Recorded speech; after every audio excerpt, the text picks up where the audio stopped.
A mysterious voice echoes through the void, calling out to our boy as the world's final hope. Han Seong looks absolutely exhausted, clearly worn down by a destiny he never asked to carry. A spectral hand reaches out to him, desperately pleading for the young man to save their dying world. Suddenly, dozens of these desperate souls swarm him, their silent cries for help weighing heavy on his soul. He stands alone against a literal sea of ghosts, all begging for a salvation he isn't sure he can provide. The pressure becomes suffocating as the voices intensify, making Han Seong feel like he's drowning in their expectations. Tears finally break through his stoic mask as the poor kid starts crying out for his mother. In this mental landscape, he questions why he was the one chosen to bear such a trash-tier burden. He admits to himself that he's reached his limit because being a hero is just too damn hard. His mother appears in the darkness, gently placing a hand on his shoulder and acknowledging her son's deep-seated fear. His mother reminds him he is the world's only hope, but the weight feels like a total curse. She reaches out to comfort him as he lies there, broken and sobbing from the sheer pressure. Her tone shifts instantly, coldly telling him to quit his whining and just die like a proper hero. Before he can even process the betrayal, 1,000 spectral hands drag him down into the dark abyss. Cold rain splashes against his skin, pulling him back from the trauma of his own suffocating subconscious. Our boy is completely spent, staring at the sky while wondering if he will ever catch a break. He groans while forcing himself upright, surrounded by the ruins of a world that refuses to save itself. He grips his sword with trembling hands, annoyed that his dream of resting was just another cruel lie. Standing tall despite the exhaustion, he prepares to face whatever trash-tier monsters are lurking in the downpour. A pack of hulking beastmen closes in, their eyes glowing with a primitive hunger for hero blood. Han Seong sighs, realizing these monsters won't even let him catch his breath for a second. He looks down at the massive swarm of annoying bastards, knowing he's completely outnumbered. The beastmen snarl and snap their jaws, eager to tear our boy limb from limb. He takes a deep breath, his eyes glowing with a cold, lethal focus as he locks in. Without a hint of hesitation, he dives headfirst into the trash-tier mob with a burst of energy. The monsters can barely react as the savior they were hunting suddenly becomes the predator. He draws his blade in one fluid motion, ready to paint the rainy streets with monster blood. A single, massive slash tears through the crowd, sending limbs flying in every direction. He lands a brutal blow, crushing a beastman's skull under his boot like it's nothing. Vaulting back into the air, he prepares to finish off the rest of this pathetic army. Han Seong plunges back into the fray, his blade humming with the weight of a world's desperate hope. The impact is absolute, a shockwave of pure power that sends the trash-tier beastmen flying like broken ragdolls. But even a hero has his limits, and our boy is gasping for air as the adrenaline fades. He hacks up blood, his body screaming in protest while he uses his sword just to stay upright. Suddenly, a chilling voice echoes through the rain, mockingly calling him the true hero of a dying humanity.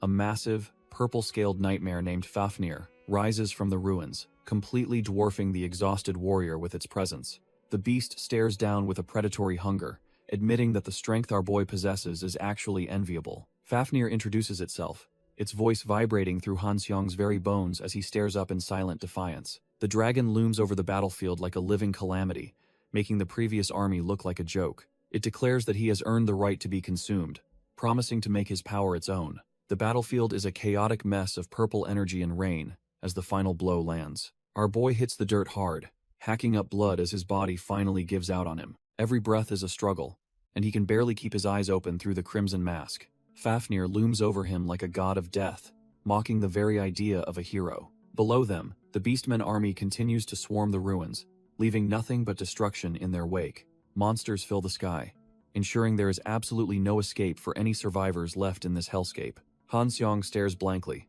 the taste of iron in his mouth a reminder of his total defeat. He is haunted by the crushing realization that he failed to protect a single soul despite his power. The dragon laughs at his misery, preparing a strike to end the pathetic life of this so-called savior. As the massive fist descends, our boy accepts his fate, feeling like nothing more than a failure. A distant voice echoes through the void, calling out a name he hasn't heard in a lifetime. Our boy's eyes flutter open, but the hellish battlefield he remembers has been replaced by blinding light. He blinks in disbelief, struggling to process the fact that he is still drawing breath. A bunch of classmates look down on him, asking why he suddenly collapsed like a total weakling. He is utterly dumbfounded, unable to reconcile these peaceful faces with the carnage of his final moments. Bolting upright, he scares the daylights out of his friends who think he is acting like a ghost. The weight of the situation settles in, as he realizes he isn't in the afterlife at all. He stares at his unscarred hands, finding them free of the blood and grime of 1,000 battles. Looking toward the horizon, he sees a clear sky that hasn't been choked by draconic smoke for years. While his friend watches him nervously, our boy realizes he has been given a second chance at life. Kim Soo-hyun is still in a daze, while this trash-tier bully gets right in his face. The bullies just laugh, thinking he is some weakling who has finally lost his mind. One of them grabs his collar, telling him to shut up and prepare for a beating. Our boy is still struggling to believe these guys are actually standing in front of him alive. The bully loses his patience and swings a heavy fist, aiming to crush him into the dirt. Suddenly, Kim Soo-hyun reacts on pure instinct, catching the punch with a grip like cold steel. Before the loudmouth can even process the situation, our boy prepares a devastating counterstrike. He delivers a clean, brutal punch that connects perfectly with the bully's jaw. The attacker is sent flying back, his ego shattered as he tumbles across the pavement. The rest of the student group stands there, completely dumbfounded by the sudden display of power. Kim Soo-hyun stares at his hand in shock, trying to apologize for the accidental display of brutal strength. The trash-tier bully clutches his face, but the sudden wail of police sirens forces an early retreat. As the punks scramble away, they bark threats about tomorrow, leaving our boy standing there completely dumbfounded. He starts questioning his sanity because everyone is calling him a name that definitely isn't his. The adrenaline fades, and the pain kicks in, forcing him to the ground in this confusing new reality. While struggling to stand, he notices a discarded phone lying among the debris of the construction site. He picks up the device, hoping it might provide some answers to this bizarre identity crisis. Our boy scoffs at the ancient tech, wondering why anyone would carry a phone this old. His breath hitches as he stares at the screen, finally noticing something that chills him to the bone. He realizes with horror that the reflection staring back isn't his face, but the face of a stranger. Back in 2042, the world basically went to hell when dungeons started popping up everywhere. These trash-tier monsters crawled out of the gates, turning every city into a literal graveyard. It was a total massacre as the Beastmen army tore through humanity's peace without a shred of mercy. But then, some humans suddenly gained insane powers, becoming the only ones capable of fighting back. Our boy was one of these legendary awakened, standing as a beacon of hope against the darkness. Even after everyone else bit the dust, he kept swinging his blade as the world's last survivor. He was the strongest awakened to ever live, yet he ended up alone in a dead world.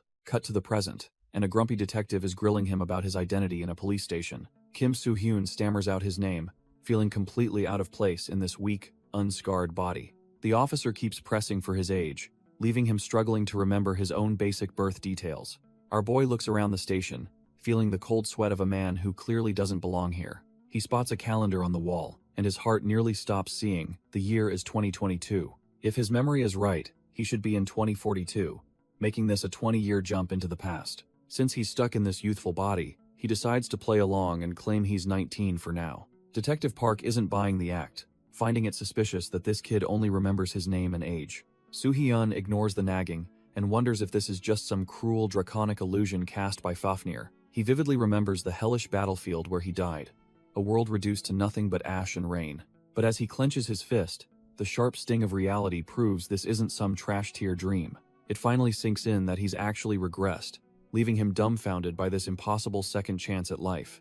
Still, he stares at the memory of Han Song and wonders how he'll ever reclaim his former power. Detective Park is fed up and tells him his mother will be there to collect him shortly. He warns our boy to avoid construction sites, mentioning that something suspicious has been lurking around them. Just then, a woman bursts in, her voice trembling as she calls out for her son. She's absolutely frantic, grabbing his face and demanding to know why he's even at a police station. With tears in her eyes, she asks if he's alright, clearly terrified for his well-being. Soo-hyun stands there frozen, realizing he's now face-to-face with the mother of this body's original owner. As they leave, the orange glow of the sunset blankets a city that feels both familiar and foreign.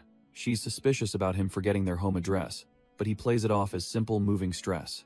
It gets even more awkward when she notices him using formal speech, something he never used to do. Our boy is internally panicking, desperately trying to figure out how to act like a normal teenager. Soo-hyun internally debates if he should just apologize first for all the trouble he's caused her. His mother doesn't wait for an answer, reaching out with a handkerchief to clean his battered face. She mentions the trash-tier bullies from his school, wondering when those punks will finally grow up.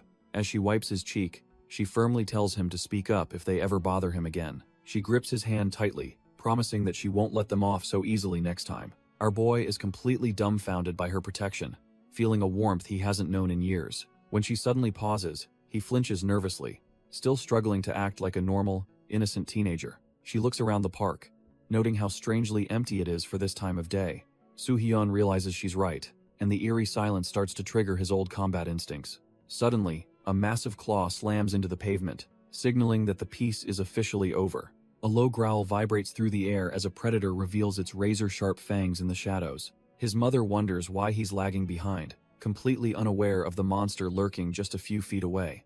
Our boy's regressor instincts flare up as he hears the unmistakable sound of claws digging into the ground. Suddenly, a massive beast bursts from the tree line, sprinting toward them with a hunger that's purely animalistic. As the creature lunges, Soo-hyun's heart drops because he knows exactly how much damage these things can do. He reacts in a split second, shielding his mother and leaping away just as the beast strikes air. The monster skids across the pavement, frustrated that its easy prey managed to dodge such a lethal pounce. Staring at the beast, he realizes this isn't just a monster.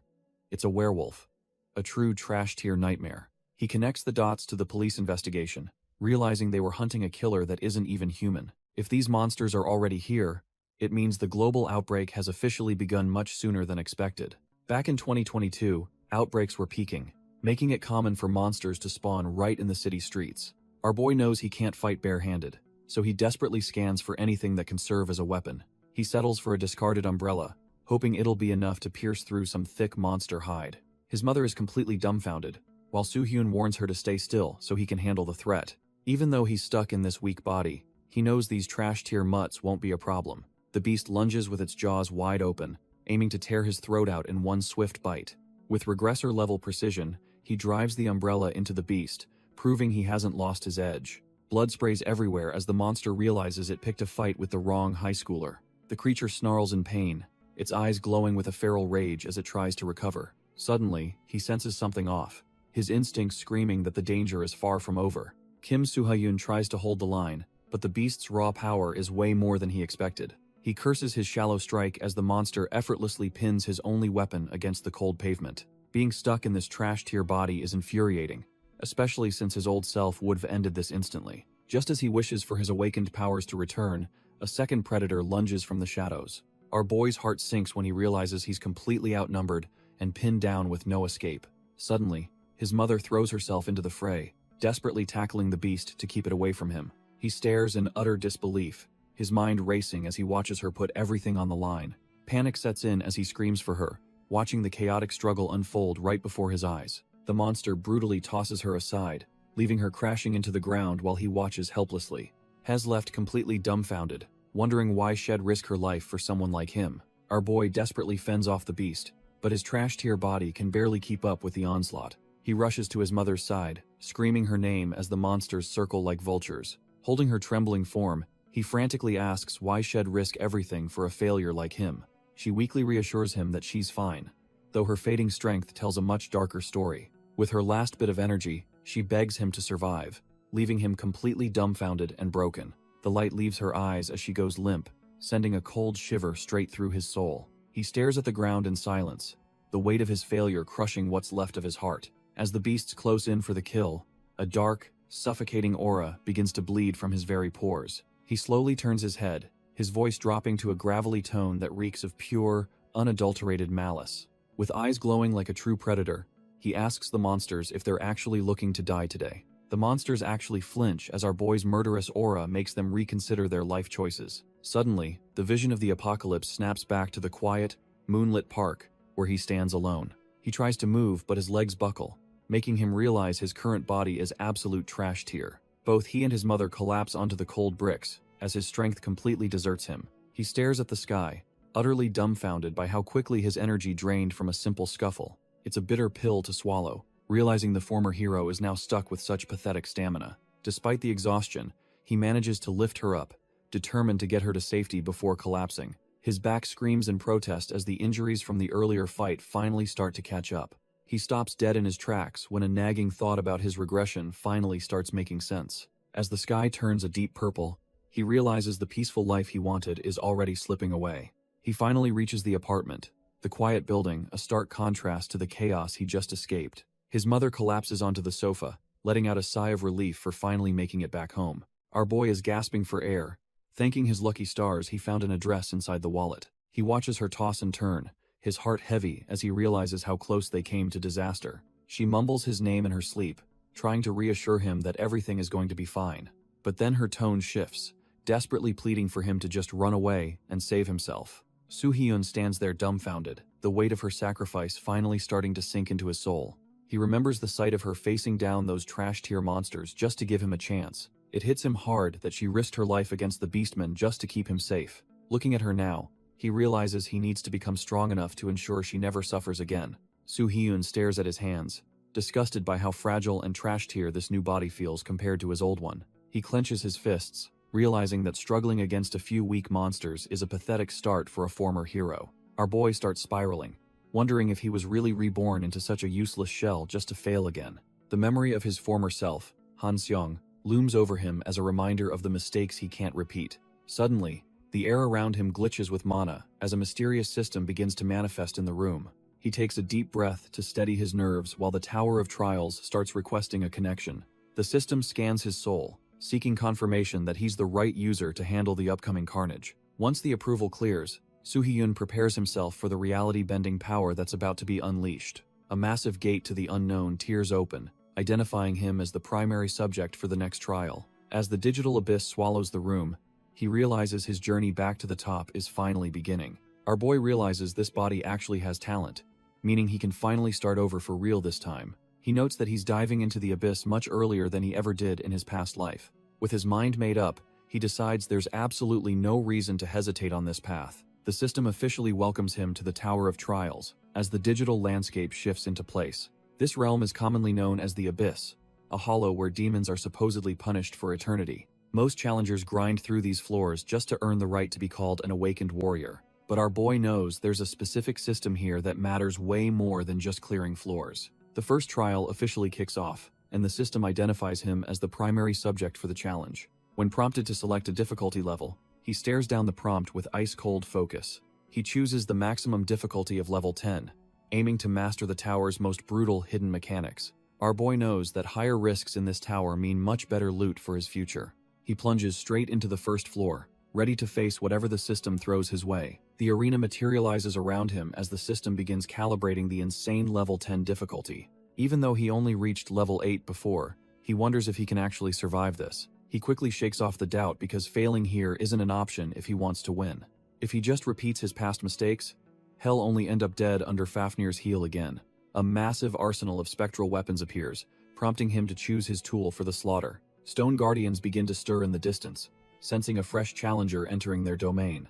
Gripping his blade with white knuckles, he vows to keep moving forward, no matter the cost. Hours pass by in the outside world, while he's busy grinding through the tower's brutal opening act. Our boy lets out a gut-wrenching scream as the sheer terror of his situation finally breaks him. He collapses to the floor, pathetically begging for a savior, while a massive beast closes the distance. Two predatory wolves from the Beastmen army circle him, sensing his weakness and preparing for the kill. He frantically searches the shadows, hoping against hope that he isn't actually alone in this nightmare. One monster lunges with a deafening roar, its fangs inches away from ending his second chance early. Suddenly, his regressor consciousness surges forward with glowing eyes, finally finding the resolve he needs to fight. The cowering boy is left dumbfounded as a massive burst of energy suddenly pushes the predators back. Kim Soo-hyun leaps into action, delivering a brutal kick that sends one of the trash-tier wolves tumbling away. Gripping a simple umbrella like a legendary sword, he prepares to show these beasts true human strength.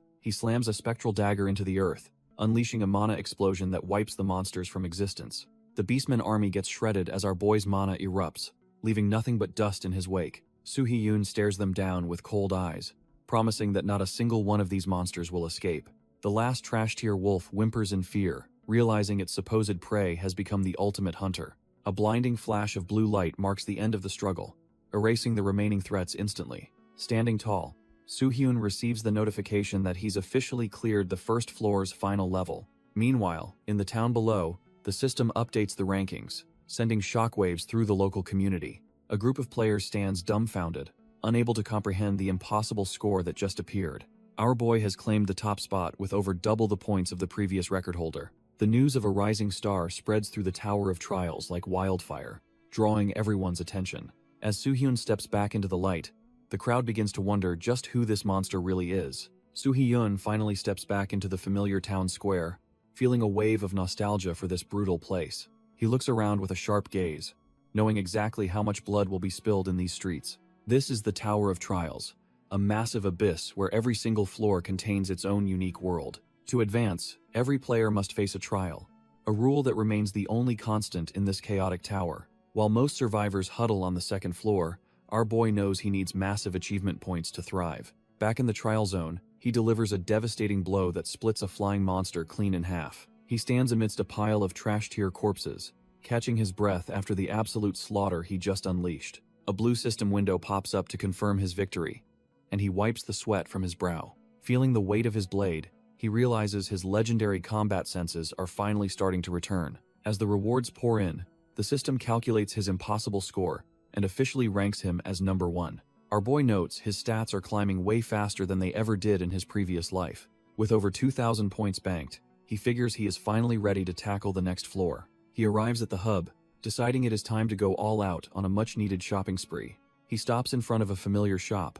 already knowing exactly what he needs to survive. The bell chimes as he steps inside, his regressor knowledge leading him straight to the best gear. A beautiful dark elf greets him with a smile that is clearly designed to empty a player's pockets. She leans in, instantly pegging him as a fresh face who just climbed up from the lower trials. This is Veli, a merchant who loves giving recommendations that usually cost more than they are worth. He is not falling for her charms and immediately demands the leap skill to boost his mobility. When he asks for the rare transformation skill next, even the crafty merchant looks a bit caught off guard. Veli lists the steep prices, clearly testing if our boy is just another broke dreamer. He just smirks, knowing his secret stash of points is more than enough to cover the bill. The transaction goes through instantly, leaving the merchant absolutely dumbfounded by the massive payment. She slams the counter in shock, demanding to know where a rookie got that kind of cash. The elf explains that nobody earns that much on the first floor unless they are a total monster. Soo-hyun maintains his poker face, claiming he is just an average guy looking for a fair deal.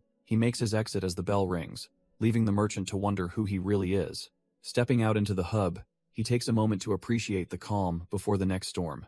Our boy checks his dimensional pocket, confirming the inventory system is working exactly as he remembered. While sitting on a bench, he audits his new gear and rations to ensure nothing was forgotten. Our boy uses appraisal on his new skill books to see if they are worth the heavy investment. He notes that every skill requires specific mana levels and grows stronger through constant proficiency training. Transformation stands out as a rare growth-type skill, the only one available in the tower's basic store. Along with skills, he pulls out a mana catalyst, an item just as vital for his early progression. This diluted catalyst might be low grade, but it effectively amplifies his mana load based on his current stats. Most rookies ignore the basic reward shop, but Soo-hyun knows exactly which cheap items are actually hidden gems. He realizes that focusing only on climbing the next floor causes most players to miss these essential treasures. Sitting on a bench, he prepares to down the foul-tasting liquid to give his magical abilities a boost. He feels a sense of relief knowing his past life's memories are giving him such a massive head start. Just as he prepares to drink, a shadow looms over him, and a stranger interrupts his quiet moment. A stranger with a massive blade suddenly approaches our boy, catching him completely off guard. Soo-hyun is dumbfounded because he didn't sense the guy's presence until he was right there. The red-haired swordsman quickly apologizes, realizing he might have come on a bit too strong. Looking closer, Soo-hyun's eyes widen as he realizes exactly who is standing before him. This is Choi Hakjun, a man known as an absolute genius among the awakened in the abyss. However, in the original timeline, he became the primary culprit behind a horrific guild massacre. Back then, he was a cold-blooded monster with a murderous aura that could freeze anyone's blood. Seeing him now, he looks like a totally different person, acting friendly and even a little awkward. Hakjun wonders if he has something on his face since Soo-hyun is staring so intensely at him. Soo-hyun shakes off the shock, noting the lack of bloodlust, and asks what the genius wants. Hakjun admits he has been tailing our boy since the shop, impressed by his sharp eye for gear. Soo-hyun clenches his fist in frustration, realizing he let a future monster follow him without even noticing. The red-haired genius leans in with a smirk, preparing to drop a request that catches Soo-hyun off guard. Feeling the weight of the situation, Soo-hyun gulps as he tries to predict this psychopath's next move. Suddenly, the murderous aura vanishes as Hakjun begs to join his party like an overexcited golden retriever. Fast forward to the second floor's final stage, where the goal is to survive a high-stakes heist. One of the reptilian guards sniffs the air, sensing an intruder has made off with their precious treasure. The forest floor crawls with soldiers, all of them desperate to hunt down the thief who robbed them. Soo-hyun holds his breath, knowing one wrong move will alert every lizard man in the vicinity to his location. From high above, he watches the search party pass, waiting for the perfect moment to make his escape. Soo-hyun realizes these Charles clan hunters are expert trackers, making a quiet escape nearly impossible for him. He examines the stolen treasure, wondering why the difficulty spike for this stage is so ridiculously high. Turns out the necklace has 0 combat effects, serving only as a heavy burden he must protect. As he ponders the best way to survive the forest, the system's vague instructions start to click. Suddenly, our boy has an epiphany about the true nature of this trial's survival requirement. Below him, a reptilian soldier sniffs the air, closing in on the scent of the intruder. Instead of hiding, Soo-hyun drops from the canopy like a predator, catching the lizard man completely off guard. He draws his blade with lethal intent, deciding that the best defense is a total offensive. With one swift motion, he cleaves through the hunter, proving he isn't some trash-tier prey to be hunted. He realizes that surviving this forest doesn't mean running away, it means being the last one standing. He stands surrounded, realizing the only way through is to wipe out every single monster in this forest. One lizard man lunges with a spear, but our boy is already moving before the strike even lands. He carves through the first attacker, the system rewarding his lethality with a flood of achievement points. He becomes a whirlwind of steel, leaping between targets until the clearing is painted in reptilian blood. Catching his breath, he admits that while a party might be safer, it would only slow him down. He recalls a time when Choi Hak-jun complained about how hard it was to find reliable teammates. Back then, he questioned why the guy was so fixated on a mid-tier challenge like level 8. Hak-jun just gave him a knowing look, hiding the dark potential that would eventually consume him. Now, Soo-hyun knows that level 8 is trash tier, compared to the absolute peak he needs to reach. With his resolve hardened, he dives back into the fray to continue his one-man massacre. A massive beast looms over our boy, but he doesn't even flinch at the sight of the monster. Soo-hyun smirks because the floor boss finally showed its face to give him a real challenge. He launches himself into the air, closing the distance before the creature can even react to his speed.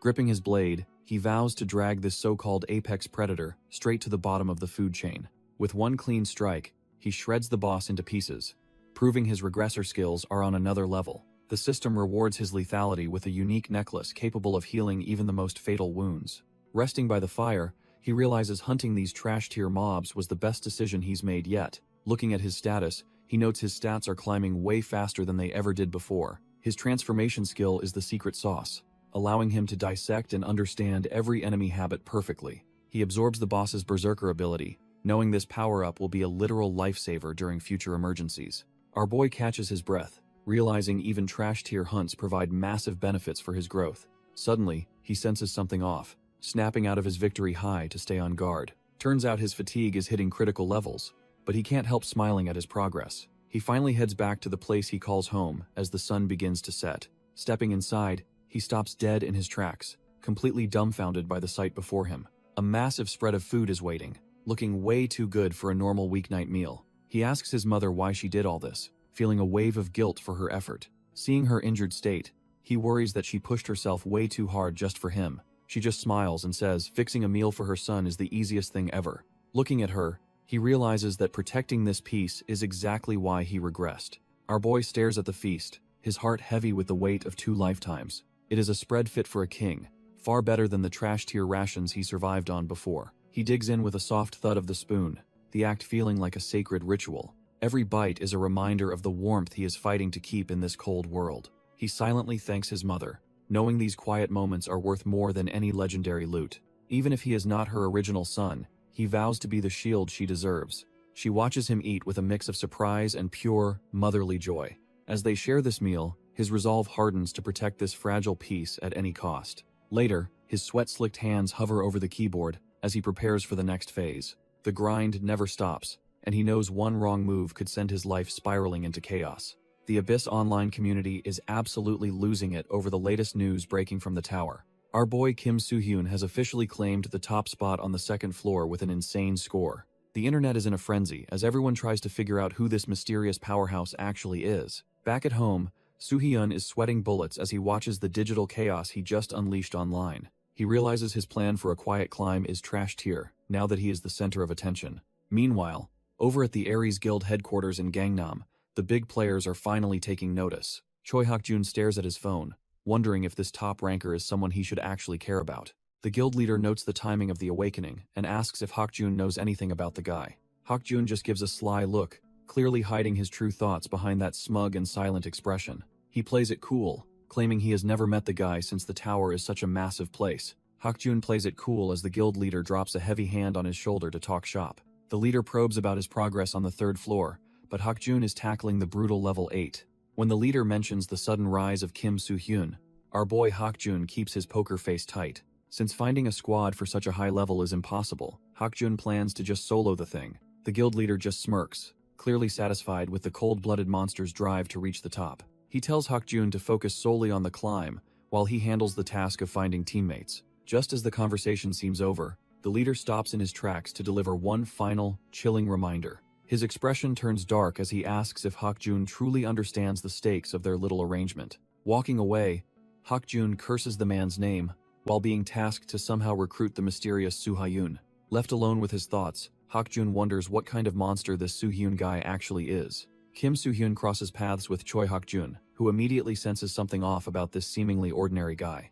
Hakjun finds it hard to believe this could be the monster his boss is so obsessed with finding. He realizes that even if it is him, getting caught up in questions won't help his own climb. Turning away from the city lights, Hakjun resolves to focus solely on his own strength and future progress. As the months blur together, Soo-hyun clears floor after floor while maintaining his facade as a diligent student. His mother warmly tells him to go rest in the countryside since he has worked hard for exams. After perfectly clearing the 9th floor, our boy finally steps out of the house to begin his journey. It has been a full year since his regression, and the weakling he once was is long gone. A train screams past the station as he prepares to leave the city behind for his next trial. Watching the tracks, Soo-hyun admits to himself that this path is taking much longer than he first anticipated. Walking away, our boy is just glad he managed to clear the 9th floor despite those pesky final exams. The 10th floor is next, and since it'll take time, he's using a fake vacation to leave home. In this tower, every 10th floor is a massive wall, where the difficulty spikes like crazy for every challenger. Most players take the easy way out by lowering the difficulty, but that just makes future floors even harder. He clenches his fist, knowing he can't afford to take any shortcuts if he wants to survive the end. If he doesn't get stronger right now, he knows the tragedies of his past life will just repeat themselves. He remembers the Anyang outbreak, the first major incident where humanity realized just how screwed they actually were. Then came the New Year's massacre in Gyeonggi-do, a nightmare of blood and monsters he's desperate to erase. Squinting against the sun, he steels his resolve to rewrite the horrific script of the coming apocalypse. Looking out over the city, he vows that this time, he'll definitely be strong enough to protect it all. Our boy finally reaches the massive entrance to the 10th floor, ready to face the next big hurdle. He spots a scruffy old man lounging by the gate, who seems to be waiting for a traveler. This isn't just some trash-tier beggar, he's actually the gatekeeper, and he's looking for a little handout. While others would just walk past, Soo-hyun knows this guy holds the keys to surviving the upcoming trial. Without hesitating, he drops 5,000 achievement points into the old man's hands, triggering a bright system notification. The old man is completely dumbfounded by the massive tip, wondering why a rookie is being so generous. Realizing he's dealing with a high roller, the gatekeeper offers to trade some top-secret intel for the points. When Soo-hyun asks for the lowdown on the 10th floor, the old man's expression immediately turns dead serious. He scratches his head, admitting the info is priceless, but he can't just leave his benefactor hanging now. He leans in and gives a chilling warning to watch out for the village chief at all costs. Soo-hyun asks if that's really all the intel he's getting, and the gatekeeper simply confirms it. Even if the hint is vague, our boy knows the old man's word is basically law in this tower. With a final warning ringing in his ears, he steps through the portal toward his next big trial. The system welcomes him to the 10th floor as he emerges into a world choked by dark mist. When the difficulty prompt appears, he doesn't even blink before aiming for the absolute peak. He locks in level 10, his eyes glowing as he prepares to break this stage wide open.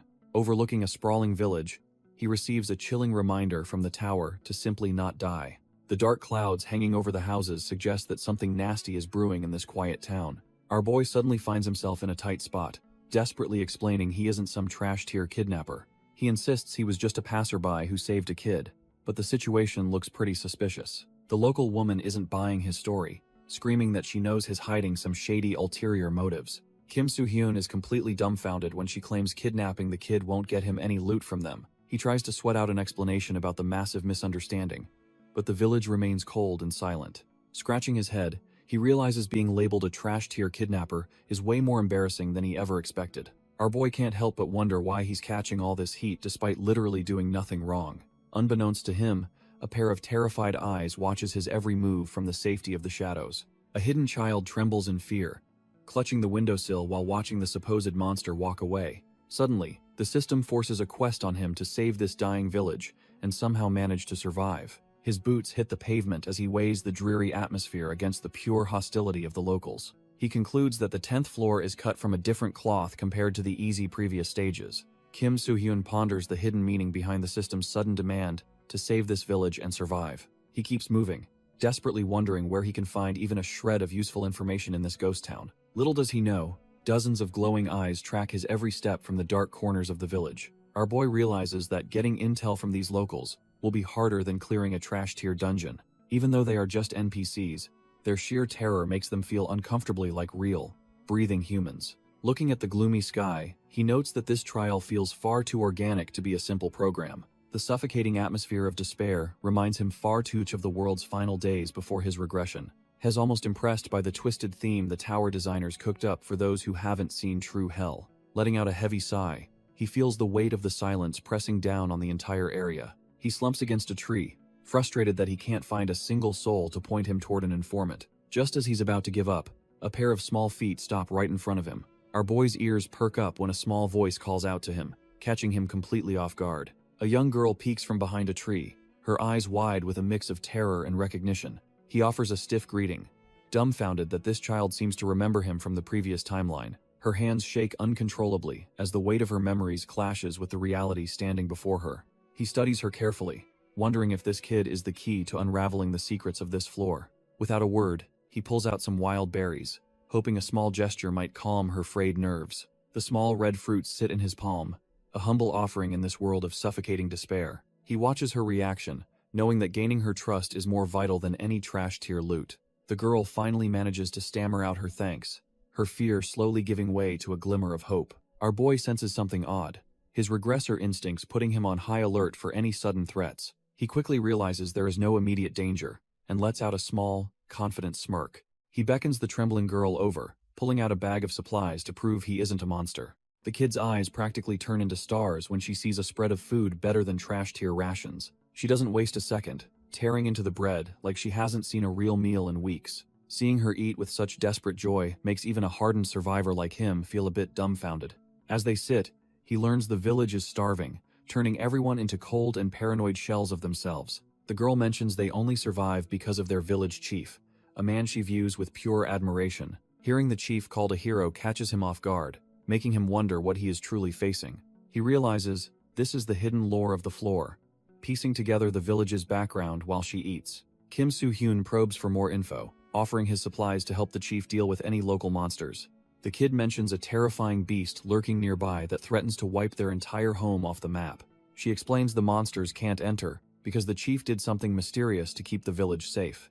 Our boy senses a deeper plot and asks for details, but a new voice suddenly interrupts their conversation. He turns to see an old man approaching, realizing the person he was just discussing has finally appeared. The old man introduces himself as the village chief, wearing a smile that doesn't quite reach his eyes. Soo-hyun freezes, remembering the gatekeeper's grim warning that this chief is someone he must absolutely avoid. The chief explains that food is a rare luxury here, and handing it out only breeds dangerous resentment. He continues with a chilling tone, noting that Soo-hyun never bothered to ask for his permission first. Our boy stares back, realizing the hero of this village might actually be its most dangerous resident. Soo-hyun hears a sudden cry for mercy and wonders what kind of mess he has walked into now. He follows the noise and finds the entire village gathered together for a mysterious late-night assembly. The crowd begs for forgiveness through blood, which our boy assumes is just a desperate religious ritual. He watches the scene with a grim expression, recognizing this specific brand of madness from his past. Memories of the apocalypse resurface, reminding him how easily people lose their minds when everything falls apart. In his previous life, he saw many cowards hiding their true, twisted nature behind a mask of belief. These people would often abandon reality entirely, committing horrific acts while claiming to serve a higher power. He knows exactly how this story ends, and how ugly things are bound to get for everyone involved. Our boy thinks this group is relatively harmless until a sudden, chilling sight leaves him completely dumbfounded. The village chief raises a ritual dagger, declaring that a tainted soul must be sacrificed to their lord. A desperate man begs for a peace that will never come, his fate already decided by the fanatical mob. The ritual blade severs the rope, signaling the start of another cold-blooded execution in the name of faith. He falls into the abyss while the crowd roars, their humanity long gone in this trash-tier survival game. The village chief stands over the closed pit, satisfied with the blood he just spilled for his dark god. Our boy watches in silence, realizing that people are the same everywhere, vile, selfish, and utterly beyond saving. As Kim Soo-hyun walks away, the villagers gossip about the victim's family, proving they value tradition over life. They truly believe these sacrifices are the only thing keeping them safe from the horrors outside their walls. The cowards breathe a sigh of relief for now, glad it wasn't their turn to face the darkness. Their eyes burn with a sinister light, as they realize there is still one outsider left in their midst. In the quiet of his office, the village chief begins planning the next ceremony to keep his power intact. The village chief asks his subordinate for an update, wondering if the outsider has done anything suspicious yet. Since the boy is just a stranger, the chief decides he is the perfect sacrifice for their ritual. They plan to use a hypnotic drug to dull his senses, before throwing him to the beast underground. As the sky grows heavy, the chief justifies his cruelty, claiming small sacrifices keep the entire village safe. With a sinister glint in his eyes, he asks if saving his people isn't worth one measly life. Years ago, a massive snake appeared that ate humans but thankfully kept all other monsters at bay. The villagers live in a state of constant panic, never knowing when the next invasion will destroy them. Standing alone, the chief reflects on his heavy burden, convinced this is his only duty as their leader. He claims to have no regrets, truly believing he is a hero for making these trash-tier moral choices. 4 days pass in an ominous silence as the village prepares for the upcoming blood sacrifice. The ritual finally begins as the hooded villagers gather with torches to carry out their grim, trash-tier task. Our boy is completely out of it, being hauled like a sack of potatoes toward his inevitable doom. They reach the sacrificial pit, prepared to toss a living human into the dark abyss waiting below. Kim Soo-hyun hits the wooden floor hard, still trapped in a drug-induced slumber, while his captors watch. The villagers offer a hollow apology to the outsider, hoping his death buys them a few more days. The village chief justifies the betrayal, convinced that sacrificing one life is the only way to save everyone. Suddenly, the floor gives way and he plummets into the dark, leaving the flickering torchlight far behind. Deep in the shadows, a massive, scaly terror stirs, sensing that its long-awaited meal has finally arrived.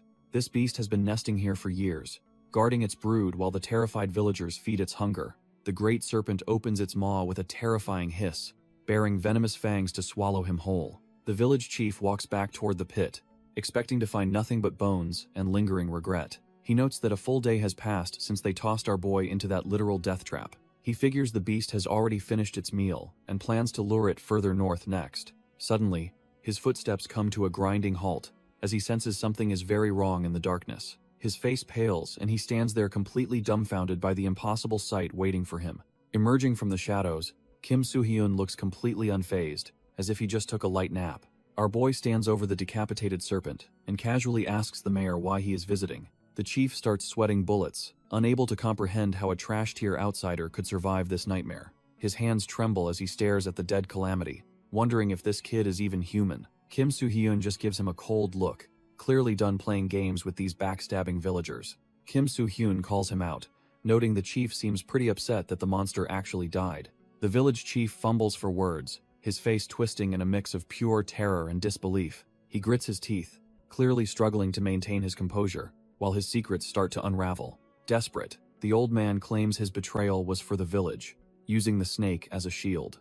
Our boy isn't buying it, and asks if he was really protecting the people, or just himself. The chief freezes up, his silence speaking volumes as the weight of the accusation hits him hard.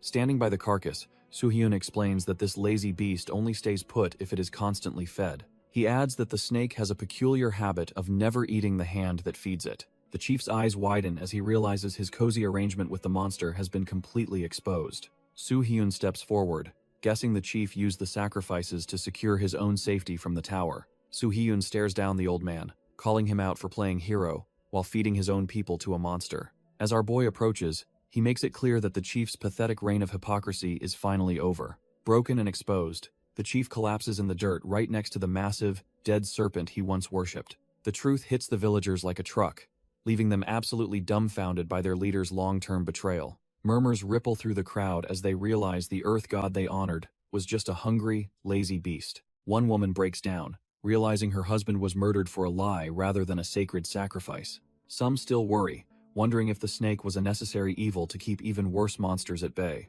They demand to know how Soo-hyun will fix this mess, and he calmly offers to help them out. The crowd goes silent, stunned that this stranger would bother cleaning up the trash tier mess left behind. Reaching into his gear, our boy tells them he has something special to show them to settle their fears. He reveals a clutch of glowing eggs, explaining these are the offspring of the monster they once feared. The villagers stand there completely dumbfounded, unable to process that their nightmare has left behind a legacy. Our boy explains that these snakes won't harm their feeders, making them the perfect biological defense system. He reassures the terrified crowd that the era of human sacrifice is officially over for their village. Instead of blood, they'll feed the hatchlings other monsters, turning their former predators into loyal guardians.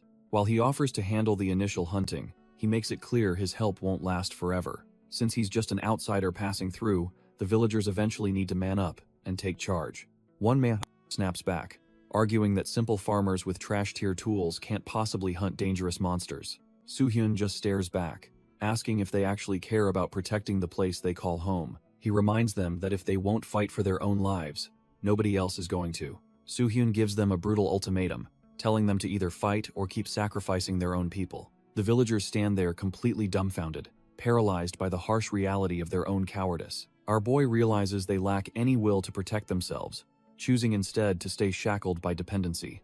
He reflects on how weak heroes like the chief are born solely from the selfish wills of others. Looking at their hollow faces, he regrets having any hope for people who have already given up. Just as he decides to find another way to clear the stage, a sudden shout rings out. He is genuinely surprised that someone actually has the guts to speak up in this hopeless place. A woman and a young boy step out from the crowd, finally breaking the cycle of silence. Soo-hyun recognizes the kid from earlier, seeing a flicker of something different in his eyes. Though he is clearly terrified, the boy insists on helping, proving that not everyone here is trash tier. The kid looks up at our boy, declaring his dream to become strong enough to protect his people. Soo-hyun stares back, dumbfounded that such a tiny spark of courage could exist in this trash tier village.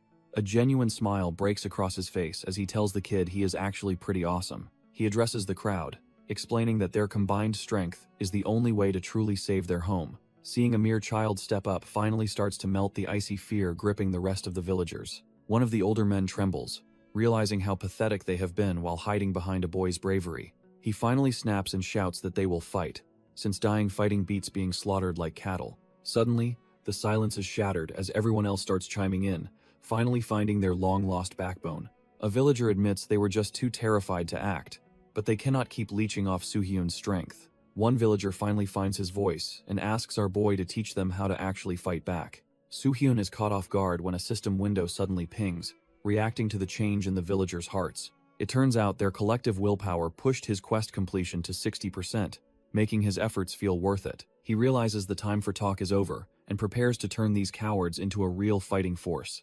Meanwhile, in the damp darkness of a hidden cave, something far more sinister is starting to wake up. The village chief seethes with hatred, calling Soo-hyun an arrogant bastard for disrespecting his absolute rule and authority. He descends the stone steps toward a massive beast, desperate to reclaim control through a dark, ancient pact. A terrifying cackle fills the air as the monster begins to stir in response to its master's presence. The creature's massive eye snaps open, revealing a hunger that spells absolute disaster for the entire village. The village chief is absolutely livid, swearing that he will wipe everyone out for challenging his absolute authority. High above the village, the sounds of a chaotic struggle echo through the darkened, cloud-covered sky. It turns out the villagers have been capturing monster hatchlings to use as a twisted form of insurance. They worry that if they stop feeding these beasts in the village basement, they will be eaten alive.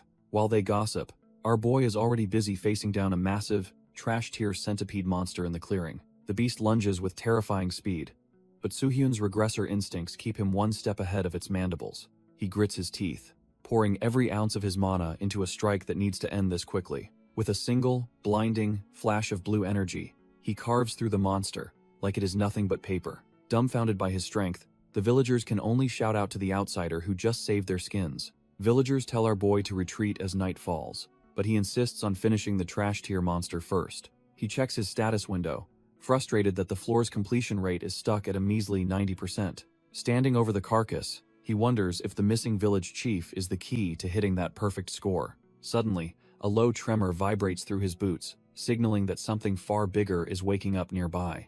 The shaking intensifies until the very earth begins to scream under the weight of an approaching presence. Our boy freezes, his regressor instinct screaming that he is no longer the biggest predator in this clearing. A blinding pillar of celestial energy tears through the atmosphere, shattering the quiet of the 10th floor. From the light emerges a majestic creature of myth, leaving Soo-hyun completely dumbfounded by its overwhelming pressure. It is the divine bird of blue fire, the only natural predator capable of hunting the legendary Great Serpent. The divine bird lets out a piercing shriek, its blue flames scorching the very air around it. Our boy finally realizes that this majestic creature is the missing piece to his 100% completion goal. Meanwhile, the trash tier village chief creeps out of the shadows, wearing a look of pure, delusional greed. He gloats about how his sleeping poison worked perfectly, admiring the bird he thinks he has finally tamed. The old man actually believes controlling this monster will make the villagers treat him like a hero again. Suddenly, the divine bird snaps its head toward him, its glowing eyes showing absolutely zero mercy for its captor. The chief starts sweating bullets, desperately claiming he is the one who raised it from a mere chick. Ignoring his pathetic pleas, the bird unleashes a torrent of blue fire that completely swallows the treacherous old man. As he turns to ash, the chief can only wonder why his master plan went south so fast. The trash tier chief realizes his mistake too late, as the blue flames begin to erase him from existence. Our boy is genuinely dumbfounded by the sheer destructive power radiating from the creature he needs to tame. Before he can even process the blast, the divine bird takes flight, heading straight for the defenseless village. Knowing he can't let the village burn, he kicks his regressor reflexes into high gear and starts sprinting. He pushes his body to the limit, desperate to catch up before the avian calamity reaches its destination. With a massive burst of speed, he launches himself into the air, hoping his momentum is enough. Mid-flight, he draws his blade, focused entirely on intercepting the majestic beast before it's too late. He grits his teeth, pouring every ounce of his mana into this one desperate attempt to close the gap. But gravity is a cruel mistress, and he realizes with horror that he's still just out of reach. The divine bird glares down with predatory eyes, ready to turn everything into ash. Our boy's heart sinks as he realizes the sheer speed of this trash tier situation. A massive shockwave sends him flying backward, his defenses completely shattered by the avian's power. He tumbles through the air, blood trailing behind him as his vision begins to blur. He refuses to give up here, screaming internally that he can't let this timeline end in failure. He watches helplessly as the blue flame bird glides toward the village he promised to protect. His gear is a mess, but he desperately reaches for anything to stop his fatal descent. Gritting his teeth through the pain, he forces his broken body to move one last time. Meanwhile, the villagers look toward the horizon, wondering if their unlikely savior is still standing. The villagers are absolutely amazed that our boy has been fighting for days without a wink of sleep. He swings through the air, using every trick in his arsenal to stay in this trash tier fight. One villager brags that he was just as fast back in his prime, though he is clearly dreaming. Soo-hyun sticks the landing on a stone pillar, his movements sharp despite the exhaustion racking his frame. Suddenly, the locals' casual chatter dies out as a massive, terrifying shadow looms over their heads. The divine bird of blue fire descends from the heavens, its predatory gaze locked onto the village. Its yellow eyes burn with a cold intensity, signaling that the real hunt is only just beginning. The villagers are completely dumbfounded, realizing their unlikely savior might not be enough to stop this calamity. Fear takes hold, as they can barely squeeze out a word, paralyzed by the avian's overwhelming presence. The villagers lose their minds and scream in terror as the blue-flamed predator closes in for the kill. Our boy isn't just watching, though, as he launches a weighted blade straight into the air. The rope finds its mark, wrapping tightly around the creature's beak to ground the flying menace. Soo-hyun knows he can't reach the bird normally, so he's forcing a connection by any means necessary. He grips the rough rope with everything he's got, ignoring the strain on his already battered body. With the bird finally snagged, he prepares to pull off a move that is pure insanity. Despite the blood dripping from his face, he declares that he is borrowing the beast's power. He triggers his transformation skill, letting the blue flames flow through the rope and into his veins. A massive burst of energy erupts as the two souls collide, beginning a high-tier evolution mid-air. Our boy is pushing himself so hard he looks like a completely different person right now. Hess being dragged through the sky, tethered to the legendary predator by nothing but sheer willpower. The divine bird stares back with glowing eyes, realizing its prey has turned into a parasite. Soo-hyun knows his transformation skill has limits, but he's willing to break his body to win. Blue flames surge through the rope, turning a simple tool into a conduit for pure destruction.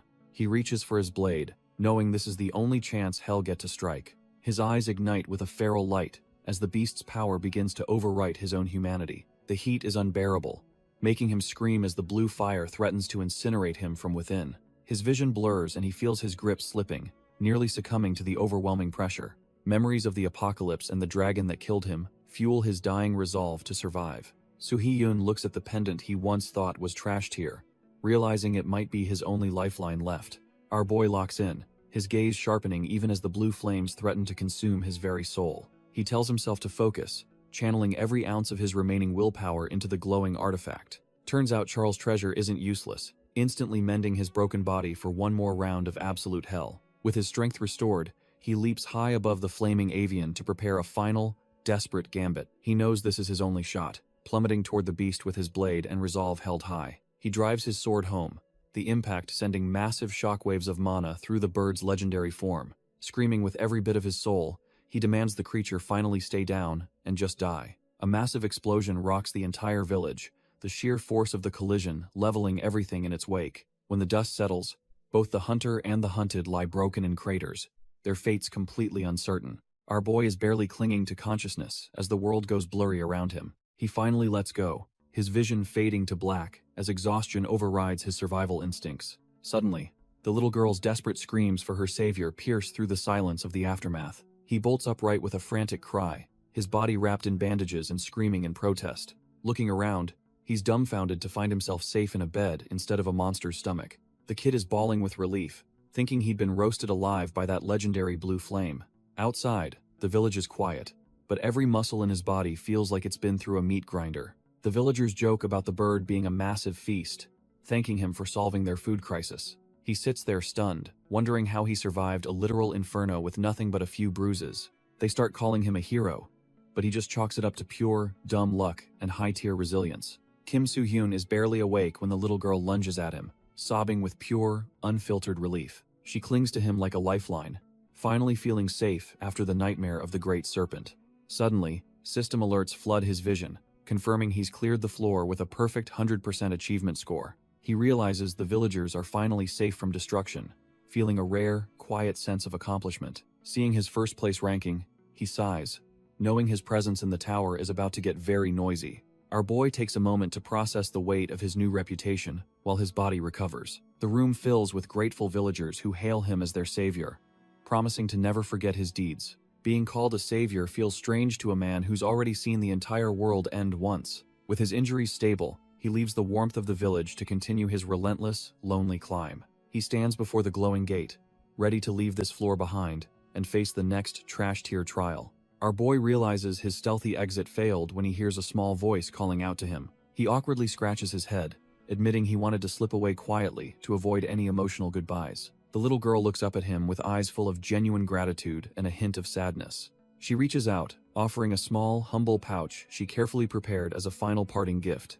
She tells him to eat the fruit she picked whenever he's hungry, cheering him on with everything. Soo-hyun is caught off guard by the simple kindness, a stark contrast to the tower's usual cruelty. Waving goodbye, she reveals her name is Melly and wishes her savior luck on his long journey. He gives a rare, genuine smile and bids her farewell before finally stepping toward the next floor. Meanwhile, back in the real world, a luxury car tears through the city streets at high speed. Inside sits Choi Hak-jun, the future mass murderer, looking like he's already bored of his current life. Hak-jun is snapped out of his boredom when a voice asks if he's actually feeling nervous. Turns out, the big boss of the Ares Guild is the one riding shotgun and checking his temperature. Jung Dong-young just laughs it off, claiming the top rookie in the game has no reason to sweat. Since he already conquered the 15th floor, the guild leader believes he's easily A-rank material by now. Our boy Hak-jun doesn't seem impressed, keeping his usual deadpan expression while staring into the distance. The leader looks satisfied, clearly proud of the monster he's currently grooming for the top spot. Suddenly, the conversation shifts as the veteran hunter brings up the topic of other promising rookies. Hak-jun is visibly shaken when he hears that Kim Soo-hyun is already on the guild's radar for ranking. Jung Dong-young follows his gut, knowing anyone who cleared the 10th floor that fast is a real threat. Hak-jun can only feel pity, knowing that catching this man's eye usually leads to a very messy end. Jung Dong-young makes it clear that if Hak-jun runs into Kim Soo-hyun, he better recruit him immediately. Our boy Hak-jun just stares back, wondering if the guild leader actually knows what he's asking for. He contemplates the idea of being Soo-hyun's support, thinking it might finally grant him some much-needed freedom. They finally arrive at the awakened certification authority, the place where rookies officially prove their worth. Stepping out of the car, Hakjun carries the weight of a future mass murderer while blending into the crowd. The guild leader reminds him that everything for his climb into the abyss will be ready very soon. He drops a heavy warning, telling Hakjun to come straight back once the ranking exam is over. If Hakjun even thinks about betraying the guild, Dongyung promises to make everyone he cares about suffer. Despite the blatant threat, Hakjun masks his rage with a trash-tier fake smile to keep appearances. He casually agrees to the terms, though his mind is already miles ahead of his arrogant boss. Hakjun sighs to himself, feeling like a total wreck as he enters the building to face his fate. He keeps his head down, trying to ignore the crushing weight of the guild's expectations on his shoulders. Meanwhile, our boy Soohyun checks his phone, relieved that he actually managed to make it here on time. It's been ages since he last took a rank exam, and the nostalgia is hitting him surprisingly hard. He looks up at the massive facility, knowing this is the first real step toward changing the future. The Awakened Certification Authority is basically the government-run Mecca, where every rookie's potential is officially judged. Soohyun approaches the front desk, calmly telling the receptionist that he's here to receive a brand new rank. While most people are just hunting for a quick payday, he's only interested in the dungeon's hidden secrets. A staff member leads him into the waiting area, where the air is thick with nervous energy. Nearby, other candidates are already being scanned to see if they have the potential to become true heroes. Soohyun notices scouts lurking nearby, thinking they certainly have hawk eyes for spotting any new talent. The staff member tells him to wait for his turn, and our boy politely offers his thanks. Suddenly, a loud shouting match erupts, causing everyone in the waiting area to freeze in surprise. Turns out some trash-tier player is losing it because his mana level only qualified for a D rank. The guy gets physical, aggressively grabbing the terrified doctor by his collar while demanding an explanation. He blames the staff for changing the rules and claims they are intentionally sabotaging his career. Soohyun watches the mess, thinking that while rank affects income, this guy is acting like a total clown. The angry player loses what is left of his mind and tries to throw a heavy, uncoordinated punch. Before it connects, Choi Hakjun suddenly intervenes and mocks the guy for relying on such pathetic, cheap tricks. Our boy is left dumbfounded, realizing he just ran into a future mass murderer way ahead of schedule. Hakjun notices a suspicious artifact on the guy's wrist that is designed to artificially boost mana levels during testing. He mocks the trash-tier player for being rich enough to buy rare gear, but too weak to actually use it. When the guy tries to act tough, Hakjun effortlessly pins him down and calls out his blatant cheating. He suggests the man should try a fair exam next time, though it would likely end in total failure. A cold smirk plays on Hakjun's face as he clearly enjoys the absolute humiliation of his pathetic opponent. With a terrifying glint in his eyes, he doubts the cheater could even scrape past a D rank legitimately. The disgraced player can only scream in rage, completely dumbfounded by how easily his secret was exposed. Security arrives to drag the loser out, while Hakjun casually brushes the dust off his expensive red coat. As the shouting finally fades into the distance, Hakjun lets out a heavy, bored sigh of pure annoyance. He realizes he got a bit too carried away, blaming his current bad mood for the sudden violent outburst. Suddenly, a familiar voice calls out, making Hakjun snap out of his irritation and look up. Turns out it is our boy Soohyun, reminding Hakjun that they actually crossed paths back on the second floor. Soohyun asks if he is remembered, while secretly wondering if that murderous aura he felt was just his imagination. As they stand in the quiet hall, Hakjun asks if this is really Soohyun's first official rank test. Hakjun laughs it off, mentioning that it is his own first time too, so there is no need for surprises. He points out that most people take this test way earlier, but Soohyun just claims he had special circumstances. Soohyun thinks about how he wanted to stay hidden, but he cannot let his mother suffer any longer. Hakjun is floored that Soohyun reached the 15th floor without even being registered for dungeon rewards yet. His expression turns chillingly serious as he admits that he also had some very personal reasons for waiting. Sensing a dark, familiar energy from the guy, Soohyun realizes this bastard is definitely not your average rookie. Hakjun is about to introduce himself when the testers call him down to start his official rank evaluation. He laughs and brags about being picked first, leaving our boy sitting there with a forced, awkward smile. Watching him go, Soohyun remembers that Ares is the exact guild this monster eventually slaughters in the future. The guy walks off with a carefree grin, looking like a typical rookie instead of a future mass murderer. Soohyun can't help but wonder what drove a talent like him to commit such a horrific, bloody atrocity. The results come in fast, and the entire room is dumbfounded when the kid is instantly ranked as B tier. Even with a high rank, Hakjun looks bored, and Soohyun notices he isn't even cracking a real smile. The tension spikes when the announcer finally calls for the unaffiliated rookie, Kim Soohyun, to step up next. Hakjun's eyes go wide with shock, clearly recognizing the name of the monster who dominated the lower floors. The crowd erupts in whispers, wondering if this is the legendary player who shattered every record on floor 10. Hakjun realizes the guild leader was right and begins searching the crowd for the elusive Kim Soo-hyun. He is dumbfounded when he spots our boy casually walking toward the testing area for his turn. Recruiting this guy is his only ticket to freedom, just like the guild leader promised him earlier. Hakjun can't believe the monster he's been looking for is actually standing right in front of him. From the stands, Hakjun watches with bated breath as Soo-hyun prepares to reveal his hidden strength. A staff member tells him to inject his mana into the device to begin the official measurement. Hakjun's heart hammers against his ribs as he waits to see the true power of a regressor. Soo-hyun places his hand on the sensor, and a brilliant purple light begins to pulse from his skin. He focuses his mind, making sure to suppress just enough power so he doesn't shatter the equipment. The mana flows into the tool, and the air in the room suddenly feels incredibly thick and heavy. A massive surge of purple mana erupts, sending a shockwave through the room that catches everyone off guard.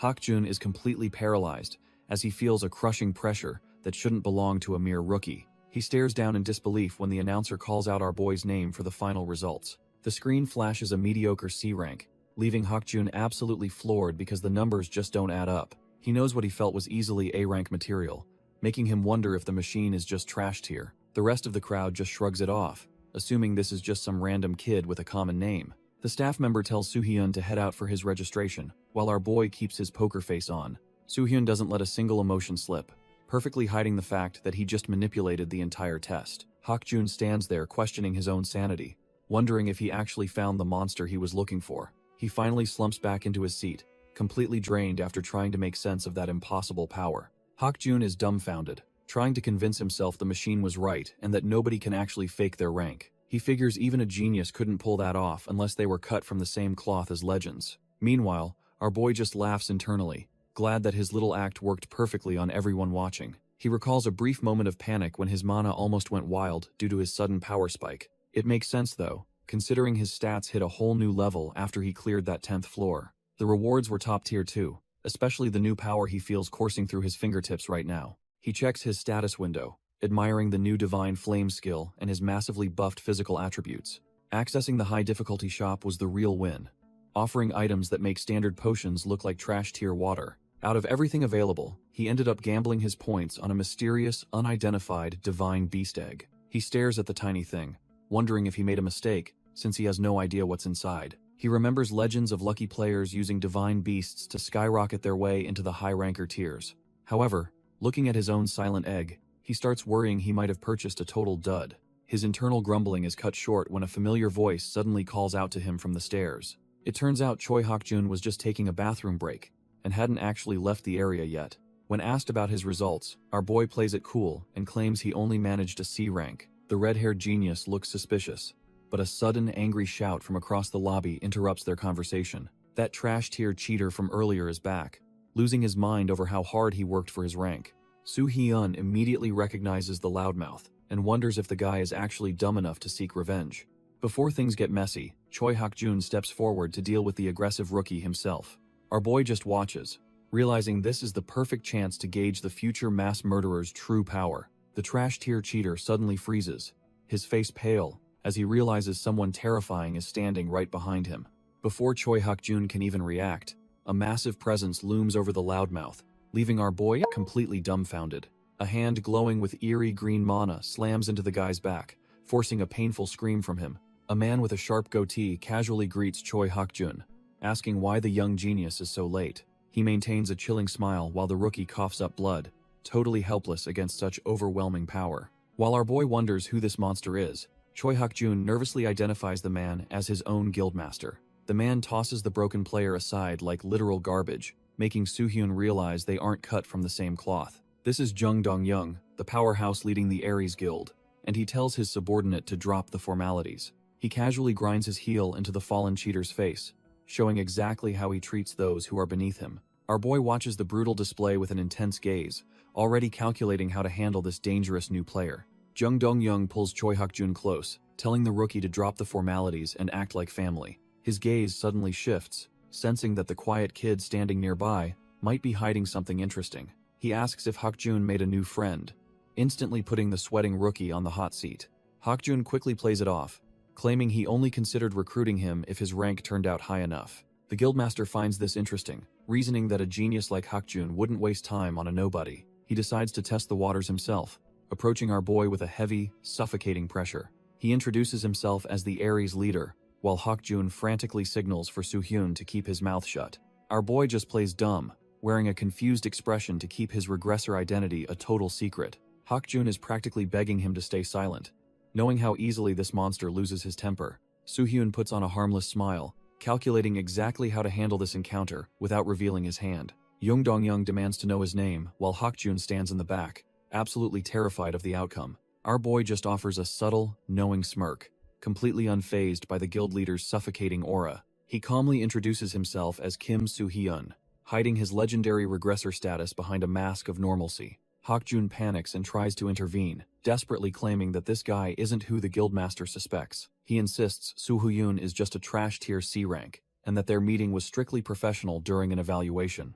The Aries leader immediately silences him, refusing to let a subordinate interfere with his personal investigation. He asserts his dominance, making it clear that he alone will be the judge of Soo-hyun's worth. While Hakjun sweats buckets, the boss asks to see Soo-hyun's official awakened identification card to verify his rank. The card confirms he is a lowly C rank, a perfect smokescreen to keep the big players off his scent. Jung Dong-young scrutinizes the ID, still feeling a strange disconnect between the rank and the boy's intense gaze. Jung Dong-young hands back the ID, claiming he must have mistaken our boy for someone else due to his name.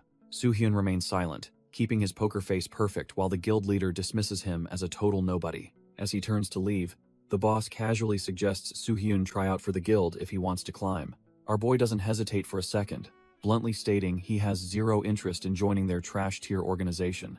He drops the act entirely, telling them straight up that he wouldn't join Aries even if the rumors were true. The atmosphere turns icy as the guild leader stops, his eyes narrowing with a sudden, dangerous intensity. Soo-hyun brings up their bloody history, questioning why he'd ever serve a man who treats human lives like garbage. Jung Dong-young just grins like a psychopath, explaining that anyone who crosses his members deserves a brutal punishment. Soo-hyun calls him out on his nonsense, noting that murdering a weak D rank is hardly what anyone calls self-defense. The boss just chuckles, realizing that their worldviews are fundamentally cut from a different cloth.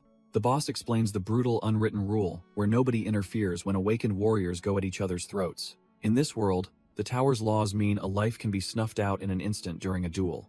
Turns out, the stronger you are, the easier it is to walk away from a corpse without any consequences. He boasts that a top-tier guild leader holds enough power to commit a literal slaughter and stay scotangent-free. Jung Dong-young leans in, mockingly asking if anyone wouldn't go crazy for a chance to join such a group. Our boy just stays stoic, coldly agreeing that their ways of thinking are fundamentally cut from a different cloth. The guild leader gives him one last look of pure annoyance, realizing he can't break this kid's resolve today. He decides he's done wasting breath and orders Choi Hakjun to follow him as they finally head out.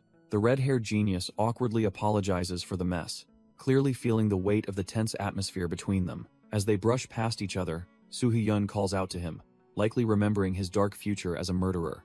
Hakjun looks down, clearly shaken by the intense encounter that just unfolded between the two powerhouses. Our boy reaches out and hands him a small slip of paper, a lifeline for what is coming. He gives a rare, small smile and tells the red-haired genius to reach out if things get too heavy. The guild leader does not wait around, leading his subordinate away toward the towering skyscrapers of the city. Soo-hyun watches them disappear, his mind already racing as he focuses on the name Jung Dong-young.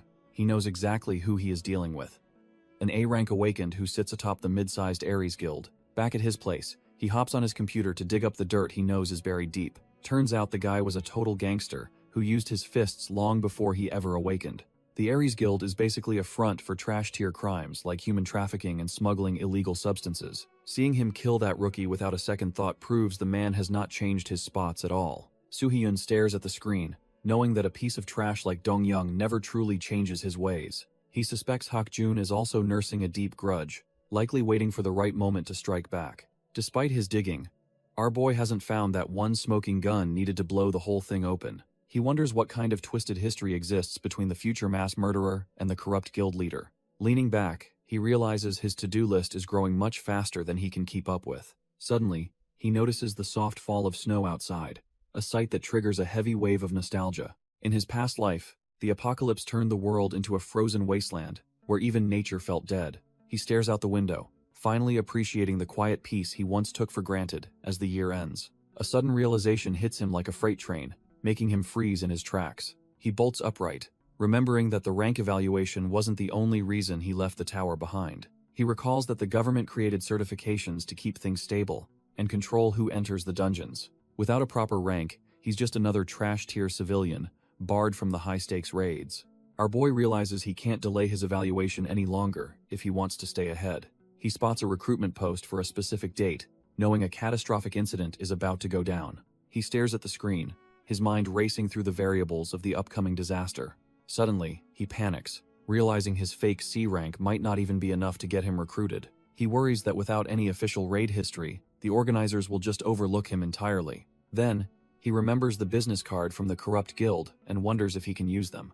A plan starts forming in his head as he weighs the risks of playing with fire. He decides to bait them, figuring a little manipulation is the only way to secure his spot. Dungeon difficulty is strictly color-coded, with violet being the absolute peak of lethality for any unlucky soul. Orange gates are usually trash tier, easily handled by a group of average C rankers without breaking a sweat. However, our boy knows this specific forest hides a secret that makes the standard ranking system totally useless. Arriving in Gwangju on New Year's Day, Soo-hyun prepares to dive into the chaos he knows is coming. He is greeted by a professional-looking man in a suit, while the rest of the ragtag team watches. Shaking hands, Soo-hyun realizes he is the last to arrive, though the leader seems perfectly fine with it. The man introduces himself as Lee Joo-ho, the guy running this show and keeping the party in line. When Joo-ho announces Soo-hyun's name to the group, one hunter suddenly looks like he has seen a ghost.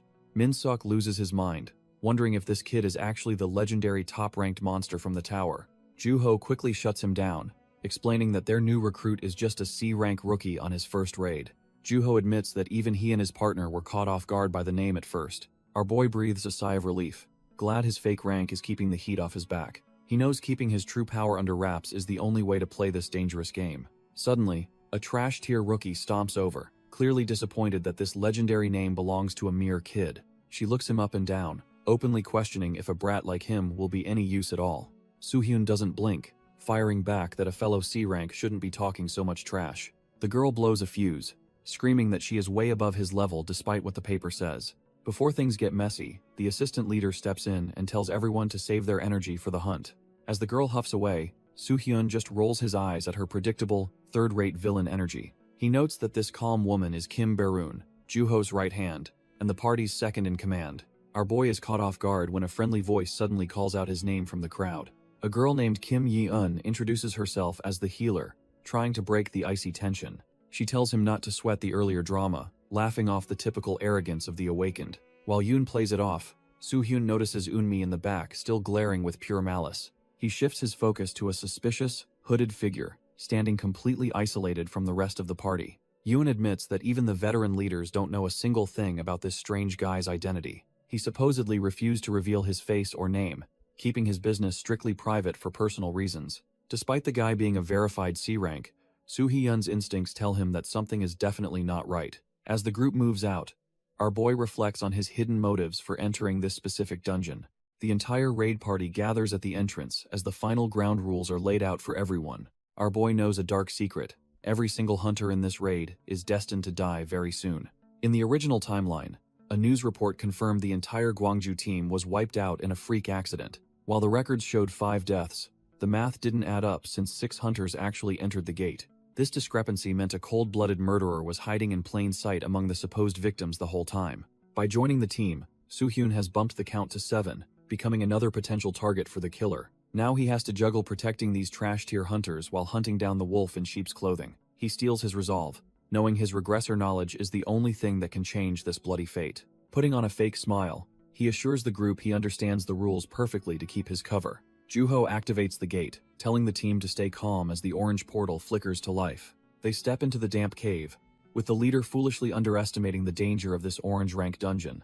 Joo-ho starts acting like a total big shot, claiming they won't run into any serious trouble inside.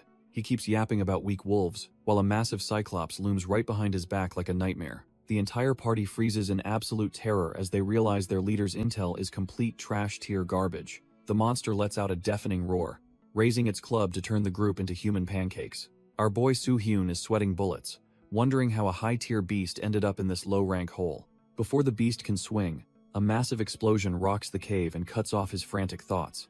A blinding sphere of fire erupts, lighting up the damp dungeon with an intense and unnatural heat. The flames morph into a familiar avian shape, signaling the arrival of a legendary and predatory force. The resulting shockwave is so violent it threatens to bring the entire cavern ceiling down on their heads. Everyone is sent flying as Soo-hyun desperately tries to stay grounded amidst the absolute chaos of the blast. Soo-hyun realizes something is seriously off, since a Cyclops should never be in a low-rank orange dungeon.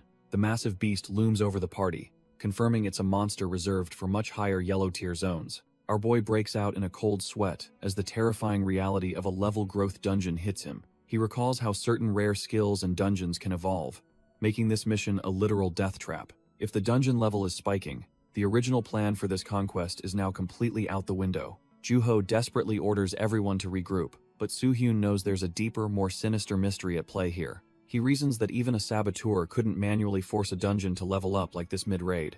Looking at the dumbfounded faces around him, he wonders if someone in this group is actually enjoying the carnage. The blonde rookie starts losing her mind, screaming that they need to bail before they all get slaughtered. While she rants about rewards versus survival, Soo-hyun remains calm, already calculating his next move in this mess. Our boy tries to stop the cowards from deserting, reminding them that leaving now means certain death for everyone. Suddenly, the Cyclops roars and charges forward, its massive frame shaking the very ground beneath their feet. Soo-hyun curses under his breath, realizing the situation is spiraling out of control faster than he anticipated. The rest of the party freezes in terror as they realize the beast has locked onto its next victims. Before the monster can crush them, Lee Joo-ho leaps in, barely catching the massive club with his blade. The leader grinds his teeth, the sheer weight of the strike threatening to shatter his bones into dust. Watching from the sidelines, our boy realizes that Lee Joo-ho is actually putting his life on the line. It turns out the rumors weren't just talk. The man really has the power of a B-rank hunter. However, holding back a monster of this caliber requires more than just rank. It takes pure, desperate grit. With a defiant shout, Joo-ho swings his sword, hoping to carve a path through this nightmare for his team. The party realizes this monster is way out of their league, far surpassing a standard B-rank threat. Lee Joo-ho is sent flying, his body slamming into the wall as his strength finally gives out. As the beast prepares to finish him off, the group panics, realizing their leader is about to die. Suddenly, a massive shockwave echoes through the chamber, stopping the monster's lethal strike in its tracks. Lee Joo-ho looks up in total disbelief, wondering how the hell he is still breathing right now. He is completely dumbfounded, unable to process who could possibly have the strength to stop that blow. Turns out our boy Soo-hyun stepped in, effortlessly blocking the giant's club with a single, casual blade. Kim Ba-roon rushes over to check on their fallen leader, while Soo-hyun keeps the monster at bay. Looking back, Soo-hyun is just glad the man is unhurt, though he is done hiding his power. With the distractions out of the way, he readies his sword to show this trash-tier monster true fear. The Cyclops swings with everything it has, but our boy just dances around the beast like it's nothing. The rest of the party watches in total silence as Soo-hyun lands with the grace of a pro. Min-sok and the others are completely dumbfounded, wondering how a supposed rookie can dodge such a lethal strike. Soo-hyun stares them down, asking if they plan on staying frozen in fear while the monster still breathes. Even the Cyclops is confused by the sudden shift in momentum as Soo-hyun warns them escape isn't an option. The mysterious hooded stranger steps forward to confirm the grim reality that their only way out is now blocked. Soo-hyun explains that yellow-level dungeons are a different breed where you can't leave until you find the exit. Lee Joo-ho struggles to his feet, admitting that Soo-hyun is right despite the terrifying change in the dungeon's rank. Suddenly, a massive tremor shakes the entire cavern, sending the already panicked hunters into a fresh wave of terror. While Eunmi screams about an earthquake, Soo-hyun keeps his cool, knowing the real trial is only just beginning.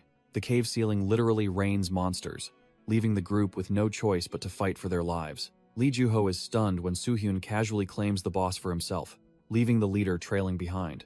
Before the leader can even argue, he realizes they have their own problems with the sheer number of enemies.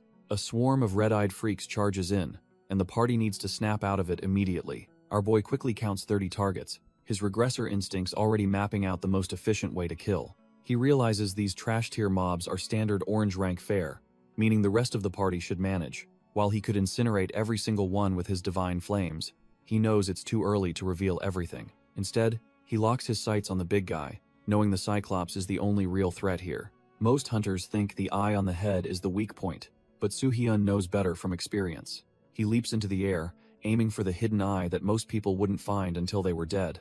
The Cyclops swings its massive club with enough force to pulverize stone, thinking the fight is already over. Our boy uses the momentum to hop right onto the beast's arm, leaving the monster completely dumbfounded.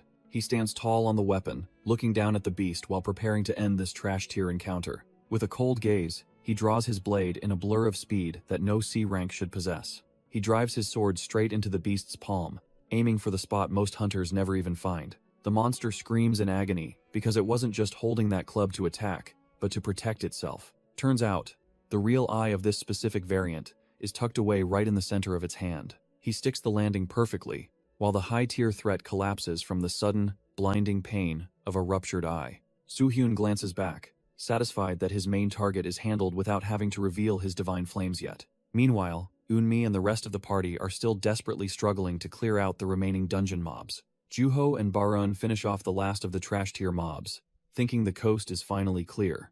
But their relief turns to pure terror as they scream for Soo-hyun to watch his back. Before our boy can even react, a massive green hand snatches him right out of the air. The beast just grins, proving that a single stab wasn't enough to put this monster down for good. Soo-hyun realizes too late that he targeted the wrong limb while the creature reveals its true secret. Turns out this variant has a second eye hidden right in the palm of its other hand. His mind races as he stares death in the face, realizing his C-rank act might have backfired.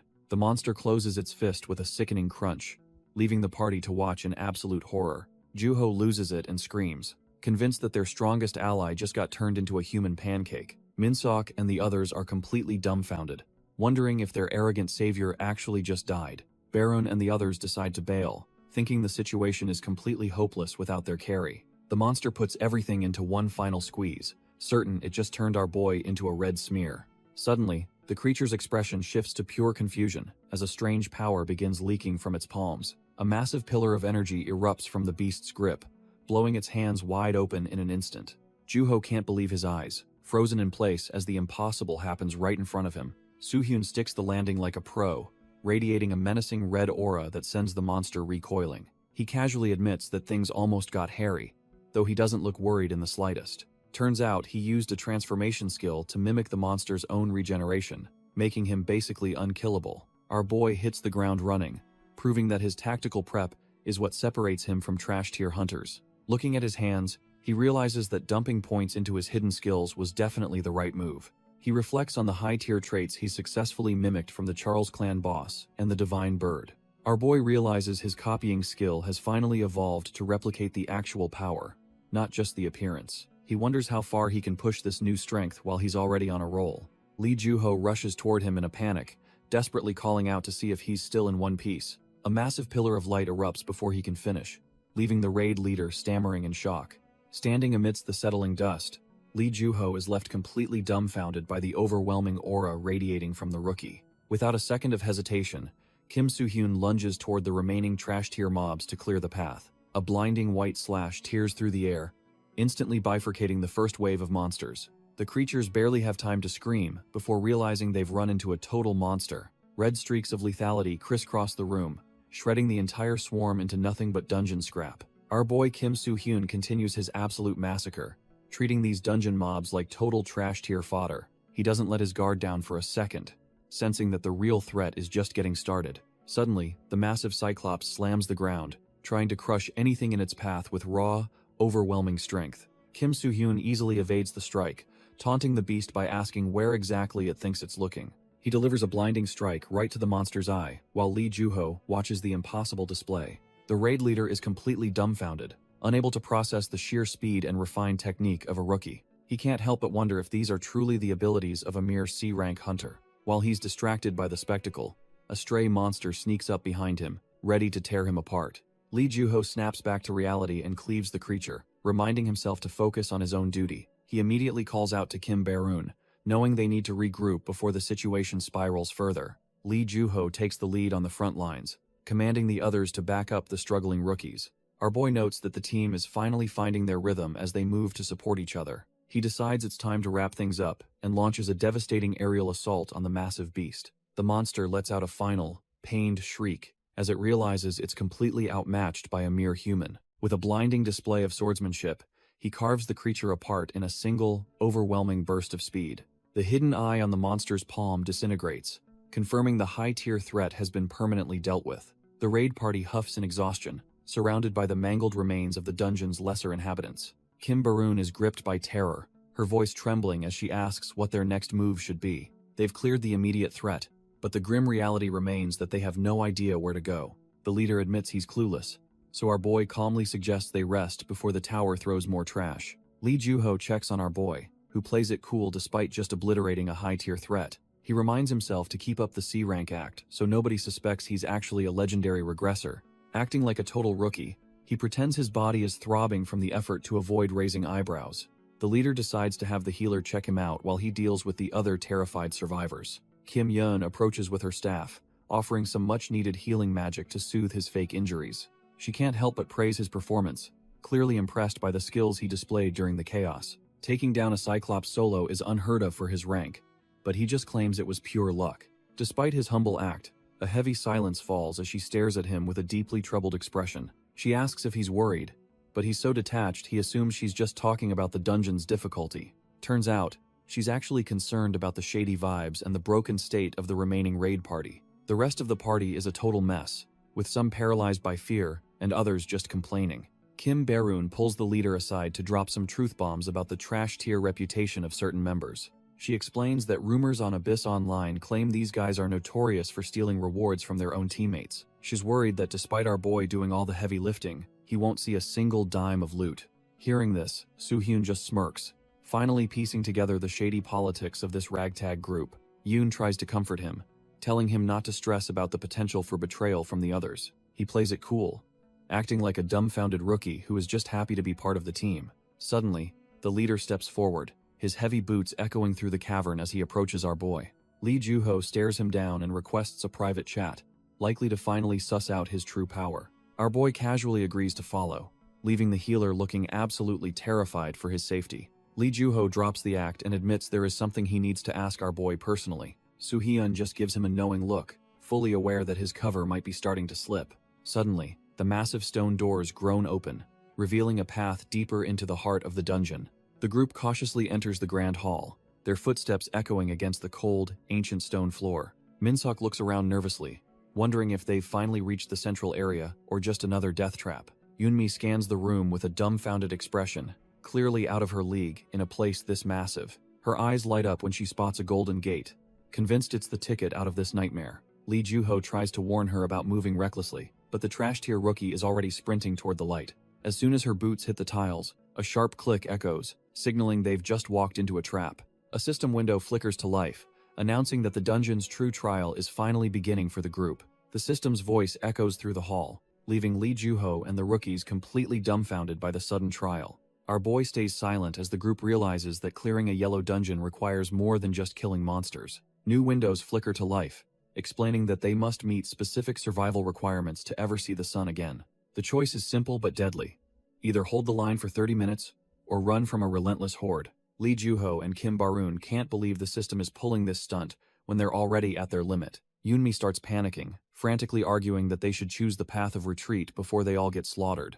Minsok hesitates, suggesting that better rewards might come from fighting since they've actually held their own so far. The argument turns into a heated spat until Kim Baroon finally loses her patience and screams for everyone to stop. Lee Juho tells them to quit being childish, his face darkening as he realizes the gravity of their situation. He looks back at Kim Soo-hyun, silently questioning if this mysterious rookie has the answer to their survival. Our boy just gives a faint smirk, knowing exactly how this high-stakes game is played. Lee Juho stays silent, his sharp gaze fixed on the rookie, who shouldn't be this calm. Kim Baroon presses the leader for a decision, noting they have less than 10 minutes before the trial. She points out that Soo-hyun is the only reason they aren't monster food, so his input is vital.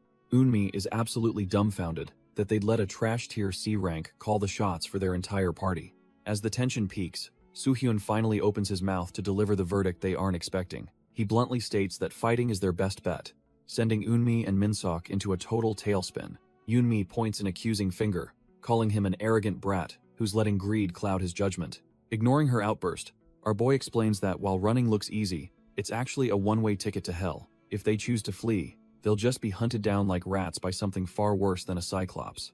Yunmi and the others are visibly shaken, as the reality of being hunted by unbeatable monsters sinks in. Our boy suggests that since the unknown behind the door is a death trap, they should hold their ground. Lee Juho realizes the logic is sound, and starts weighing their slim chances of survival in this hellhole. Seeing no other way out, the leader officially calls for everyone to prepare for the incoming onslaught. The party snaps into a defensive formation, knowing that their lives depend on working together for once. The tower confirms their choice to face the trial, leaving Yunmi trembling at the weight of their decision. With only 30 seconds on the clock, Min-seok grips his blade, his heart hammering against his ribs. Soo-hyun remains cold and focused while the system offers a hollow wish of luck to the desperate travelers. Suddenly, a blinding pillar of light erupts in the center of the hall, signaling the start of the carnage. A swarm of bloodthirsty monsters begins to manifest, ready to tear our group of rookies limb from limb. A wave of trash-tier mobs floods the hall, ranging from creepy crawlers to winged nightmares. The raid party is immediately swarmed, realizing too late that these monsters are far faster than they anticipated.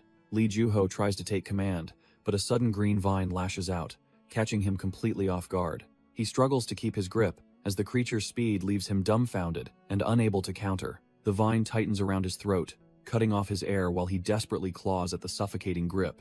Just as the leader's vision fades, our boy steps in and severs the vine with a single, precise strike. Without breaking his stride, Soo-hyun turns his attention to the next lizard man lunging from the shadows. He carves through the monster like butter, his regressor instincts making the chaotic battle look like child's play. His eyes glow with intensity as he notes that only 1 minute has passed in this grueling trial. Meanwhile, the rest of the party struggles to hold the line, while Yi-eun prepares her magic to survive. Yunmi and Min-seok are pushed to their limits, desperately trying to keep the swarm of trash-tier mobs at bay. Kim Bae-roon leaps into action, her blade cutting through the air as she tries to stabilize their crumbling defense. Suddenly, a massive blast of energy erupts, vaporizing the surrounding monsters and clearing the battlefield in an instant.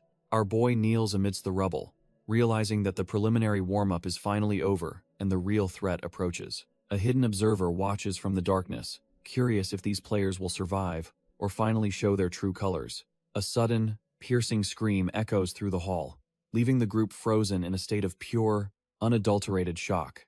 Lee Juho stands there dumbfounded, unable to process the carnage, while Soo-hyun remains eerily calm behind him. Kim Yun is visibly trembling, her spirit nearly broken, as she realizes they are completely out of their league here. The heavy dungeon doors slowly creak open, revealing a gruesome scene that halts everyone's breath in their chests. The hooded stranger is left dangling like a rag doll, brutally impaled by energy spikes in a display of absolute lethality.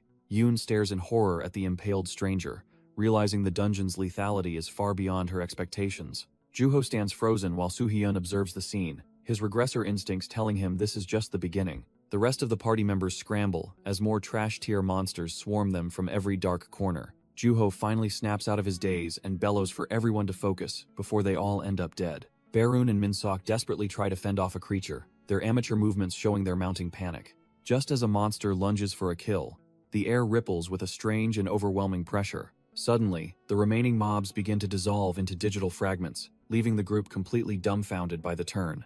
A system notification blares, announcing that the first route has been forcibly closed by an unknown force. The group realizes someone else cleared the trial ahead of them, leaving them trapped in a failing dungeon. Bae-roon admits that taking on the next wave is impossible, as their hope of survival rapidly vanishes. The situation is dire since the next wave of monsters will be even stronger than the previous ones. Bae-roon warns that running is futile because the path ahead is likely littered with lethal traps. Our boy Soo-hyun casually steps forward and tells the stunned group it is time to move out.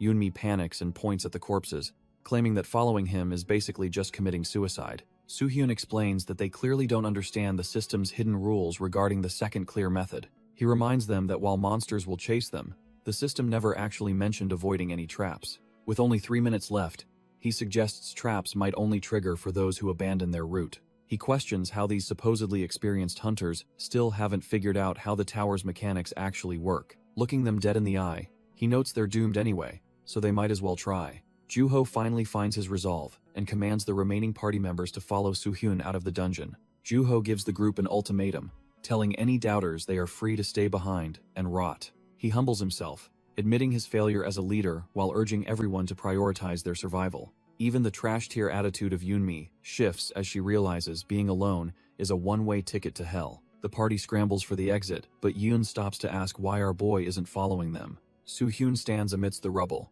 coldly announcing his intention to remain behind in the dungeon. The group is absolutely dumbfounded, with Yoonmi certain that the pressure has finally snapped his mind.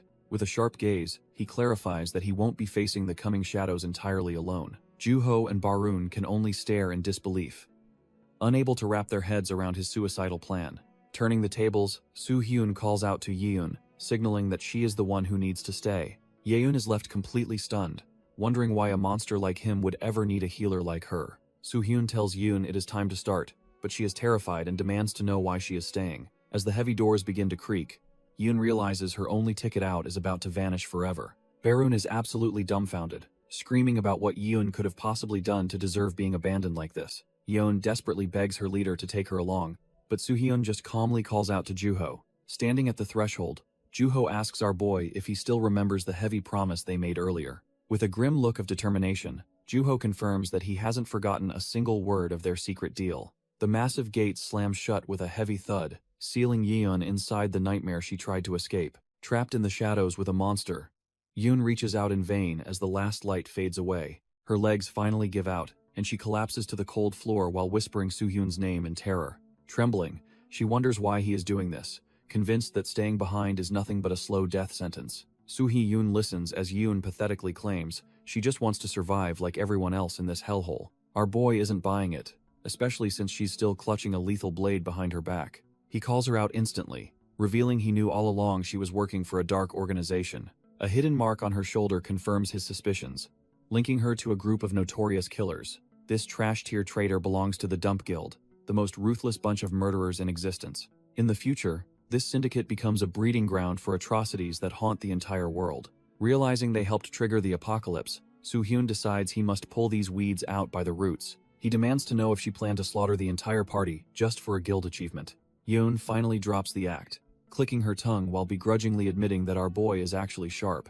He already analyzed the others, knowing Yoonmi was too selfish and Minsok too weak to be the mole. Soo-hyun recalls how the hooded man seemed like the perfect suspect since he was hiding his identity. That mystery man became the first victim, a calculated move to keep the real traitor in the shadows. Yoon even manipulated the group's trust by leaking false stories about the party leaders to cause friction. However, our boy explains that her desperate attempts to frame others were exactly what exposed her. The traitor just laughs, finding it amusing that her trash-tier acting was seen through so easily. He reveals that he noticed her suspicious movements the very moment the Cyclops was defeated. Dropping her facade, she pulls a dagger and wonders how a supposed low-ranker could be so perceptive. She mocks him, claiming he'll be dead in seconds, while she slips away through the exit. Her healer class was a total lie, masking an assassin build equipped with a powerful sneak skill. As the second trial begins, she vanishes into the shadows, leaving Soo-hyun alone to handle the chaos. Soo-hyun asks if her skill can hide the scent of blood, leaving the traitor completely dumbfounded. She stares at the bloodstain on her hand, realizing he marked her before she even tried to vanish. Panic sets in as she tries to bolt, realizing she's been outplayed by a supposedly weak rookie. Suddenly, the dungeon's second trial triggers, surrounding the fleeing assassin with a horde of hungry monsters. A blood-curdling scream echoes through the hall as the monsters tear into the traitor who abandoned them. Our boy doesn't even flinch, knowing the real battle is only just beginning for him. He stands alone against an entire army of giants and beasts, ready to clear the path himself. The monsters charge with mindless fury, thinking they've found an easy snack in the lone human. With a single, blinding flash of his blade, he carves through the front line like wet paper. He stares them down with cold eyes, warning the remaining trash that nobody is getting past him today. The survivors scramble through the dark tunnel, desperate to escape the encroaching horde. Yoonmi and the others push their limits, knowing the monsters will catch up if they slow down. Lee Juho is completely dumbfounded, struggling to process that Kim Yoon was the traitor all along. He wonders how our boy could have possibly known about the traitor's hidden identity so early on. He realizes Soo-hyun possessed advanced knowledge of the betrayal, making the rookie seem even more enigmatic. Once they find a moment of peace, Lee Juho finally demands to know what Soo-hyun is hiding. He turns to face the mysterious rookie, his eyes filled with a mix of suspicion and curiosity. The leader bluntly asks if he is truly a trash-tier C rank, or something much more dangerous. Soo-hyun just plays it cool, while Juho reveals he has been comparing notes with Kim Barun, recalling how he effortlessly decimated a Cyclops. The leader knows this rookie is cut from a different cloth. Soo-hyun is caught off guard when Juho asks if he's actually the legendary ranker everyone's been whispering about. The leader admits he's out of his league and asks our boy to take over as the raid leader. Recalling Soo-hyun's insane combat prowess against the Cyclops, Juho realizes only a true monster can lead them now. The tension in the cave is thick as the leader waits for a straight answer from the mysterious rookie. He looks Soo-hyun dead in the eye, questioning if that trash-tier C-rank title is just a total lie. Our boy remains silent for a moment, weighing the consequences of finally dropping his carefully crafted facade. He admits he was going to keep lying, but the situation has become too dire for more games. Juho flinches in shock when the rookie finally stops playing pretend and confirms his suspicions. With a cold, piercing gaze, Soo-hyun officially reveals that he is indeed the powerhouse they've been looking for. Juho isn't surprised he was hiding his strength, while Soo-hyun simply says he has his own personal reasons. Soo-hyun explains he is being honest because he heard the leader is actually a trustworthy guy. Even with his insane power, our boy flat out refuses to take over the raid leader position. He notes how the veteran managed to keep the team organized and calm, even when things turned deadly. Seeing the man sacrifice himself to block a hit for the group proved he is the real deal. Soo-hyun believes these leadership qualities make the veteran far more qualified to guide the survivors than he is. Instead of leading, the regressor has a specific request that ties back to his secret agenda. The tension spikes as he prepares to reveal the dark truth lurking within their own ranks. The leader is completely dumbfounded when the rookie predicts a cold-blooded murder is about to take place. He needs the veteran to focus on evacuating everyone safely while he stays behind in the shadows. Our boy reveals his real mission isn't clearing the floor, but catching the traitorous culprit red-handed. Lee Juho keeps running, but he can't stop thinking about the strongest rookie currently risking it all alone. He knows the dungeon is crawling with trash-tier mobs that could easily swarm even a powerhouse like Soo-hyun. The veteran grits his teeth, desperately trying to convince himself that he's powerless to change the outcome. He realizes that compared to the regressor's talent, he might just end up getting in the way. His hand instinctively tightens around his hilt as his pride as a leader begins to flare up. Suddenly, he decides he can't live with himself if he abandons his comrade to a certain death. He pulls a complete U-turn and bolts back, leaving Kim Baroon standing there absolutely dumbfounded. Even if it means failing his mission to evacuate the others, he refuses to be a coward today. He charges back into the heart of the dungeon, determined to reach the rookie before the light fades. With a sharp clang, our boy draws his steel and strikes the barrier while calling for the rookie. Lee Juho freezes in his tracks, his eyes wide with absolute disbelief at the sight before him. The entire floor is a graveyard of trash-tier mobs, all scorched by a strange, flickering blue flame. Another beast collapses right at his feet, its life extinguished before it could even register a threat. This is not normal mana. It's a divine power specifically designed to incinerate anything with dark tendencies. From the heavens, our boy descends like a god of war with a massive flaming avian at his back.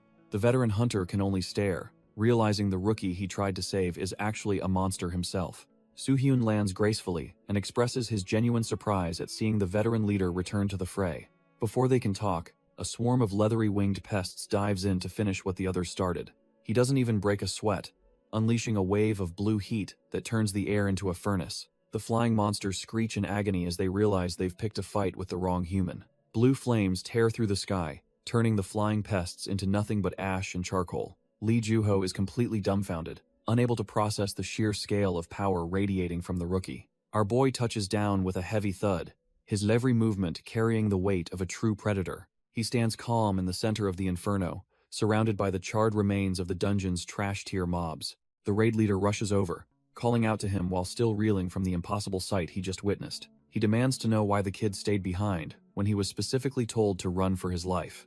Hanging his head in shame, the veteran offers a sincere apology for underestimating the monster standing before him. He admits his conscience wouldn't let him abandon a comrade, even if it meant certain death for himself. When asked about the traitorous healer, Soo-hyun coldly notes that the monsters already took care of her mess. Lee Juho scratches his head, feeling like trash tier for being useless while the rookie did everything. Our boy tells the veteran he'll get his chance to help because the real show is starting. Suddenly, a massive orb of golden lightning erupts in the center of the hall, shaking the ground. The energy crackles with intense mana, signaling that the dungeon isn't finished with them yet. A bony, skeletal hand reaches out from the blinding light, clawing its way into their reality.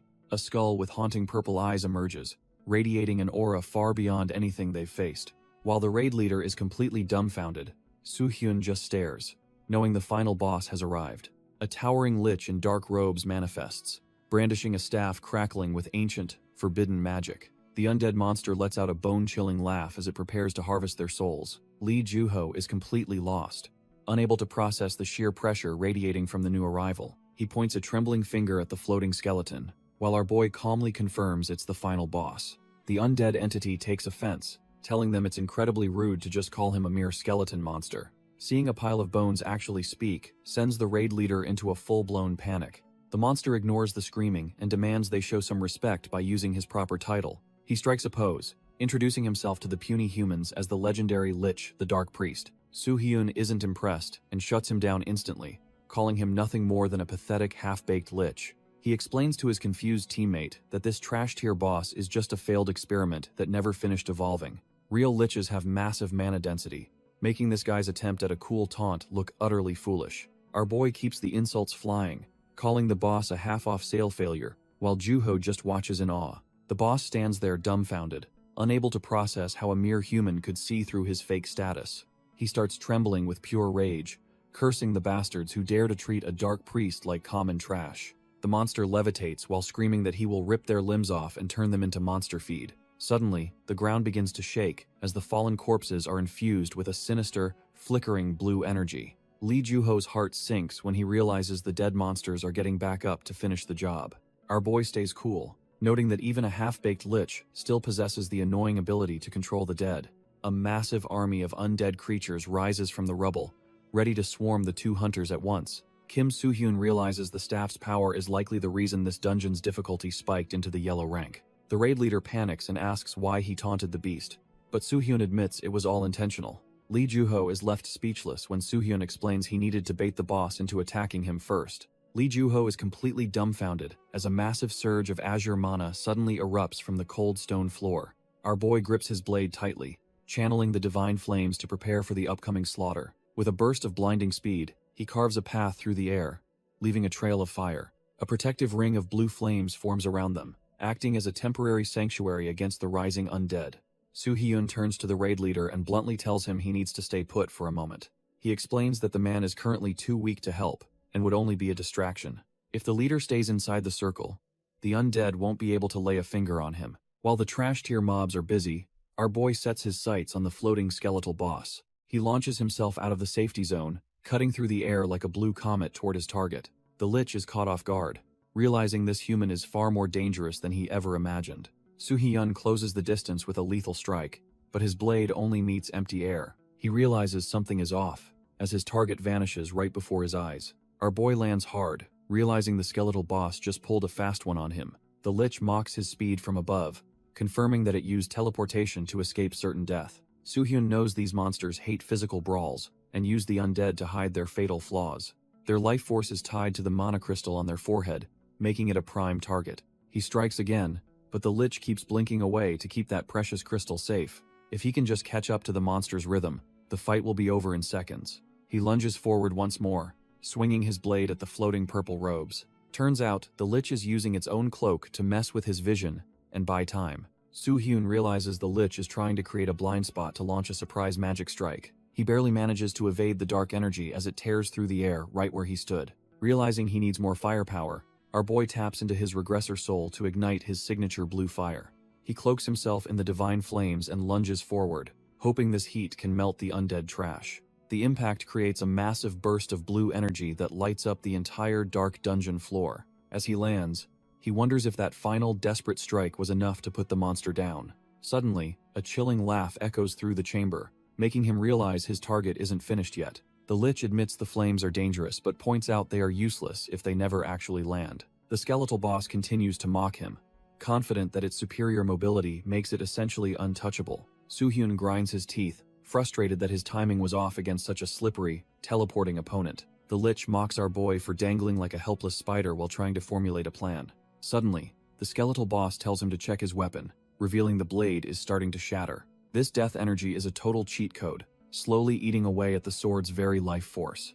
Soo-hyun just smirks, knowing he won't need 5 minutes to end this trash-tier boss once and for all. He releases his grip and plummets toward the ground, turning himself into a human meteor. With a desperate roar, he dives straight for the Lich, determined to finish the fight right now. The impact sends shockwaves through the chamber, kicking up a massive cloud of dust and debris. Nearby, Juho stands amidst the blue flames, completely dumbfounded by the sheer scale of the battle. He curses his own weakness, realizing he's barely keeping his head above water in this nightmare. Watching the monsters swarm, he hates that he is just being protected instead of actually contributing. Juho watches Soo-hyun clash with the Lich, realizing he'd only be a burden if he jumped in now. Even the trash tier mobs are frozen in awe as the two monsters above trade world-shaking blows. Our boy Juho feels like a total amateur, knowing a mere B rank would be erased in seconds here. He stands amidst the blue flames, his feet rooted to the spot by the pressure of the battle. However, he refuses to just be a spectator while his comrade puts everything on the line. He tightens his grip on his blade, deciding that sitting still just isn't in his DNA. With a roar that shakes his very soul, he ignites his resolve and charges into the fray. He carves through a reptilian mob, proving that even a B rank can draw blood when pushed. The creature falls instantly, unable to keep up with the desperate speed of Juho's sudden counterattack. He isn't the strongest, but he's determined to clear a path and prove he belongs on this battlefield. Soo-hyun is left dumbfounded, sensing a sudden surge of power coming from his supposed B-rank companion. He watches Juho dive headfirst into the monster swarm, seemingly abandoning the protection of the divine flames. Turns out, the man is actually drawing power from the blue fire, weaving it into his own sword style. Soo-hyun realizes Juho's mana pool has expanded mid-battle, proving the man has truly evolved under this intense pressure. Even while gasping for air, Juho's eyes burn with a new determination to finally stand on equal footing. Seeing his ally can handle the heat, our boy smirks and decides it is time for a change of plans. He blitzes across the stone floor with blinding speed, momentarily ignoring the boss to focus on the surrounding trash. The Lich just laughs like a maniac, convinced that the regressor is finally running away in total fear. Instead, Soo-hyun becomes a whirlwind of steel, carving through the trash tier mobs with lethal, high-speed precision. He finishes the rotation with a massive burst of blue mana, incinerating every last monster in a single strike. Juho is completely dumbfounded, struggling to understand why Soo-hyun would suddenly turn his back on the boss. Our boy just stands tall amidst the blue flames, declaring that the real battle is only just beginning. The heavy silence of the dungeon chamber is broken, as Juho calls out to him in disbelief. Soo-hyun calmly walks back toward his ally, his expression unreadable despite the chaotic mana swirling around them. He actually offers a rare apology, admitting that he was wrong to call Juho inadequate before. Now that the trash tier mobs are cleared, he explains the next phase of his ruthless plan. He proposes they team up to end the boss, leaving the raid leader absolutely stunned by the suggestion. The Lich cackles from above, mocking their desperate struggle and doubting two humans could ever hope to win. Ignoring the noise, Soo-hyun leans in to whisper a secret strategy that makes Juho break into a sweat. When asked if such a crazy feat is even possible, our boy simply confirms it with total confidence. Lee Juho admits he lacks confidence but trusts that our boy has a solid reason for this madness. He vows not to be a burden, as they both prepare their blades for the final, desperate showdown. The Lich calls them fools and summons a fresh wave of trash tier mobs to show them true despair. Without a second of hesitation, the duo charges straight into the heart of the growing enemy swarm. Soo-hyun's eyes turn cold as he begins to carve a path through the monsters with surgical precision. Juho follows the opening, pushing his physical limits to keep up with the regressors' insane combat pace. Using the momentum, the raid leader launches himself into the air, aiming directly for the boss' skeletal head. The skeletal mage is dumbfounded that the weaker human is the one actually initiating the direct assault. It mocks his pathetic speed, completely unaware that Juho is merely the distraction for the real threat. Behind him, Soo-hyun ignites his divine blue flames, preparing to incinerate everything in a single, glorious burst. Our boy plants his feet, ready to launch a strike that defies all logic. Soo-hyun's eyes burn with a cold intensity as he accelerates past the point of human recognition. While Juho dives from above, the regressor stays low, weaving a net of blue destruction. The Lich mocks their coordination, claiming that no mere human effort can ever hope to reach it. Juho remains stone-faced, fully aware that his life depends on this single, desperate distraction. He tightens his grip and activates his Tempest Sword, pouring his entire soul into the blade. A massive hurricane of mana erupts as the raid leader executes his high-speed wind dance. The swirling winds instantly catch Soo-hyun's divine flames, creating a lethal, spiraling vortex of blue fire. Their combined powers merge into a singular, devastating storm that tears through the dungeon's thick mana. The boss is left dumbfounded as the incinerating gale prepares to wipe its smug grin away. The boss is absolutely dumbfounded that these two supposedly weak hunters actually managed to combine their skills. It screams in agony as the incinerating blue gale swallows its skeletal frame and disrupts its mana.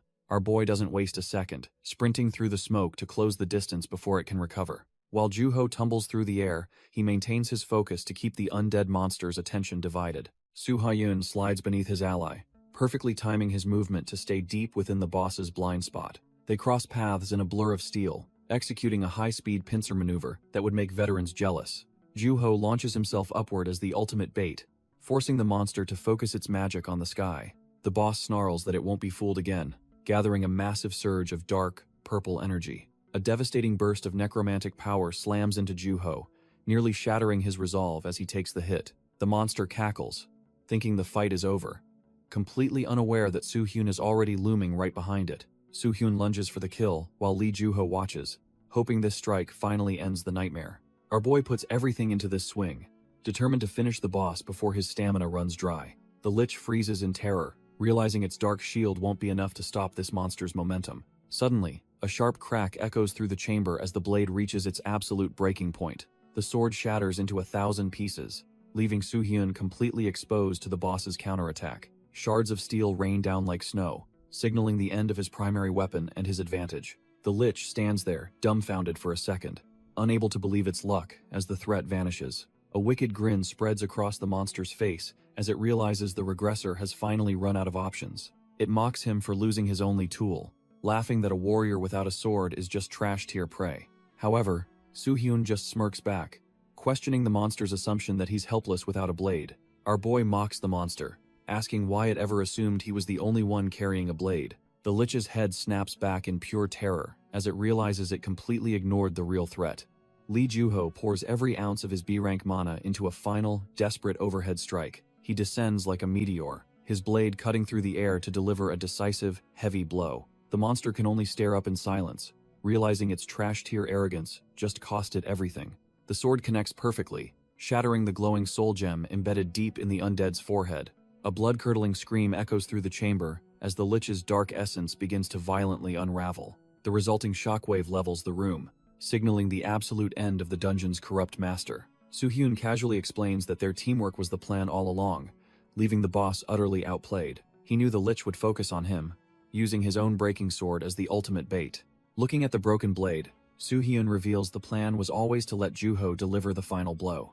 Juho stands firm, having successfully exploited the monster's trash-tier arrogance to land that decisive, heavy strike. The defeated Lich clings to its fading essence, wheezing that this isn't the end for its dark cause. It dissolves into shadows, prophesying a dark rebirth for its king, once the sun is finally cloaked in darkness. A heavy silence fills the chamber as the boss's final promise of unending pain echoes through the ruins. Juho finally exhales, asking our boy if the nightmare is over while trying to process their narrow victory. Su-hyun confirms the kill, yet he can't shake the feeling that the boss' parting words were a warning. He stares at the lingering smoke, his mind racing as he tries to identify this mysterious king. Meanwhile, Barun puts on a tearful show for the media, acting like she's devastated by the raid's outcome. She wails for the cameras, claiming that our boy is likely dead to cover her own tracks. Hiding in the brush, the duo realizes Barun's rescue call has turned the exit into a media circus. Juho glances over, checking if our boy still wants to keep his god-tier identity under wraps.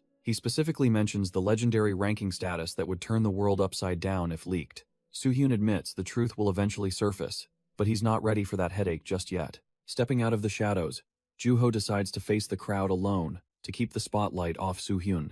Looking at the chaotic scene, he notes he spent plenty of time fixing Baron's trash-tier mistakes. Before leaving, Juho reaches into his suit, preparing a final gesture of respect for his savior. He holds out a heavy bag, insisting that Su-hyun takes his entire share of the dungeon rewards. Our boy is dumbfounded, realizing these ether stones are worth a literal fortune in the outside world. Even though Juho claims B-rankers struggle, Su-hyun knows his friend is just being incredibly humble and generous. Juho tries to hand back the rewards, claiming he isn't qualified to keep such a massive haul. He remembers the terrifying Lich, and knows they only survived that nightmare because of Su-hyun's hidden strength. To Juho, the debt he owes for his life far outweighs any pile of shiny stones. He even realizes our boy could have soloed the boss and only let him help for the experience. Su-hyun just smirks, realizing his humble act didn't stand a chance against Juho's sharp intuition. Juho insists he takes the bag and disappears while he stays behind to distract the vultures. He quickly calls up a personal contact to arrange a discreet getaway for his savior. The sun begins to set over the winding mountain roads as the plan goes into motion. A lone yellow taxi rolls up the secluded path, far away from the prying eyes of reporters. Soo Hee-yoon finds it hilarious that Joo-ho has such a wide range of friends, even in the taxi business. Soo Hee-yoon sits in the taxi, brooding over the lives lost despite catching the traitorous healer in time. He admits that without Lee Joo-ho's leadership, he wouldn't have been able to pull off such a clean exit. Our boy clenches his fist, feeling disgusted that his current strength is still considered trash tier for the future. He thinks back to his previous life, where surviving until the end made him arrogant about his power. The terrifying image of Fafnir serves as a grim reminder that he needs to get exponentially stronger. His plan involves more than just solo grinding. He needs to bring heavy hitters like Choi Hak-jun along. Suddenly, his fatigue hits 83, making Young-hoon joke about how fragile the youth are these days. He ignores the driver, focusing instead on the massive tasks ahead of him to truly change the timeline. Before tackling the tower, he needs to handle his mother's hospital bills and get out of these clothes. Meanwhile, Young Dong-young kicks back in his office, laughing heartily at the chaos currently trending on the news. Lee Kyung-jong is taking a break when his assistant bursts in with news of a new seller. Being the manager of the auction house, he usually expects only high-level players to grace his office. He initially scoffs, wondering why anyone would make a fuss over a trash-tier C-rank hunter. His heart nearly stops when he hears the kid is carrying over 500 grams of ether stones. In the waiting room, our boy sits calmly, knowing exactly how much leverage he holds right now. He looks up as the door flies open, sensing the manager's desperate scramble to make amends. The manager bows low and offers a frantic apology, suddenly treating the C-ranker like royalty. Without saying a word, Soo Hyun thuds a heavy bag of glowing loot onto the coffee table. The manager pulls out his loupe, his hands trembling as he examines the high-purity stones. He realizes these are high-grade materials that usually only drop in lethal yellow-rank dungeons. The manager asks if these were obtained legally, making our boy wonder if he is being interrogated. Lee Kyung-jong quickly clarifies he isn't accusing him, yet the atmosphere in the room remains incredibly tense. He points out that for a trash-tier C-rank hunter, possessing such high-grade loot is practically impossible. Soo Hyun just smirks, seeing right through the manager's pathetic attempt to lowball the price by targeting the origin. He casually mentions that luck was on his side, and decides to show them the real prize. Reaching into his stash, he prepares to unveil the item that will change the entire negotiation. The manager and his assistant freeze in place, completely dumbfounded by the golden glow emanating from the table. Their eyes nearly pop out of their heads as they realize they are looking at a legendary treasure. It turns out to be a high-grade crystal of life, a material so rare most hunters never see it. This specific ether stone belonged to a lich, making it a masterpiece that few people even know exists. This legendary reward box was a total fluke, a rare drop essential for taking down that high-tier lich boss. Our boy isn't playing games, threatening to walk out if these trash-tier lowballers keep questioning his methods. The manager freezes, his brain short-circuiting, as he realizes the leverage has completely shifted in an instant. He looks down at his empty hands, wondering how the hell the item vanished right under his nose. Turns out Soo Hyun snatched it back with godlike speed, leaving the staff absolutely dumbfounded by his sheer reflexes. He clinches the deal in his mind, knowing he holds all the cards in this corrupt tower system. With a cold smirk, he warns them that he's only giving them one shot to name a fair price. The two of them stand there looking like they've seen a ghost, realizing they've messed with the wrong hunter. As night falls over the city, the power dynamic in the local hunter market begins to shift permanently. A massive deposit of 600 million won hits his account, finally securing the funds for his mother's treatment. Our boy checks his balance, noting that 600 million won is a decent haul for those items. He knows this cash will be trash tier once the apocalypse hits, but for now, it is his lifeline. Walking home, he realizes that financial stress won't be haunting his family for a long time. He steps inside, announcing his return while feeling relieved he no longer needs to rely on his mother. Suddenly, his mother rushes out with a ladle in hand, overjoyed to see him back so soon. She gives him a warm welcome, her face lighting up with a genuine smile he hasn't seen lately. Our boy stands there completely dumbfounded, the weight of his regression and her presence hitting him at once. He can barely process the normalcy of the moment as she continues to greet him with open arms. She fusses about dinner not being ready yet, and asks if he had a good time with friends. Looking closely, he feels a pang of guilt seeing how thin and worn down his mother has become. Soo Hyun notices a fresh scar on her face and immediately asks where she got it. She nervously brushes it off, claiming it happened at the restaurant where she works. Turns out some trash-tier customers got into a brawl, and she caught a stray shard of glass. Hearing that she's in danger for such a pathetic job makes our boy grit his teeth in anger. He tells her to quit right now, refusing to let her get hurt for a few pennies. She just holds his hands tightly, explaining that his college tuition won't pay for itself. Even though they aren't wealthy, she's determined to provide him with the best life possible. She tells him he's her pride and joy, and she wants to be a mother he's proud of. Our boy stands there completely dumbfounded, feeling the crushing weight of her unconditional love. His eyes glow with a cold resolve as he vows to end her suffering once and for all. Memories of a trash-tier past resurface, where someone mocks his pathetic mana and tosses his results aside. A cold voice from his memories tells him that he simply isn't trying hard enough yet. She touches his face, drilling in the idea that his only worth is being a son she can flaunt. With a chilling smile, she claims he's destined for greatness, though it feels more like a curse. The haunting vision shatters when his mother's voice breaks through the silence, calling out his name. Our boy stares back blankly, still caught between his dark past and the worried woman before him. He finally snaps out of it, realizing he's safe in the present with the mother he truly loves. Gripping her hands, he decides the lies have to end, and says he has a confession to make. They sit down together, the steam from their tea rising as the tension in the room thickens. She looks absolutely dumbfounded when he finally drops the bombshell that he's actually an awakened. Soo-hyun explains that being an awakened is a respectable, high-paying career, choosing it over a normal college life. He looks down, apologizing for keeping such a massive secret from her for so long. His mother softly calls his name, her expression unreadable, as she processes the weight of his confession. She looks him in the eye and asks if this dangerous path is truly his own desire. Our boy is caught off guard when she asks if his heart is really in it beyond the money. Recalling the apocalyptic ruins of his past life, he firmly declares that this is exactly what he wants. Seeing his resolve, she lets out a heavy sigh and tells him that she finally understands his choice. Soo-hyun is completely dumbfounded, asking if she's really not angry about him keeping her in the dark. He admits he expected a lecture since he lied for a year about such a life-threatening job. She admits she's definitely worried, but her love for him clearly outweighs any anger she might have. She realizes that after a year of secrets, simply getting angry won't stop him from this path. Instead of forcing him to change, she just wants her son to find his own happiness and purpose. Sitting across from him, she insists he must share his burdens instead of carrying everything alone. Our boy solemnly nods, finally feeling the weight of his mother's unconditional support and trust. He thanks her with a genuine heart, watching her face soften into a warm, relieved smile. Shifting the mood, he mentions his recent earnings and suggests she finally quit her exhausting restaurant job. He slides his phone across the table to show her the results of his recent dungeon raids. She stares at the screen in total disbelief, her eyes nearly popping out at the massive balance. Her shocked scream about the 600 million won echoes through the quiet neighborhood night. She starts trembling with excitement, wondering if every hunter brings home this kind of life-changing loot. Our boy jokes about her being too happy, but she admits nobody in this world hates having extra money. She rushes off to cook a feast, nearly causing Soo-hyun to fumble his phone in her sudden, frantic energy. He smiles softly when she asks for his favorite dish, savoring a level of care he hasn't felt in years. As they share a meal, he realizes this heartwarming atmosphere is something he has been dreaming about for lifetimes. The peace is so comfortable that he almost considers giving up his crusade just to stay in this moment. But the weight of his secret hits hard, reminding him that he is technically an imposter in this home. He knows he was granted this second chance specifically to protect the simple peace of every family on Earth. He silently addresses the original owner of his body, promising to make things right for the kid's eventual return.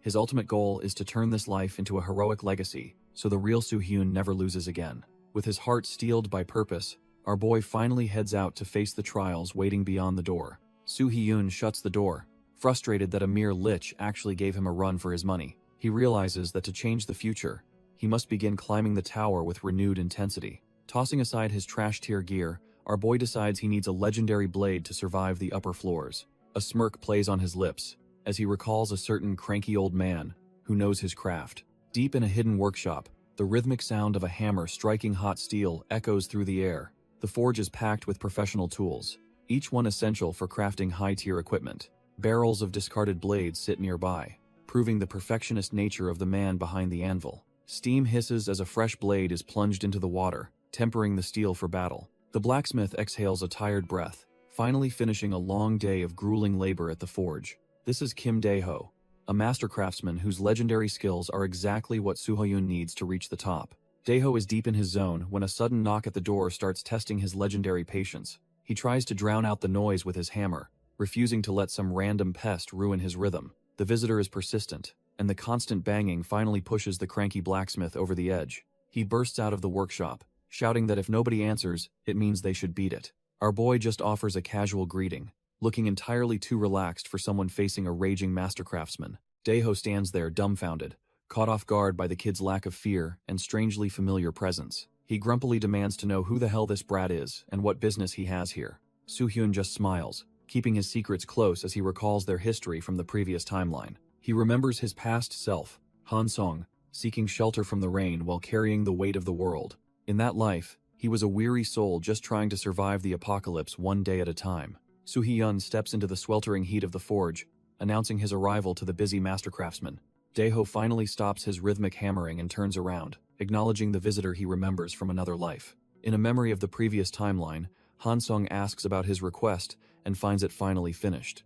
Our boy is left completely dumbfounded as he gazes upon the result of the old man's legendary labor. Resting on the anvil is a magnificent blade, a masterpiece that represents the absolute pinnacle of the smith's career. Looking back at the man who poured his soul into the steel, Han Song feels a heavy weight. He unexpectedly refuses the weapon, claiming he knows exactly what the old man sacrificed to forge such a blade. Daeho freezes in shock when he realizes the kid knows he used his most precious, hoarded materials. Han Seong struggles with intense guilt, feeling it is wrong to take a treasure without offering any compensation. He questions what right he has to walk away with a masterpiece built on the blacksmith's personal legacy. Daeho mentions that even in his remote shop, he's heard rumors of the kid becoming a legendary hero. He notices that as the boy's fame grows, he looks more worn out and burdened by the world. It's a trash-tier reality, where people expect everything from him while offering absolutely nothing in return. Han Song feels the crushing weight of being told he's the only one capable of saving everyone. To balance the scales, the old man decides to be just as unfair by gifting his life's work. He believes that sometimes a hero deserves a legendary favor without having to pay a single cent. This master smith was Soo-hyun's savior, but he's also a soul our boy failed to protect before. In the present timeline, the cranky blacksmith stares at our boy with a look of pure, dumbfounded suspicion. Soo-hyun introduces himself with a respectful bow, silently vowing that this time, he won't let the man die. The old man demands to know who this kid is and how he managed to find his secret workshop. The old man explodes, demanding to know who leaked his secret to some random kid. He slams the door shut, making it clear he doesn't craft for trash-tier hunters. Our boy just smirks, realizing the cranky blacksmith is exactly as stubborn as he remembers. Standing before the locked door, Soo-hyun calmly mentions he has already brought the necessary materials. A heavy silence follows as the master smith weighs whether this kid is just bluffing. Curiosity wins out, and the old man peeks out, agreeing to at least check the goods. Soo-hyun reveals his prize, and the blacksmith's skeptical gaze immediately shifts to the glowing stone. The master smith is completely dumbfounded, his eyes widening as he recognizes the legendary treasure. Our boy confirms it is a highest-grade ether stone, a material most wouldn't see in a lifetime. This legendary loot is a relic from the Lich, a prize considered impossible to find right now. Our boy knows the world only learns about these top-tier ether stones after the Gwangju disaster. While these stones have infinite uses, their true potential is unlocked when forged into legendary weapons. The master smith trembles while holding the gem, demanding to know where such a treasure came from. He quickly realizes the origin doesn't matter as much as the sheer quality of the material. When asked what he wants, Soo-hyun simply requests a great sword, worthy of his regressor skills. The blacksmith is so impressed he waives the fee, inviting Soo-hyun inside to begin the masterpiece. As the old man looks for a contract, our boy casually mentions he doesn't need any paperwork. This leaves the smith completely dumbfounded, wondering if this kid is either insane or incredibly brave. He questions if Soo-hyun understands the stone's value, but our boy remains unfazed by the pressure. Soo-hyun just looks him in the eye and says he trusts the man who once forged his future. Kim Daeho realizes Soo-hyun isn't just after a weapon, but the mastery behind the forging process itself. The old man starts to chuckle, finding our boy's bold attitude and unique request incredibly refreshing. He bursts into wild laughter, clearly impressed by the sheer audacity of this mysterious young hunter. Looking at Soo-hyun, the smith admits he's an interesting one, and definitely likes his style. He officially accepts the request, promising to craft a blade that truly does justice to the legendary material. Soo-hyun politely thanks him, knowing he's finally secured the help of the best craftsman in the world. They seal the deal with a firm handshake, marking the start of a partnership that will change everything. Since the masterpiece will take time, the smith offers Soo-hyun any temporary weapon from his personal collection. As the sun sets over the horizon, the weight of the upcoming trials begins to settle in.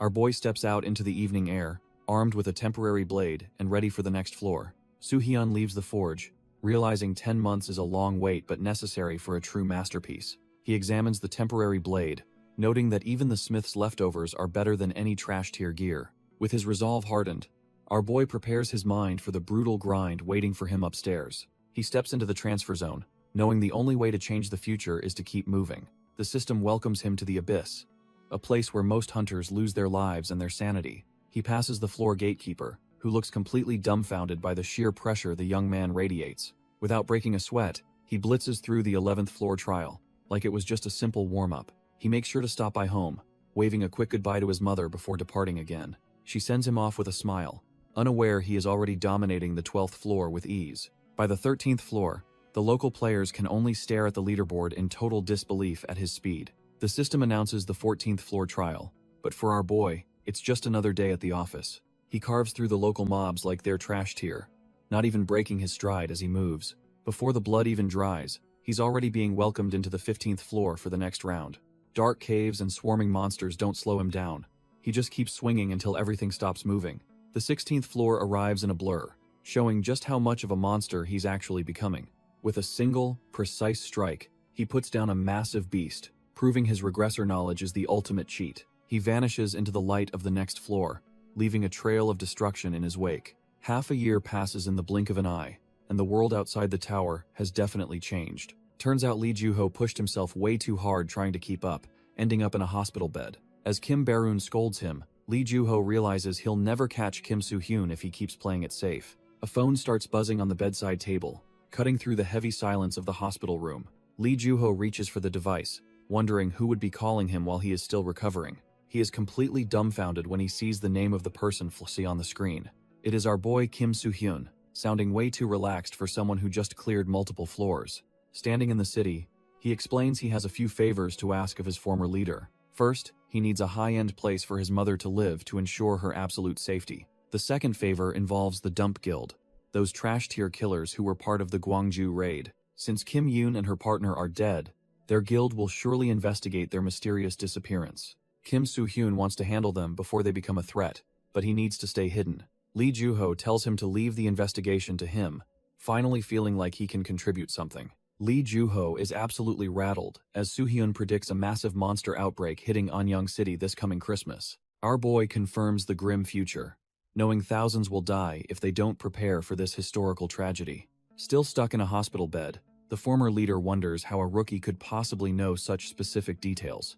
Soo-hyun keeps his regressor secrets close to his chest, offering his ally a chance to walk away instead. He emphasizes that this request is built on pure trust, hoping his former captain will believe his warning. Despite the absurdity, the veteran hunter decides to go all in and promises to do his absolute best. Satisfied with the answer, Soo-hyun leaves the logistics to him and prepares for the next phase. This final favor is the key to surviving the upcoming Green Dungeon disaster that once leveled the city. With less than 6 months until the apocalypse, he realizes he needs to grind harder than ever before. Once he secures his new weapon and clears the 20th floor, he'll finally be ready for the real fight.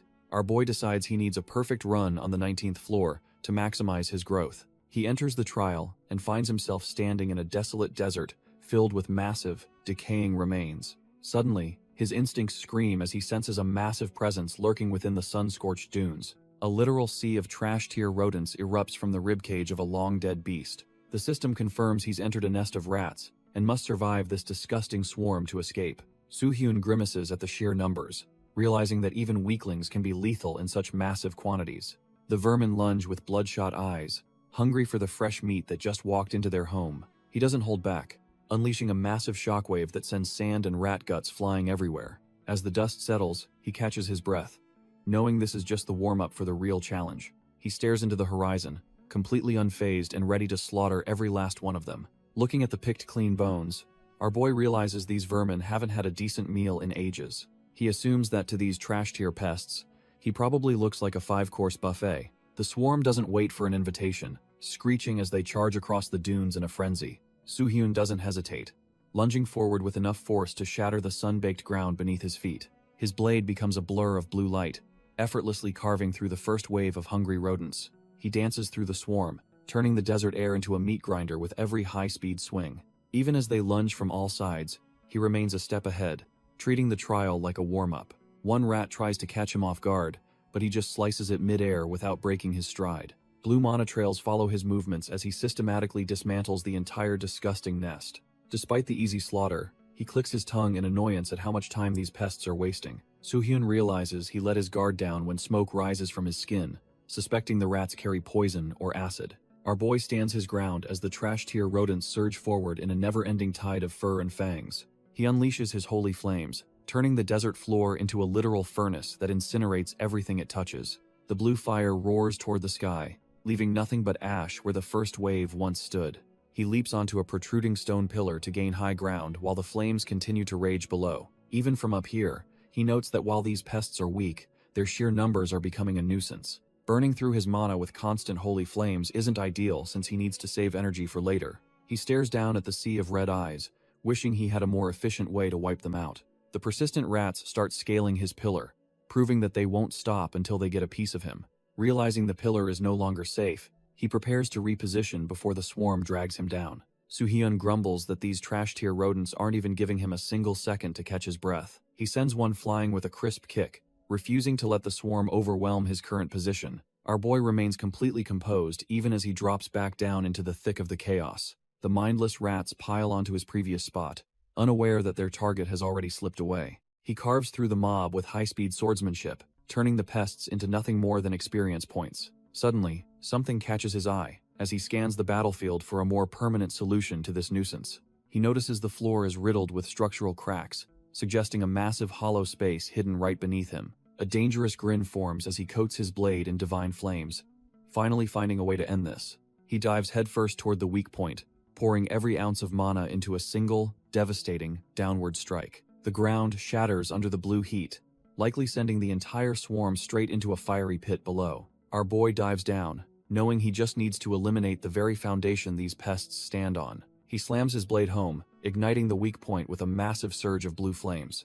The desert floor erupts in a violent blast, completely swallowing the trash-tier mob in a single strike.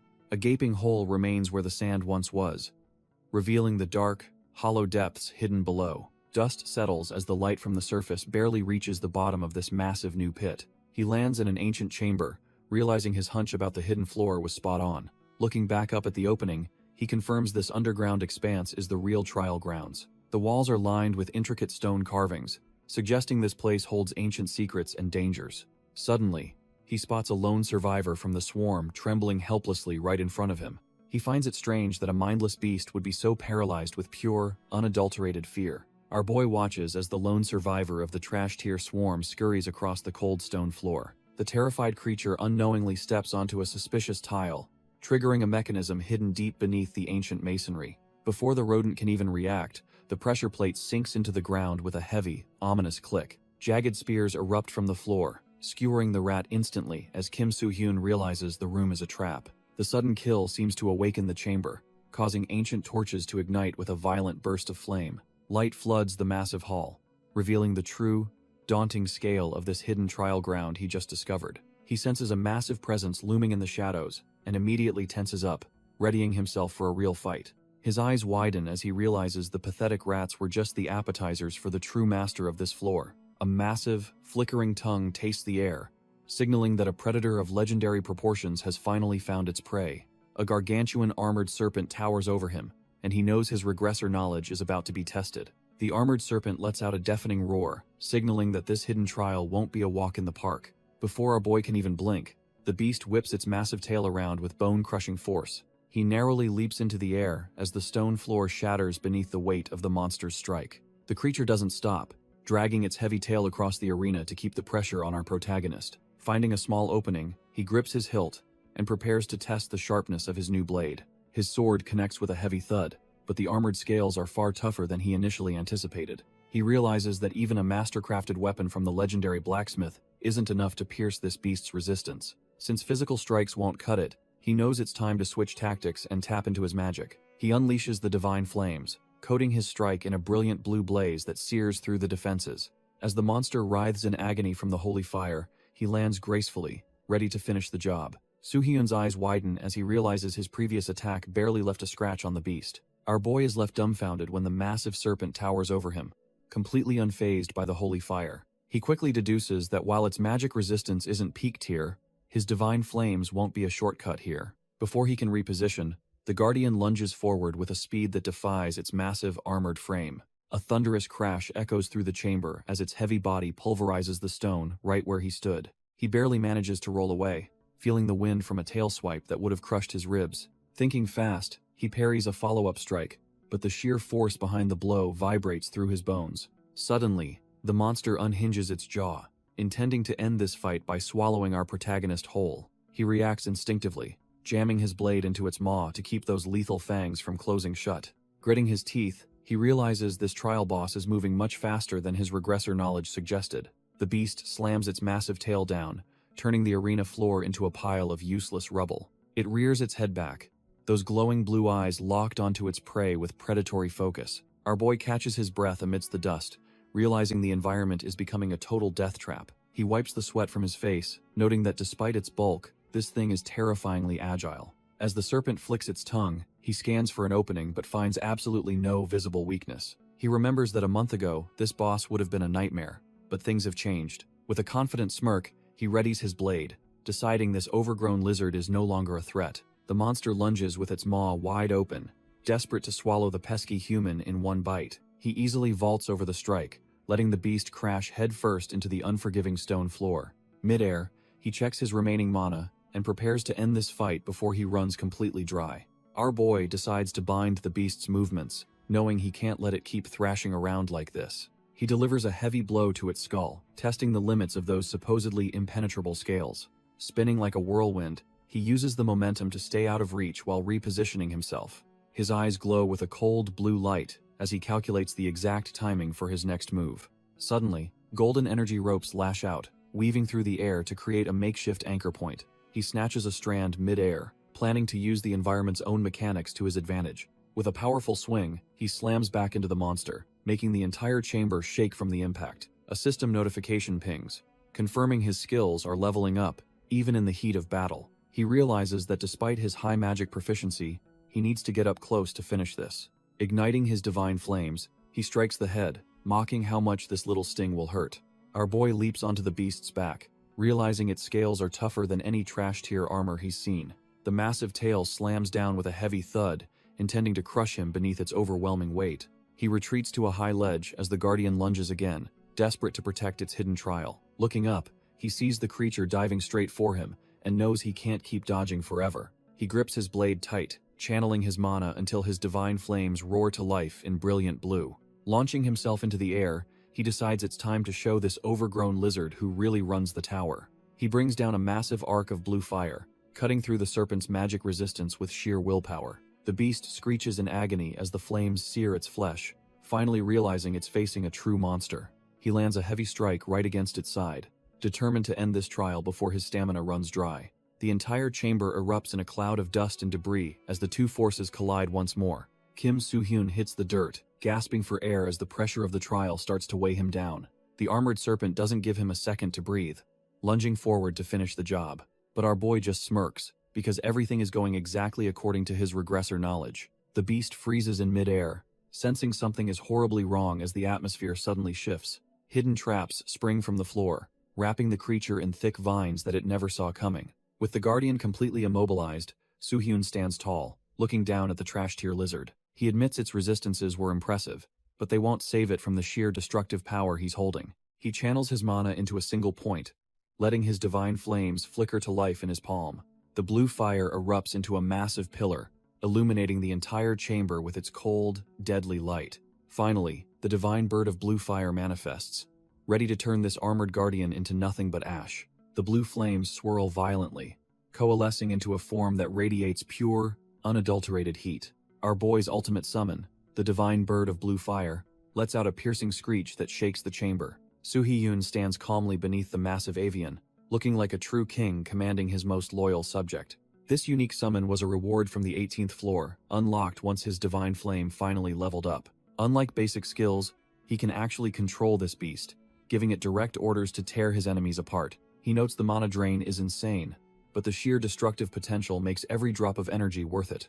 With a confident smirk, he realizes that this bird's power is 10 times stronger than his standard flames. He gives the command to strike, and the phoenix dives forward like a blue comet of certain death. The armored serpent looks up in pure terror, realizing its magic-resistant scales are completely useless against this divine predator. The bird slams into the trash-tier lizard, unleashing an explosion of blue fire that turns the guardian into ash. The blue phoenix tears through the serpent's core, proving its legendary armor is nothing but paper. As the beast falls, the divine bird circles back, its job of incinerating the trial guardian finally finished.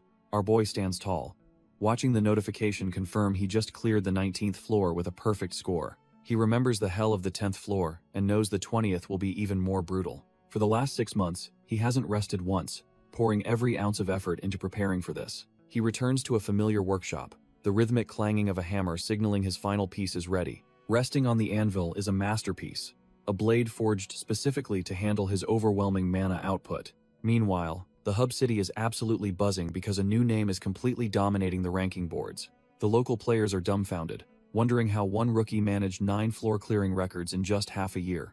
Even the top-tier guilds are getting desperate, but Soo-hyun keeps ghosting them to focus on his mission. Joo-ho sits alone, wondering if anyone truly realizes the absolute monster hiding behind Soo-hyun's casual facade. The sudden screech of tires outside breaks his focus, making him look toward the window in surprise. Our boy finally arrives, stepping onto the pavement with the quiet confidence of a seasoned hunter. Soo-hyun strolls toward the cafe, looking like a normal student despite the world-shaking power he hides. Joo-ho can't contain his excitement and rushes out the door the moment he spots the young legend.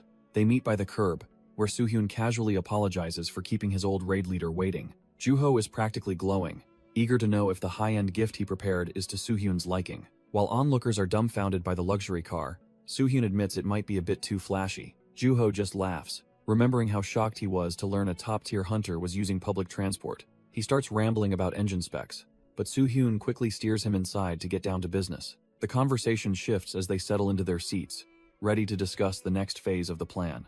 Lee Joo-ho leans in, asking how the preparations for the 20th floor are coming along for our boy.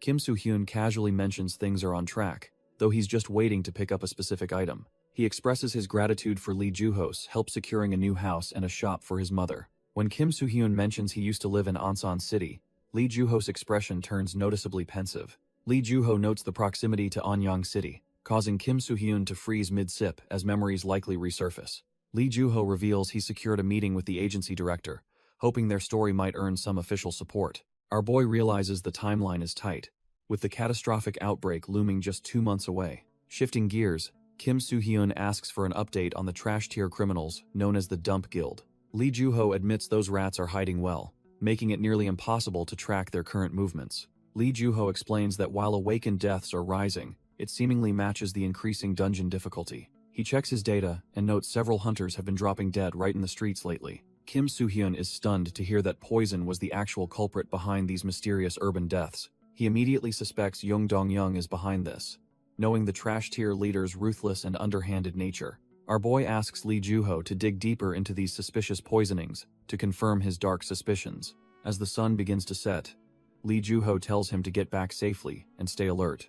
Walking toward his ride, Kim Soo-hyun remains focused on the heavy tasks and looming threats ahead. He realizes he only has 3 months left before the Anyang City outbreak changes everything forever. Considering the Aries Guild and Choi Hak-jun, he admits the current situation is far from positive. He concludes that he must prepare for the worst if he wants to survive the coming apocalypse. Kim Soo-hyun decides the only way to handle the coming storm is to take matters into his own hands. He makes his way to a familiar workshop as the sun begins to dip below the horizon. The walls are lined with weapons that would make any low-rank hunter green with envy. Our boy notes that every piece is high quality, proving the smith isn't some trash-tier amateur. Suddenly, Kim Dae-ho emerges from the back, thanking him for his patience while carrying a mysterious wrapped bundle. The legendary smith admits the material was a nightmare to handle, but he enjoyed the challenge nonetheless. He hands over the commission, guaranteeing its power and telling the young hunter to see for himself. As he takes hold of the hilt, Soo-hyun is completely dumbfounded by the weight and balance. He slowly unsheathes the weapon, revealing a sleek edge that looks sharp enough to cut through reality. While it looks normal compared to his old sword Balmung, the raw power he feels is absolutely insane. As he lifts the blade, Soo-hyun senses a strange pulse, realizing the weapon is actually alive. He tests the draw, finding the mechanical precision of the sheath to be absolutely top tier. Our boy gives it a practice swing, feeling the air scream as the edge slices through. He stands in awe of the balance, knowing this tool is far beyond any trash-tier equipment. The way it handles is surreal, almost as if the sword is anticipating his every move. He notices the blade reacting to his mana, instinctively knowing exactly what needs to be cut.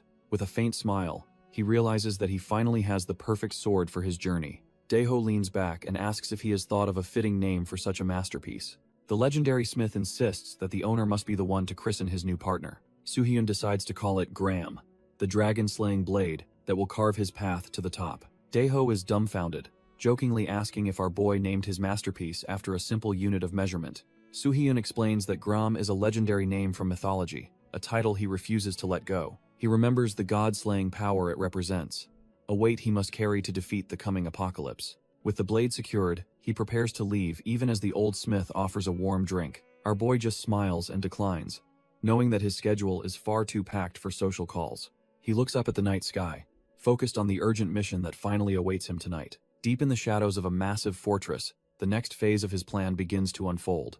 A lone soldier patrols the silent, cold halls, completely unaware that he is already being watched. As the guard moves through the corridor, a dark silhouette follows him with predatory, silent precision. Suddenly, a firm grip lands on his shoulder, leaving the poor guy frozen in pure, sudden terror. The lone guard spins around in a panic, demanding to know who is lurking in the dark corridor. He immediately snaps to attention upon realizing it is just Commander Maxman, who admits he caught the boy off guard.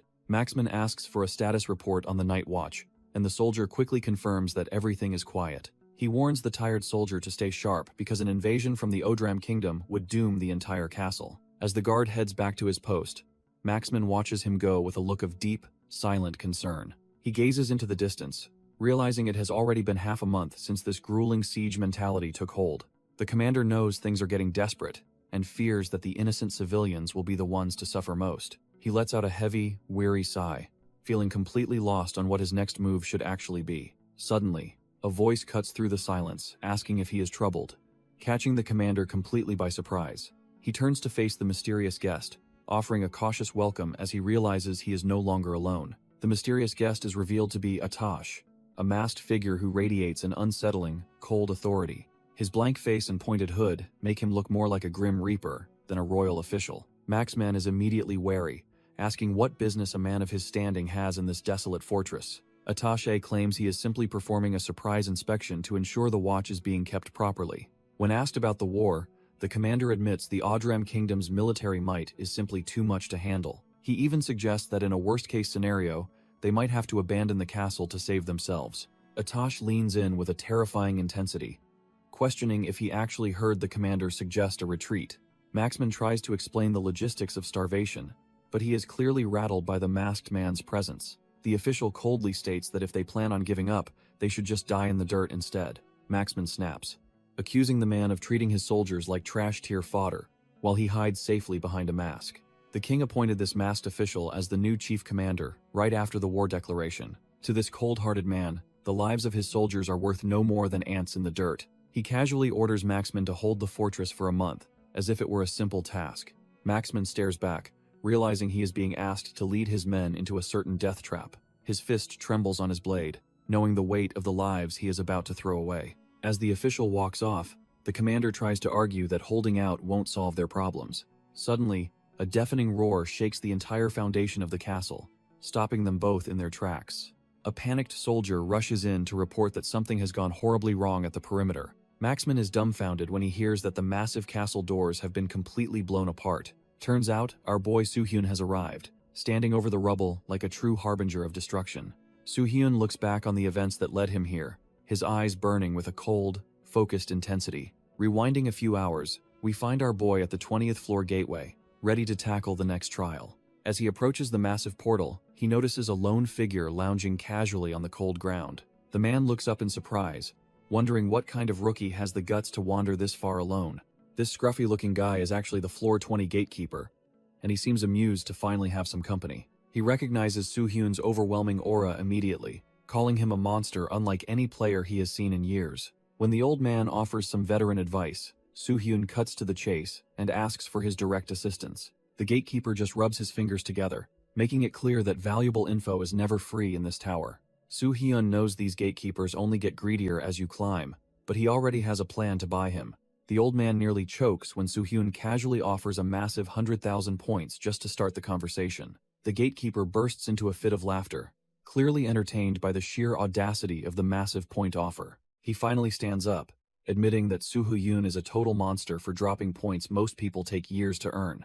Our boy stays focused, asking for the lowdown on the 10th floor and any specific dangers he should anticipate. The old man laughs it off, claiming Soo-hyun isn't the one in danger, but rather the one doing the killing. Suddenly, his tone shifts as he cryptically suggests that Soo-hyun should try to avoid unnecessary killing if possible. He adds one final, serious piece of advice, telling him to simply do what must be done in any situation. When Soo-hyun questions if that's really all he gets for his points, the greedy old man just shoves him through. Stepping through the light, Soo-hyun realizes these tower gatekeepers are all cut from the same cloth and love riddles.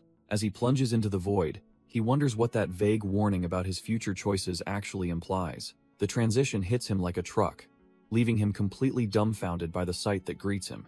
As he plummets, he's stunned by the sheer scale of the world unfolding beneath his feet. He spots the ground approaching fast and realizes he needs to stick the landing or end up as paste. Reacting with insane reflexes, he snags a sturdy branch to kill his momentum before hitting the dirt. He swings through the canopy and lands like a pro, ready to face whatever this new floor throws. Something catches his eye in the distance, making him realize this isn't just another monster-filled dungeon crawl. From the cliffside, he stares down at a massive fortress that looks way too fortified for a solo player. The system chimes in, announcing that the trial for the 20th floor's 10th stage is officially going live. Turns out he has 1 month to collapse this steel-walled fortress known as Grundalum, and its thousands of guards. The system hints that these rebel soldiers aren't necessarily enemies and might actually be recruited as allies for once. Soo-hyun sighs at the long-winded explanation, knowing the real trick is uncovering the castle's secret to survive. Our boy processes the massive info dump, realizing the system's long-winded description actually holds the key. He stares at the fortress, understanding that just steamrolling through the guards won't clear this tricky trial. He recalls the gatekeeper's warning and decides that avoiding unnecessary bloodshed is the smartest play here. Staring at the massive walls, he wonders how on earth he's supposed to conquer a castle without killing. As night falls, he camps out with his maps, trying to find a loophole in this fortress's defense. He notes the guards are decent C-ranks who use mana, making a head-on assault even more of a headache. Lying by the fire, he weighs the disadvantage of being outnumbered against the strict no-kill secret mission.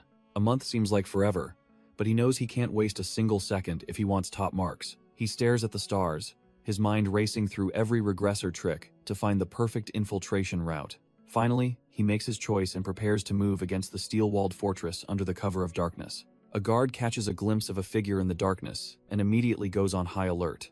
Our boy just strolls right up to the front gate, completely unfazed by the spears in his face. He decides there is no point in overthinking this and plans to handle the situation head-on. Putting on a fake smile, he tries to convince them he is just a simple passing traveler. The guards aren't falling for it, barking that the fortress is on lockdown and he needs to scram. He realizes the Ansan outbreak is only 2 months away, so he needs to speedrun this entire trial. Since the peaceful route failed, he prepares to move, knowing he cannot afford to waste any more time. The soldiers brace for a fight, totally unaware that they are facing a regressor leagues above them. Instead of drawing his blade, he simply launches himself into the air, soaring right over their heads. The guards and the commander are left absolutely dumbfounded as they watch him effortlessly bypass their perimeter. Our boy decides to stop playing nice and draws his blade while soaring through the air. With a cold glint in his eyes, Kim Soo-hyun focuses his mana for a single, devastating blow. He slams his power into the fortress entrance, sending a massive shockwave through the heavy stone.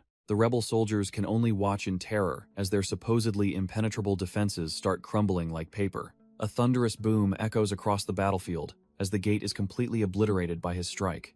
He lands softly among the smoking ruins, his modern sneakers looking completely out of place in the wreckage. Emerging from the dust, he stands before the terrified guards who realize they are hopelessly outmatched. He stares them down with chilling indifference, already calculating the most efficient way to finish this trial. The guards panic and shout for everyone to stop the intruder, but their efforts are utterly meaningless. Kim Soo-hyun simply smirks, noting that his control over his abilities grows clearer with every strike he makes. Our boy realizes Graham is a legendary blade that resonates with his mana to perfectly control its lethal sharpness. The rebel soldiers charge in like a bunch of trash-tier mobs, desperately trying to surround the powerful intruder. Kim Soo-hyun doesn't even blink, his cold blue eyes already tracking every pathetic movement the guards make. He unleashes a blinding blue shockwave, sending the front line flying like rag dolls in a single, effortless motion. Moving faster than their eyes can follow, he tears through their formation while leaving a trail of destruction. He knows this sword can slice through anything, but he is currently testing a much more refined technique. The guards are dumbfounded when they check their fallen allies,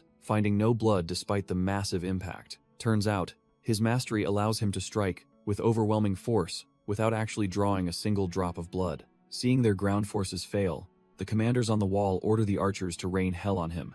A volley of arrows whistles through the air, but our boy is already planning his next explosive move. Arrows rain down, but our boy doesn't even flinch as he prepares to show them true speed. He focuses his mana, his cold eyes locked on the projectiles as he readies a countermaneuver. With a series of lightning-fast slashes, he turns the deadly volley into nothing more than useless toothpicks. The archers are left dumbfounded, realizing their ranged support didn't even slow him down for a second. He sets his sights on the wall, deciding it's time to take the fight directly to the leadership. In a single explosive leap, he clears the massive distance and lands right in the middle of the enemy. He delivers a precise strike to Commander Maxman, opting for a non-lethal blow that still packs insane power. The sheer force of the impact sends shockwaves through the stone, scattering the surrounding guards like leaves. He stands calmly amidst the chaos, hoping the commander survived that strike since he still needs information. Our boy pauses as he hears a frantic commotion echoing from the other side of the stone walkway. The rebel soldiers are in a total frenzy,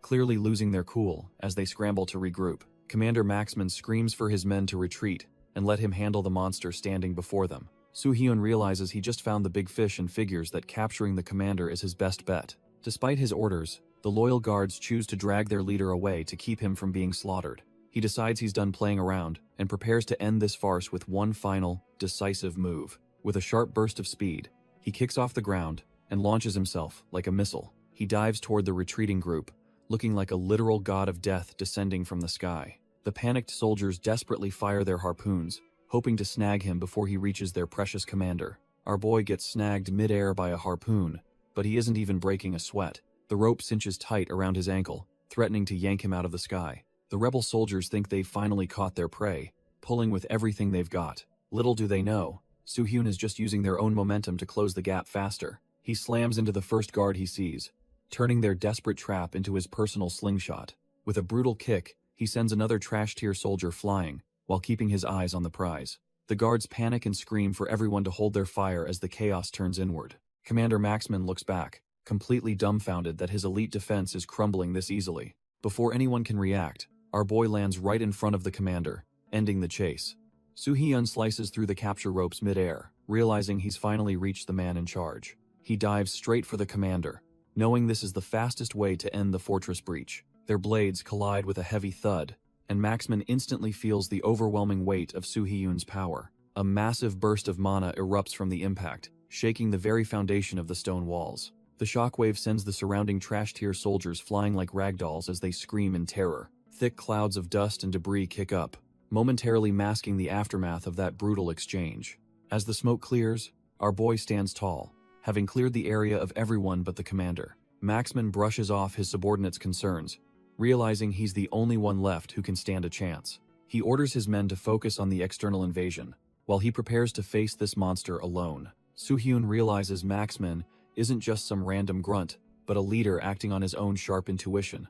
Our boy is actually impressed, noting that Maxman's tactical judgment and A-rank power are the real deal. Maxman stands firm, telling his worried men to stop acting like cowards despite the overwhelming odds. The soldiers aren't just following orders. They genuinely believe their captain can pull off another miracle. Turns out Maxman is a legendary hero who single-handedly saved the nation from the Audrum Kingdom decades ago. Watching the scene, Soo-hyun understands that this man carries the absolute trust of every soldier present. However, our boy knows all too well that being a hero comes with a heavy, suffocating price. That glorious title will eventually become the very shackles that drag Maxman down to his doom. It reminds him of his own past as Kim Sungjin, weighed down by the desperate souls he couldn't save. Soo-hyun tries the polite route first, asking the commander for permission to enter the castle despite the mess. Maxman isn't having it, calling the request ridiculous since our boy just smashed through their front door. Realizing words won't work, Soo-hyun decides it's time to stop playing nice and draws his blade. He lunges forward with blinding speed, knowing he has to commit one more crime to reach his goal. Our boy isn't looking for a massacre, he just needs a way to seize control without pointless bloodshed. Their blades collide with a sharp clang as Soo-hyun aims to win over the fortress's most trusted pillar. Maxman is completely dumbfounded, struggling to process how a random intruder can match his legendary strength so easily. The commander's eyes widen in pure shock as he realizes he's facing someone far beyond a mere rookie. As the pressure mounts, Maxman starts to recognize the terrifying weight behind every single one of Soo-hyun's strikes. Maxman is completely dumbfounded when he realizes our boy is using the same rope he was just tied with. Soo-hyun grips the cord in his teeth, preparing to unleash a skill that will end this duel instantly.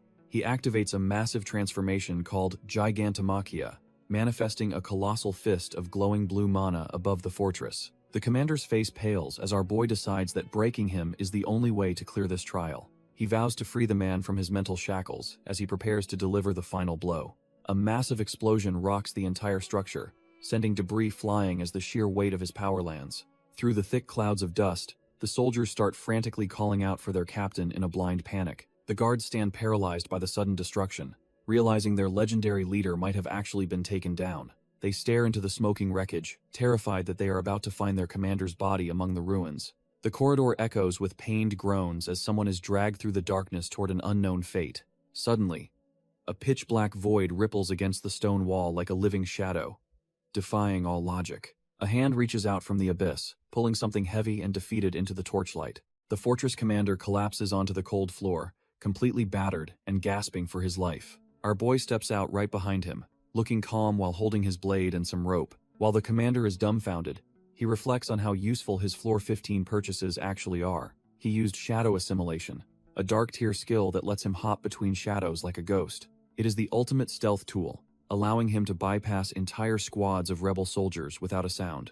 He realizes that investing his hard-earned points into this infiltration ability was definitely the right call. Now that he has the leader isolated, he prepares for the next phase of his plan. After infiltrating the castle, he's certain that a specific, dangerous presence is lurking nearby. He senses the stench of that masked attaché, a man who clearly plays a much darker role. Now, he just needs to extract the fortress's hidden secrets from the defeated leader lying before him. The commander stares up in disbelief, wondering how a mere human could possess such terrifying strength. Our boy begins tying him up, offering a half-hearted apology for the aggressive entrance he just made. He clarifies that he has no interest in the kingdom, despite the chaos he caused at the gates. When the commander questions his violent methods, he admits that nobody was willing to just let him in. He emphasizes that he's in a massive hurry and doesn't have time for standard diplomatic trash-tier talk. Staring into the heart of the castle, he prepares for the inevitable chaos he knows is coming. The commander is left dumbfounded when he's warned that a catastrophic problem is about to erupt.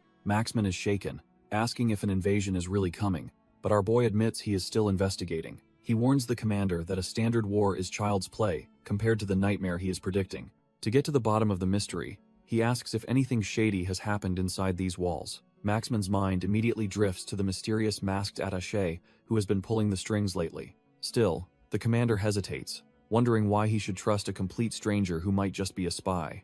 Our boy just sighs, explaining that if he were a spy, he wouldn't have bothered with this loud entrance. He bluntly states that he could solo the entire castle if he actually wanted them all dead. The weight of that terrifying statement hangs in the air as the commander stares back in grim silence. He remembers their brief clash, realizing that nobody in the kingdom stands a chance against this absolute monster. Realizing he is out of options, the commander decides to gamble his life on the stranger's warning. Maxman finally caves, admitting there is something he needs to share but hesitates for a brief moment. He decides to lead the way personally, proving he is ready to cooperate with our boy. Seeing the commander finally fall in line, Soo-hyun gives a satisfied smirk, knowing his plan is working. Maxman accepts the request with a nod, leading the way through the dimly lit stone corridors. They move deep into the bowels of the fortress, navigating the cold, silent halls by torchlight. They reach a heavy gate, which the commander opens to reveal a path hidden from the common soldiers. They arrive at a massive, ancient hall that looks like it hasn't seen a visitor in decades.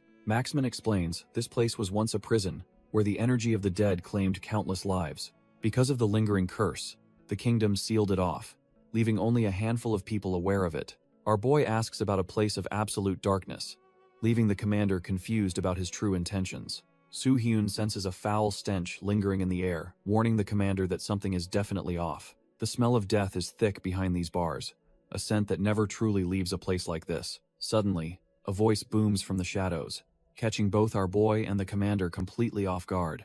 Maxman freezes in place, his face pale as he realizes exactly who has caught them red-handed. It turns out the royal attaché was lurking in the dark, his masked gaze feeling like cold steel. The masked official demands to know why a high-ranking commander is slacking off in a dungeon during wartime.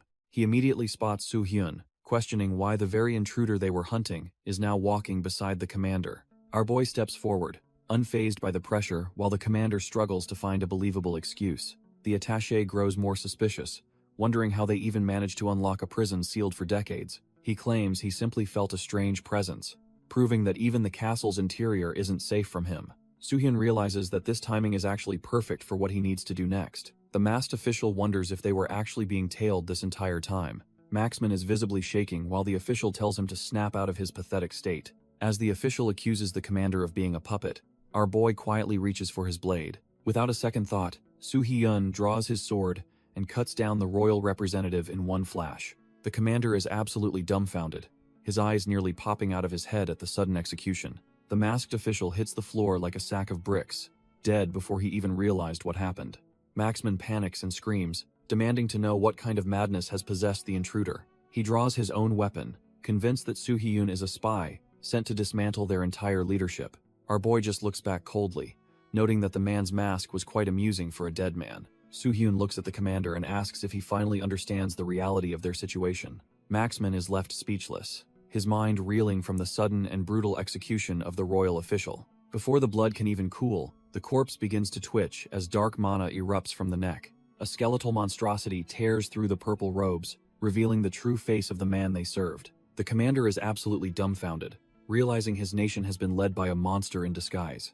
Our boy isn't surprised, noting that the stench of death has been hanging over this castle for ages. He concludes that a powerful mastermind must be the one truly running the show behind these walls. He recalls the encounter at the Gwangju dungeon, comparing this presence to the imitation he fought before. This is a real lich, a creature of pure malice that makes his previous opponent look trashed here. The undead mage looks at them with amusement, wondering if Soo-hyun was sent by a neighboring king.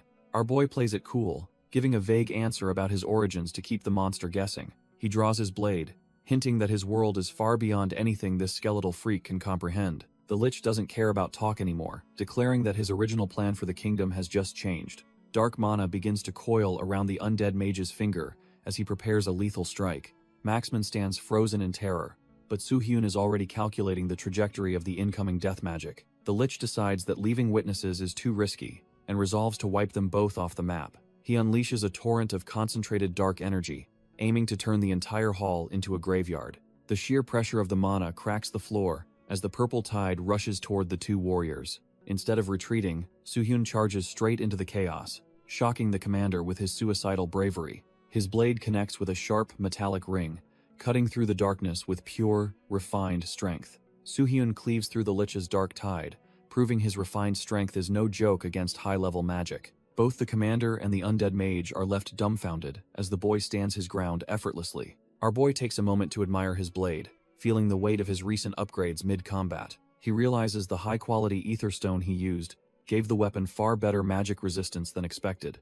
Recalling his past life, he's relieved this sword won't shatter like the trash-tier gear he once relied on. However, he knows a physical blade isn't enough to permanently put down a darkness attribute monster like this. He glances at Maxman, wondering if the veteran commander has any holy attribute tricks to help finish the job. Seeing the man's terrified and sweating expression, it's clear Soo-hyun is carrying this entire raid solo. Since physical strikes won't cut it, he decides to ignite his divine flames to burn through the darkness. With his blade roaring in blue fire, he lunges through the air to end this undead nightmare once and for all. Soo-hyun slams down with his divine flames, hoping to incinerate the undead monster in one go. But the lich isn't some trash-tier mob, and immediately counters with a surge of concentrated necrotic energy. Our boy is forced to pivot as the sheer pressure of the dark magic fills the entire chamber. The two opposing forces collide, creating a chaotic storm of blue fire and purple shadows. They are locked in a stalemate, but the darkness seems to be eating away at the holy flames. Suddenly, the volatile mana reaches its limit and erupts in a blinding flash that shakes the fortress. Soo-hyun is left dumbfounded, realizing his current output isn't enough to instantly overwhelm this opponent. He notes that this lich is leagues stronger than the imitation one he faced back in Gwangju. If he keeps burning mana like this, he will run dry before the real fight even starts. He decides his only choice is a precision strike right at the life stone embedded in its skull. Soo-hyun lunges forward, aiming to end this quickly before his mana reserves hit rock bottom. The Grandalum Lich effortlessly shifts through the air, making our boy's strike hit nothing but empty space. He realizes this monster isn't just a bag of bones.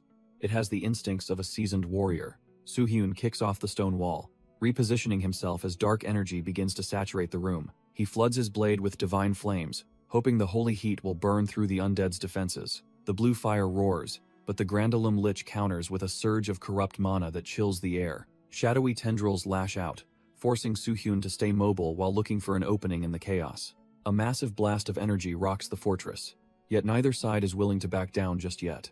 Exploiting a split-second delay, Soo-hyun blurs past the magical interference to get within striking distance. He connects with a devastating blow, sending the skeletal mastermind crashing through the chamber. Soo-hyun slides across the floor, keeping his eyes locked on the skeletal mage as it stumbles back. The Grandalum Lich looks genuinely rattled, clearly not expecting a mere human to possess such overwhelming physical power. Our boy doesn't give it a second to breathe, immediately lunging forward to finish the job. Suddenly, a violent surge of necrotic energy erupts from the monster's back, acting like a dark safety net.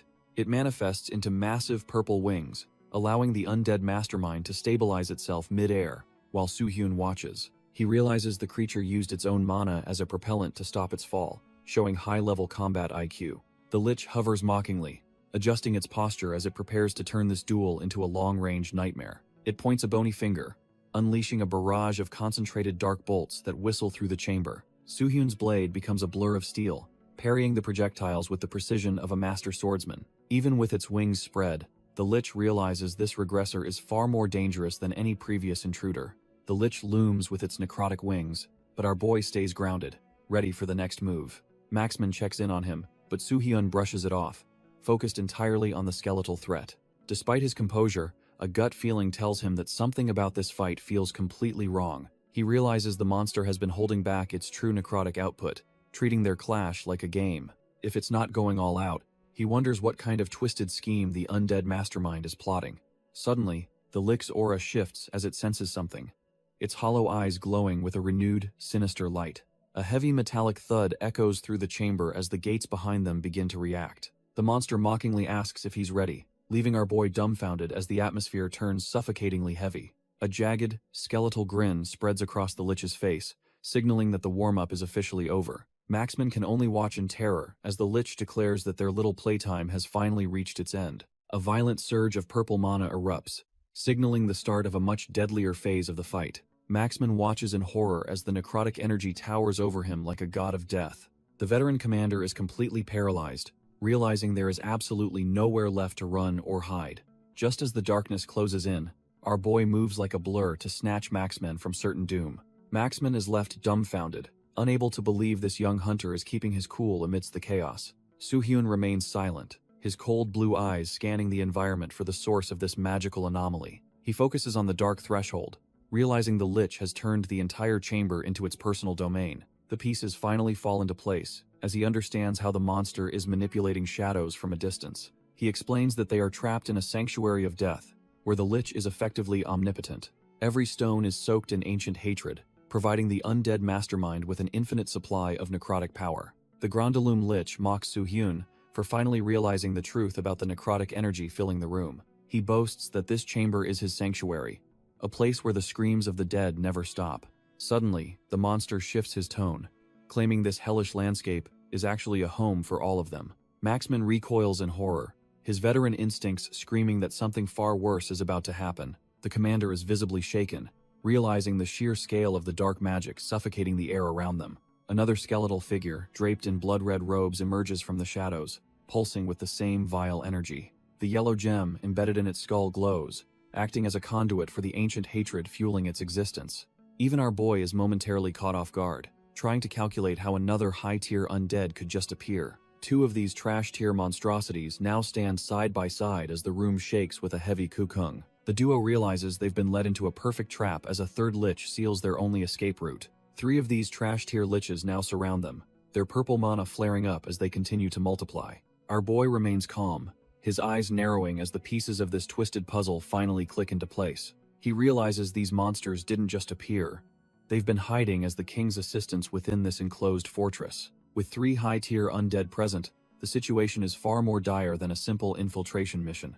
The liches bicker amongst themselves, one mocking the other for failing to kill the intruders on the stairs. Maxman watches them in total confusion, unable to grasp what kind of dark plan these monsters are discussing. Soo-hyun turns to the veteran and asks if he's ever heard of the legendary King of the Dead. He explains that the Lich King can be summoned, but the cost is something truly horrific. The commander is completely dumbfounded when he realizes the ritual requires a massive human sacrifice. If they can't abandon the castle, the Lich confirms they're all destined to die together as ritual fuel. The kingdom's soldiers were never meant to be defenders. They were just cattle being prepared for mass slaughter. Our boy realizes the true goal is summoning the Lich King, a legendary calamity that would end everything. The undead are actually impressed by his intuition, mocking the humans for even knowing about their dark master. One of the monsters confirms his theory, relishing the sheer terror that usually follows such a dark revelation. They explain how they stumbled upon this fortress while hunting for the perfect, high-quality sacrifices to fuel them. It turns out they murdered the true king long ago, using his cold corpse as a disgusting political puppet. By pulling the strings from the shadows, these monsters turned the entire kingdom into a massive, self-destructive trap. Maxman is absolutely livid, realizing he's been taking orders from the very filth that butchered his sovereign. The Lich taunts him further, explaining that the ritual altar is finished way ahead of its original schedule. As the commander prepares to throw his life away in rage, Soo-hyun steps in to keep him grounded. The skeletal monster sneers, claiming that once they're dead, the real summoning ritual can finally begin. Our boy and the commander find themselves cornered by 3 of these high-tier undead freaks. Soo-hyun calculates his odds, figuring he can solo this trash if he just keeps his mana in check. One of the liches starts channeling a nasty purple glow, preparing to drop a heavy spell. Suddenly, a jagged line of dark energy tears through the floor, right at Soo-hyun's feet. He barely manages to leap back as the ground begins to fracture into a perfect, glowing square. Before they can escape, a massive cage of pure darkness erupts, trapping them inside a spatial prison. Looking at the shimmering walls, Soo-hyun realizes they are in much deeper trouble than he first thought. This is Darkness Guidance, a top-tier skill capable of literally crushing the space within its boundaries. Hes dumbfounded because a standard lich shouldn't possess this power, hinting at a much bigger threat. The situation turns south as the Grandaloom Lich reveals his apostles, making it a 3-on-1 nightmare. The lead undead bids them a cold farewell, knowing he is about to drop a world-ending spell. He clenches his fist, signaling the end for the puny humans standing in his way.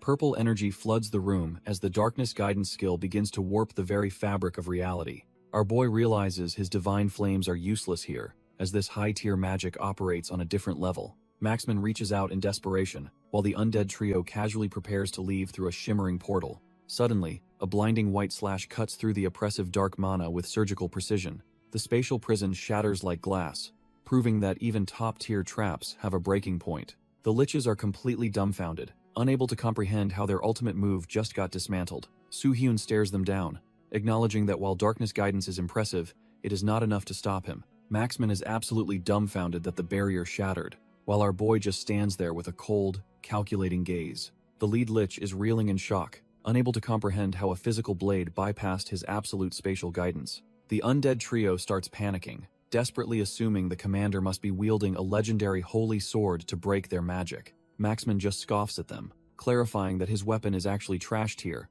and the real power is his own. Turns out the old war hero was hiding a massive trump card, finally revealing himself as a true holy knight. Soo-hyun watches as the commander confronts the monsters for murdering the king and trying to sacrifice his loyal soldiers. He grips his glowing blade with righteous fury, refusing to let these trash-tier skeletons get away with their crimes. With a burst of speed, he lunges toward the gate to ensure their dark plans end right here and now. The liches find his sudden bravery bothersome, yet they still look down on him as nothing but a mere human. One apostle begins channeling a crushing dark spell, hoping to end the knight's charge before he can close the distance.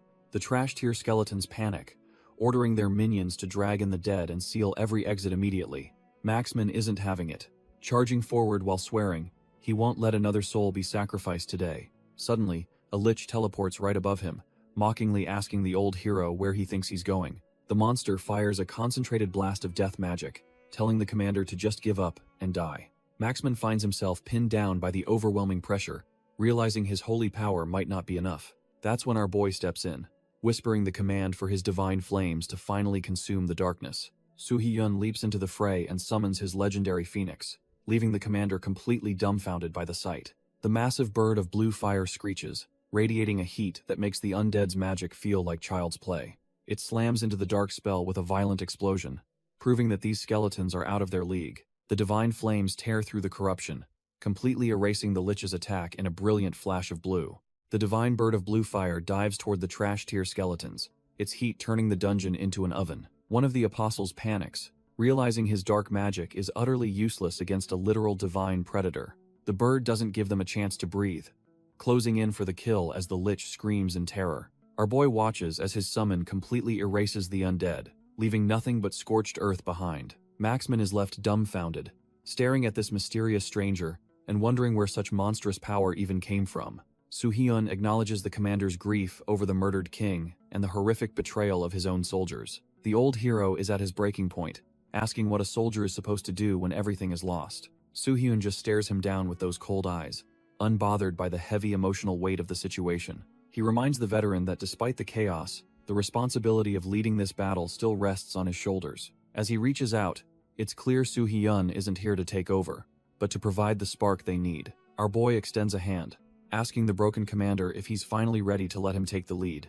Maxman just stares, completely dumbfounded that a total stranger is offering a way out of this hellish nightmare. Soo-hyun doesn't blink, his cold gaze demanding an answer while the clock keeps ticking on their survival. Suddenly, the divine bird lets out a screech, diving through the air like a streak of blue lightning. It slams into the Lich with enough heat to turn the undead's trash-tier magic into literal steam.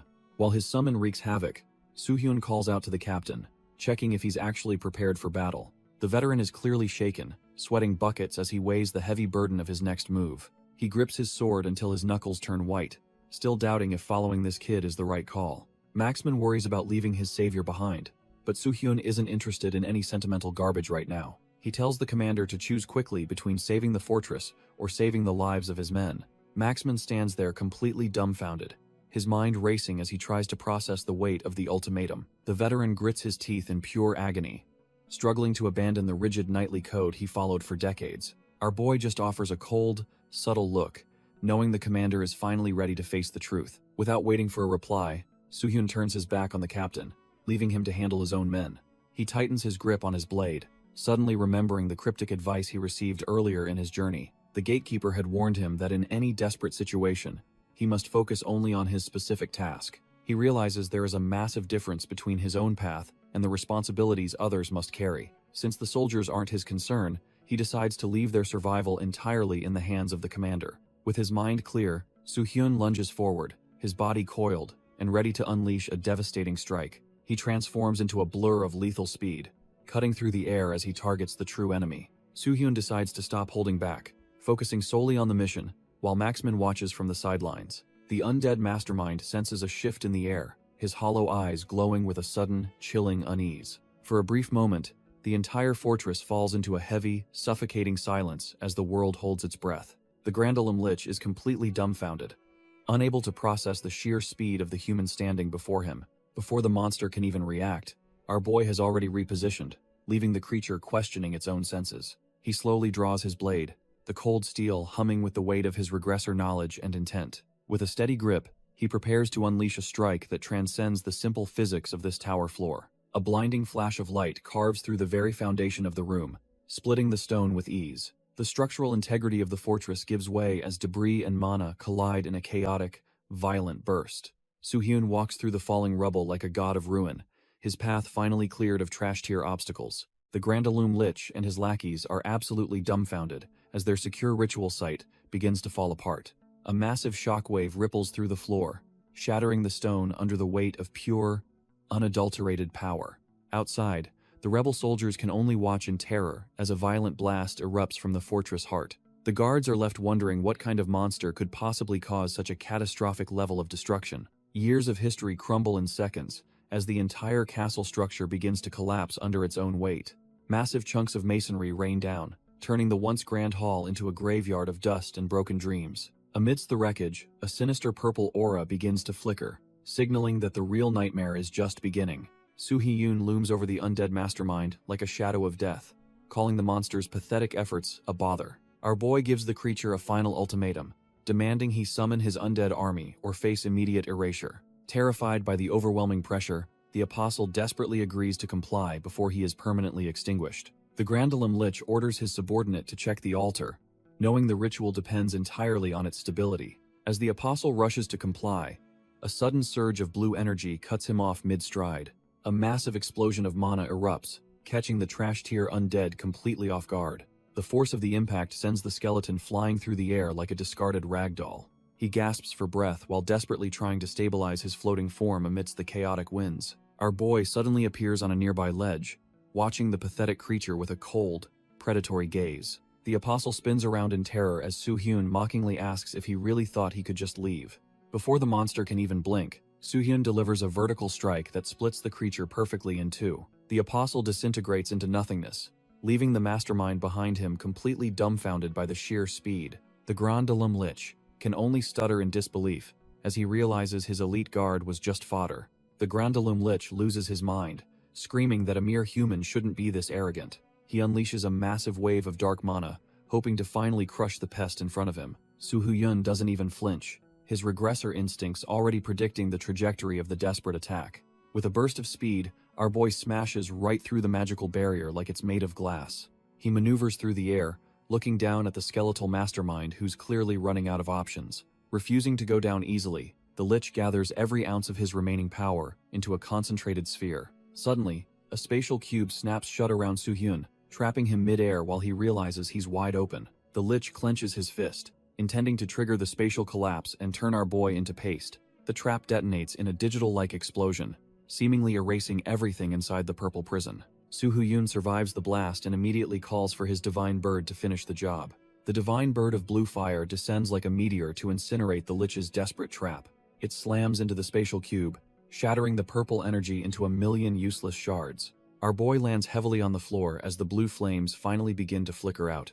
He's gasping for air, wondering if he overextended himself by maintaining such a massive summon.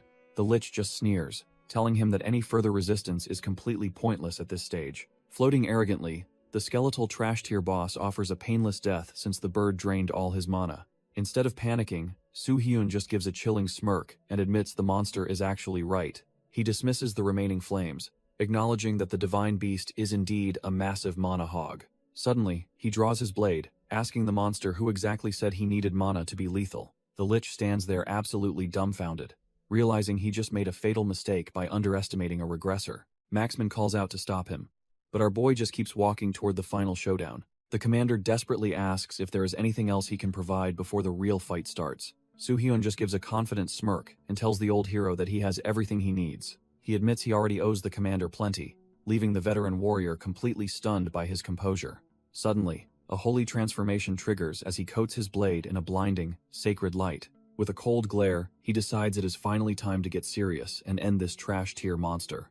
Outside, the rebel soldiers are in a total panic, struggling to track the chaos erupting within the fortress. A massive explosion rocks the courtyard, sending the guards into a frenzy as the ground shatters. The skeletal Lich finally reveals itself, floating above the ruins like a harbinger of death. Even the undead boss seems rattled, nervously complaining about how terrifying his opponent's temper can be. The Grandalum Lich begins pulling the strings of fate, calling upon a forbidden power to raise the fallen.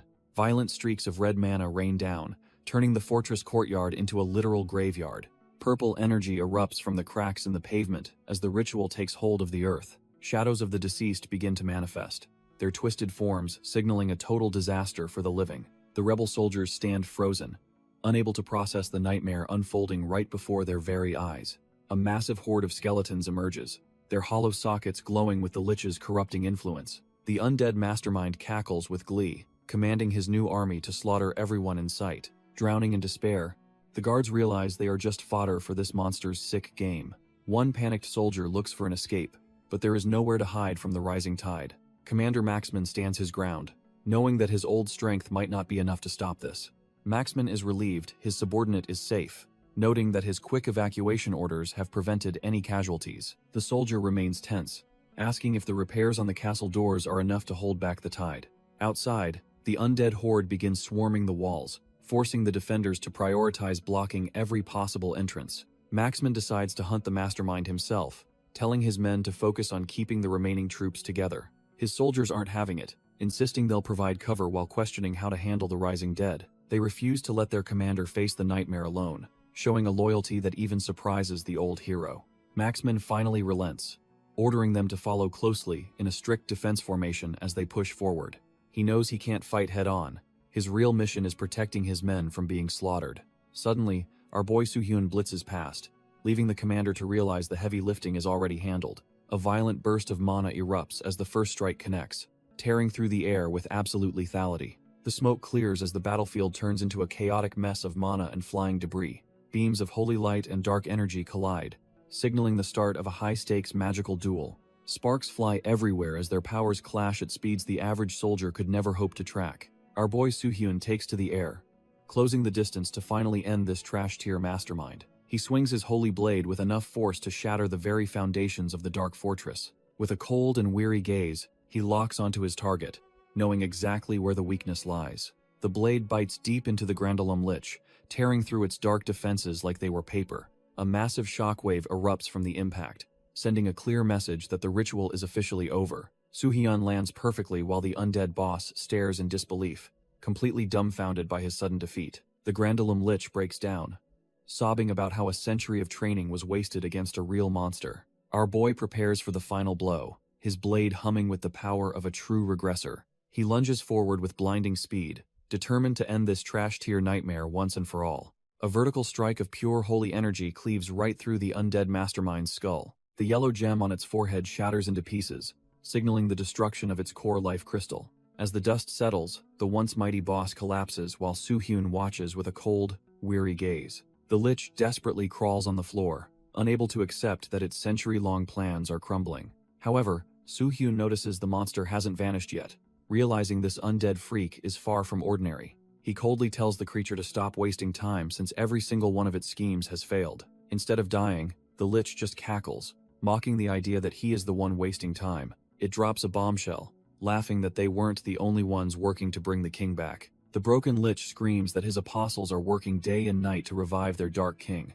Our boy just sighs, completely unimpressed by the villain's cliché threats of world-ending darkness. He levels his sword, reminding the undead freak that he already called this a total waste of time. Soo-hyun coldly promises that the Lich King will meet his end by his blade no matter what. The monster can only stare back in silence as it realizes its end has finally come. With a swift thrust, he ends the monster's suffering by piercing its skull with holy energy. The Lich finally disintegrates into ash, leaving Soo-hyun alone in the cold, quiet fortress. He stares into the void, knowing his claim about killing their master wasn't just a bluff. In the previous timeline, the Lich King was a nightmare that brought reality to its knees. Having already slain that monster as Kim Sung-in, he realizes these liches are all cut from the same cloth. Seeing the vision of the Lich King, he worries the monster's revival is happening way faster than before. Our boy decides to focus on the present, knowing there is still one more trash-tier Lich to handle. Meanwhile, Maxman is busy holding the line, swinging his blade with everything he has got.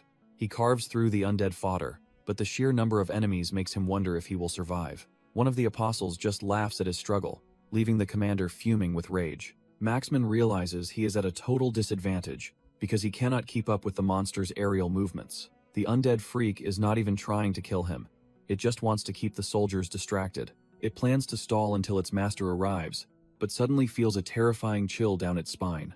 Maxman and his men stand there dumbfounded as the atmosphere shifts and the enemy stops attacking. The apostle realizes its companion has been erased, leaving it completely shaken as it faces the end. The apostle is losing its mind, unable to process how its boss was just deleted from existence.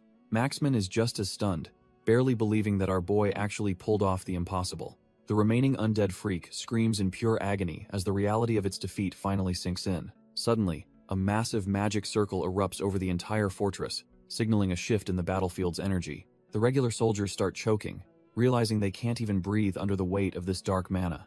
Maxman rushes to his falling comrade, desperate to save his men from this suffocating nightmare. High above, the apostle demands an end to this madness, looking down at the chaos it can't control. The commander knows his trash-tier troops are done for unless he taps into his ultimate hidden skill. A blinding pillar of light erupts, cutting through the darkness as the tide of battle shifts again. Our boy doesn't waste a second, lunging toward the last standing monster to finish this once and for all. Soo-hyun slams his fist into the skeletal freak, determined to wipe this trash-tier monster off the map. Our boy doesn't even flinch, his cold gaze already calculating the next move to ensure total victory. He follows up with a strike so powerful it sends the apostle reeling back into the fortress walls. The monster finally shatters in a massive explosion, leaving Maxman completely dumbfounded by the sheer display of strength. When the commander asks if the deed is done, Soo-hyun simply confirms the kill with a weary expression. Maxman looks at his struggling men, realizing they would have been finished if they arrived a second later. A sinister technique begins absorbing the life force of the living and dead to empower the remaining undead. It finally clicks for Soo-hyun why he was warned not to kill anyone during this chaotic breach. If more of these soldiers had fallen, the ritual would have reached a level of power he couldn't stop. Despite the victory, another apostle remains shielded in purple mana, proving these underlings are a serious threat. The Grandalum Lich is losing his mind, chanting about how he'll never forgive our boy for this. He starts vomiting a fountain of dark blood onto his staff, fueling a desperate, final curse. Both Maxman and Soo-hyun realize the trash tier undead is planning something suicidal and absolutely massive. The Lich thrusts his staff upward, summoning a chaotic storm of purple mana that shakes the entire fortress. A giant magic circle manifests in the sky, signaling the start of a catastrophic high-level spell. Maxman shouts that the monster is using its own life force to shield the ritual from any interference. Soo-hyun dives in, knowing he has to shatter the lifestone before the chi absorption wipes everyone out. His blade slams into the barrier with a deafening crack, but the shield holds firm against the strike. The Lich just cackles,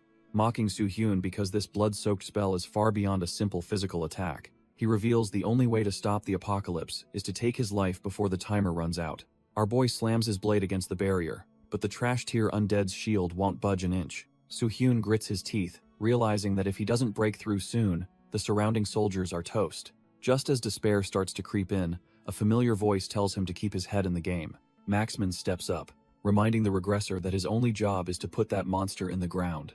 The commander channels every ounce of his A-rank mana, prepared to handle the defensive side of this nightmare. With a thunderous roar, he slams his sword down to unleash a massive wave of holy protection. A brilliant blue dome erupts from the fortress, acting as a literal umbrella against the Lich's dark ritual. The barrier expands across the entire battlefield, shielding thousands of lives from the impending mana explosion. The soldiers look up in total shock, dumbfounded by the sudden change in the chaotic atmosphere above them. They realize the soul-crushing pressure has vanished, leaving them wondering who just pulled off such a miracle. Soo-hyun watches in awe as a massive sanctuary barrier begins to envelop the entire chaotic battlefield. Maxman explains this is his ultimate Holy Knight skill, a move that boosts morale while burning his lifespan. The commander is ready to trade his very existence if it means keeping his men safe from darkness. He puts his full trust in our boy, telling him to handle the offensive while he holds the line. Taking the opening, Soo-hyun lunges forward like a bolt of lightning, aiming straight for the ritual's heart. He knows he can't afford to hesitate now that everyone is counting on him to end this nightmare. He watches the soldiers fight like absolute demons against the endless swarm of skeletal trash-tier mobs. Seeing them put their lives on the line gives him the final push he needs to finish things. He blurs through the air, closing the distance before the skeletal mastermind can even react to his speed. The undead boss rages about its fallen friends, but our boy is only interested in taking its head. The Lich screams about how weak humans are, but Soo-hyun just focuses on finding a lethal opening. Their weapons collide with a violent spark, the monster desperately trying to keep our boy at bay. Soo-hyun mocks the creature, noting how even a trash-tier undead seems to care about its fallen comrades. He grabs the staff with a burning grip, reminding the Lich of the thousands of lives it extinguished. Looking into those hollow eyes, he tells the monster that every single victim was someone's precious family. Blue flames erupt as they clash, the holy energy beginning to overwhelm the Lich's dark mana. As the flames lick its bones, Soo-hyun asks if it finally understands the agony of losing everything. He prepares his final move, telling the creature to carry that despair back to the pits of hell. With one clean, vertical strike, our boy splits the skeletal mastermind right down the middle. The core gem shatters into a million pieces, ending the nightmare and silencing the Lich forever. The Grandalum Lich is absolutely dumbfounded, unable to process how its dark existence is being snuffed out so easily. As its physical form crumbles, the monster's last thought is the sheer humiliation of losing to a mere human. Its cursed staff tumbles toward the ground, but the divine bird of blue fire isn't letting it escape. With a screech of holy fire, the avian beast shatters the artifact, ensuring the mastermind has no way back. A massive wave of blue mana washes over the entire fortress, purifying the dark filth that choked the air. The rebel soldiers freeze in shock, watching as their skeletal enemies suddenly lose their murderous drive and go still. Without the master's mana, these trash-tier undead dissolve into purple dust, ending the siege in a single breath. Commander Maxman collapses onto his sword, his body pushed way past its limits after holding the line for so long. He looks up at the clearing sky, barely able to believe that the horrific nightmare is finally over. Despite the exhaustion etched into his face, the old war hero realizes they've actually survived this impossible ordeal. Soo-hyun catches the old commander before he hits the deck, preventing the war hero from collapsing in the dirt. Supporting the man's weight, our boy looks like he's been through the ringer himself after that insane battle. He gives a small, tired smile and tells the commander he did a hell of a job today. Standing together on the fortress edge, the commander asks if the nightmare is finally done, and Soo-hyun confirms it. With a heavy sigh, Maxman slides down the stone wall, finally letting the weight of the world drop. He admits he just wants to close his eyes for a bit before they even think about celebrating. The old man starts to ask if our boy is doing okay, but he stops mid-sentence. He looks at the young hunter and realizes that despite his monstrous power, he's still just a kid. Soo-hyun plops down right there on the ground, letting out a long breath as the adrenaline finally fades. He agrees that a nap sounds perfect, and the two warriors just share a well-earned laugh under the sun. We cut to the awakened management agency, where things are definitely not peaceful today. Inside, a heavy hand slams against a desk as tempers start to flare over some impossible news. Chairman Song Kyung-tae is losing his mind over a claim that Anyang City will face a massive outbreak soon. He demands to know if Lee Joo-ho actually expects him to buy this trash-tier prediction without any proof. Joo-ho stands his ground, even though he knows how insane his warning sounds to the bureaucratic higher-ups. The chairman rants about how predicting dungeons is impossible, pacing around his office like a cornered animal. He claims common sense says outbreaks take months to form, but Joo-ho knows the old rules no longer apply. Our boy's contact argues that they can't gamble with the lives of 600,000 people just for protocol. Kyung-tae snaps back that his own career is on the line if they cause a nationwide panic for nothing. Just as the tension peaks, a new presence enters the room to shut down the pointless bickering. Kim Do-hee steps in, trying to cool the room down before the bickering gets out of hand. The A-ranker tells the chairman that despite the lack of precedent, Joo-ho's warning actually carries weight. Joo-ho knows he is walking a tightrope, but the lives at stake are worth the risk. Do-hee is not easily convinced though, demanding to know exactly who handed over this top-secret intel. Our boy keeps it cool, claiming his source is a name they have definitely heard of before. The room goes dead silent when he reveals the message actually comes from Kim Soo-hyun himself. They recognize the name immediately as the mysterious super rookie who is currently tearing through the rankings. The chairman is dumbfounded, struggling to believe a mere C-rank hunter could predict a national disaster. He takes a moment to process the weight of that name, his skepticism finally starting to waver.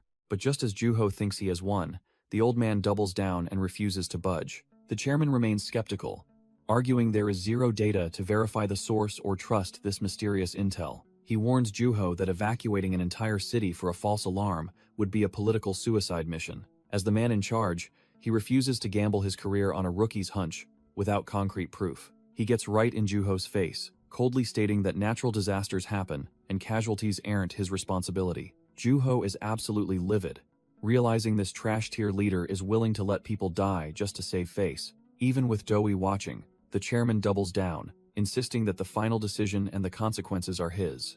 He gives a chilling smile and tells them to just act like this conversation never even took place. Meanwhile, our boy Soo-hyun is busy raking in rewards after absolutely crushing the trial on the 20th floor. He catches his breath, thinking about how insane it was to face 3 apostolic liches at once. Looking over his new stats, he realizes his growth is finally reaching a level that commands real respect. Our boy checks his stats and realizes he has finally reached the S-rank standard he was originally aiming for. Suddenly, a flood of system notifications overwhelms him, mentioning hidden assists from legendary heroes he didn't even notice. He stares in disbelief at the list of kingdoms that apparently provided support while he was busy fighting. It turns out the trial actually allowed for recruiting allies, a mechanic he completely overlooked during his solo rampage. Soo-hyun sighs, wondering if his habit of doing everything alone made him miss out on some major benefits. Looking down from the wall, he watches the soldiers tirelessly hauling supplies to repair the battered fortress courtyard. Maxman is already back in the zone, directing his men to move quickly and secure the perimeter. A small smile plays on the regressor's face as he admits he wasn't entirely alone in this fight. The commander emphasizes that fixing the outer walls is the top priority since the war is far from over. Maxman catches his eye and warns him that things are only going to get busier from here on out. Maxman finally tracks down our boy, relieved he didn't just vanish without getting his battle wounds treated. The commander wants to give him a public shout-out, but Soo-hyun admits he actually ran away to avoid it. Our boy confesses that all those compliments and high expectations from others just feel like a heavy burden. He scratches his head, clearly uncomfortable with being put on a pedestal after everything he's been through. Maxman looks away, mentioning how people have called him a war hero ever since the last big conflict. He admits that while the title sounds cool, it eventually started weighing him down like a ton of bricks. Soo-hyun stays quiet, realizing that even legendary figures struggle with the same mental pressure he feels every day. Looking at the commander, he sees a reflection of the same crushing responsibility he carried as Kim Sungjin. Maxman brings up Soo-hyun's own words, reminding him of the perspective that helped shift his mindset. He smiles, saying his only job is protecting his men, and that his mind finally feels a lot lighter. Our boy realizes that his perspective actually reached the old soldier and shifted his heavy mindset. Maxman notes that life's answers are usually closer than they think, and Soo-hyun can't help but agree. Even with a dead king and a broken country, the commander decides to start rebuilding right here. When Soo-hyun announces his departure, the veteran is dumbfounded that he is taking off so soon. He simply tells the commander that his work here is done and leaves the cleanup to him. Maxman watches him go, finally seeing the young man for the absolute powerhouse he really is. He acknowledges that while Soo-hyun hates the pressure of expectations, he cannot ignore the objective truth. With a sharp salute, he declares that to every soldier here, Soo-hyun is the only true hero. Our boy just offers a small wave, heading back toward his own world as the sun sets. Suddenly, the system rewards his selflessness with a legendary achievement and the broken new skill, Hero Immortal. Kim Baroon is grinding through her workout when a persistent ringtone starts echoing through the gym. Lee Joo-ho stops his set, wondering who on earth would be blowing up his phone this late at night. His eyes go wide as he realizes exactly who is on the other end of the line. Without a word, he bolts for the door, leaving Kim Baroon completely dumbfounded by his sudden departure. He answers with a grin, telling our boy that he has been waiting for this call for ages. However, his excitement turns to pure panic when he hears that Soo-hyun is currently at the hospital. Inside the clinic, the staff is losing their minds because Soo-hyun refuses to stay put for proper treatment. Our boy just strolls out with his arm in a sling, looking like he has seen much worse. He grumbles about the staff being too fussy, knowing his awakened body will knit itself back together eventually. Suddenly, Lee Joo-ho skids onto the scene, looking absolutely frantic as he checks if his powerhouse is okay. Lee Joo-ho is still fussing over that creaking arm, but our boy just shrugs it off like nothing happened. The broker is absolutely floored that Soo-hyun cleared 20 floors in a day and begs for some pro tips. Soo-hyun admits he is just playing it by ear, making Joo-ho wonder if that recklessness caused his injuries. Realizing his powerhouse is just built different, Joo-ho finally gets down to business regarding the request they discussed. He regretfully reports that the persuasion attempt failed, and Soo-hyun's secret identity has officially been leaked. Our boy isn't even surprised, knowing that trash-tier director was his incompetent boss in his previous life. Joo-ho pivots, mentioning he managed to snag some intel on one of the director's inner circle, Kim Do. He warns that a green dungeon is opening in Anyang, and Soo-hyun realizes the inevitable disaster is arriving. He remembers how everyone was diverted elsewhere in the past, leaving the city defenseless against the monster swarm. It all traces back to Song Kyung-tae, a man more interested in dodging blame than saving lives. Soo-hyun vows to make that trash-tier director pay, while Joo-ho reels from how accurately our boy predicted the dungeon. The atmosphere shifts when Soo-hyun suddenly declares he'll be handling the next phase of the operation entirely solo. He calmly explains that Joo-ho has already done more than enough, but his partner isn't buying it for a second. Joo-ho snaps that a simple thank you isn't nearly enough given the life or death stakes they are currently facing. He reminds Soo-hyun that, since the agency is compromised, they have to stick together to stand any real chance. Our boy falls silent, weighing the risks of involving his only reliable ally in the upcoming bloodbath. A small smirk plays on his lips as he realizes Joo-ho's loyalty is actually cut from a different cloth. Giving in, Soo-hyun finally agrees to let him in on the details of his high-stakes plan for Anyang. 2 months fly by, and as Christmas approaches, the city is buzzing with rumors about a mysterious online warning. A viral post predicts a dump guild massacre, but most civilians are too dumbfounded to believe the threat is real. A reporter goes live, announcing that the viral post about the dump guild is now a massive public issue. The news crew scrambles to cover the story, claiming they've finally found a witness who saw the guild. Turns out, that witness is Joo-ho, who steps up to confirm the organization's existence to the entire world. While playing the part, he silently curses Soo-hyun for dumping such a high-profile, annoying task on his plate. Watching from home, Baroon is completely dumbfounded that her partner is actually pulling this stunt on live TV. Back at the agency, a heavy fist slams down in rage as the broadcast causes a total meltdown. Chairman Song screams that using mass media like this is insane, especially with the Ansan dungeon crisis looming. Doi calmly pushes up his glasses, noting that even the agency can't suppress a hunter's individual freedom. The chairman demands Soo-hyun's head, but Doi reminds him our boy has been MIA in the abyss for weeks. Staring at his phone, Doi wonders why Soo-hyun is causing such a fuss when he's supposed to be hiding. Doi stares intensely, trying to figure out what kind of crazy stunt our boy is planning to pull. Deep in the abyss, Soo-hyun chugs a high-grade potion, his body trembling from the sheer mana density. The empty bottle clatters to the floor as he gasps, the liquid burning his throat like liquid fire. He clenches his fist, blue veins bulging as his mana circuits scream under the intense pressure. A surge of raw energy explodes from his core, turning his entire nervous system into a glowing map. Gasping for breath, he realizes that surviving this transformation is the only way to reach the top. Back at the inn, a trash-tier landlord starts banging on the door, demanding his overdue rent money. He shouts that it's been a month, and he's tired of being ignored by his mysterious tenant. Finding the door unlocked, the old man grumbles that even a dead tenant needs to pay up first. He bursts in, relieved to see the kid is still alive and hasn't skipped town on him. The landlord freezes in his tracks, feeling a monstrous pressure that makes his heart hammer against his ribs. Our boy steps forward with a flickering purple aura, casually apologizing for the intense commotion he caused. He promises to pay an extra amount for the trouble, leaving the trash-tier landlord completely dumbfounded and speechless. With a sharp smirk, he tells the old man that he is finally ready to leave this room. Before the landlord can even process the words, a sudden gust of wind signals that his tenant moved. He looks down in disbelief to find a heavy bag of gold sitting right on the wooden floor. It is a small fortune for rent, making the old man wonder just what kind of monster he hosted.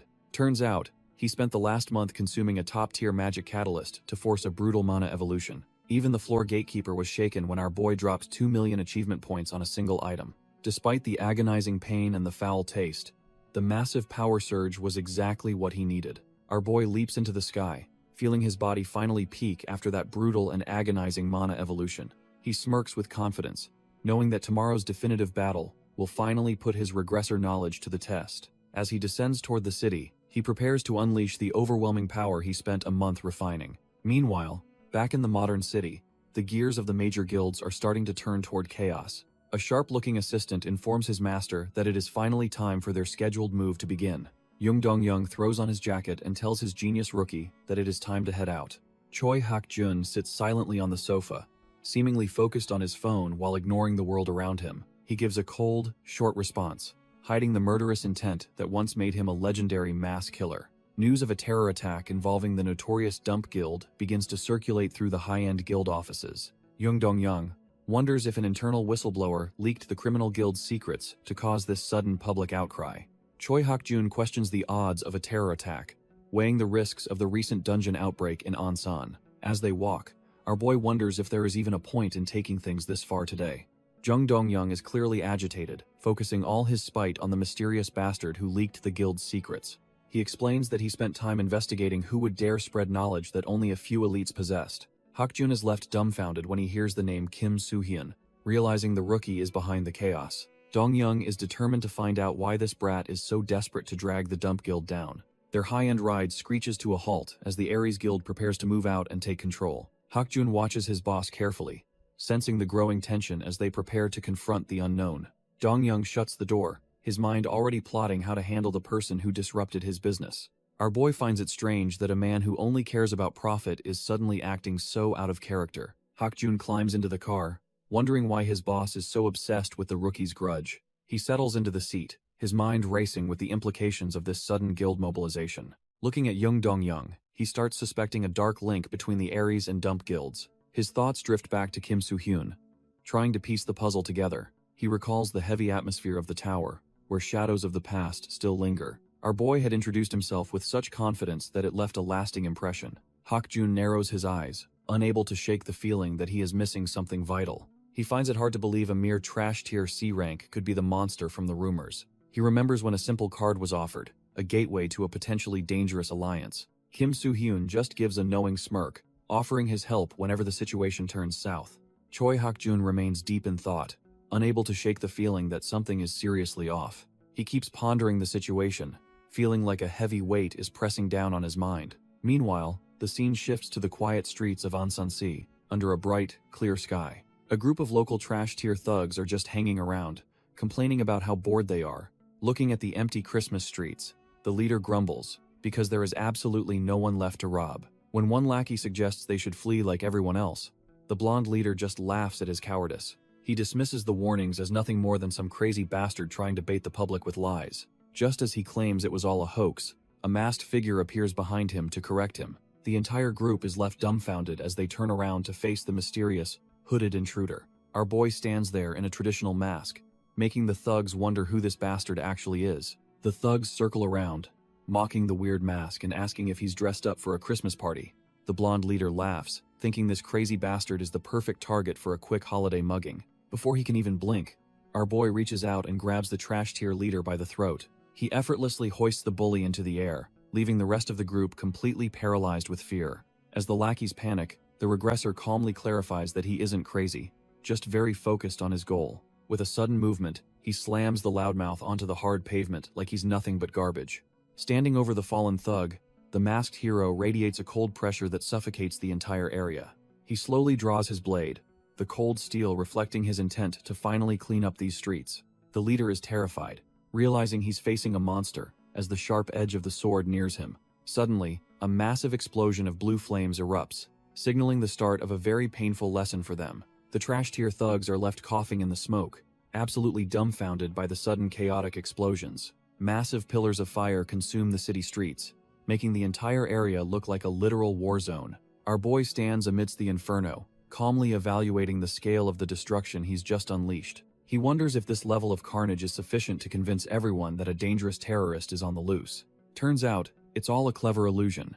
The buildings and cars are untouched despite the terrifying visual of the flames. With his Divine Flames proficiency hitting a new peak, he can now manipulate heatless fire for these theatrical displays. Checking his map, he notes 0 casualties while planning his next move toward the heart of Anyang.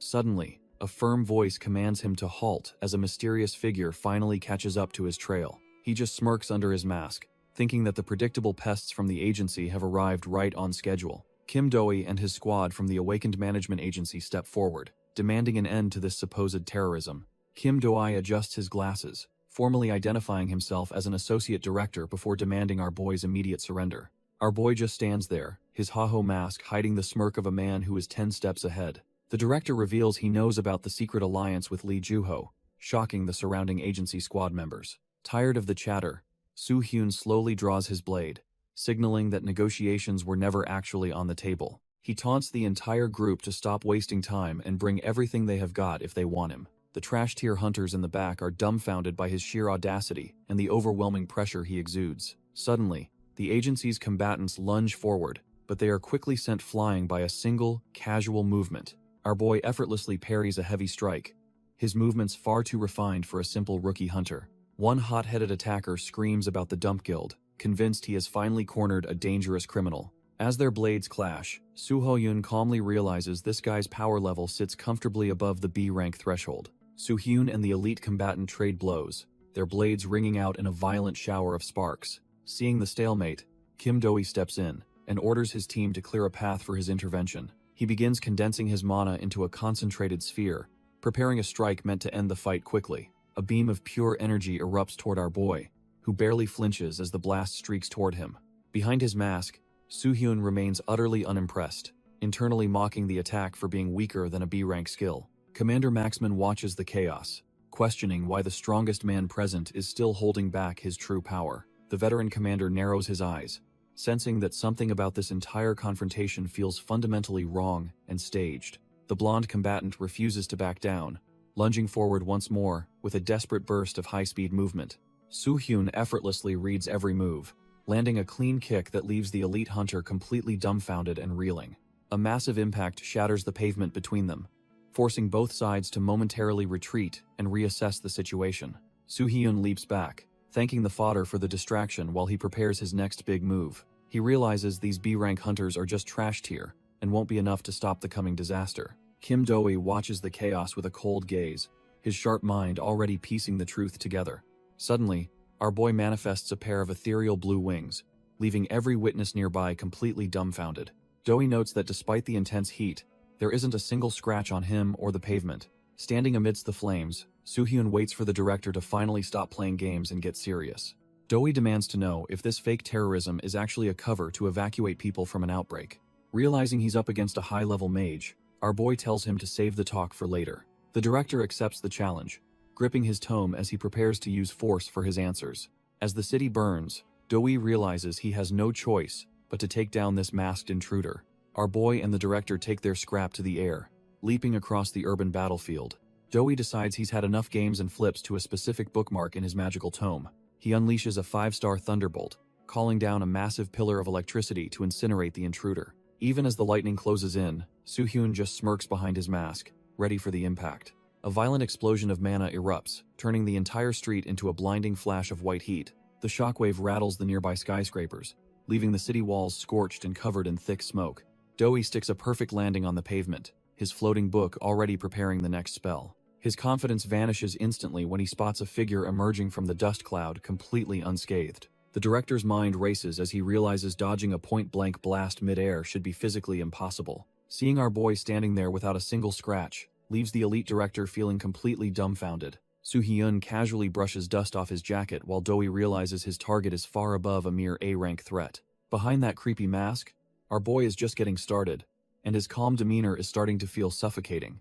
Do-hee stands there frozen, wondering how any hunter could possibly survive a direct hit from his ultimate lightning spell. Soo-hyun flares his blue mana, mockingly telling the director that they aren't even playing in the same league. The elite director narrows his eyes, his pride taking a massive hit as he calculates his next move. As Soo-hyun lunges forward to end this, Do-hee's internal monologue shifts from pure shock to a murderous resolve.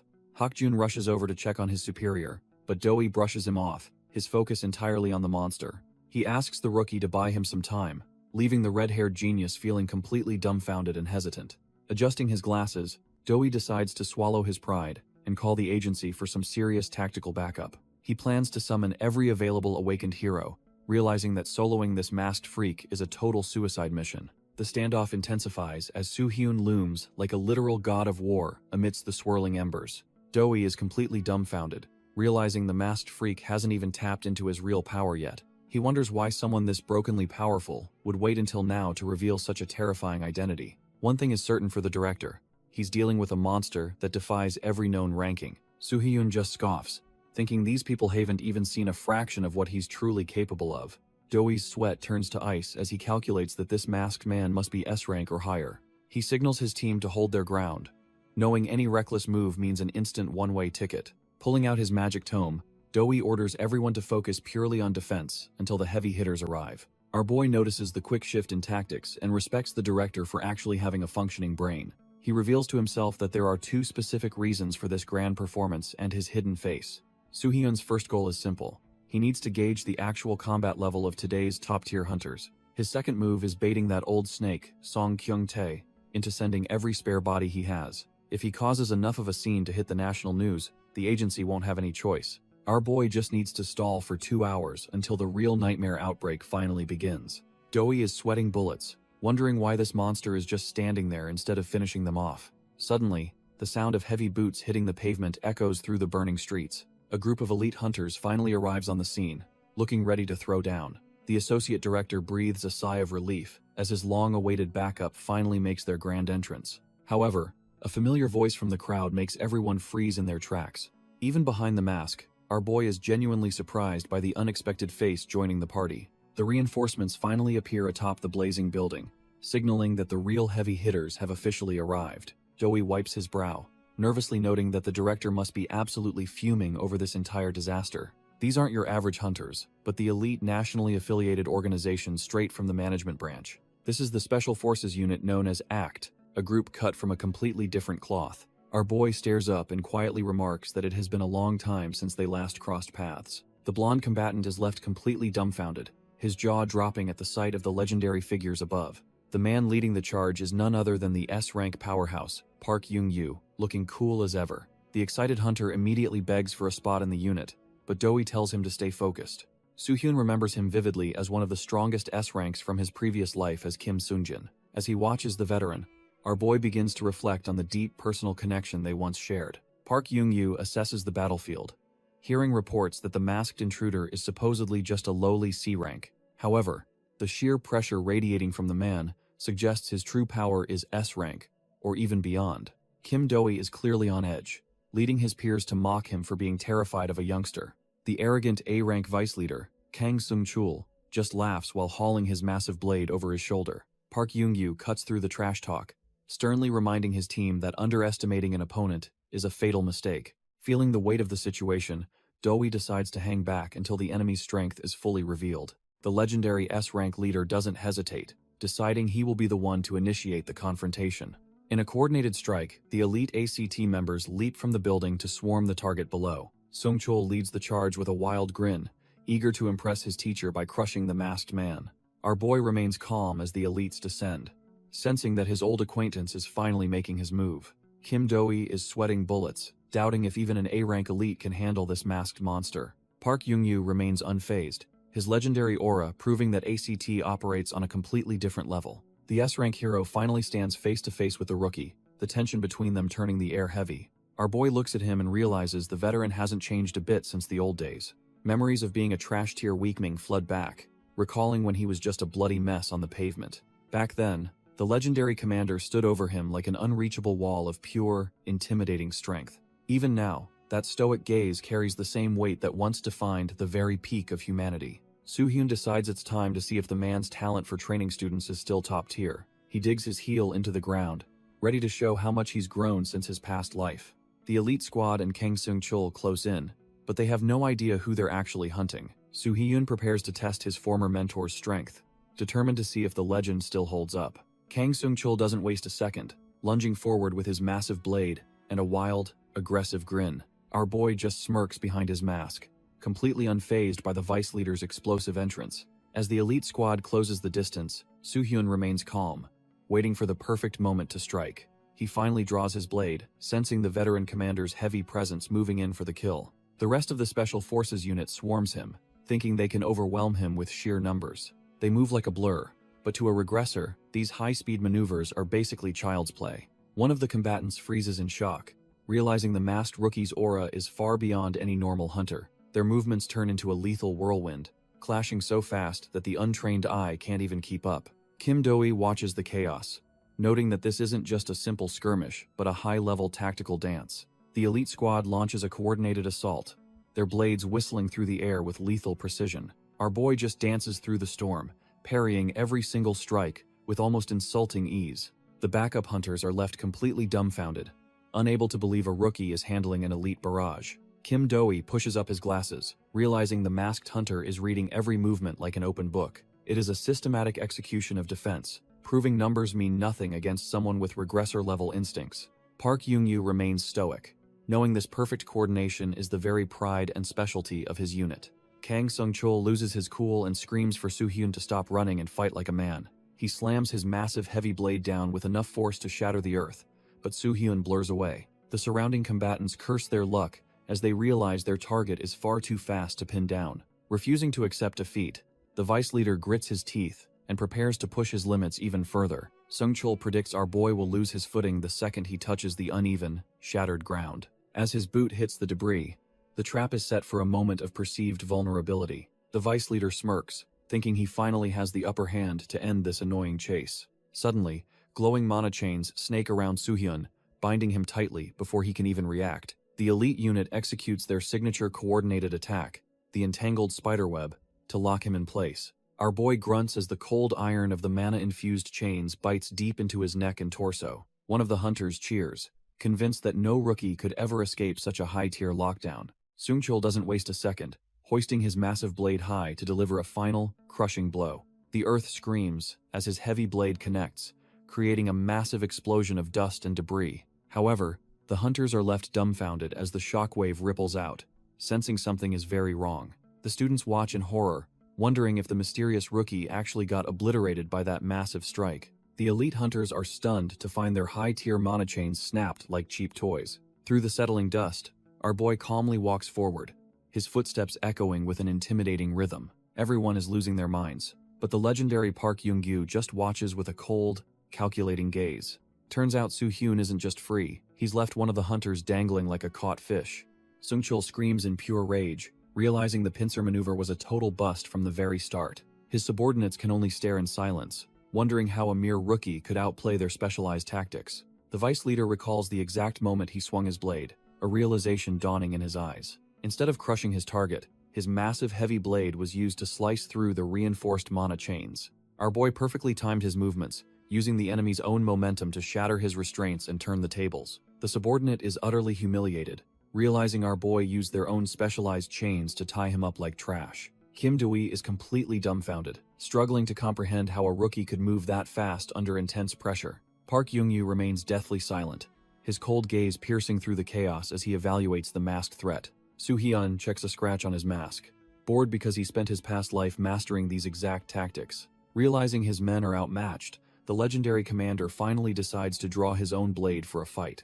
He steps forward, admitting that he should have been the one to handle this monster from the beginning. Young-yu addresses Soo-hyun directly, remarking that his youthful talent is far beyond what he initially expected to see. The two warriors face off in the burning street, with the commander admitting he'd normally offer him a job. He simply wants to ensure that such overwhelming power isn't being used for the wrong cause. Do-hee quickly warns his leader to wrap it up since other high-ranking hunters are starting to swarm the area. The tension in the air is thick enough to cut as the crowd watches the two monsters face off. Even Choi Hak-jun pauses his exit, sensing that this clash is about to change everything in the city. Our boy notices more high-tier hunters closing in, and realizes his window for a clean exit is shrinking fast. He admits to himself that he's been itching for a real dance with the legendary commander for ages. His hand tightens on his blade, ready to show the S-rank hero exactly what a regressor can do. But then, he suddenly lets go, letting his weapon clatter uselessly against the pavement to everyone's shock. In a move nobody saw coming, he throws his hands up and declares his total surrender right then. Park Young-yu is completely dumbfounded, unable to process why such a powerhouse would just give up like that. The elite ACT members are just as stunned, their brains short-circuiting at the sight of the masked threat quitting. Behind that mask, our boy just smirks, knowing he successfully baited the biggest fish in the pond. The legendary commander can't believe his ears, wondering if this masked freak is actually serious about quitting. The elite hunters stand frozen as our boy keeps his hands high, looking completely non-threatening amidst the flames. Park Young-yu narrows his eyes, trying to sniff out the trap he knows must be hidden behind this surrender. Checking his watch, our boy notes the time is exactly 6 and says fighting now is just a waste. He cryptically hints that the real nightmare is only just beginning for everyone standing in this burning city. Suddenly, a massive tremor rips through the pavement, making it clear that his surrender wasn't an act of cowardice. Kim Do-hee and the surrounding agents struggle to keep their balance as the world starts shaking like an earthquake. The associate director realizes with a sinking heart that this isn't just a natural disaster hitting the area. High above the ruins, a green dungeon gate tears open,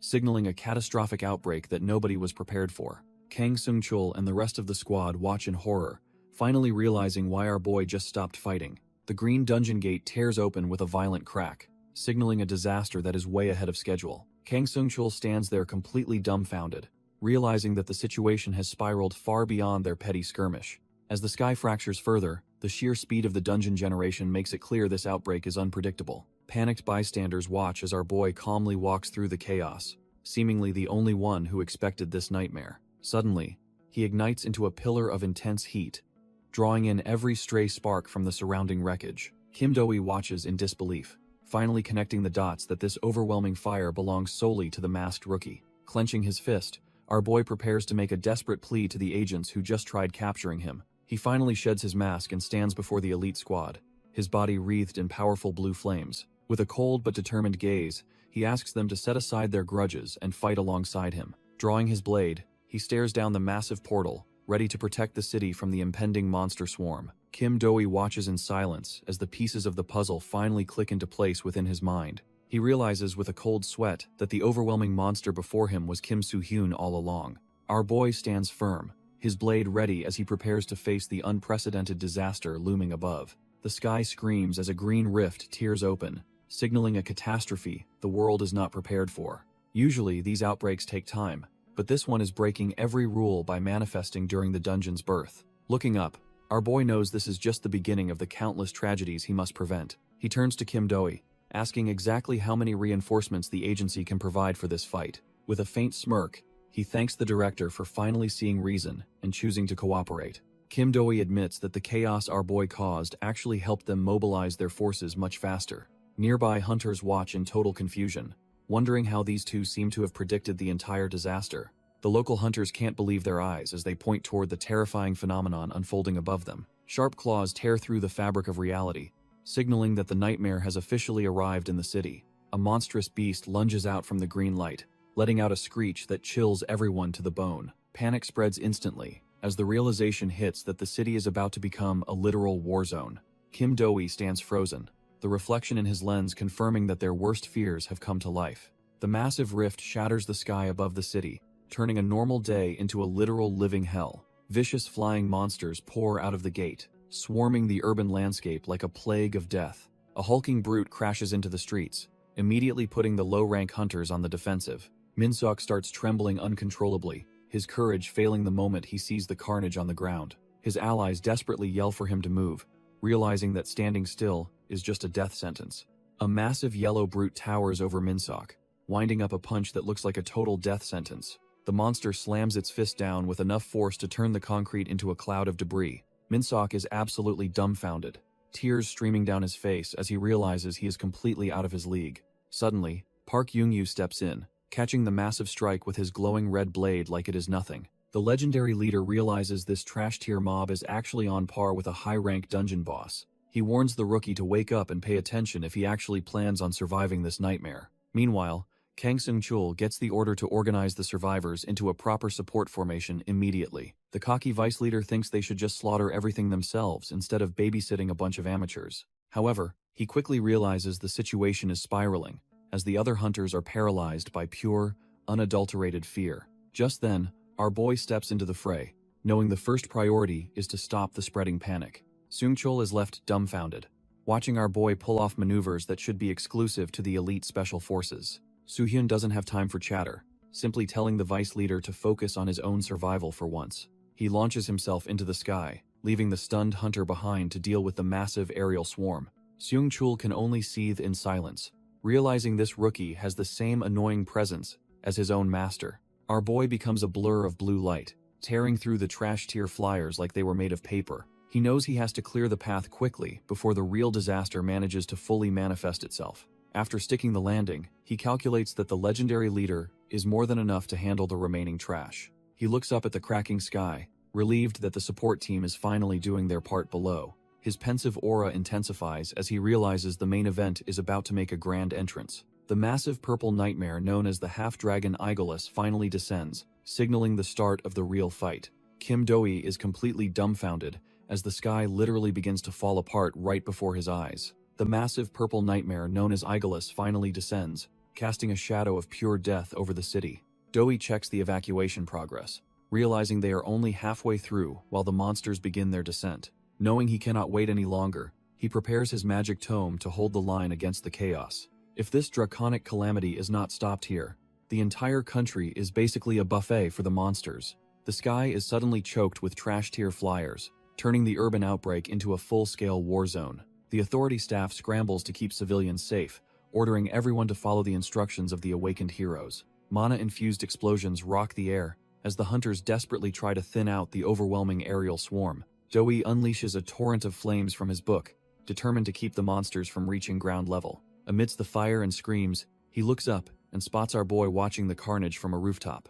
Soo-hyun watches from above, knowing he's the only hope left despite the overwhelming odds against them. Do-hee stares in disbelief, doubting if a single person can actually stop a dragon and this entire swarm. Suddenly, a massive shadow looms over the director, threatening to end his mission before it even begins. He freezes in terror as the monster prepares to strike, realizing he's completely cornered and out of options. Park Young-yu crashes down and executes the beast instantly, mocking the director for his lack of focus.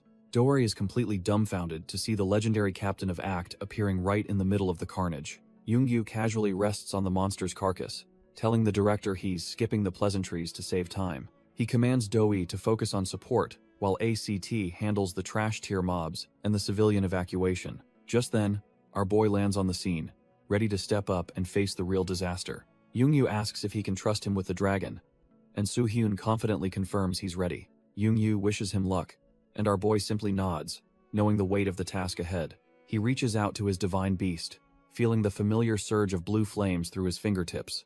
With the bird's power, he launches himself toward the massive dragon looming over the city. He kicks off the side of a skyscraper, using the momentum to close the gap in an instant. Our boy weaves through the air, delivering a blindingly fast slash that cuts deep into the beast's hide. He takes a sharp breath, staying focused as the adrenaline of the life-or-death struggle kicks in. Flipping through the sky, he positions himself for a lethal follow-up, while the dragon struggles to track him. The purple calamity lets out a deafening roar, realizing this human isn't just another easy snack. Their powers collide in a massive burst of light, shaking the very foundations of the surrounding buildings. Gritting his teeth, Soo-hyun puts every ounce of his mana into a strike meant to end this nightmare. Soo-hyun's blade grinds against the dragon's scales, but the beast's defense is far higher than he anticipated.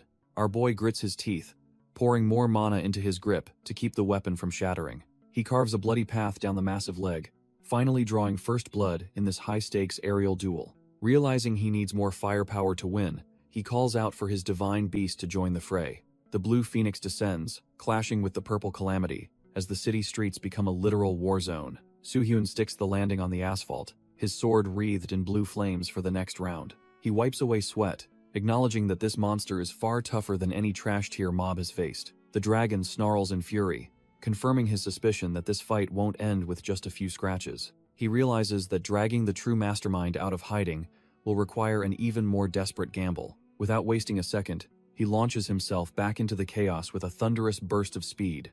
Aigulus takes a direct hit to the face, his draconic pride shattered as the explosion rocks his massive skull. The purple calamity tries to retreat, but a mass of dark energy pursues him through the smoke-filled sky. He stares down the encroaching shadows, realizing that this human isn't just another bug to be squashed.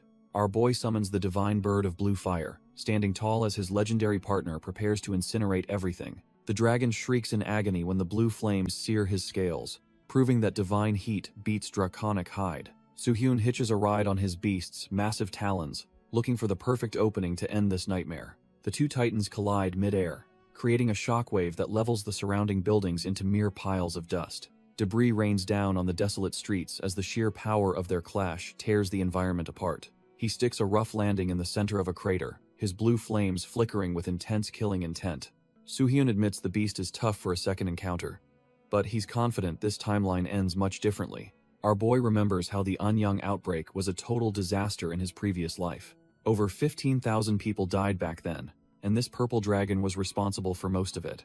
The city was turned into a literal hellscape as buildings crumbled under the weight of draconic fire. Because the dungeon phenomenon was so unexpected, the government didn't have enough hunters to save everyone. In that timeline, he arrived completely drained, leaving him absolutely powerless to stop the slaughter.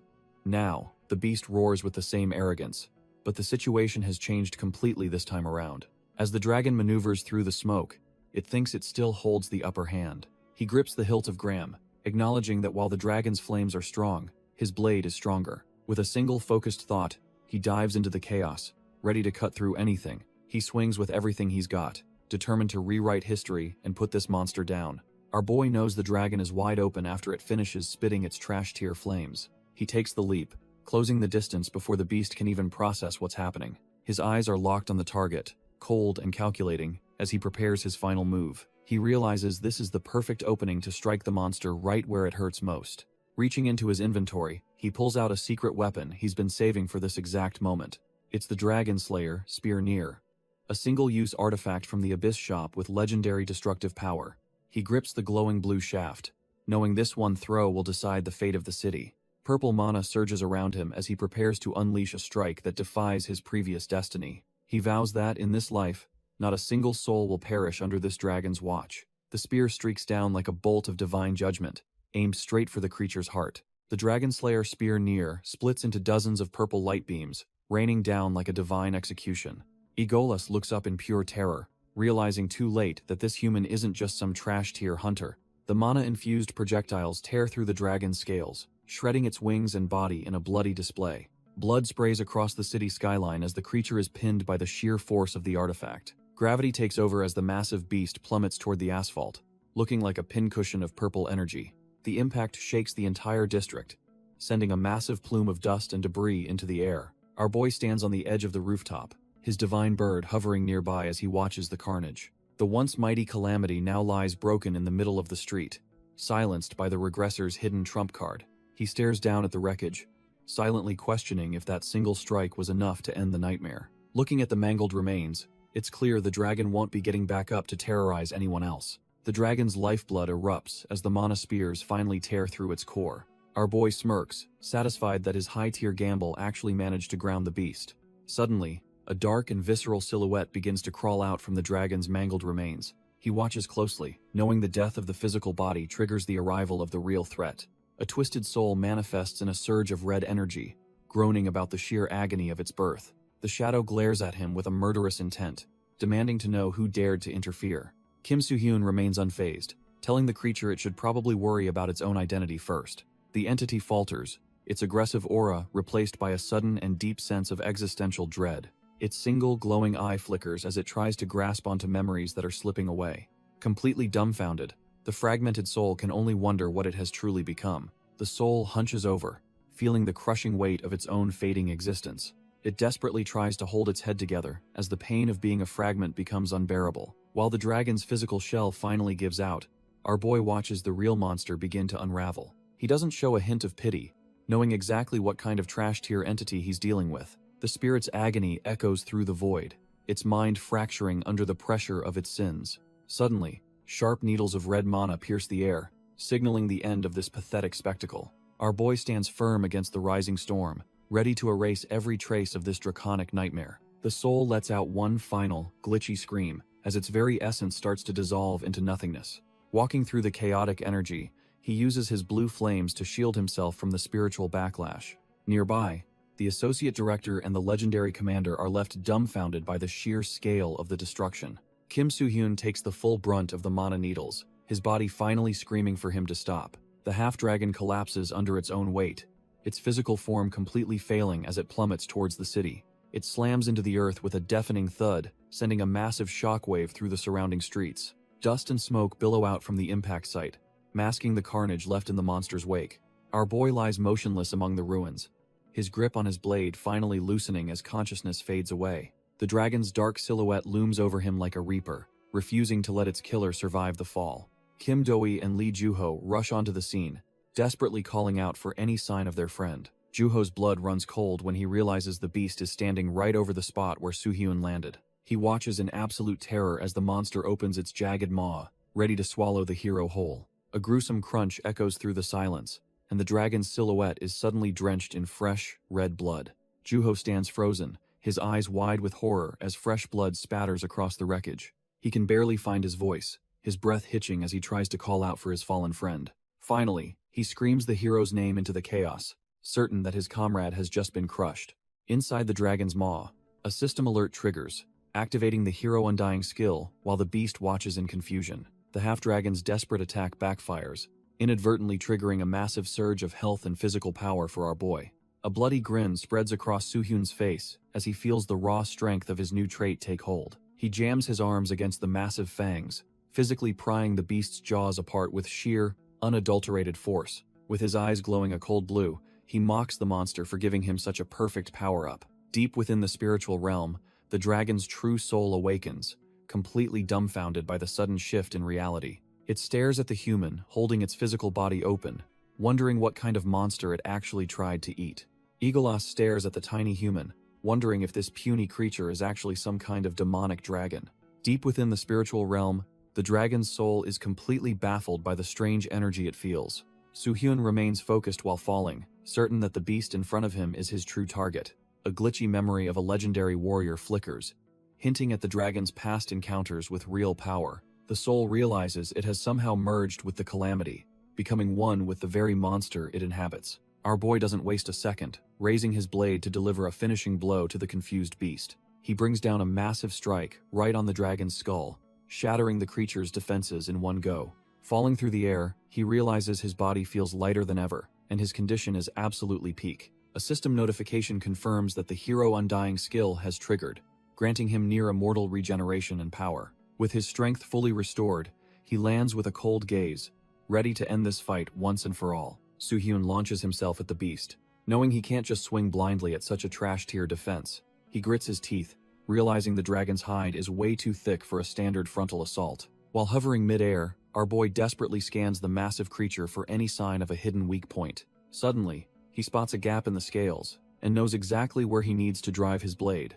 A savage grin spreads across his face as he prepares to unleash a strike that'll end this nightmare. He carves through the dragon's flesh with a single, fluid motion, proving his regressor strength is the real deal. As the monster roars in agony, Soo-hyun asks if it's finally time for the beast to wake up. Deep within the calamity, the glitchy soul of the former warrior begins to stir from its long slumber. The entity is dumbfounded, hearing its old title being called out by a human it was meant to kill.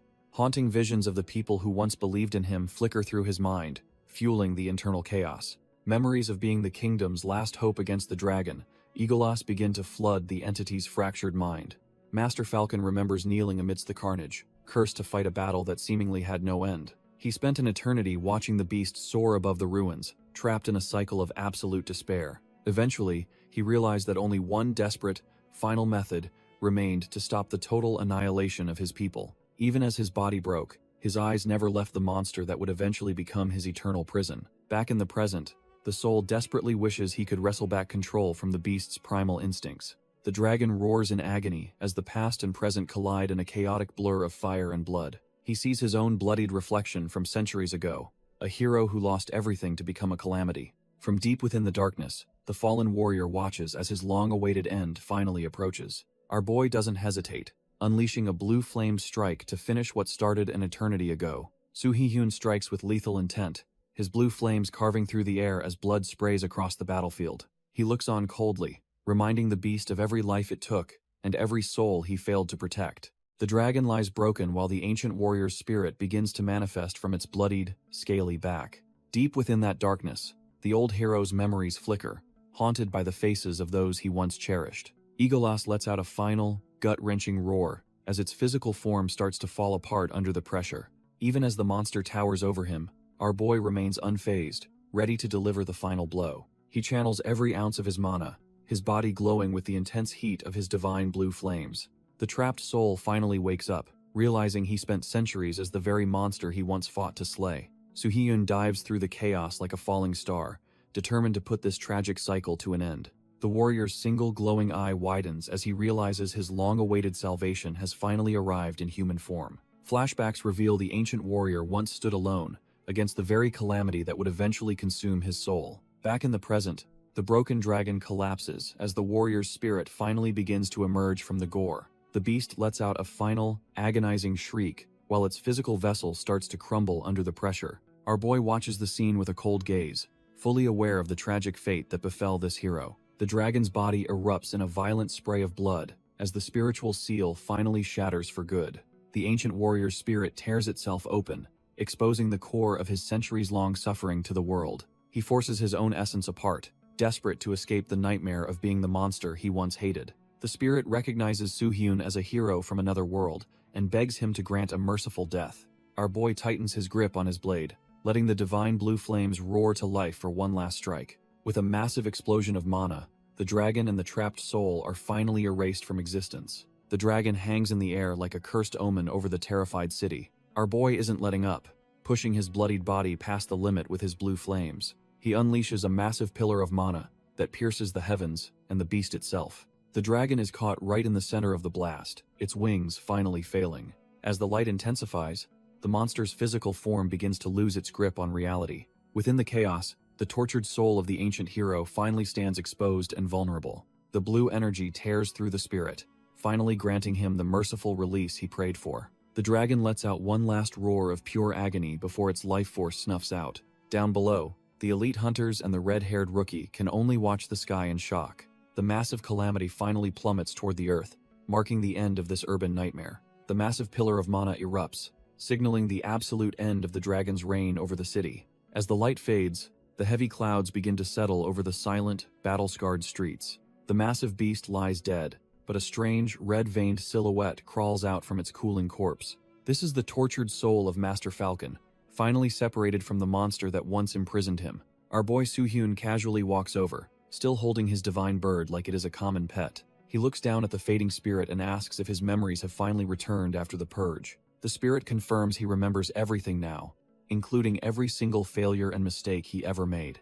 He recounts how he once tried to seal the dragon in another dimension to save his nation, but the battle lasted so long that they eventually fused, turning him into the very monster he hated. Despite his best efforts to kill the beast from within, he only ended up failing time and again. A single tear falls as the fallen hero finally feels the crushing weight of his long-forgotten sins. Master Falcon laments the innocent lives he took while his soul was trapped inside that draconic beast. Our boy Soo-hyun bluntly tells him that too much time has passed to keep drowning in regret. He argues that the nation only survived because the master chose to become a sacrificial living prison. When the spirit asks if he's being comforted, Soo-hyun admits he's pretty trashed here at being nice.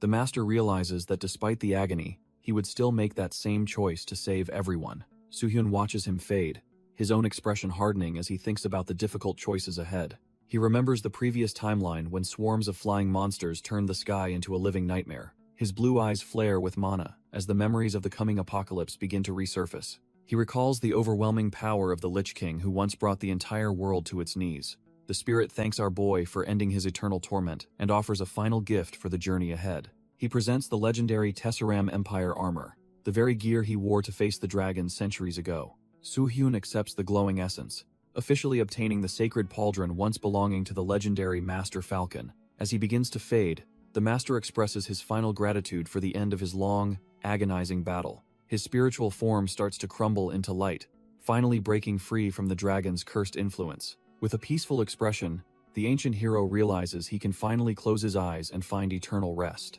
Our boy bows his head in silence, showing genuine respect for a warrior who sacrificed everything for humanity. He bids the hero of Tessaram a peaceful sleep as the last remnants of the spirit vanish into light. The heavy atmosphere finally lifts, leaving behind only the cold winter air and the silence of the aftermath. Soo-hyun lets out a long, weary breath, knowing he's just barely survived another step toward preventing the apocalypse. Someone calls out to our boy, snapping him back to reality amidst the snowy city ruins. Two suits from the agency come charging in, looking like they have seen a total nightmare. One staffer frantically checks for injuries, but Soo-hyun calmly assures them he is still in one piece. He casually mentions the beast was actually a threat, leaving the poor guy absolutely dumbfounded by his nonchalance. Kim Do-hee approaches from the shadows, feeling genuinely relieved that the casualty count did not skyrocket today. The associate director knows his boss will not be happy, yet he cannot ignore the miracle he is witnessing. In a rare show of humility, the high-ranking official bows low to thank our boy for his service. Our boy just gives a small, tired smile, finally feeling the weight of the long day lift. He tells them to skip the apologies, because seeing everyone safe is more than enough reward for him. The agency veterans can only stare in silence, stunned by the selflessness of such a powerful rookie hunter. Our boy is running on absolute fumes, his body finally giving out after such a high-intensity battle. He tries to speak, but his consciousness slips away, causing him to collapse right there in the street. A nearby staffer screams in a panic, terrified that their savior might have actually sustained a fatal injury. Relief washes over the scene when they realize he is just fast asleep, completely drained from his efforts. Kim Do-hee watches him, internally noting that this rookie is about to be the center of a massive storm. The director adjusts his glasses and smirks, finding it ironic how peacefully the catalyst of chaos can sleep. While the world starts to burn with questions, our boy is busy catching up on some much-needed rest.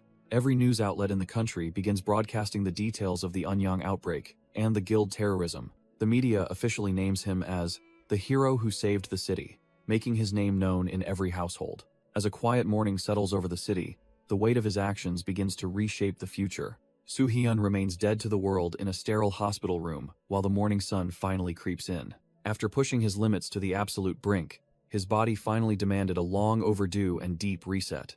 Eventually, our boy starts to stir, his eyes fluttering open as the heavy fog in his mind clears. He suddenly bolts upright in a cold sweat, gasping as the memories of the brutal battle rush back. Confused, he looks at the IV in his hand and realizes he worked himself way too hard again. When he checks his phone, he's dumbfounded to find out he's been sleeping for 3 straight days. His eyes then drift to a mysterious folded note sitting right next to a fresh basket of fruit. He reaches out and picks up the paper, wondering which of his allies bothered to leave a message. Turns out Lee Joo-ho stopped by and decided to act as his shield against the annoying media circus. Realizing his broker handled the fallout without being asked, a small, appreciative smile finally crosses his face. The note mentions how he saved a lot of people, and really deserves some well-earned rest. He reaches for the fruit his broker left, thankful for the snack since he's starving after his coma. Our boy feels a rare moment of gratitude, realizing he finally has allies he can actually count on. Tossing an apple, he reflects on successfully stopping the Gwangju dungeon and the Anyang outbreak from spiraling. This timeline is already looking much better than his last, but he knows he can't get too comfortable. Just as he starts planning his next move, a sudden knock on the hospital door breaks his concentration. He turns his head, instantly on guard as he wonders who would be visiting him at this hour. The door slides open and a familiar pair of sneakers steps into the room with a heavy presence. His eyes widen in surprise when he recognizes the intense figure standing right there in the doorway. Turns out Choi Hak-jun decided to drop by, looking pretty beat up, but still carrying that massive blade.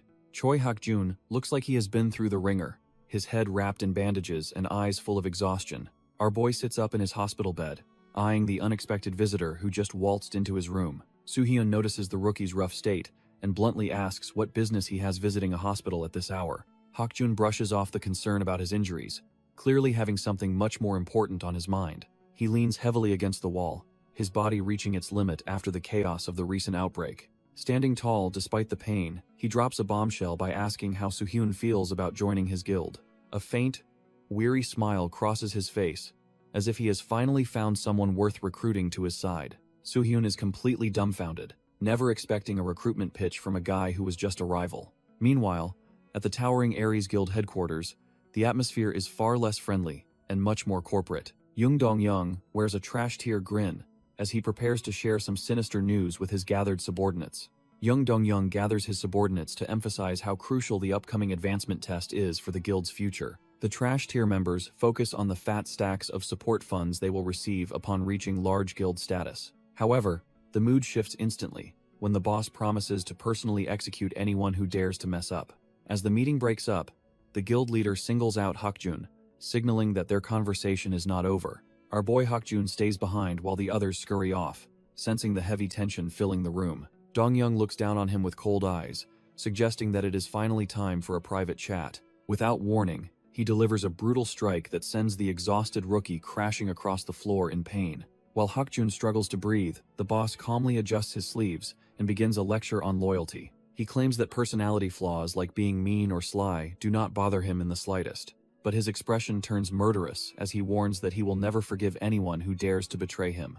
Dong-young grabs Hak-jun by the hair, demanding to know why the rookie tried to play him for a fool. Our boy desperately gasps that he never lied, but the boss isn't buying any of his trash-tier excuses. Hak-jun keeps insisting he was clueless, even as blood drips from his face onto the cold floor. Dong-young just laughs with a cold, "Huh," reminding him they took the rank determination exam together in the abyss. The guards stand frozen as the boss asks how it's possible to miss a monster like Soo-hyun. Dong-young gives Hak-jun one final ultimatum to deliver the regressor, so they can pass the upcoming advancement test. Hak-jun desperately wonders how he's supposed to bring such a monster in when they've barely even spoken. He realizes he has no way to contact him, and certainly lacks the power to force a confrontation. He knows better than anyone that Soo-hyun is cut from a different cloth and won't be moved easily. Dong-young flickers his lighter with a soft chick, completely indifferent to the impossible task he just handed his subordinate. Dong-young sighs, wondering why a genius like Hak-jun is acting so pathetic after a little beating. He walks over the fallen rookie, showing absolutely zero respect for the talent he's currently crushing. Crouching down, the boss makes it clear that he doesn't care how it happens, just that it happens. A twisted grin spreads across his face as he prepares to play his most disgusting card yet. He brings up Yoon-sun, subtly hinting that she might be the next one to suffer for his failures. Hak-jun's eyes widen in pure terror, realizing his loved ones are now directly in this monster's crosshairs. With one final puff, Dong-young demands that our boy Soo-hyun be delivered before the next advancement test. Later, a gentle hand dabs at the gashes on his forehead, but the physical pain is nothing. Yoon-sun worries over his state, while Hak-jun puts on a brave face to keep her from panicking. He forces a weak smile and lies about the pain, desperate to protect her from his dark reality. Yoon-sun stares at the blood on the cotton, her heart sinking as she realizes the truth. Hak-jun flinches when she asks if that trash-tier boss Dong-young is responsible for his battered state. He tries to blame stronger monsters, but she knows no beast targets a face with such calculated cruelty. Suddenly, Yoon-sun is hit by a violent coughing fit that threatens to tear her apart.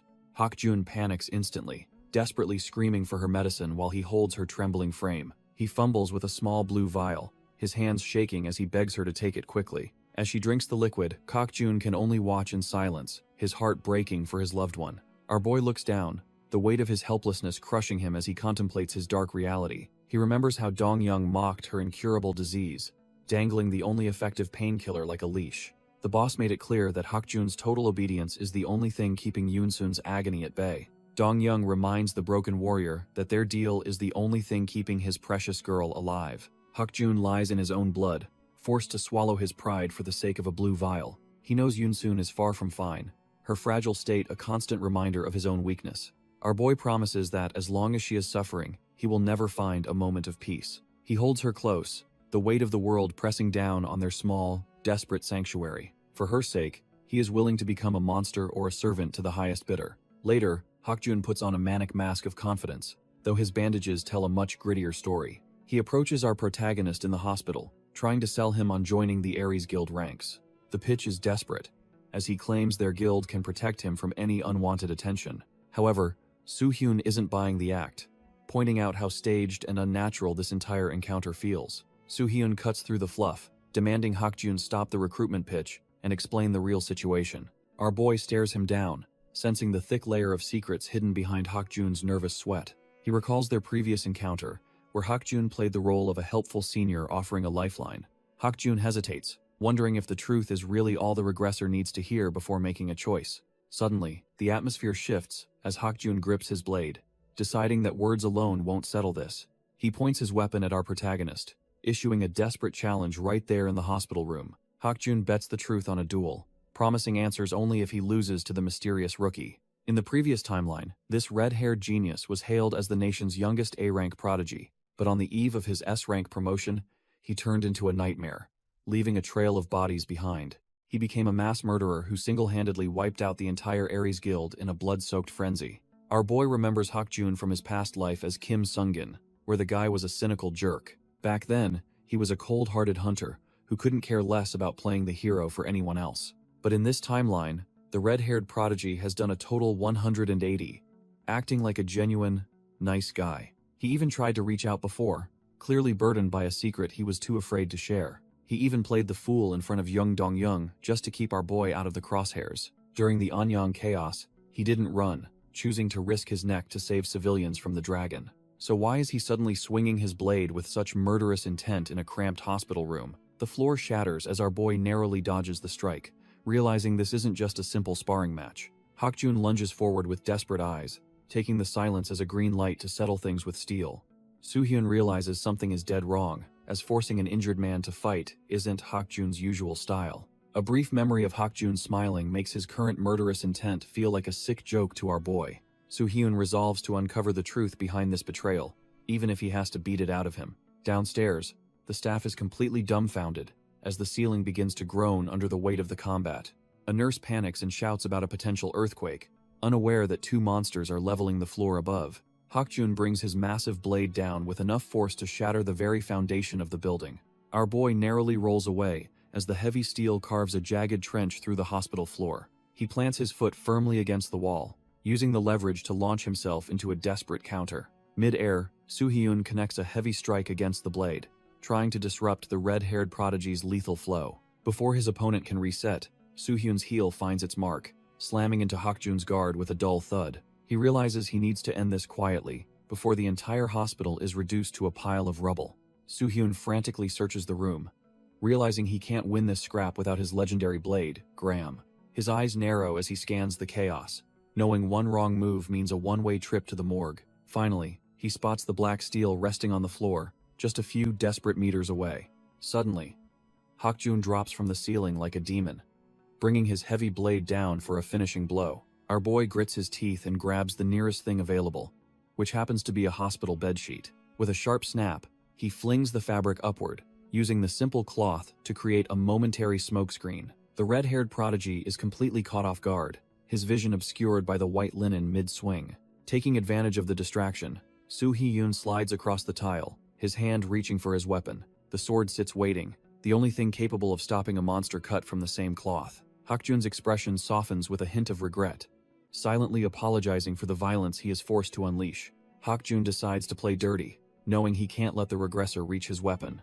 Even with his talent, the red-haired prodigy admits he's outclassed if this becomes a fair fight. He unleashes a devastating vertical strike that tears through the hospital floor like wet paper. Our boy barely manages to scramble away, dumbfounded by the sheer destructive force behind the blow. The shockwave shatters the building's exterior, sending glass and concrete raining down onto the streets. Soo-hyun is blasted out into the open air, surrounded by a chaotic whirlwind of debris and kitchenware. He braces himself mid-fall, realizing that Hakjun's raw pressure is far beyond any normal A-rank hunter. Among the flying rubble, a stray kitchen knife spins past his head in the clear blue sky. With a hunter's reflex, he snatches the blade from the air, finally gaining a makeshift edge. Noticing the people below, he decides to lure this monster to the rooftops to avoid civilian casualties. Soo-hyun calls upon his divine flames, a power that once incinerated high-tier calamities with ease. His divine beast manifests as a massive blue phoenix, soaring above the hospital to provide cover.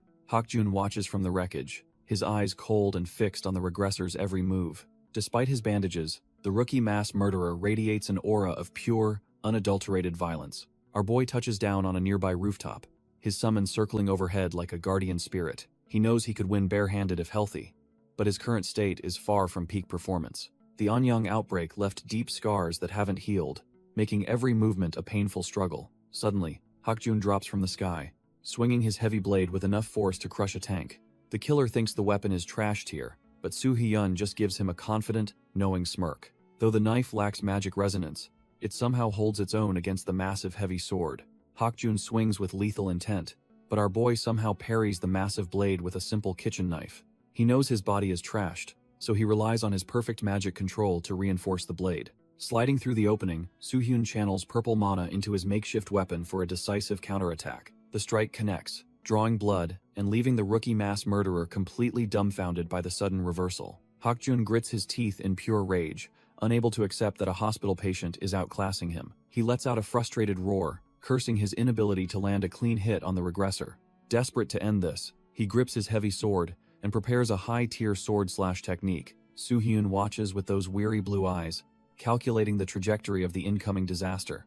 Hakjun unleashes his full moon blast, a massive wave of energy designed to erase everything in its path. The rooftop explodes in a violent burst of power as the killer pours everything into one final strike. Yoon-soon is the only reason Hakjun keeps pushing, representing the one light in his dark, trash-tier world. They grew up side by side, sharing a bond that started long before the towers ever appeared on Earth. She was his closest confidant, always there to pick him up whenever life tried to beat him down. Eventually, that friendship blossomed into something deeper, making Yoon-sun the center of his entire universe. While he struggled to find his path, she worked the family flower shop and supported him without hesitation. Her constant encouragement was the fuel he needed to keep going, even when he felt utterly worthless. When he finally awakened as a hunter, he thought he had finally found a way to give her everything. He was genuinely happy for once, believing his new powers would secure a peaceful future for them both. But as our boy soon learned, the life of an awakened is rarely cut from a cloth of gold. Reality came crashing down like a dead leaf underfoot, signaling the beginning of a nightmare he could not escape. Hakjun returns to the flower shop, but the heavy silence hanging in the air feels completely wrong. He bursts through the door, his heart hammering against his ribs as he screams for Yoon-sun. His world shatters when he sees her collapsed on the floor, coughing up dark, metallic-smelling blood. Rushing to her side, he desperately demands to know what happened and who could have done this. She can barely whisper his name through the crimson staining her lips, her strength fading fast. Our boy is paralyzed by a mix of pure terror and a soul-crushing sense of helplessness. Suddenly, a chillingly calm voice cuts through his panic, making the hair on his neck stand up.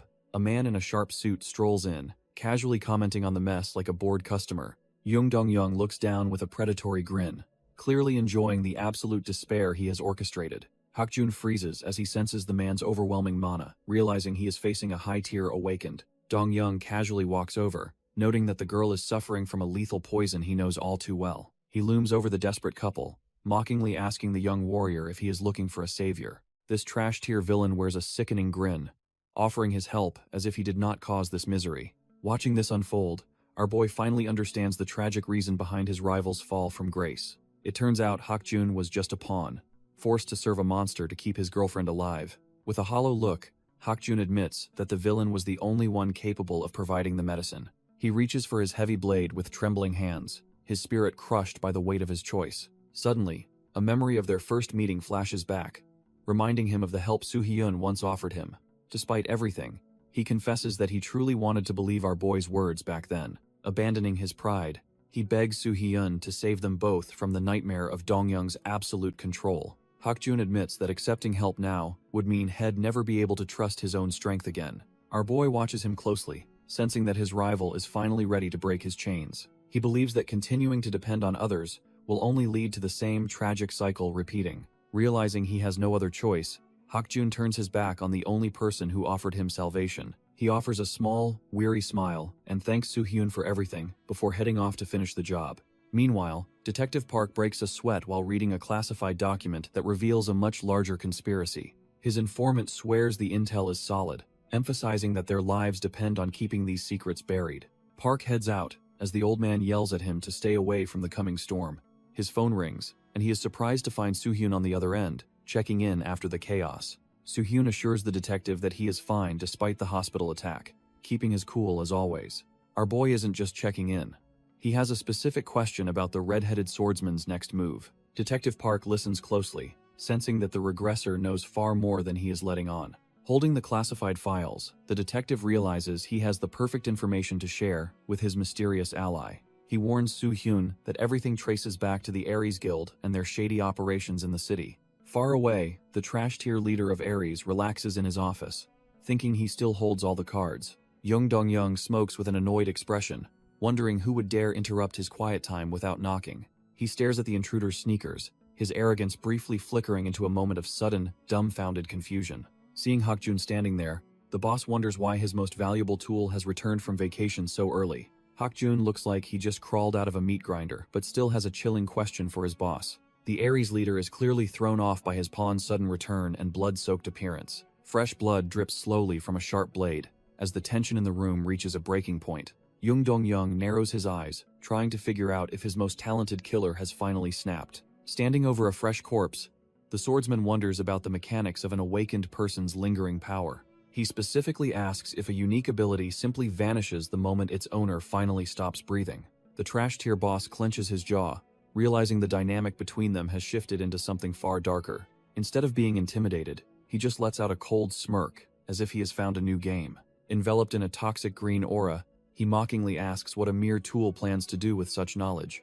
Yoon-sun clutches her phone as a sense of dread washes over her from the urgent news broadcast. The news reporter announces a violent awakened attack at a hospital in Gangnam, sending shockwaves through the city. Standing dumbfounded in her living room, she watches the screen as the investigation into the chaos begins. Her heart stops when our boy Choi Hakjun is named as the primary suspect behind the brutal assault. She desperately tries to reach him, but the call just cuts to a cold, automated voicemail message. Tears well up in her eyes as she whispers his name, unable to believe he would do this. She wonders what he is actually up to, fearing that the Ares Guild has finally pushed him too far. Suddenly, a heavy knock at the door echoes through the apartment, demanding she answer her phone immediately. The sudden sound makes her jump, her anxiety spiking as the world outside starts closing in on her. As the news mentions the target was also an awakened, she realizes the situation is far more dangerous. Yoon-sun cautiously opens the door to find a stranger, while the news reports on the Anyang heroics. The man offers a polite greeting, his calm demeanor contrasting with the chaotic reports on the television. Our boy Kim Soo-hyun introduces himself with a friendly smile, hoping to put the terrified woman at ease. Yoon-sun stares at him in silence, her mind racing as she tries to process why a hero is here. They sit down for coffee as Soo-hyun thanks her for the hospitality despite his sudden, unannounced visit. She admits she knows him because Choi Hakjun used to talk about him all the time in the past. Gripping her mug tightly, she recalls how her boyfriend always had someone he truly looked up to. She insists that despite the news reports, the man she loves would never actually try to kill someone. Soo-hyun listens intently, realizing he finally has enough pieces to solve the puzzle behind the recent hospital attack. Yoon-sun is dumbfounded when he reveals the Ares Guild leader is using her medicine to blackmail her boyfriend. Yoon-sun remembers how desperate Choi Hakjun looked when he last visited her, clearly burdened by some heavy secret. Soo-hyun realizes that because the red-haired swordsman insisted on handling everything alone, stopping his rampage was nearly impossible. He explains that he came here specifically to hear her side of the story and understand her feelings. In her memories, Hakjun used to comfort her, promising that as long as they were together, everything would work. He would hold her hands tightly, begging her not to give up on her life despite the illness. The genius swordsman was determined to find a way to save her, even if it meant making a deal. Back in reality, Yoon-sun breaks down in tears, begging our boy to help the man she loves. She admits with a heavy heart that she has never been able to truly stand by his side. The guilt of being a burden eats at her as she cries, feeling useless while he suffers for her. She pleads with Soo-hyun not to leave Hakjun to face his dark fate all alone in that trash-tier guild. Our boy finally agrees, deciding that he's seen enough of her tears to finally get involved. He admits that this desperate plea was the final push he needed to start moving. Over at the Aries Guild, the atmosphere is far more brutal as a violent confrontation unfolds. Jung Dong-young delivers a heavy blow, showing no mercy to the man who dared to defy him.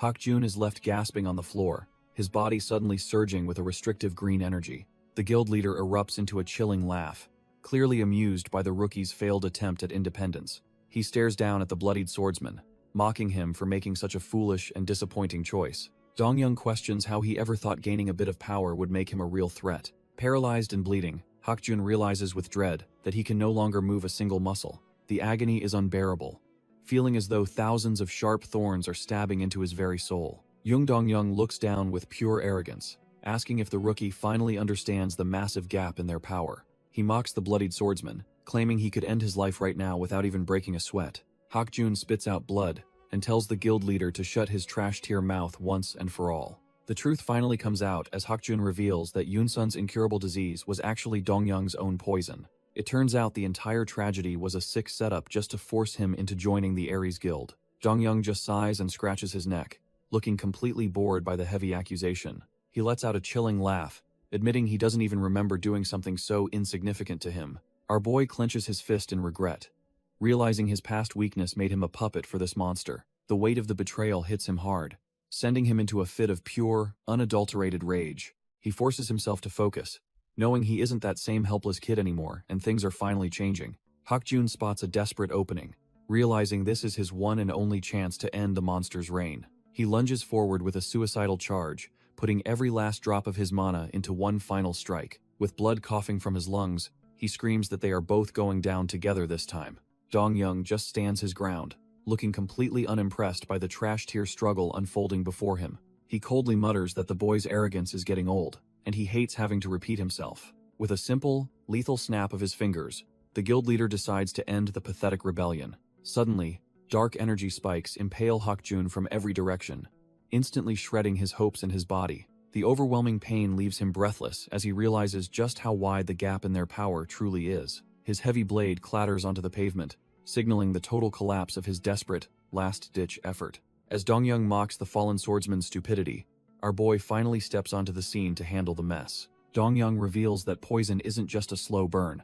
There are layers to his absolute cruelty. While Yoonsun suffers from a slow toxin, Hakjun has been a walking time bomb this entire time.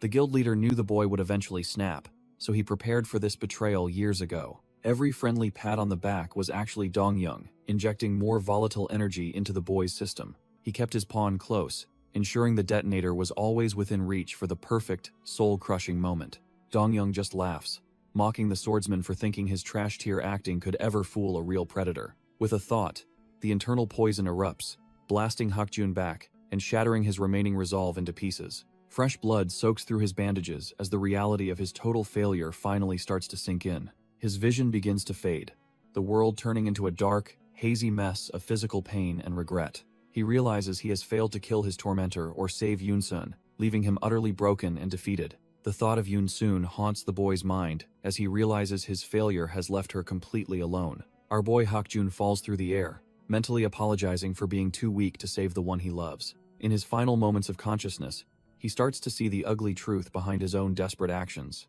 He crashes into the floor, admitting to himself that he was just trying to escape this hellish reality. Dong-young just sighs at the mess, clearly annoyed that his plaything broke so easily before the fun started. Suddenly, a new set of sneakers enters the room, as the guild leader wonders why everyone is crashing his party. Soo-hyun stands in the room, noting that it really did look like the swordsman was all out of luck.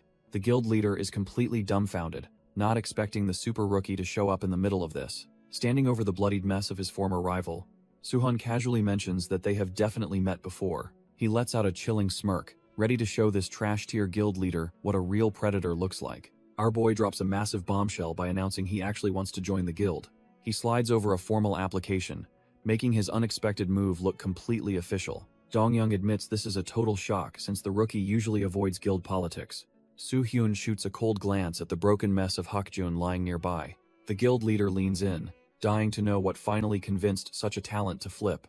Dong-young smirks, acknowledging that he is far from a saint and operates in the shadows. Soo-hyun just scoffs, claiming he is no hero and actually despises people who act righteous. With a chilling glow in his eyes, he says he will work with anyone for results. This news is music to the trash-tier leader's ears, thinking he has found a kindred spirit. However, Soo-hyun cuts the mood by stating he does not trust a single word about profits. Dong-young pushes the paperwork forward, promising to meet any demand if our boy just signs the dotted line. The trash-tier leader watches intently, sensing he is about to land the ultimate asset for his guild. Looking at the mangled mess of Hak-jun, Dong-young gloats internally about how perfectly his twisted plan is unfolding. He officially opens the floor for negotiations, asking Soo-hyun exactly what kind of prize he is after. Now that he is officially an Aries member, Soo-hyun keeps his cool, hiding his true intentions. He does not hesitate for a second, preparing to drop a condition that catches the leader off guard. Pointing at the dying swordsman, Soo-hyun demands that Dong-young immediately neutralize the poison, eating away at Hak-jun. Dong-young is completely dumbfounded, wondering why a new recruit would waste a favor on a discarded failure. With a cold glow in his eyes, Soo-hyun claims he has his own personal score to settle. Misunderstanding the intent, Dong-young laughs and agrees, thinking Soo-hyun just wants to keep Hak-jun alive for torment. Dong-young warns that even if the poison is gone, the lingering damage will leave Hak-jun practically useless. Our boy doesn't care about the damage, knowing a broken genius is still worth more than 100 trash-tier hunters. Seeing the logic, the guild leader decides to play along with this strange request. He casually strolls over to the fallen swordsman, ready to fulfill his end of the bargain. Without a shred of mercy, he seizes Hak-jun by the throat, making the poor guy choke on his own blood. The air thickens with mana as Dong-young begins forcefully extracting the toxic energy from Hak-jun's shattered body. Glowing green poison pulses under the skin, being dragged out by the very man who planted it there. A final drop of the lethal sludge is pulled free, leaving the swordsman barely clinging to life. With a bored expression, Dong-young kicks the body aside like a piece of garbage and declares the job finished. As Soo-hyun checks on his new asset, the leader moves on to discuss the cold, hard profits of their partnership. Soo-hyun reaches down to the broken swordsman, calling out his name to see if he's still with them. He leans in close, whispering the one name that will actually wake him up, Guak Yun-sun. Hak-jun looks like he's at death's door, his body battered and his spirit completely crushed by the betrayal. Suddenly, his eyes snap open in pure shock, wondering how this stranger could possibly know about his girlfriend. Our boy just signals him to stay quiet, knowing the guild leader is watching their every move. Dong-young tries to sweeten the pot, offering a massive cut of the loot and a high-ranking title. Soo-hyun repeats the terms back to him, his mind already calculating how to tear this trash-tier guild apart. He looks the boss dead in the eye and tells him his business management skills are absolutely pathetic. Turning his back on the powerful hunter, he makes it clear that he never accepts a losing deal. The insult hits home, leaving the sadistic leader visibly twitching as his pride takes a massive hit. Dong-young asks what price our boy wants to finally walk away from this mess. Soo-hyun doesn't hesitate, demanding total control and every single cent of the guild's future profits. He looks back with those cold, glowing eyes, making it clear he wants the entire guild. The sadistic leader just scoffs, thinking this rookie has finally lost his damn mind. He bursts into a fit of laughter, amused that a mere kid thinks he can play boss. His amusement turns to pure rage, as he warns the brat not to mess with his authority. Soo-hyun reminds him how he built this trash-tier empire by stepping on the weak and desperate. Since strength is the only law here, our boy plans to take everything using those same methods. Dong-young just grins, claiming he didn't extort anyone but simply used them like the tools they are. He compares himself to a predator, believing the weak only exist to be devoured by the strong. Dong-young continues his rant, claiming society itself turned people into tools meant for his personal use. He believes weakness is a crime, and that in this awakened world, the winner takes everything. Our boy just stands there with his arms crossed, surprisingly agreeing with that twisted, trash-tier logic. But with a cold smile, he points out that the guild leader missed one crucial, fatal detail. Suddenly, fresh blood spatters across the floor as the atmosphere in the room shifts in an instant. It turns out even the weak will bite back when they have something left to protect. Before the tyrant can even react, a blade pierces through his arrogance and his chest. Soo-hyun stares him down, asking how it feels to finally be defeated by someone he considered weak. With a sickening crunch, the prodigy he exploited finally delivers the killing blow from the shadows. The leader falls, leaving a bloodied corpse as a mysterious figure in pink sneakers approaches the chaos. Hak-jun stands there, trembling and barely holding onto his consciousness as the weight of the battle finally settles. He reaches up to his blood-soaked bandages, his mind racing to process how he's even still standing right now. Staring at the crimson-stained cloth in his hand, he weakly asks himself if this nightmare is finally over. Our boy just watches him from across the room, maintaining his usual calm and calculating composure while Hakjun struggles. Hakjun vividly remembers the moment the poison took hold, certain that his life was slipping away in a spray. He recalls how that trash-tier leader choked him, knowing his broken body was far beyond any normal medical help. As the darkness closed in, he couldn't feel his limbs or see anything, fully expecting to meet his end. Suddenly, he feels a firm hand on his shoulder, grounding him back to reality amidst his spiraling, painful thoughts. A warm, golden light begins to radiate from the touch, surging through his veins with a strange, restorative power. His eyes snap open as the energy takes hold, realizing that his life was saved by the very man he doubted.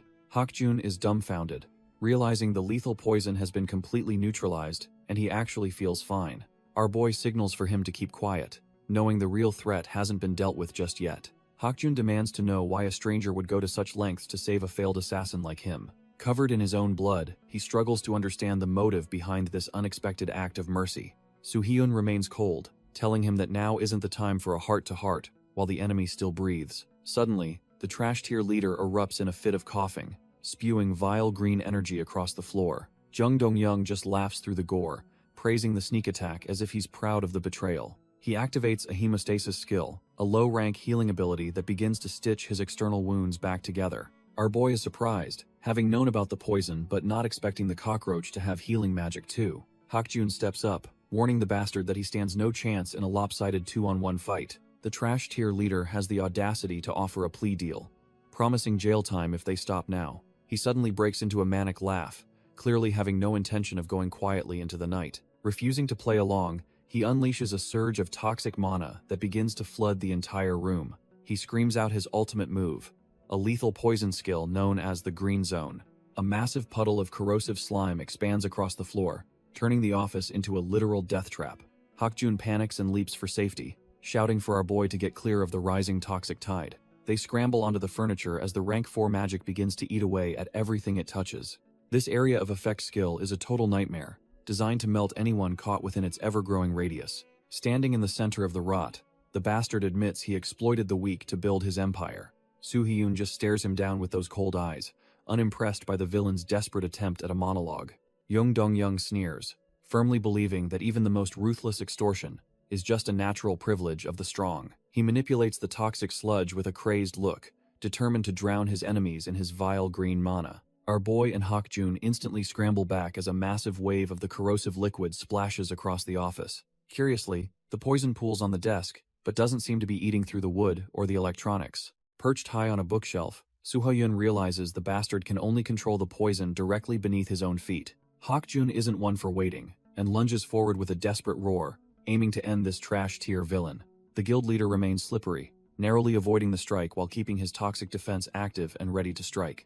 Even as the green slime coats Hakjun's blade, the steel remains perfectly intact despite the supposedly corrosive nature. Our boy puts the pieces together, deducing that this deadly skill only targets living flesh rather than inanimate objects. Seizing the opening, Soo-hyun vaults onto the safe surface of the desk to deliver a decisive blow to the tyrant.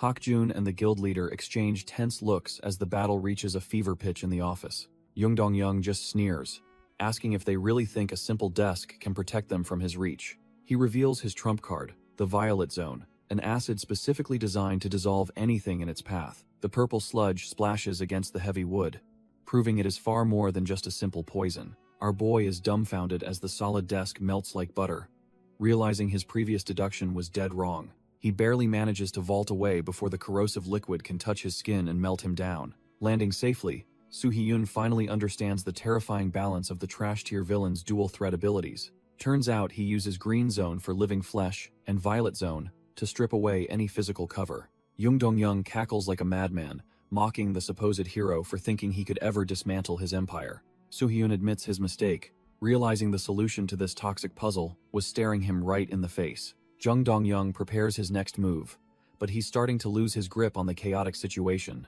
Choi Hakjun watches the blood rain down, his body battered but his spirit refusing to break just yet. He realizes something is off, sensing a massive shift in the mana density suddenly filling the room. A memory of the Anyang disaster flashes through his mind as he recognizes the aura of a dragon slayer. Our boy simply mutters the command for transformation, ready to show this trash-tier villain what real power looks like. He activates his Blood Needle Spears trait, manifesting hundreds of lethal crimson projectiles that hover in the air. Jung Dong-young's eyes widen in pure terror as he realizes he's no longer the predator in this room. Soo Hee-yoon dares the guild leader to try and dodge every single one if he's actually as strong as he claims. The crimson needles swarm the office, leaving absolutely no room for the corrupt leader to escape his fate. With a simple flick of his wrist, our boy commands the spears to end this pathetic excuse for a fight. The impact sends the trash-tier guild leader flying as Soo Hee-yoon's mana completely overwhelms the room's defenses.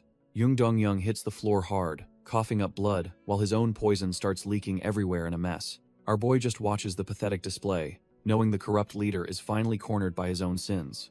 Suddenly, Hak-jun leaps into the chaos, swinging his blade to clear the toxic mist despite his battered body. He shouts for Soo Hee-yoon to be careful, but feels a steady hand on his shoulder, signaling him to stop. Soo Hee-yoon steps forward and prepares to finish this, manifesting a storm of crimson needles to seal the deal. His cold gaze shows he has zero mercy left for a man who treated lives like disposable pawns. The guild leader looks up in absolute despair, realizing these blood-red spears are the end of his reign. Hak-jun watches in awe as the regressors' killing intent paralyzes the man who once held his life hostage. Desperate to survive, the villain tries to scramble away, but his own toxic trap ends up slowing him down. Jung Dong-young lashes out in a desperate frenzy, screaming that he won't be played with by some rookie. He slams his hand down, channeling every bit of his toxic mana into a final, desperate defensive maneuver. A massive wave of green poison erupts, creating a lethal barrier that he believes is absolutely impenetrable. Our boy just stares through the haze, realizing his previous strike was neutralized by the trash-tier leader's gimmick. The villain wipes the sweat from his brow, a twisted smirk forming as he thinks he's found a way out. He starts cackling like a madman, boasting that his poison is the perfect balance of offense and defense. Soo Hee-yoon calmly admits that the skill is indeed a bit of a headache to deal with normally. However, he has no intention of playing by the rules, and begins to ignite his true power. The corrupt leader's eyes widen in pure terror as he feels a heat that shouldn't exist in this world. Engulfed in a pillar of blue fire, Soo Hee-yoon decides he'll simply burn the entire mess to the ground. Soo Hee-yoon doesn't hesitate, channeling his blue flames into a single, devastating strike to end this farce. The trash-tier leader is instantly swallowed by the azure heat, his pathetic poison barrier evaporating like mist. He screams in absolute agony as the divine fire begins to sear through his very soul. The sheer pressure of the mana makes the entire room tremble, turning the battlefield into a literal furnace.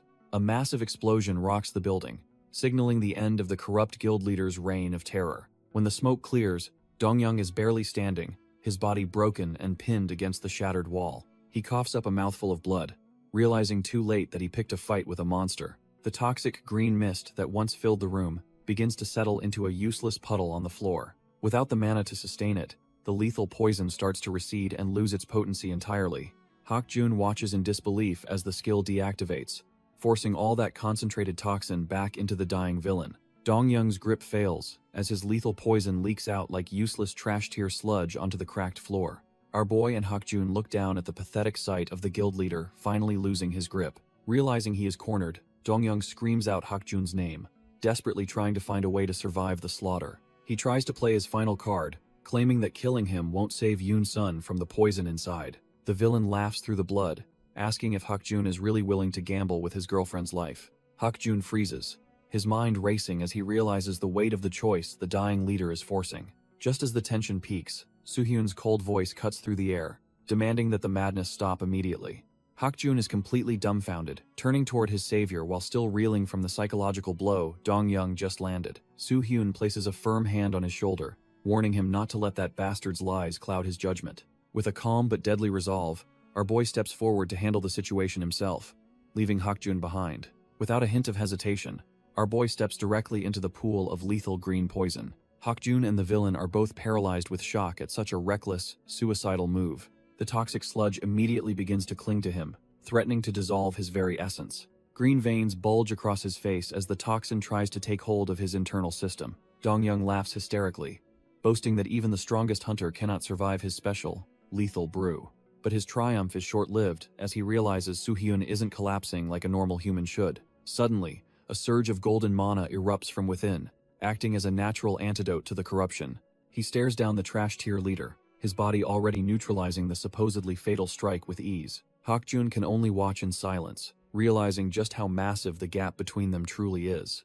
The poison is completely burned away, as Soo-hyun prepares to end this pathetic charade once and for all. Hak-jun stands there, dumbfounded, sensing our boy's mana surging back as if the poison never even existed. The golden energy flows through his system, completely purging the toxic sludge that was supposed to kill him. Soo-hyun just gives a cold look, telling the trash tier leader that his pathetic poison is useless against him. Turns out he's using the treasure of the Charles clan, a top-tier artifact that heals any injury instantly. He explains that this cheat code item has a limit of 5 uses, and he's been saving them carefully. He first tapped into its power back on the 10th floor when things got a bit too hairy. Then he used it again on the 15th floor to recover after a brutal fight with a monster. Counting the time he saved Hak-jun and this recent purge, he's already burned through 4 charges. Without a second thought, he tosses the glowing necklace through the air toward his new ally. Hak-jun catches the final charge, stunned that Soo-hyun would just hand over such a legendary treasure like that. Hak-jun stares at the artifact, his mind racing as he realizes the weight of the gift he just received. Soo-hyun stands there with a casual vibe, telling him that he doesn't need to overthink the gesture. Hak-jun remembers Yoon-sun's gentle smile, realizing this is the miracle he needs to finally save her life. He looks down at the glowing gem, understanding that Soo-hyun is giving him a second chance at happiness. Our boy just smiles, knowing that the former mass murderer is the only one who can use it right. Hak-jun trembles while clutching the treasure, his eyes welling up as the hope for his girlfriend's recovery returns. He bows his head in deep gratitude, finally feeling the heavy burden of his past sins start to lift. Suddenly, a mysterious figure rushes into the room, aiming to take control of the chaotic situation immediately. A powerful hand clamps around the villain's throat, cutting off his desperate gasps before he can even beg. Pinned against the crumbling concrete, the Ares Guild leader realizes his reign of terror is officially coming to an end. Soo-hyun decides he's done playing nice and won't hold back his power against this trash-tier human. He chokes the life out of the villain, who desperately asks if he's truly planning to kill him. The guild leader tries to hide behind his status, claiming his elite connections make him untouchable. Our boy admits that murdering a public figure would normally be a massive headache for his reputation, but everything changes when he mentions the villain's secret ties to the infamous criminal organization, the Dump Guild. He reveals he's already dug up all the dirt, leaving the corrupt leader completely dumbfounded and cornered. Later, Soo-hyun takes a call confirming that the Ares Guild is just a front for international filth. It turns out these criminals used the local guild as a bridge to spread their influence across Korea. Detective Park warns that they've been silencing anyone who suspects the truth with cold-blooded efficiency. Now that he's kicked the hornet's nest, the most dangerous organization alive is targeting Soo-hyun specifically. Soo-hyun lists every crime the guild leader committed, making it clear his death is well-deserved. Jung Dong-young stares back in pure terror as he realizes his life is now measured in seconds. Our boy smiles, explaining that he knew the Dump Guild was watching and planned for this all along. He looks the villain dead in the eye, revealing that the corrupt leader is nothing more than bait. The desperate trash-tier leader tries to act tough, screaming that Soo-hyun shouldn't make him laugh. Without a word, Soo-hyun lifts him higher, letting the crushing pressure do all the talking. Suddenly, Jung Dong-young activates a hidden poison, vowing to take his killer down to the grave.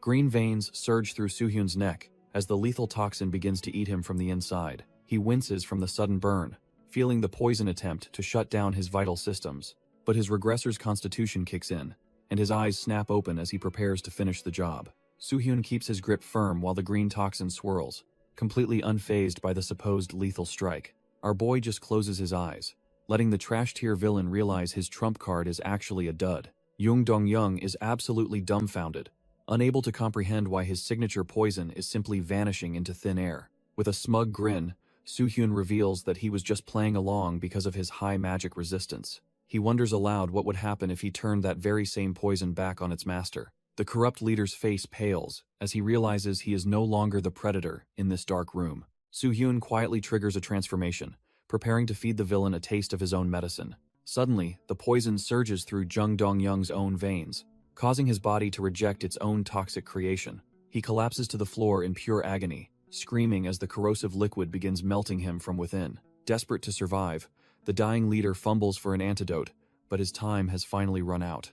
Soo-hyun stares down with eyes like ice, ready to end this pathetic excuse for a hunter once and for all. He grips his blade, knowing that the time for talk is over, and the time for execution has begun. With a swift strike, he carves through the villain, letting the blood spray as a final payment for his sins. Our boy just watches coldly, telling the trash-tier leader that he won't be getting any mercy today. He shatters the antidote right in front of the dying man, forcing him to feel every ounce of his victim's pain. The corrupt leader screams for a quick death, but Soo-hyun wants him to suffer for every life he ruined. Leaving the trash to rot in his own filth, he turns his back on the pathetic sight of the dying man. Suddenly, a sharp sound catches his attention, making him realize that the cleanup crew might already be here. He surveys the bloody mess in the office, noting the broken glass and the silence that follows a slaughter. Standing at the edge of the shattered window, he prepares to vanish before anyone can link him to the scene. Soo-hyun looks at the mess, thinking how disgusting it is that the trash tier leader enjoyed hurting others. He raises his hand, fueling his blue flames, as he decides that everything ends right here and now. His divine bird of blue fire manifests, ready to carry out the final sentence on this corrupt empire. With a simple gesture, he sends the legendary predator soaring through the shattered window into the night sky. Our boy stands amidst the glass, watching the embers drift as he prepares to wipe away a stain. The bird circles the skyscraper, marking the target that was built on the suffering of innocent people. His eyes glow with a cold light, promising that every trace of the villain's work will be erased. A pillar of divine fire descends from the heavens, striking the building with the force of a god. For a split second, the tower stands silent before the overwhelming mana begins to tear it apart. The entire headquarters erupts in a massive blue explosion, turning the Ares Guild's legacy into nothing but ash. News reports flood the airwaves as the Ares Guild headquarters is officially declared a pile of smoking rubble. First responders struggled to manage the aftermath of the divine strike that leveled the corrupt guild's entire base. A chalk outline marks where the trash tier guildmaster finally met his end, finishing his cycle of crimes. The broadcast is cut short by a man who prefers to get his answers directly from the source. An association executive demands to know why a single hunter decided to play judge, jury, and executioner today. Our boy remains perfectly composed, looking like a king who just finished a minor chore rather than a massacre. He dismissively states that his actions were a necessity, showing zero regret for the chaos he just unleashed. The official loses his cool, screaming that destroying a city landmark is nothing short of a full-scale terrorist act. Soo-hyun counters by highlighting the association's cowardice for letting the guild's filth slide for so many years. His eyes glow with cold authority as he asks if he didn't just do their dirty work for them. The assistant is sweating buckets, clearly realizing that being in the same room as Soo-hyun is a death wish. The executive tries to regain control, claiming our boy has crossed a line that no hunter should ever touch. He demands hard evidence linking the fallen guild to the international criminal organization known as DUMP.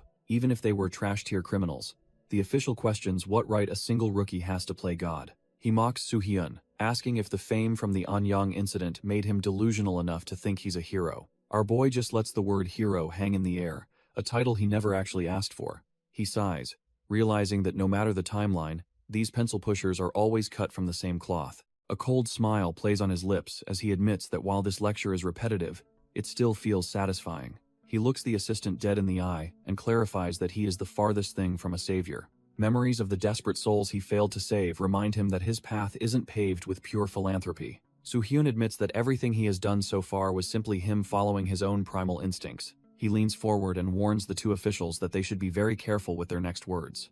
Our boy makes it clear he will do whatever he wants, even if it means killing them both. The association executive breaks into a cold sweat, realizing he is dealing with a genuine monster. Suddenly, the old man starts laughing nervously as if he just heard the funniest joke in the world. He tries to play off the threat, claiming the title of hero is actually a massive compliment. However, he quickly pivots, offering to make the entire Ares incident disappear if Soo-hyun accepts one condition. Soo-hyun narrows his eyes, already anticipating the kind of trash-tier deal these pencil pushers usually offer. He correctly guesses they want him under their thumb as a contracted hunter, leaving the executive completely dumbfounded. Without a second thought, he declines the offer and walks out, leaving the desperate official shouting after him. The association executive screams that our boy is a criminal, trying to regain some semblance of control. Soo-hyun just stares at his phone, completely unfazed by the threat of being blacklisted by the awakened community. When the executive asks what he's doing, Soo-hyun brings up the safety of the hundreds of thousands of civilians.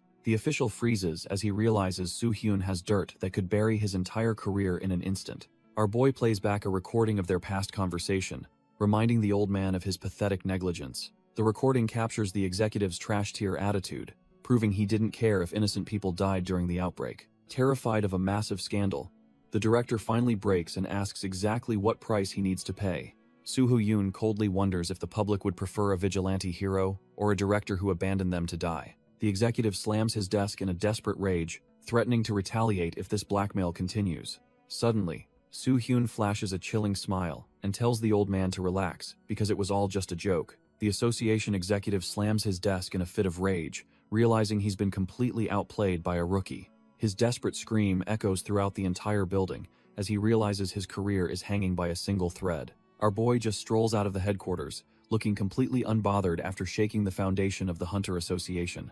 He briefly wonders if he pushed the old man too far, but decides the trash tier director deserved a lesson. Since things are getting heated in the city, he plans to lay low in the tower for a while. As he walks, he reflects on a title that used to haunt him and make him want to run away. He remembers his mother's wish for him to become a hero, a burden that felt impossible to carry before. Turns out his perspective is changing, and he can no longer ignore the weight of his own growing influence. He recalls how little Melly looked at him with pure joy, calling him a savior after he cleared the serpent. Even the weary villagers offered their thanks, making him realize that his path as a hero has already begun. He reflects on the image of a true warrior, realizing that being a hero is about more than power. Even a hardened killer like Hakjun is left dumbfounded, struggling to accept the mercy has been shown. Clenching his fist, Hakjun finally sheds his past and offers a sincere thanks for this second chance. The memory of his mother's smile warms his heart as she thanks him for being her protector. He realizes that if the world needs a hero, he might as well be the one to step up. Our boy accepts the burden, deciding that he'll become the very hero his mother always wanted. With the trash tier Ares Guild reduced to rubble, the court of public opinion begins to turn. He doesn't give a damn about the gossip, focusing only on the next threat lurking in the shadows. People start questioning if he's a genuine savior or just a monster looking for an excuse to fight. Despite the doubt, the agency brass can't ignore the fact that he single-handedly prevented the Anyang massacre. An agency official argues that without Soo-hyun, hundreds of thousands would be dead, crediting his quick thinking for the save. But the association executive isn't buying it, shouting that our boy is just a power-hungry human flaunting his prowess. He points out that the Ares Guild was vital, yet Soo-hyun dismantled them simply because he didn't like them. The old man fumes over the special treatment Soo-hyun receives, questioning how a rank C awakened gets exclusive passes. He argues that if Soo-hyun truly wanted power, he'd be climbing the tower instead of wasting time clearing dungeons. While the suits argue, Soo-hyun slips into the shadows, his blade already drawn for the next inevitable conflict. A blood-soaked, bandaged monster lunges forward, but it's clearly out of its league against a regressor of his caliber. Our boy doesn't give a damn about the public's trash-tier gossip, focusing solely on the life-or-death struggle before him. With a single, fluid motion, he carves through the creature, leaving nothing but a spray of blood in his wake. His cold blue eyes remain fixed on the path ahead, proving that a true hero doesn't need anyone's permission. Soo-hyun dances through the mob, his blades humming with mana as he carves through these trash-tier trial monsters. He doesn't miss a beat, knowing that every strike brings him closer to the power he needs to survive. With a heavy stomp, he crushes the last of the resistance, grounding his resolve in the blood-stained arena. Our boy takes a moment to breathe, his mind already calculating the next move in this twisted game. Sitting atop a mountain of corpses, he clears the floor with perfect marks before the system pulls him back. The scene shifts to a quiet cafe, a stark contrast to the carnage he just left behind in the tower. Detective Park is buried in his work, likely digging up more dirt on the guilds, while sipping his coffee. The detective is suddenly dumbfounded when a familiar voice calls out to him, breaking his intense focus. It turns out Hakjun is looking much better, sporting a smile that's a far cry from his murderous past. The two sit down to catch up, noting that a whole month has passed since their world turned upside down. Detective Park looks absolutely drained, ranting about how the association and tower trials are eating up his precious time. Hakjun jokingly mentions that since he is basically working for our boy now, he should probably start charging him. He looks genuinely at peace, a massive change for someone who used to be a trash-tier killing machine. Park takes a slow sip of his coffee, finally getting a rare moment of silence in his chaotic life. Hakjun expresses his deep gratitude for the detective helping clear his name so he could finally see Yoonsun. The detective just smirks, knowing that helping the kid find some normalcy was worth the mountain of paperwork. The bell at the door chimes, signaling the arrival of the man who started this whole crazy journey. When Park asks about Yoonsun, Hakjun admits she is doing great, but is terrified of him returning to danger. Soo-hyun walks in and remarks that having someone care enough to stop him is actually a very good sign. Our boy sits down and plays the ultimate mother card to explain his lateness, leaving his friends completely dumbfounded. Park asks if he's finally settled, and our boy casually mentions he has some business to handle. Hakjun gets annoyed when Soo-hyun steals his drink, but the mood shifts when he asks for their attention. Both the detective and the rookie look completely dumbfounded by whatever Soo-hyun is about to show them. He pulls out a massive, glowing white egg that radiates an aura far beyond any trash-tier loot. They nearly jump out of their seats, realizing it's a legendary divine beast egg from the 10th floor. Hak-jun is shaking with excitement over its rare powers, while Park wonders if this was the secret task. Soo-hyun explains that the egg finally started warming up after he cleared the 20th floor of the tower. Since it's a living artifact, he decides it's time to consult a real expert on these mythical creatures. He has his sights set on Song Hyun-ki, a top-tier S-ranker who knows everything about divine beasts. Park remains skeptical, knowing this conglomerate heir is famous for ignoring everyone who isn't in his inner circle. Hak-jun looks skeptical, wondering how they'll ever get a reclusive S-ranker to help when he ignores everyone. Our boy just smirks, explaining that the man's obsession with rare divine beasts is his ultimate weak point. He logs into the Abyss Online Network, the exclusive digital hub where the world's top hunters gather. Soo-hyun sends a direct, provocative message to the elite heir, claiming he has a legendary divine beast egg. He tells his companion to stay calm, because a true enthusiast will eventually come crawling to them. Somewhere in a luxury estate, a high-end tablet glows with the notification of Soo-hyun's bold claim. Song Hyun-ki stares at the screen in silence, his cold eyes narrowing as he processes the message. His massive guardian dragon stirs behind him, sensing its master's sudden interest in this mysterious new lead. The S-ranker sits motionless in his private lounge, already weighing the possibility of this being a genuine find. A servant knocks to deliver a routine report, but Hyun-ki is already consumed by thoughts of the egg. The massive blue dragon lets out a low rumble, sensing a shift in the air that demands attention. Song Hyun-ki calmly soothes his beast, telling it to relax while he prepares for the coming storm. He signals for his subordinate to enter, eager to see if the messenger is worth his time. The secretary starts his report, revealing that they've finally identified the man behind the bold claims. It turns out our boy is officially registered as a C-rank mage, which sounds like a total joke. Hyun-ki is dumbfounded that a trash-tier ranker would have the audacity to demand a meeting with him. However, the records show he's actually the undisputed #1 on every floor of the tower. Considering he single-handedly saved Anyang, his real strength is likely cut from the S-rank cloth. The elite hunter stays silent, weighing whether this mysterious rookie is a genius or a dangerous liar. He sets the tablet down, realizing that a massive story is finally beginning to take shape. Song Hyun-ki lounges with his dragon, convinced that everyone in this world is just hiding behind a facade. He strokes the beast's head, certain that our boy is just another fraud playing a high-stakes game. His secretary adjusts his glasses, admitting he initially agreed until he heard the latest rumors from the association. The elite hunter is visibly stunned when he hears about the rookie's impending S-rank advancement procedure. Meanwhile, Soo-hyun leads his crew toward the association, finally ready to step out from the shadows. Our boy is casually carrying a massive white egg, looking like he's about to drop a total bombshell. A swarm of reporters is already waiting outside, proving that the secret reevaluation is anything but private. Park and Hak-jun are stunned by the crowd, realizing their low-key entrance is officially a total bust. Hak-jun is dumbfounded, asking if he really plans on walking into the association holding that mysterious egg. Soo-hyun just smirks, knowing this artifact is exactly what will make Hyun-ki come looking for him. The media swarm spots Soo-hyun immediately, shouting his name like they've just found a massive gold mine. Reporters bombard our boy with questions, desperate to know why a rookie is suddenly getting an S-rank evaluation. Hak-jun tries to shove through the crowd, telling the trash-tier reporters to back off and let them pass. The atmosphere shifts when a reporter points at the mysterious egg, demanding to know what he's actually holding. Another man looks completely dumbfounded, wondering if this is the legendary egg mentioned in the latest hunter rumors. Soo-hyun doesn't even flinch, calmly confirming that their wild guesses about the object are actually spot on. He holds it up high, revealing to the stunned crowd that he's carrying a literal divine beast egg. Blinding camera flashes erupt as the media realizes they've just stumbled onto the biggest story of the year. Our boy just smirks, telling the crowd he's looking for experts who actually know how to handle it. As they leave the chaos behind, Park finally understands that this public spectacle was Soo-hyun's plan all along. Soo-hyun figures the divine beast egg was the perfect bait to lure out his next high-tier target. Suddenly, a sharp cry from the crowd catches his attention, breaking his train of thought. A trash-tier reporter shoves a mic forward, desperately demanding answers from the man who just upended the city. The guy starts barking questions about the Aries Guild incident, acting like he has some moral high ground. He even goes as far as calling Soo-hyun a terrorist for single-handedly wiping a major guild off the map. Our boy stops dead in his tracks, the atmosphere around him growing heavy enough to crush a normal person. He slowly turns back, wondering when these bottom feeders grew enough spine to actually challenge him. Soo-hyun stares them down, noting that the media seems to have forgotten who they are actually dealing with. With a chilling smirk, he asks what they would even do if he actually was the monster they claim. The reporters instantly freeze up, their newfound bravery vanishing as they realize they just poked a sleeping dragon. Soo-hyun cuts through the crowd like a ghost, holding the mysterious egg that serves as his ultimate trump card.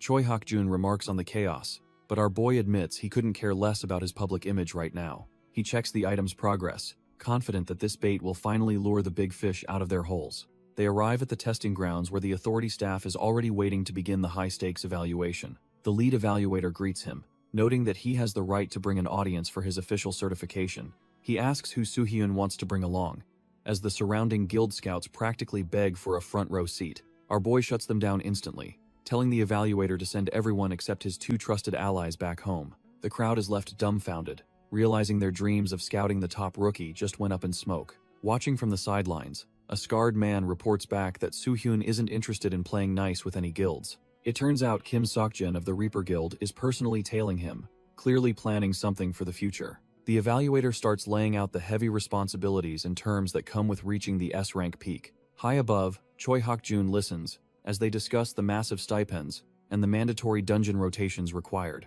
The staff member keeps his focus on the tablet, ready to explain the brutal mechanics of the test. Suddenly, the rhythmic sound of dress shoes hitting the floor signals that someone important is approaching the group. A man in a sharp suit steps forward, confidently announcing that he will handle the rest of the briefing. Our boy is momentarily surprised, sensing a powerful presence that definitely wasn't part of the original plan.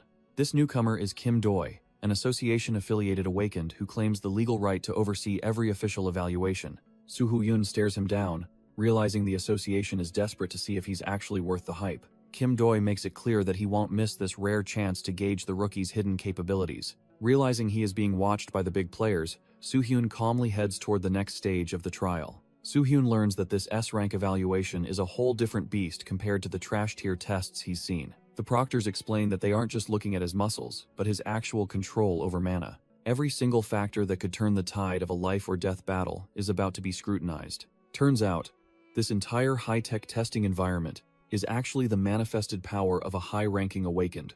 The system utilizes the hallucination-based skills of Johnny Brad, a top-tier American hunter who can create realistic battlefields. Our boy steps onto the platform, ready to face whatever mental hellscape the association has cooked up. Kim Doi warns him to stop being stubborn and just let the magic take hold of his mind. Soo-hyun locks in, his eyes glowing with that cold blue light as he prepares for the mental shift. He closes his eyes and lets the hallucination wash over him, knowing he can't afford to fail here. While Hak-jun and the staff watch the monitors with bated breath, the real trial finally begins. The association announces the test's start as our boy lies flat on the cold ground.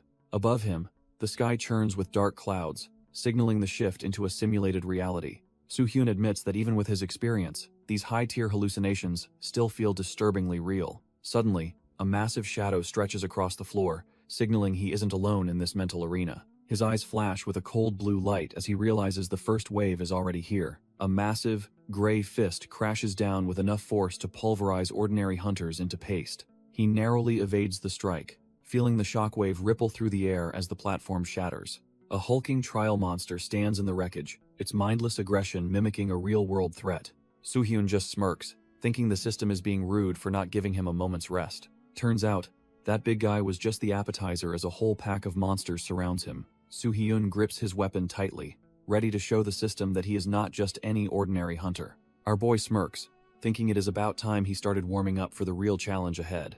A massive explosion of energy erupts, testing his efficiency at wiping out entire waves of trash-tier mobs. He dives headfirst into the slaughter, knowing the examiners are watching his every move for survival instincts. With a sharp swing, he demonstrates the raw physical strength required to dominate a high-rank dungeon. Blue slashes carve through the air as he maintains his mental fortitude under the weight of the swarm. One monster realizes too late that it is standing in the path of a literal human calamity. He crushes the beast with ease, proving his decision-making and stamina are far beyond the S-rank standard. Even with blood splattered everywhere, his cold gaze remains fixed on the next target with perfect composure. Standing amidst the carnage, he shows the world that his boldness is what truly defines a top-tier regressor. The system warns him not to get drunk on power or fall for these simulated illusions. Our boy steps through the fresh gore, his focus remaining sharper than any blade he carries. He stands over hundreds of trash-tier mobs, reflecting on the weak heroes who died before him. Suddenly, a massive tremor shakes the ground as a high-tier threat finally decides to make an entrance. Facing the giant serpent, he knows surviving the future means crushing every obstacle in the present. He tightens his grip on his weapon, ready to unleash the raw power of a true regressor. With a cold gaze, he prepares to prove to the world that he is the ultimate hero. Back in the control room, the staff watches the screens in total silence, mesmerized by the slaughter. The first test concludes in record time, leaving the examiners absolutely dumbfounded by his efficiency. Even Choi Hak-jun is left shaking his head, realizing his boss is truly cut from a different cloth. Kim Doi just chuckles to himself, clearly amused by the absolute monster he is witnessing on the monitors. He observes that the clear times are already rivaling the top-tier S ranks currently in the association system. Even though survival tests are designed to break most rookies, this guy is proving he is built different. It is rare to see a candidate who looks like they are actually enjoying a life-or-death evaluation. Meanwhile, Soo-hyun stands amidst the digital ruins, looking up at the artificial sky with total indifference.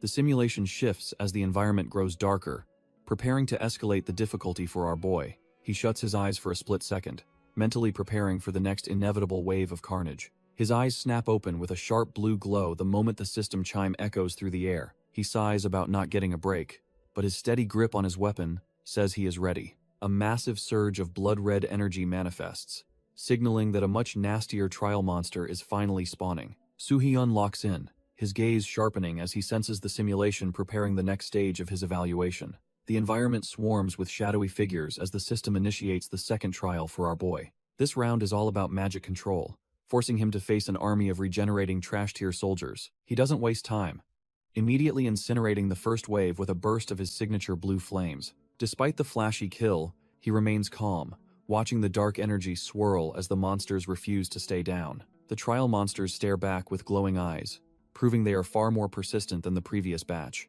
Soo-hyun realizes these things will just keep coming back, unless he can pinpoint and destroy their hidden cores. He gathers his mana, knowing that precision and output rate are the only things that matter right now. To clear this with a perfect score, he needs to balance his stamina and focus for one decisive strike. With a sudden burst of speed, he launches forward to end this tedious test once and for all. Our boy doesn't flinch as the first trash-tier soldier lunges, his blue flames already licking the air. The monster swings with desperate speed, but it's clear these mindless puppets are completely outclassed. Soo-hyun focuses his mana, his eyes glowing with the cold intensity of a man who's seen the end. He becomes a blur of azure light, tearing through the ranks before they can even register his presence. Finally, he snatches the pulsating dark core, the very heart of the simulation's regenerative power. With a single, effortless squeeze, he shatters the orb, ending the cycle of endless respawns. He stands amidst the fading embers, deciding that he's finished playing around with these low-level distractions. Back in the observation room, the staff stares at the record-breaking clear time in absolute silence.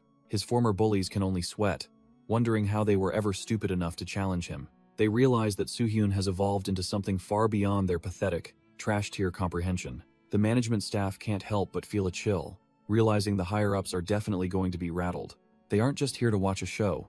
They're trying to gauge if this monster is a threat. Kim Doi suspects the director sent observers specifically to sniff out any potential weakness our boy might have. The staff is dumbfounded because, while 15 minutes is a top-tier clear time, Soo-hyun finished in mere seconds. One researcher practically loses his mind, realizing Soo-hyun just absolutely demolished the previous legendary record. The lead evaluator stands there completely frozen, unable to process the sheer absurdity of the data before him.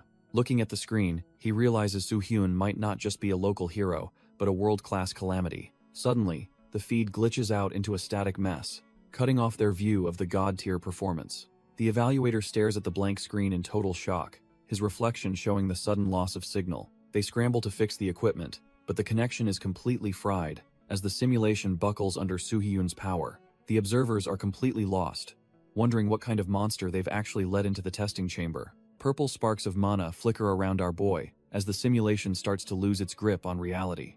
One staffer is dumbfounded, sensing a pressure that shouldn't even exist in a mere training exercise. Trapped in the pod, Soo-hyun becomes the center of a glitchy storm that threatens to tear the facility apart. He braces himself, realizing the system is pulling a nightmare from his deepest memories to stop him. A massive shadow hand descends from the sky, obliterating the landscape with a single crushing blow. Soo-hyun grits his teeth and demands to know why the system is suddenly playing so dirty with him. Before him stands the draconic calamity, Fafnir, a purple titan of death that once ended the entire world. Even facing a god-tier threat, he just scoffs and tells the simulation it's taking the joke too far. The beast lets out a world-shaking roar, signaling that this test has turned into a fight for survival. Our boy barely dodges the strike, feeling the raw power of a calamity he knows all too well. He realizes something is fundamentally wrong with this simulation as the pressure continues to mount. Back in the control room, the staff loses their cool and demands the tech department fix this immediately. They desperately try to reach Johnny Brad,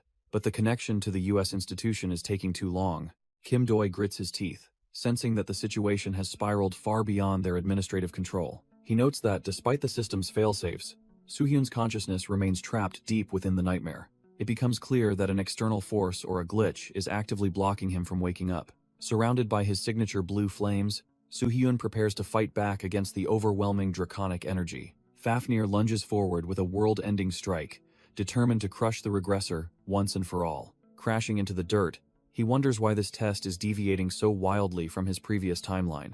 Soo-hyun stares up at the purple beast, wondering where this trash-tier monster even crawled out from. The creature doesn't wait for an answer, and slams its massive fist down with bone-crushing force. Our boy narrowly evades the strike, realizing the simulation has turned into a genuine deathmatch. He ignites his blade with blue flames, deciding that this nightmare picked the wrong person to mess with. With a burst of speed, he carves through the monster's arm, letting his mana burn through its defenses.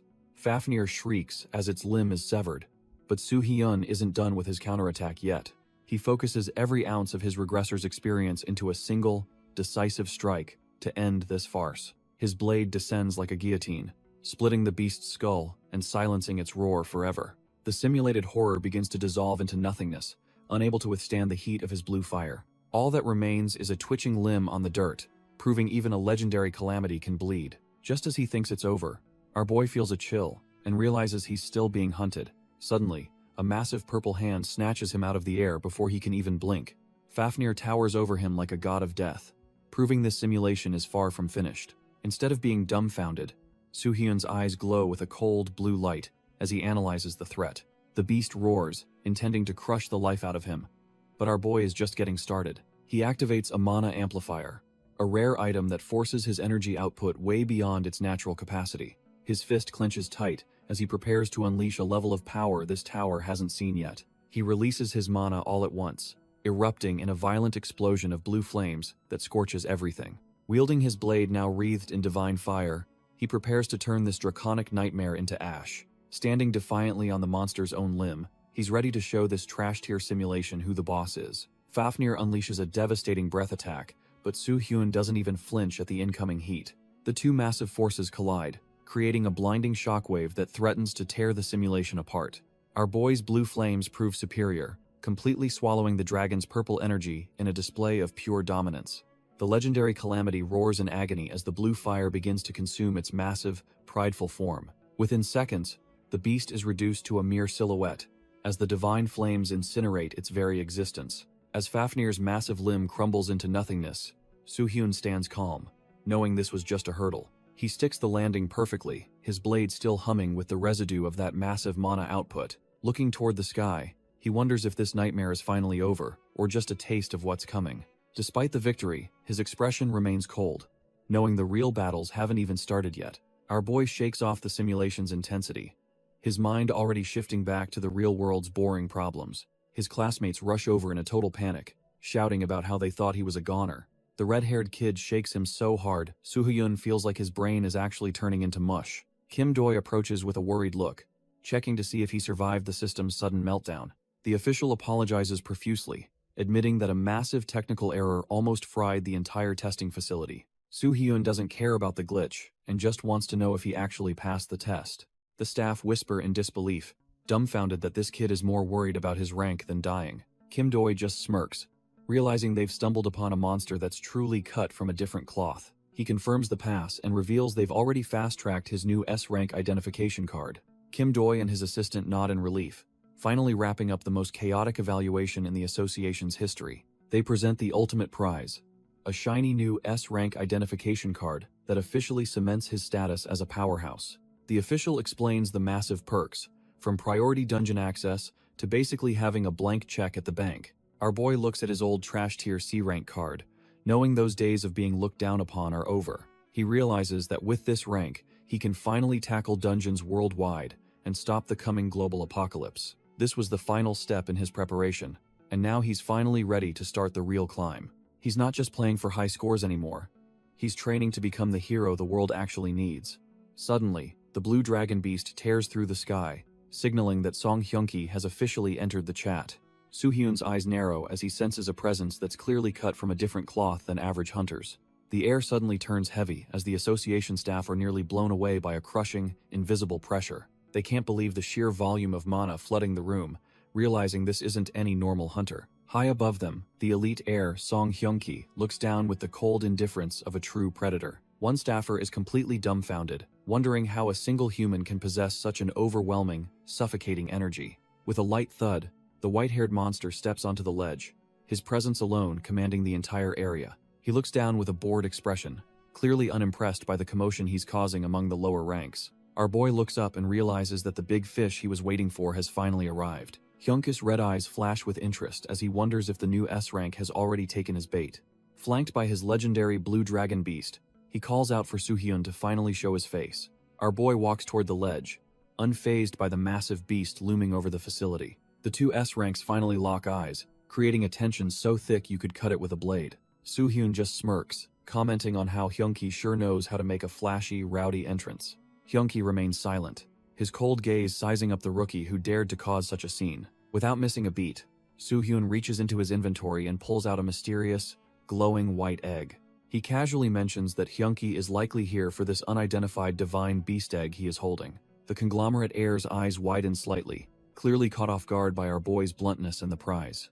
Soo-hyun continues to poke the bear, admitting he is surprised the elite hunter moved so quickly. Hyunki's expression shifts as he prepares to respond to the bold claims of the new S-rank hunter. He finally lets out a small smile, claiming he is simply responding to the provocation Soo-hyun started. Hyunki demands our boy drop the egg, his legendary dragon looming over the scene like a final boss. He waves his hand dismissively, clearly thinking Soo-hyun is just some trash-tier rookie not worth his time. Suddenly, the massive blue beast lunges forward, its jaws wide enough to swallow our boy whole. Hyunki just wears a chilling smile while telling Soo-hyun to get lost before things get ugly. Our boy stands there dumbfounded, unable to believe this elite hunter is actually throwing down in public. The dragon dives with lethal intent, forcing Soo-hyun to clutch the precious egg tight while he moves. A massive gust of draconic mana sweeps through the area, nearly blowing Soo-hyun off his feet. He grits his teeth, realizing this conglomerate heir is crazy enough to start a war right here. Turns out Hyunki is done playing nice, and plans to take that divine prize by absolute force. Soo-hyun panics internally, knowing his mana is bone dry after that brutal S-rank evaluation he just finished. Soo-hyun realizes he can't win a head-on fight right now, so he shifts into a desperate defensive stance. He barely dodges the dragon's massive head, knowing one slip-up means losing the egg in his life. Our boy desperately tries to prioritize the egg's safety, as a strange system notification suddenly flickers to life. Before he can react, a powerful grip clamps onto his arm, stopping his escape dead in its tracks. Hyunki gets uncomfortably close, smugly suggesting that Soo-hyun should just hand over the prize to avoid more pain. Soo-hyun curses his luck, feeling completely cornered by this S-rank monster of a man, while his mana stays empty. Suddenly, the egg begins to vibrate with a blinding light, reacting violently to the intense mana in the air. A sharp cracking sound echoes through the courtyard as the shell finally begins to give way under the pressure. Both hunters freeze in total shock, realizing that the divine beast is choosing this chaotic moment to hatch. The shell shatters completely, leaving nothing but empty fragments as the newborn creature disappears in a flash. A tiny, red-scaled claw suddenly pokes through the shell, signaling the arrival of a literal legend. Soo-hyun stands there completely dumbfounded, his mind racing as he realizes exactly what is emerging. It turns out the prize is a pint-sized red dragon, cooing softly as it greets the world. Our boy knows that dragons are the absolute peak of divine beasts, making this an insane stroke of luck. The little guy looks a bit grumpy at first, clearly exhausted from the effort of breaking free. Suddenly, it flashes a bright, toothy grin, instantly taking a liking to its new master. Before he can react, the hatchling lunges forward and latches onto his face with pure affection. Even the arrogant Hyunki is left speechless, his smug attitude replaced by genuine disbelief at the sight. The chaos intensifies when the massive blue dragon looms over them, sensing a powerful new presence. To everyone's surprise, the legendary beast actually bows, showing deep respect to the tiny red newcomer. Hyunki is completely dumbfounded as his own legendary beast suddenly starts acting like a subservient pet. He desperately asks what has gotten into the dragon, while our boy just tries to handle the hatchling. It is a total ego check for the conglomerate heir, watching his pride and joy bow to a newborn. The realization that he is utterly outclassed starts to sink in, leaving him sweating bullets under the pressure. Deciding to take the conversation somewhere private, they head back to a secure location within the city. Hyunki probes for info, and Soo-hyun casually mentions he got the beast for a perfect tower clear. The little red menace is not interested in talk though, growling fiercely at a snack offered its way. Our boy is stunned to learn that even among dragons, there is a hierarchy he never knew existed. With a savage chomp, the hatchling proves its dominance by devouring the treat in a single go. Seeing the bond is unbreakable, Hyunki finally backs off and admits he is no longer interested in stealing it. Hyunki cradles the little red menace while dropping a heavy question about how long dragons actually live. Our boy admits he is clueless, so Hyunki explains they hit adulthood fast, but live for a millennium. Turns out divine beasts are pure souls that choose their master's hearts before they even leave the shell. Hyunki reveals his true mission is hoarding eggs to keep them from being used as mere trash-tier tools. He is dead serious about making sure these powerful creatures never fall down a dark, demonic path. Soo-hyun listens as the heir explains that their ultimate happiness and safety are his only real priorities. Seeing a different side to the guy, our boy can't help but feel a bit of respect. The conversation shifts to the massive blue dragon nearby, with Soo-hyun wondering just how old the beast is. Hyunki pets his loyal companion, Young, revealing the giant is actually just a 5-year-old child in dragon years. It is a bittersweet realization that the dragon will spend centuries alone once his human master is long gone. Soo-hyun sits across from the conglomerate heir, processing the heavy weight of their deep conversation. Our boy realizes he completely misjudged the guy, thinking he was just some trash-tier rich kid playing with pets. It turns out Hyunki is surprisingly thoughtful when it comes to the welfare of these powerful divine creatures. Suddenly, the little red dragon hatchling perks up, munching on a snack while eyeing its chosen master. Without hesitation, the tiny beast leaps onto Soo-hyun, claiming him as its own with a playful pounce. Hyunki notes that the divine creature has officially made its choice, sensing something unique in Soo-hyun's mana. He explains that these beasts only hatch for those they truly favor, making this bond a rare occurrence. However, the heir warns that he'll be watching closely and will reclaim the dragon if it is mistreated. With his massive blue dragon looming behind him, he makes it clear that Soo-hyun better not screw this up. As the little guy lets out a tired yawn, Hyunki asks if our boy has picked a name yet. Soo-hyun takes a quiet moment to process everything, finally deciding on a name for his new little companion. He settles on naming the hatchling Mir, officially welcoming the tiny beast into his increasingly chaotic life. As night falls over the city, our boy heads out, feeling the weight of his new draconic responsibility. While walking, he reflects on Hyunki, realizing the elite heir is actually much nicer than he first assumed. It is a relief, especially since Hyunki was such an unpredictable and dangerous wild card in his past life. He even recalls Hyunki's playful yet firm insistence on visiting just to check in on how Mir is doing. Looking down at his jacket, he realizes the little dragon is already completely zonked out and comfortable. Mir is sleeping like a total log, clearly unbothered by the fact that he is a legendary divine creature. A rare, genuine smile crosses Soo-hyun's face as he enjoys this brief, quiet moment of peace. He wonders what Mir truly is, unaware that Seokjin is already tracking his every move from the shadows. Seokjin keeps a sharp eye on our boy from the rooftops, ensuring the target doesn't slip away. He checks in with his superiors, asking if he should keep following now that the target has the beast. A cold, female voice on the other end demands he report every single move the regressor makes. Sitting in her luxury office, this mysterious superior muses that their grand script is still far from completion. Seokjin acknowledges the order with a grim nod as his earpiece clicks to signal the end of the call. He stands up to continue the pursuit, unaware that he isn't the only one hunting tonight. Nearby, a masked assassin adjusts a glowing blue artifact, its light pulsing with a dangerous, magical intent. Suddenly, the assassin strikes with a silent swoosh, catching the submaster in a chokehold before he can even react. The sound of steady footsteps rings out on the pavement as the hidden players begin their move. Soo-hyun stops in the middle of the street, already sensing the trash-tier schemes unfolding in the dark around him. Soo-hyun notices the stalker's presence has vanished, and wonders if they finally decided to back off for the night. He reaches his front door, silently hoping these trash-tier goons aren't bold enough to break into his sanctuary. The lock clicks open as our boy steps inside, his instincts still screaming that something is definitely off. He walks through the dark hallway, his footsteps echoing in a way that feels far too heavy and deliberate. As he reaches for the light switch, he prepares himself for whatever mess might be waiting in the shadows. The darkness clings to him, but his expression remains cold, as he realizes the silence is just a facade. His eyes flare with a sharp blue light, a clear sign that his mana is already surging for combat. He stops dead in his tracks, feeling the air shift as a hidden killer prepares to make their move.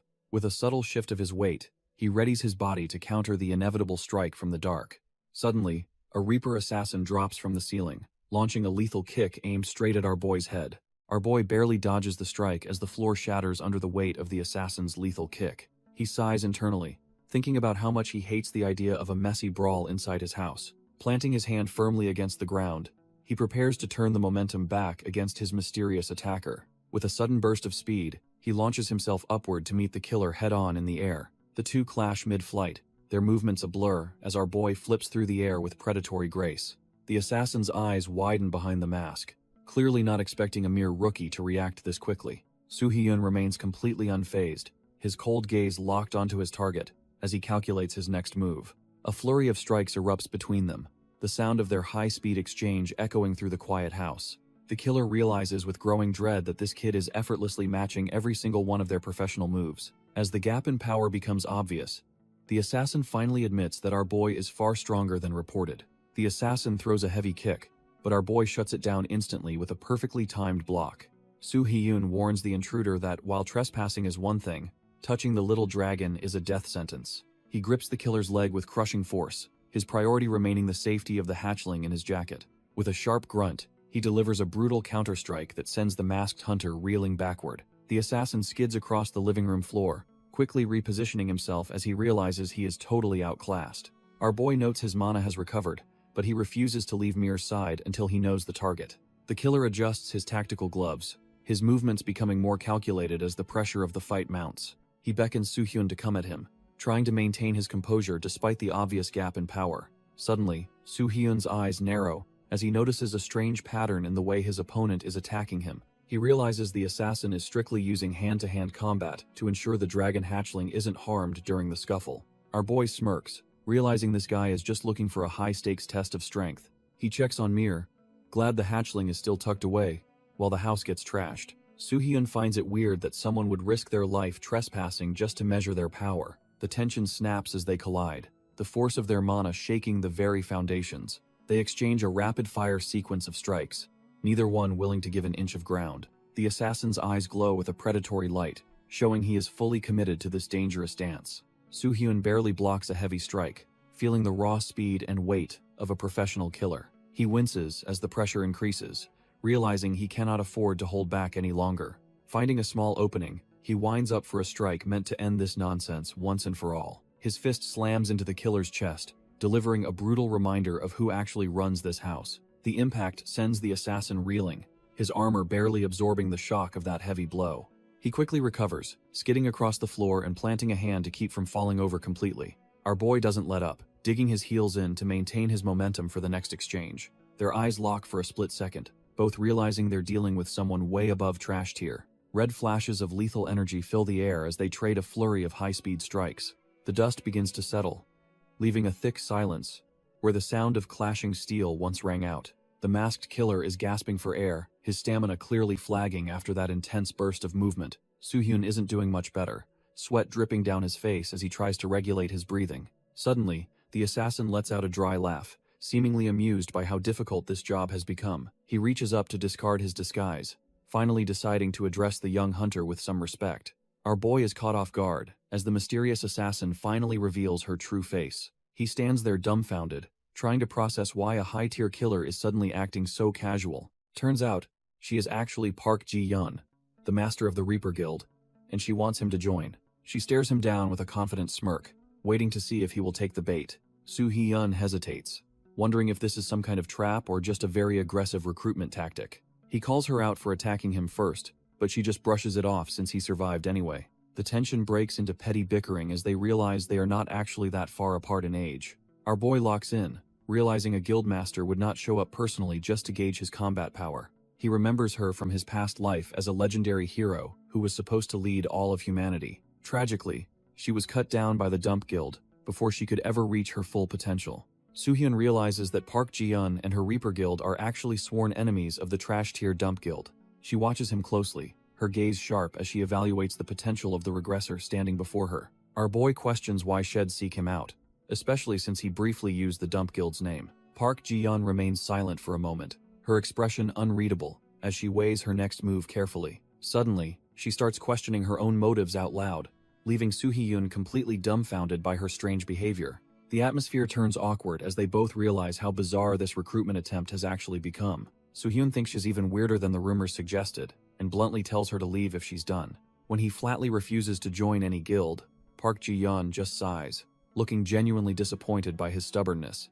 However, he hesitates, feeling like sending a legendary hero away empty-handed might be a massive mistake. His eyes glow with intent, as he wonders if he should test her strength to see her true worth. Park Ji-yeon asks if he is just sniffing around the Dump Guild because he is curious about them. Our boy wonders if his guess hit the mark while she finds his sharp intuition pretty interesting. Suddenly, a wave of pure bloodlust washes over him, making his skin crawl from the sheer pressure. She realizes they are cut from the same cloth, and finally starts taking this conversation seriously. He notices the subtle traces left behind, realizing she has been tracking his every move like a predator. Soo-hyun looks completely done with her games, his patience wearing thinner than a trash-tier artifact. He pulls up a chair, deciding it is time to stop standing around and actually talk business. The two sit across from each other, the tension in the room thick enough to cut with a blade. He admits he used the Dump Guild's name as bait, hoping to lure those rats out into the open. Since they operate like a lizard cutting its own tail, he knew finding them normally would be impossible. Park Ji-yeon notes our boy knows the enemy well, asking if that's why he crushed the Ares Guild. Soo-hyun admits that was part of it, but his real motivations go much deeper than simple revenge. He remembers his mother, the one anchor he had to protect in this cruel, regressed timeline. A rare smile touches his face as he thinks about the person he was desperate to save. Park Ji-yeon takes a sip, acknowledging that the Ares Guild was destined to fall sooner or later. She points out that he is systematically hunting down every single Korean guild tied to the Dump Guild. She lets out a small laugh, finding his ruthless efficiency to be far beyond her initial expectations. The Reaper Guild Master reveals her own hands aren't clean, admitting she was the one who finished them. Her eyes flare with a terrifying intensity as she declares her ultimate goal is total obliteration of the enemy. Soo-hyun feels that familiar, suffocating bloodlust again, realizing she is just as dangerous as he first thought. Our boy watches as Ji-yeon's magic flares, fueled by her uncontrollable hatred for the Dump Guild. He realizes her ability to weaponize that raw emotion is a talent far beyond normal hunters. She explains that while she's been hunting them in Korea, she's only ever caught the tail. To strike the head of the organization, she needs to know their true identities and numbers. Turns out, our boy appearing was the exact variable she needed to finally change the game. She is certain the recent guild collapses will finally force the hidden leaders to make a move. Soo-hyun just keeps his cool, realizing he successfully aligned his goals with a powerhouse. She asks if he intends to use her, suggesting he shouldn't take the transaction personally. Since the enemy of her enemy is a friend, she promises her full support for the upcoming war. Our boy accepts the deal, but prepares to ask a very specific question of his own. Soo-hyun asks why she's so obsessed with the Dump Guild, his blue eyes searching for the truth. Ji-yeon sets her cup down, the weight of the question hanging heavy in the air. She begins to explain, her gaze softening as she prepares to reveal a painful secret. A memory flashes back to a time when she was covered in blood and tears. She remembers holding a dear associate close as he bled out from a brutal backstab. The dying man's final plea was for her to survive and escape the nightmare. Back in reality, she admits her motivation is fueled by pure, unadulterated resentment. Her expression turns cold as she declares the enemy guild master's life belongs to her alone. Our boy listens intently, realizing her grudge is just as deep as his own. With the air cleared, she regains her composure, ready to lead the charge into battle. Park Ji-yeon dissolves into a swirl of dark mana, leaving behind a promise to meet again soon. Alone in his room, our boy watches the lingering smoke, feeling the weight of their new alliance. He dwells on the concept of resentment, understanding that it is the only thing keeping her going. Everything makes sense now, especially why her guild was so hell-bent on destroying those trash-tier criminals. He finds her honesty refreshing, but a sudden chime from his phone interrupts his dark reflections. He reaches for the device, curious about who would be messaging him in the middle of the night. Our boy is left dumbfounded by her sheer audacity, wondering if she has any sense of boundaries. It is a text from the Reaper Guild Master herself, casually dropping her digits like they are old pals. Before he can even reply, a loud shout from outside the building echoes through the air. His former bullies-turned-fans show up with huge smiles, acting like they are his best friends in the world. Soo-hyun welcomes them inside, explaining how swamped he has been with the tower climb and his recent re-evaluation. He gets straight to the point, asking the duo what exactly brings them to his place so unannounced. Hakjun reveals that Yoon-sun insisted on coming over to properly thank him for everything he has done lately. She looks at him with genuine gratitude, calling him the hero who saved both her and Hakjun. She offers him a massive basket of roses, hoping he will accept their humble token of appreciation. Hakjun admits he is usually too stoic to say it, but he has actually been singing Soo-hyun's praises. Our boy just stands there, watching the two of them bicker like a couple of happy, normal people. A rare, genuine smile tugs at his lips as he realizes how much their lives have truly changed. He picks up a single red rose, the word hero echoing in his mind like a distant, strange memory. Taking in the scent, he finally feels a moment of peace after a lifetime of gritty, endless warfare. Yoon-sun spots something moving and curiously asks if our boy has finally gotten himself a pet.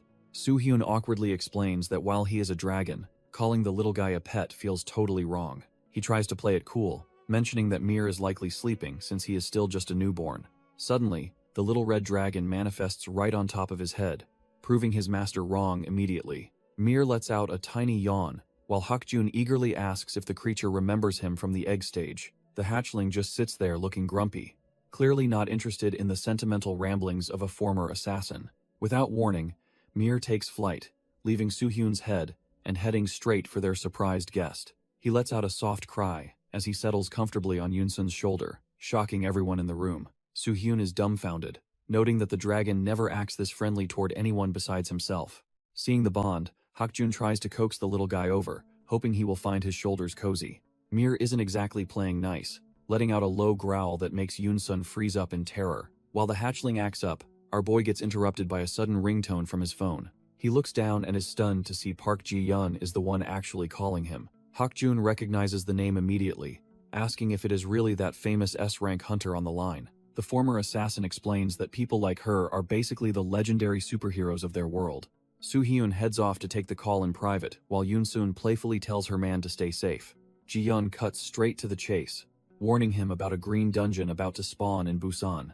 She admits the association is panicking because these high-tier gates are appearing way too frequently lately. This news hits hard since even in his past life, these dungeons never popped up this often. Our boy realizes the timeline is shifting and wonders if his presence is actually breaking the future. Ji-yeon asks who the exploration captain is, and our boy notes that Song Hyun-ki actually turned it down. Since the spot is open, Soo-hyun decides he needs to personally scout the situation and take charge. He knows nothing in this world is free, so he asks what she expects to get in return. The conversation shifts to the Dump Guild bastards, who are apparently planning their move on a specific date. Ji-yeon looks determined as she promises to handle any issues the criminal guild causes within Korean borders. Hearing this, Soo-hyun is genuinely dumbfounded, because the timeline is deviating even further from his memories. In the past, this trash-tier guild launched simultaneous terrorist attacks across the globe to show their true colors. They assassinated S-ranks during a dungeon raid, triggering a massive outbreak that the world wasn't prepared for. That single failure led to a horrific bloodbath,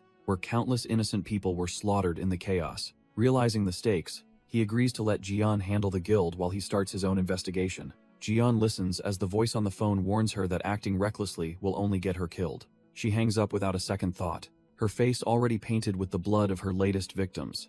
Our girl is clearly fed up with the interference, telling them to stop nagging her about her survival. Standing over a pile of dead trash-tier thugs, she scoffs that she wouldn't die such a pathetic death. Meanwhile, the official roster for the upcoming dungeon raid is released, listing several prominent guilds for the mission. Soo-hyun looks at the list and wonders if these veteran hunters will actually follow a rookie captain's orders. His intuition is spot on because Lee Kang-hee is already throwing a fit about a newbie leading them. A nearby association official tries to keep the peace, reminding the hothead that an S rank is still an S rank. The guildmaster refuses to listen, demanding a famous hero like Ji-yeon or hell pull his men out. He looks absolutely livid, convinced that the association is playing a sick joke by putting a rookie in charge. The association official just laughs, clearly amused by the chaos surrounding the new raid leader's appointment. Lee Kang-hee slams his desk in a rage, demanding to know why anyone would find this life-threatening situation funny. Wiping a tear, the official mocks the idea that tower records actually translate to real-world leadership skills. He reminds the guildmaster that Ji-yeon personally chose our boy, but the hothead just calls him a bastard. The staffer remains calm, suggesting they simply keep an eye on the rookie to see his true worth. Little do they know, seeing the regressor's blue flames in person is enough to make anyone change their attitude. Meanwhile, at Busan Gwangali Beach, a massive green gate hums with energy as the dungeon raid finally begins. Soo-hyun arrives with Mir on his shoulder, while Hakjun complains about the long trip down to the coast. The loyal swordsman offers to help manage the raid, but our boy is confident he can handle the orders. Hakjun just scratches his cheek, hinting that he didn't just come along to play the role of an assistant. Hakjun admits he can't just stand around while his juniors grow, feeling the pressure to finally get stronger. Our boy just gives a calm smile, while Mir lets out a massive, sleepy yawn on his shoulder. As they walk, Hakjun suspects the regressor is secretly mocking his sudden burst of motivation and senior pride. Looking at the crowd, the sheer scale of the 50-man raid team is actually quite impressive for a debut. However, the atmosphere is thick with doubt, as the veteran hunters whisper about the kid leading the charge. The seasoned fighters look completely unimpressed, clearly thinking our boy is just some lucky rookie with no backbone. Soo-hyun realizes that to these veterans, he's just a beginner who hasn't bled enough in real dungeon raids. Suddenly, a boisterous voice cuts through the tension as a massive figure approaches the pair with forced enthusiasm. It turns out to be Lee Kang-hee, the Papillon Guildmaster, putting on a fake smile for the cameras. Despite knowing this guy is likely trash tier, Soo-hyun politely reaches out to begin the formal introductions before the chaos. Lee Kang-hee starts patronizing our boy, suggesting he must be terrified due to his lack of real-world experience. He grabs Soo-hyun's hand while mocking the fact that he brought a tiny dragon hatchling for protection. Hakjun immediately loses his cool and tells the guildmaster to watch how he treats their leader. The trash tier master just laughs it off, claiming it's a joke while offering his expert help. He flexes his scarred hand, reminding everyone that he's a veteran who has survived countless bloody raids. Soo-hyun just gives a chilling smirk, completely dumbfounded that this guy thinks scars make him a boss. He politely thanks him but firmly reminds the group that he expects them to follow his orders. The atmosphere turns ice cold as the veterans realize this rookie won't be easy to push around today. Lee Kang-hee's fake smile twitches, internally cursing the arrogant brat for having the audacity to talk back. Suddenly, the association staff member walks over, noticing the thick tension radiating between the two leaders. Kim Tae-kyun, the Red Devil Guildmaster, steps up with a fake friendly smile to shake hands with our boy. He mentions how Soo-hyun already seems acquainted with Lee Kang-hee, playing the role of a diplomatic, veteran hunter. Without missing a beat, the man turns the attention toward another heavy hitter, joining the beach raid today. Park Mo-young, leader of the Gambler Guild, offers a greeting while sized up by the regressor's sharp, analytical gaze. Our boy maintains a polite mask but internally notes that managing these ego-driven veterans will be a massive headache. He senses Taekyun's mana is completely on edge, while Mo-young is suspiciously skilled at suppressing her own energy. Even if they can hide their power levels, Soo-hyun notices something far more damning than a simple mana signature. He realizes that while Mo-young can mask her flow, she can't scrub away the pungent, unmistakable scent of blood. When she asks if something is wrong, he just plays dumb while mentally marking her as a major threat. The group finally prepares to head out, but Soo-hyun knows he is walking into a den of vipers today. Our boy tells the group there is no point wasting time on preparations for a raid like this. He immediately proves his point by effortlessly slicing through the first wave of aquatic monsters. The dungeon erupts into chaos as the hunters begin their systematic clearing of the infested zone. One of the veterans scoffs, claiming this infamous green dungeon is actually a total walk in the park. However, the atmosphere shifts when the Gambler Guild leader starts moving with terrifying, silent efficiency. Taekyun watches in silence as Mo-young executes her targets, without wasting a single drop of mana. He realizes her movements aren't just refined, they are the instincts of a seasoned, cold-blooded killer. She descends into a frenzy, stabbing a fallen beast far more than necessary to just end it. Taekyun stands there dumbfounded, seeing the mask of a professional hunter slip to reveal a monster. He finally steps in to stop her, reminding her that the creature is already dead. One of the hunters wipes away some blood, finally realizing this raid isn't the easy payday he expected. His teammate acknowledges the shift in the air, sensing that the dungeon's atmosphere has suddenly turned incredibly heavy. He looks around dumbfounded, unable to pinpoint exactly where the suffocating pressure is coming from in the cave. Our boy Soo-hyun stays low to the ground, using his regressor experience to read the dungeon's hidden flow. Little Mir starts growling aggressively, his draconic blood boiling as he detects a hidden predator lurking nearby. Soo-hyun mutters that there is definitely something here, his cold blue eyes scanning the shadows for any movement. Choi Hakjun asks if it's a trap, but Soo-hyun is already certain that something is waiting just beyond. Choi Hakjun tells everyone to keep their guards up, though the veteran hunters seem annoyed by his caution. One trash-tier veteran just scoffs, clearly thinking he's too good to take advice from a younger hunter. He mockingly brings up Choi Hakjun's recent A-rank promotion, trying to assert dominance despite the obvious danger ahead. The arrogant hunter continues his trash-tier taunting, mockingly asking if they aren't glad to have him around. Soo-hyun ignores the noise, his instincts screaming that the real threat is finally making its move. Before the loudmouth can finish his sentence, the atmosphere shifts, catching the veteran completely off guard.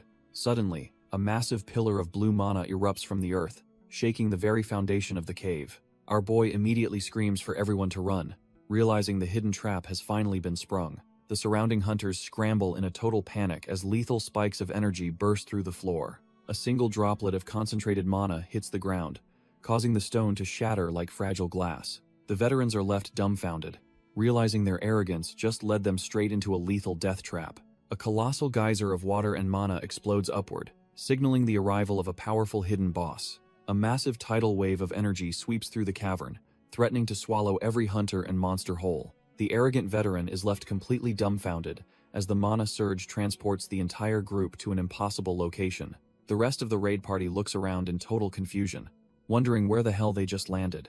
Our boy remains dead silent, his little dragon companion Mir sensing the heavy shift in the atmosphere. They realize they aren't in a cave anymore, but standing in the middle of a massive underwater city. The sheer scale of the ruins makes the hunters realize this isn't just some trash-tier dungeon they can steamroll. Even the loudmouth veteran is impressed, noting how the architecture looks like something straight out of ancient legends. Kim Tae-hyun tests the air and realizes they can breathe perfectly fine despite being deep under the sea. One hunter finds the silence unsettling, feeling like they've walked into a graveyard rather than a city. He can't shake the feeling that this ghost city is watching them, waiting for them to make a mistake. Suddenly, Park Mo-young spots something moving in the distance and urgently shouts for the others to look. The hunters squint into the blue abyss, spotting a massive, haunting silhouette drifting through the ancient ruins. It is a decaying ghost ship, looking like a trash-tier nightmare that has no business being here. The vessel groans as it moves, releasing a pulse of mana that vibrates through the very water. Mir senses the shift immediately, baring his teeth as he prepares to protect our boy from whatever's inside. One hunter trembles, telling Lee Kang-hee that an icy chill is suddenly washing over her entire body. Lee Kang-hee realizes the atmosphere has turned toxic and wonders if Soo-hyun has noticed the danger too. Deep within the wreckage, a single, blood-red eye snaps open, radiating pure, unadulterated malice at the group. While the veterans are dumbfounded by the sudden pressure, Soo-hyun remains the only one standing perfectly still. The command to prepare for battle rings out as the hunters desperately scramble to draw their weapons. The massive ship surges forward with a violent wake, intent on crushing the hunters into the seabed. A horde of shadowy figures with glowing red eyes emerges from the deck of the cursed ghost ship. A heavy boot thuds against the wood as their leader finally decides to make a grand, terrifying appearance. The skeletal captain lets out a bone-chilling laugh, commanding his crew to wake up and start the slaughter. He stands tall with a wicked grin, declaring that it is finally time to hunt some living prey. The massive vessel looms over the terrified hunters, casting a shadow of certain death across the entire beach. Swarms of undead pirates leap from the railings, eager to join the chaotic party and tear everyone apart. Our boy isn't even flinching, his purple mana flaring up as Mir growls in anticipation of the fight. With a single, fluid strike, he carves through the trash-tier skeletons like they were made of wet paper. The monsters shatter into nothingness, proving that even ghost types can't withstand the raw pressure of his mana. Soo-hyun realizes that while divine flames are ideal, his basic mana manipulation is more than enough for these weaklings. Arrogant Hunter barks that basic mana is more than enough to handle these trash-tier skeletons. He even threatens to personally execute any coward who tries to retreat from the front lines. Our boy sighs, realizing that while their teamwork is sloppy, they are managing to survive. He decides to leave the beach defense to the guild leaders and focus on the main threat. When a nearby hunter is nearly caught off guard, Soo-hyun knows he must move immediately. He summons the divine bird of blue fire, hitching a ride while the others watch him, dumbfounded. They soar toward the massive vessel, cutting through the salty air with legendary speed. Mir growls in anticipation, sensing the dark energy radiating from the spectral ship ahead. A ghostly pirate levels his flintlock, the hammer clicking back as he prepares to fire. Lead flies through the air with a loud bang, forcing Soo-hyun to dodge the incoming projectiles. Soo-hyun sticks the landing on the deck, his eyes already scanning for the source of the rot. Our boy isn't here to play games, and Mir looks just as ready to tear something apart. He locks eyes with a tall, skeletal figure, and realizes this must be the captain running the show. The undead captain doesn't hesitate, unleashing a barrage of lead that Soo-hyun narrowly avoids with a quick dash. He charges ahead, knowing that closing the distance is the only way to end this spectral nightmare quickly. With a swift swing, he ignites his blade in blue flames to cut through the lingering spiritual pressure. Suddenly, a massive flaming skull erupts from the captain, leaving even his own crew members shaking in fear. The spectral entity lets out a bone-chilling roar that vibrates through the very wood of the ghost ship. In a horrific display of power, the captain's manifestation begins devouring his own men to fuel its strength. Soo-hyun watches in disgust, wondering if the monster really just absorbed the souls of its own loyal subordinates. The captain lets out a mocking laugh as his head erupts into a pillar of eerie blue flames. He flares up with intense spiritual pressure, looking like a true nightmare straight out of the abyss. The monster hungrily declares his intent to devour every soul present, to fuel his own twisted evolution. Our boy realizes that with so many souls nearby, this trash-tier captain could potentially regenerate indefinitely. But as he listens to the spectral wails, something about their suffering triggers a deep, familiar anger. The captain looms large while the trapped spirits desperately beg for someone to finally end their misery. A sea of translucent hands reaches out, exhausted from being used as mere batteries for a monster. Soo-hyun goes silent, his face shadowed as he decides that this cruelty has gone on long enough. Suddenly, his eyes glow with a cold blue light as he finds the captain's very existence utterly repulsive. With Mir perched on his shoulder, he prepares to dismantle the skeletal giant and free the stolen souls. The ghost captain draws his blade, ready to show this human the true weight of 1,000 souls. He unleashes a massive spectral wave, but our boy is way too fast to be caught by that. Even with Mir clinging on, Soo-hyun feels the pressure of the captain's overwhelming spiritual energy. He doesn't back down, instead launching a blue flame strike that cuts right through the captain's defenses.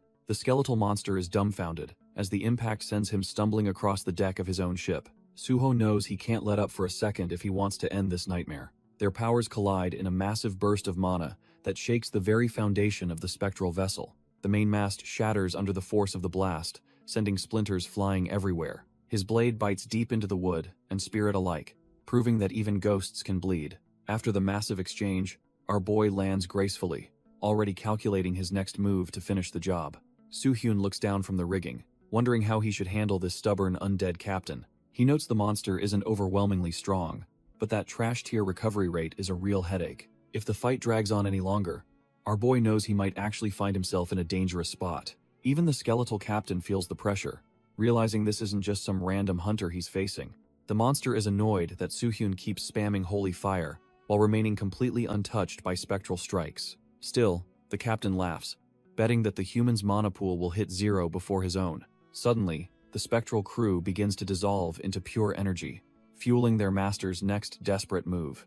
With a chilling cackle, the captain gathers the stolen souls into a concentrated burst of necromantic power. He claims he's getting bored and decides it's finally time to devour Soo-hyun's soul, once and for all. Soo-hyun and Mir tense up as a massive wave of spiritual energy surges toward them with lethal intent. Soo-hyun barely manages to evade the crushing weight of the captain's newly empowered spiritual pressure. The undead monster revels in the sensation of countless souls overflowing within his rotting, spectral frame. Our boy refuses to back down, igniting his blue flames for what might be his final stand. He pours everything into a massive blast, hoping the holy fire can incinerate this trash-tier nightmare. However, the strain is clearly showing as sweat beads on his face and his breathing grows heavy. The captain senses the shift, mockingly pointing out that the human's mana pool is finally running dry. He laughs at the flickering flames, claiming they've lost their bite and can no longer harm him. Realizing he's out of options, Soo-hyun takes to the air with Mir to deliver a desperate physical strike. With his companion clinging tight,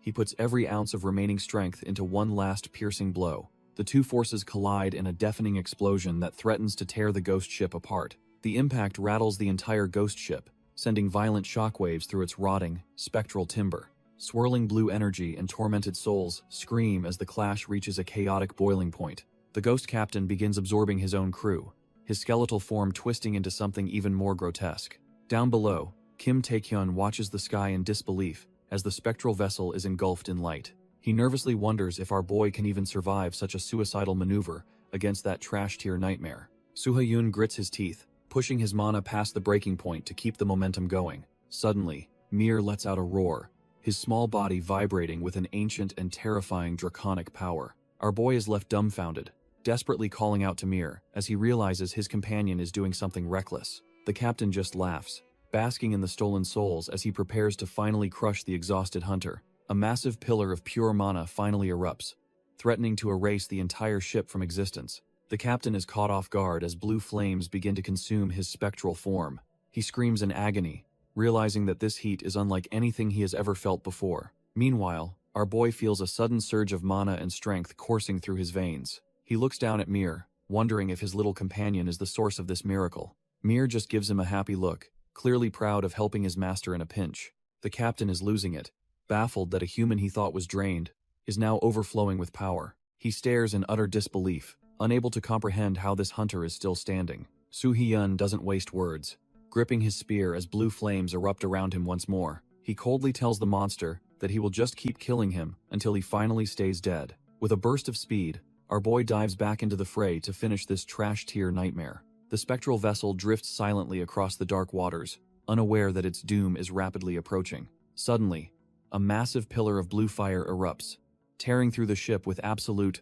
soul-scorching, destructive force. Watching from the sidelines, Hakjun realizes he was worrying for nothing because our boy is clearly on another level. Soo-hyun lands a devastating blow, his fist connecting with the monster's face in a violent burst of spiritual energy. The captain is sent reeling, his skeletal form burning as he realizes he's completely outmatched by this human. He starts to panic, realizing he's burned through almost all his souls and will die if this continues. Desperate to survive, the trash-tier boss starts begging for his life. As Soo-hyun prepares to end the fight, he starts spilling everything, claiming the Lich King forced him to guard the ship and a mysterious pet.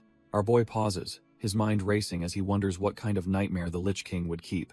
The captain laughs like a maniac, thinking he finally scared the hunter by explaining he merely feeds the beast. The captain is absolutely losing it, screaming that he only wanted to survive while the blue flames consume him. Our boy just watches the trash-tier boss crumble, knowing the information he squeezed out is far more valuable. He gives a chilling smirk, thanking the pathetic spirit for the tip about the hidden beast. If he wants to clear this stage, he realizes he'll have to hunt down whatever nightmare the Lich King left. Back on the shore, Lee Kang-hee is itching for glory, demanding they charge the ship immediately. But the other hunters aren't idiots. They refuse to budge until they get a signal from their heavy hitter. The loudmouth just laughs it off, mocking them for being cowards who hide behind a rookie's back. It's honestly dumbfounded how a guy this reckless even became a guild captain in the first place. Tae-kyun stays quiet, listening to the bickering while his mind is focused on something much more suspicious. He ignores the drama entirely, wondering where the hell the Gambler Guild master has disappeared to. The raid hunters realize the Gambler Guild is missing and suspect they're trying to ninja all the loot. Tae-kyun finds it suspicious that an entire guild vanished without leaving a single trace behind. He looks at the massive ghost ship, doubting they could have boarded such a visible target completely unnoticed. Meanwhile, the deck of the spectral vessel remains eerily silent, hiding whatever horrors lurk in the dark. Deep inside, Soo-hyun is surrounded by a suffocating red energy that would crush any trash-tier hunter instantly. He stares at a strange, eye-like crystal, wondering if this pathetic-looking thing is actually the stage boss. A ghostly voice mocks him, realizing our boy isn't alone and has brought a little pet along. Soo-hyun holds Mir tightly, sensing the Lich King's deathly energy clinging to this surprisingly weak creature. Even though the spiritual pressure is intense, Mir seems to be doing just fine in his master's arms. Thanks to his divine armor and high magic resistance, Soo-hyun remains completely unfazed by the surrounding corruption. Most hunters would lose their minds or die instantly just by stepping into this suffocating deathly energy. Turns out, this entire vessel is a twisted nursery designed by the Lich King to hatch a kraken. Soo-hyun realizes the ghost captain is just a middleman, harvesting souls to feed the growing monster below. He spots the seal, a crystal meant to keep the beast's power in check until it's fully grown. Our boy smirks, realizing the Lich King actually made his job easier by keeping the beast sealed up. Just as he prepares to strike, some trash-tier hunters decide to stage a pathetic ambush from behind.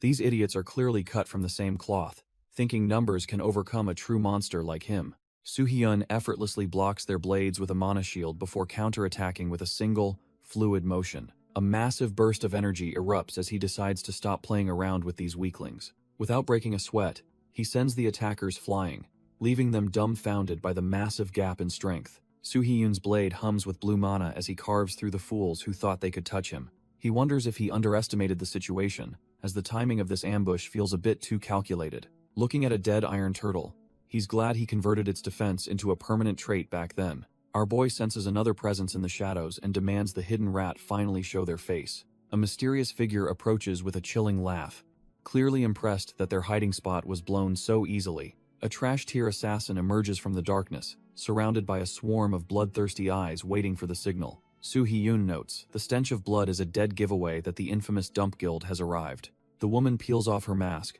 mocking how hard it should be for even an S-ranker to see through. He just sighs, tired of their repetitive cycle of dungeon assassinations and manufactured terror outbreaks. With a cold gaze, he lays out their entire plan, knowing exactly what these bottom feeders intend to do next. The assassin is completely dumbfounded that our boy already knows about their plan to frame him for US outbreaks. She wonders how a mere hunter could access restricted intelligence that only a few high-ranking officials should know. Soo Hee-yoon stands calm with Mir by his side as the killer admits their time to terrorize the world has arrived. She envisions a literal mountain of corpses, imagining the global chaos and the thousands of lives they'll soon extinguish. The plan is to make Soo Hee-yoon the face of this tragedy, labeling him the murderer of every fallen S-ranker. She cackles like a maniac, utterly obsessed with the grandeur of their twisted scheme to ruin his reputation forever.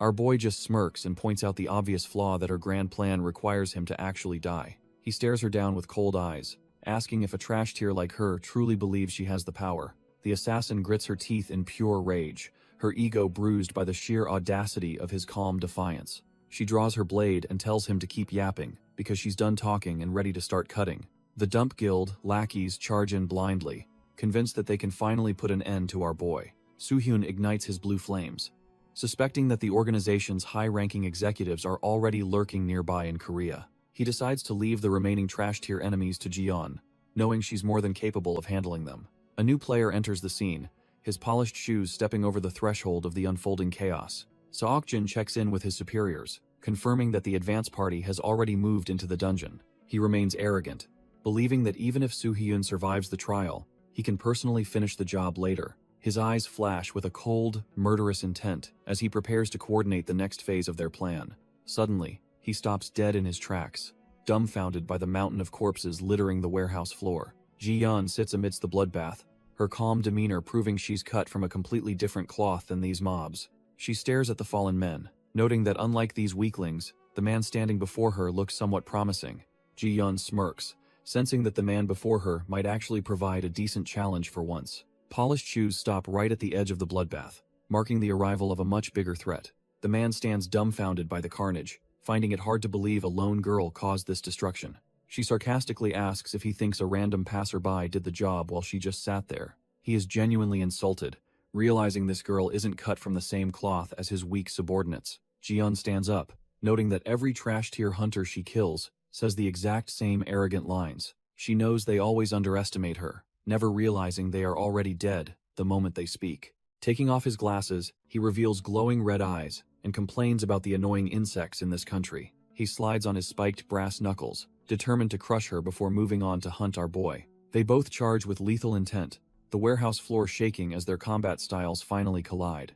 Our boy wastes no time, meeting the trash-tier assassin's blade with a cold, calculated strike. Mir lets out a roar, fueling Soo Hee-yoon with mana as he dances through the enemy's desperate formation. With a single fluid motion, he carves through the first attacker, proving these thugs are utterly outclassed. Two more goons charge in, thinking their numbers can compensate for their lack of actual talent. He casually deploys a mana shield, watching their weapons bounce off like they're hitting a brick wall. Turning the defense into a lethal offense, he catches them off guard with a lightning-fast counter. The lead assassin grits his teeth, realizing he is dealing with a monster instead of an easy mark. He barks orders to his squad, screaming at them to stop being idiots and avoid direct confrontation. They activate their camouflage skills, vanishing into the shadows to try a more cowardly, indirect approach. Soo Hee-yoon just stands there, inwardly praising their judgment, since a surprise attack is their only prayer. Our boy knows he has Mir by his side, giving him a massive edge in detecting any incoming danger. However, the Lich King's overwhelming murderous chi is thick enough to mask even the slightest trace of an ambush. Realizing his own senses might be clouded, he decides his best bet is to put full trust in Mir. He asks his little companion if those trash-tier assassins are still within sniffing distance of their position. He makes it clear that if things get dicey, the little dragon needs to give him a heads up immediately. With his eyes closed, he focuses entirely on the bond, letting the hatchling act as his supernatural radar. Suddenly, the dragon chirps a warning, and he drives his blade right through a cloaked rat's chest. The assassin is completely dumbfounded, wondering how a mere rookie could possibly see through his high-tier camouflage. It turns out the little guy is way better at sensing bloodlust than any human hunter could dream. Without missing a beat, he swings his sword to greet the next fool jumping out of the shadows. The trash-tier assassins realize their invisibility is useless and desperately consider trying a different disguise to trick him. Their leader immediately shuts that down, knowing a simple costume change won't fool a monster like our boy. He recalls how Soo-hyun effortlessly handled the ghost captain, proving that cheap tricks are beneath a real powerhouse. Looking at the rookie standing calmly with his dragon, the assassin admits this guy has completely exceeded his expectations. It dawns on him that they were never meant to capture someone this far out of their league. The air grows heavy with a suffocating murderous chi that threatens to drive the entire squad into madness. As the pressure mounts, the lead assassin can barely process the sheer intensity of the bloodlust radiating nearby. A chilling laugh echoes through the shadows as the reality of their situation finally breaks his mind. He finally spots the source of the nightmare, a core of pure malice that signals their absolute doom. Our boy stands ready with Mir, sensing the trash-tier goons finally coming out of the woodwork to play. The lead assassin steps forward, mockingly asking if the rookie is done hiding behind his little surprise tricks. He orders his squad to charge, convinced that Soo-hyun is utterly useless in a direct, face-to-face brawl. Soo-hyun immediately proves him wrong, effortlessly carving through the first wave with a cold and surgical strike. As he dances through the chaos, he suddenly feels a shift in their formation that makes no sense. It hits him like a freight train that these cowards were never actually aiming for his head. The lead assassin ignores the blade at his throat and lunges toward the real prize behind him.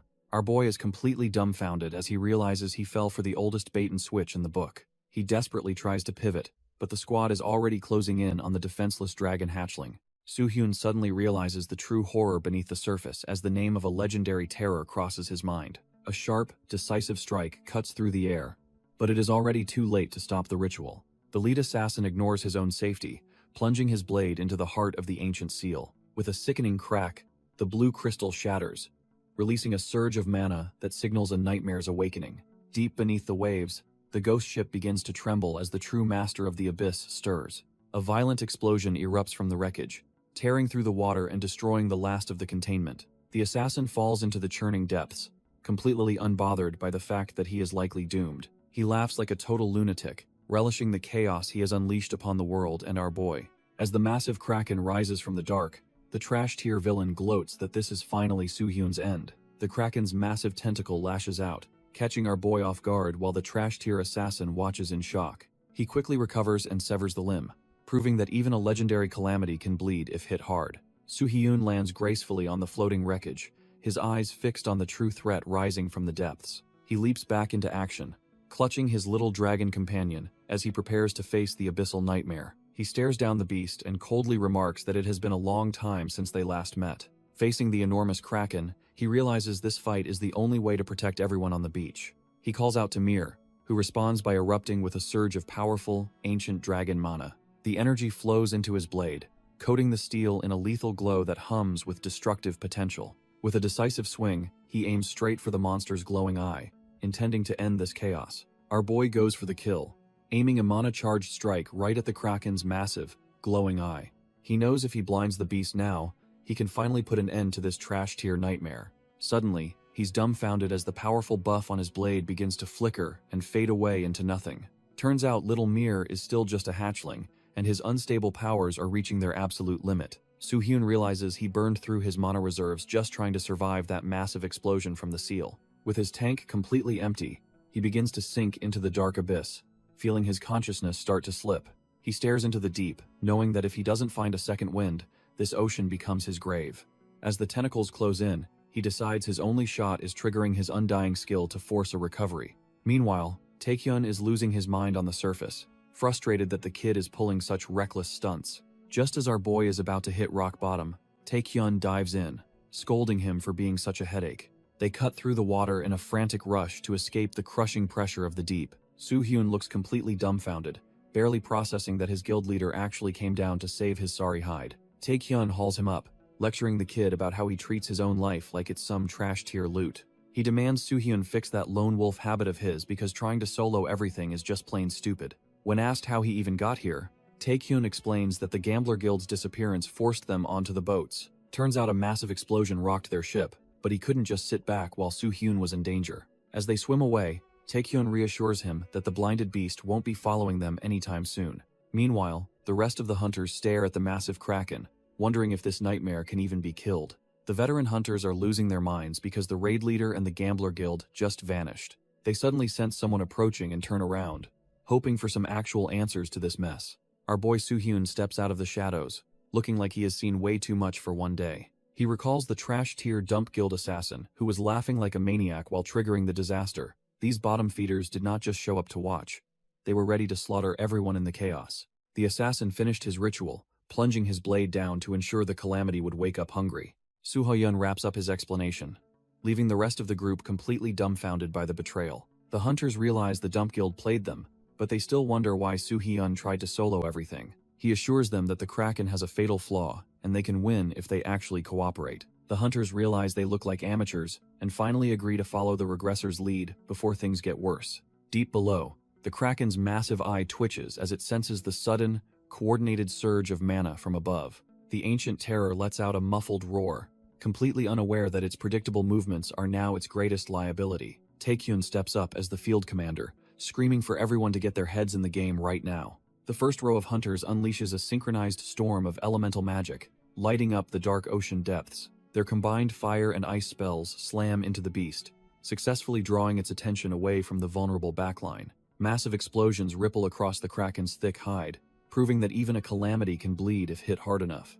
Taekyun grins as he sees the strategy working, immediately calling for the second row to prepare their follow-up. Our boy Soo-hyun calmly explains that the monster's lack of speed is the key to keeping everyone alive. The plan is simple.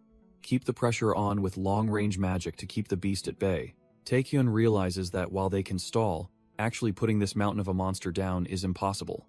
Our boy Soo-hyun sits focused, desperately trying to recover his mana while his allies buy him every second. Beams of pure energy continue to rain down, keeping the kraken's massive tentacles from reaching the shore. Seeing the strategy hold, Taekyun cheers them on, knowing they just need to last until their leader wakes up. Suddenly, a hunter spots something crazy and shouts that someone is actually charging toward the calamity. Taekyun whips around, wondering if Soo-hyun managed to recover his strength way faster than anyone expected. Hes left dumbfounded when he realizes it isn't their ace moving out to finish the job. That arrogant hunter and his squad are rushing in, completely ignoring the plan and risking everyone's lives. The arrogant hunter leads his squad in a reckless charge, shouting for them to keep attacking the beast. The support team hesitates, worried that their magic barrage will end up hitting their own allies. Seeing the chaos, Taekyun orders a total ceasefire to prevent a disaster while they monitor the situation. This trash-tier veteran mocks our boy's talent, convinced he's the one destined to slay the calamity.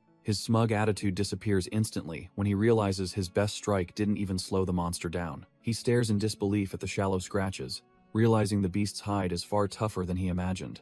The kraken's massive red eye fixes on him, unleashing a wave of killing intent that paralyzes his soul. A deafening roar echoes across the beach as the monster opens its terrifying maw to end the intrusion. The sheer spiritual pressure is so overwhelming that the nearby hunters begin collapsing from intense nausea. Forced to his knees, the arrogant hunter finally understands that he's just a bug to this ancient terror. The kraken's wails are absolute poison, turning this veteran's mana into a chaotic, destabilized mess inside his own body. Realizing he is way out of his league, he desperately tries to order a retreat before everyone gets slaughtered. Suddenly, a dark shadow looms over him, making the trash-tier hunter freeze in pure, unadulterated confusion. A flash of blue energy tears through the air as our boy finally decides to make his move. The sheer speed of the strike leaves the veteran dumbfounded, unable to even track the lethal movement. Soo-hyun calmly walks forward, his footsteps echoing with a heavy pressure that completely dwarfs the monster's killing intent. The hunter tries to play it cool, stammering about how quickly our boy recovered from his previous injuries. With a cold, glowing gaze, Soo-hyun asks the pathetic man if he truly has a death wish today. Terrified, the veteran tries to plead for his life, realizing too late that he messed with the wrong person. Our boy does not want to hear it and delivers a brutal reality check right to the man's smug face. A massive shockwave sends the trash-tier hunters flying as the battlefield turns into a complete disaster zone. One of the raid hunters looks on in pure horror, realizing their meager strength is absolutely useless here. Our boy tells the terrified group to head toward the main squad, while he handles the heavy lifting. Soo-hyun ignites his mana, summoning the divine bird of blue fire to incinerate everything in its path. The massive flaming avian dives straight for the kraken calamity, clashing with the ancient terror of the deep. It aims directly for the monster's glowing red eye, hoping to blind the beast in one clean strike. Blue flames erupt across the creature's hide as the divine bird delivers a punishing blow to its massive head. Taking advantage of the distraction, Soo-hyun leaps through the air, closing the distance with lethal intent. He positions himself perfectly before the Kraken's eye, ready to end this nightmare once and for all. Even though he draws blood, our boy realizes the beast instinctively moved, causing his strike to narrowly miss. Our boy notes that his previous strike did nothing but piss the ancient beast off. He realizes that with the monster thrashing like a madman, a sneaky approach is off the table. A massive tentacle looms overhead, threatening to crush him into the seafloor with its sheer weight. Soo-hyun takes a deep breath, accepting that he has no choice but to go all out. He decides to systematically dismantle the terror by carving through its massive limbs one by one. Taekyun watches in pure shock, dumbfounded that Soo-hyun is slicing through hide they couldn't even scratch. The surrounding hunters are still reeling from the creature's spiritual wails, barely keeping their feet. Taekyun stares blankly, realizing the massive gap in power between a regular hunter and a true monster. He warns his men to stay back, knowing they would only get in the way of that slaughter. Everyone watches as Soo-hyun prepares to end the raid, his blue flames burning with absolute authority. Our boy Soo-hyun moves like a blur, making every other hunter's previous confidence look like a total joke. Standing in the surf, Juhu finally realizes his skills are trashed here compared to that overwhelming blue flame. Taekyun approaches the veteran, telling him it is finally time to face the harsh reality of their situation. He explains that Soo-hyun is cut from a different cloth, destined to become the world's strongest awakener. Taekyun warns that trying to keep up with a monster like that will only end in total despair. To those standing too close, Soo-hyun's brilliance is a blinding light that can utterly consume their spirits. He offers Juhu a place in his guild, suggesting they stick together as fellow ordinary people. Taekyun remains silent for a moment, reflecting on the terrifying gap that separates them from true greatness. He knows the truth as he watches Soo-hyun fearlessly charge back into the fray against the massive beast. With a wet thud, more of the Calamity's limbs are severed, proving that the slaughter is far from over. Our boy stares down the massive beast, declaring that its reign of terror ends right here and now. The monster reveals its hideous maw, but it's nothing compared to the hell Soo-hyun has already survived. He leaps into the air, his blue flames flickering as he targets the creature's most vulnerable spots. The Kraken's eye widens in pure agony as it realizes it's no longer the predator in this ocean. A blinding streak of blue mana tears through the darkness, cleaving the Calamity's massive form in two.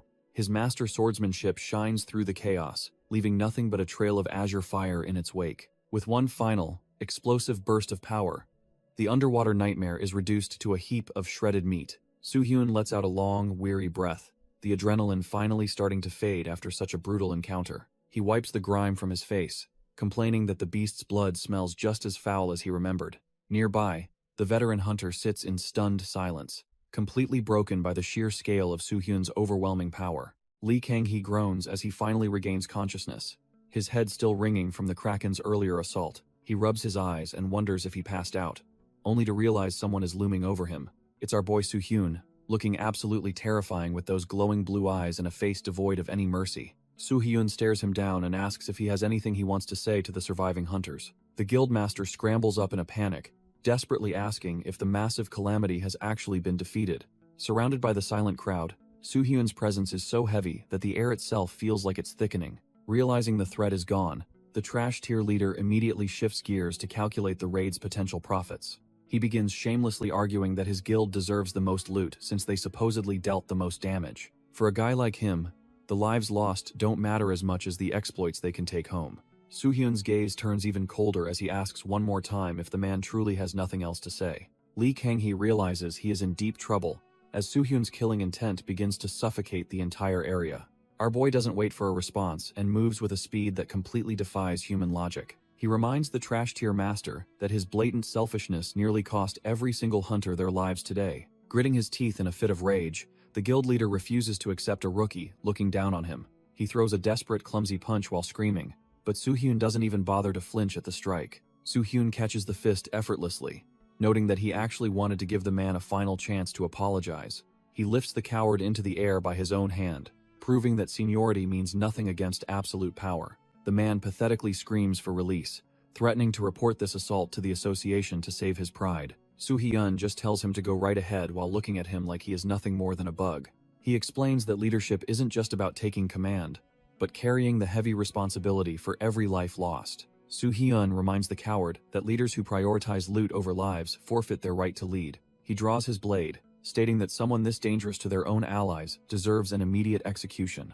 Our boy looks him dead in the eye and coldly tells the trash tier master to just die. The nearby hunters are left dumbfounded, watching as the atmosphere turns suffocatingly heavy under Soo-hyun's killing intent. A sharp whistle of wind follows as his sword flashes toward the man's exposed throat. Lee Kang-hee is paralyzed with fear, realizing just how close he came to meeting his maker. Soo-hyun tells Taekyun that he had to instill true terror to prevent the man from harming others later. Taekyun observes that the guildmaster's reputation is officially trashed, making his retirement from the scene inevitable. Clapping his hands, Soo-hyun commands the group to wrap things up and prepare to leave the area. While Mir rests on his shoulder, Soo-hyun ponders the Lich King's next move and his own future plans. Soo-hyun realizes he needs to check on Park Ji-yeon because the Dump Guild is packed with absolute powerhouses.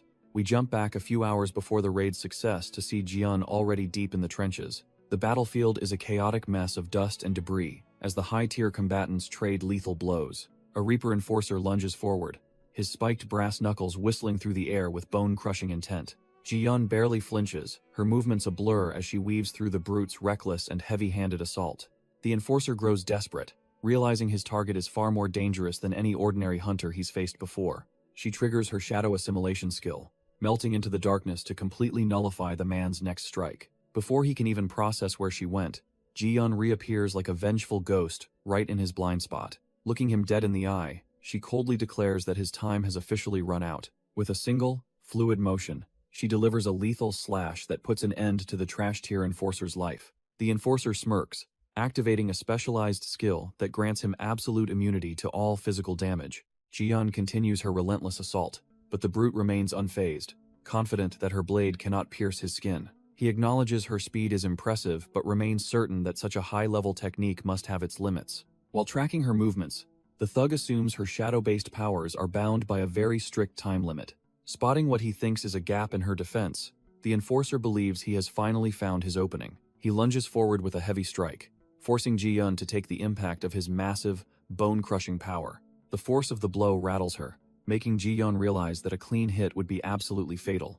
The Enforcer doesn't let up, swinging again with the intent to completely shatter her fragile human frame. She quickly concludes that his insane durability makes her current attacks nothing more than a waste of energy. Realizing she's cornered, our girl decides it's time to pull out a hidden trump card to end this. Our girl finally draws her jagged black blade, ready to slice through this tank's massive ego. She moves like a blur, her shadow-infused strike cutting deep into the Enforcer's seemingly impenetrable defense. The bald thug is actually impressed, wondering if that wicked blade is her secret trump card.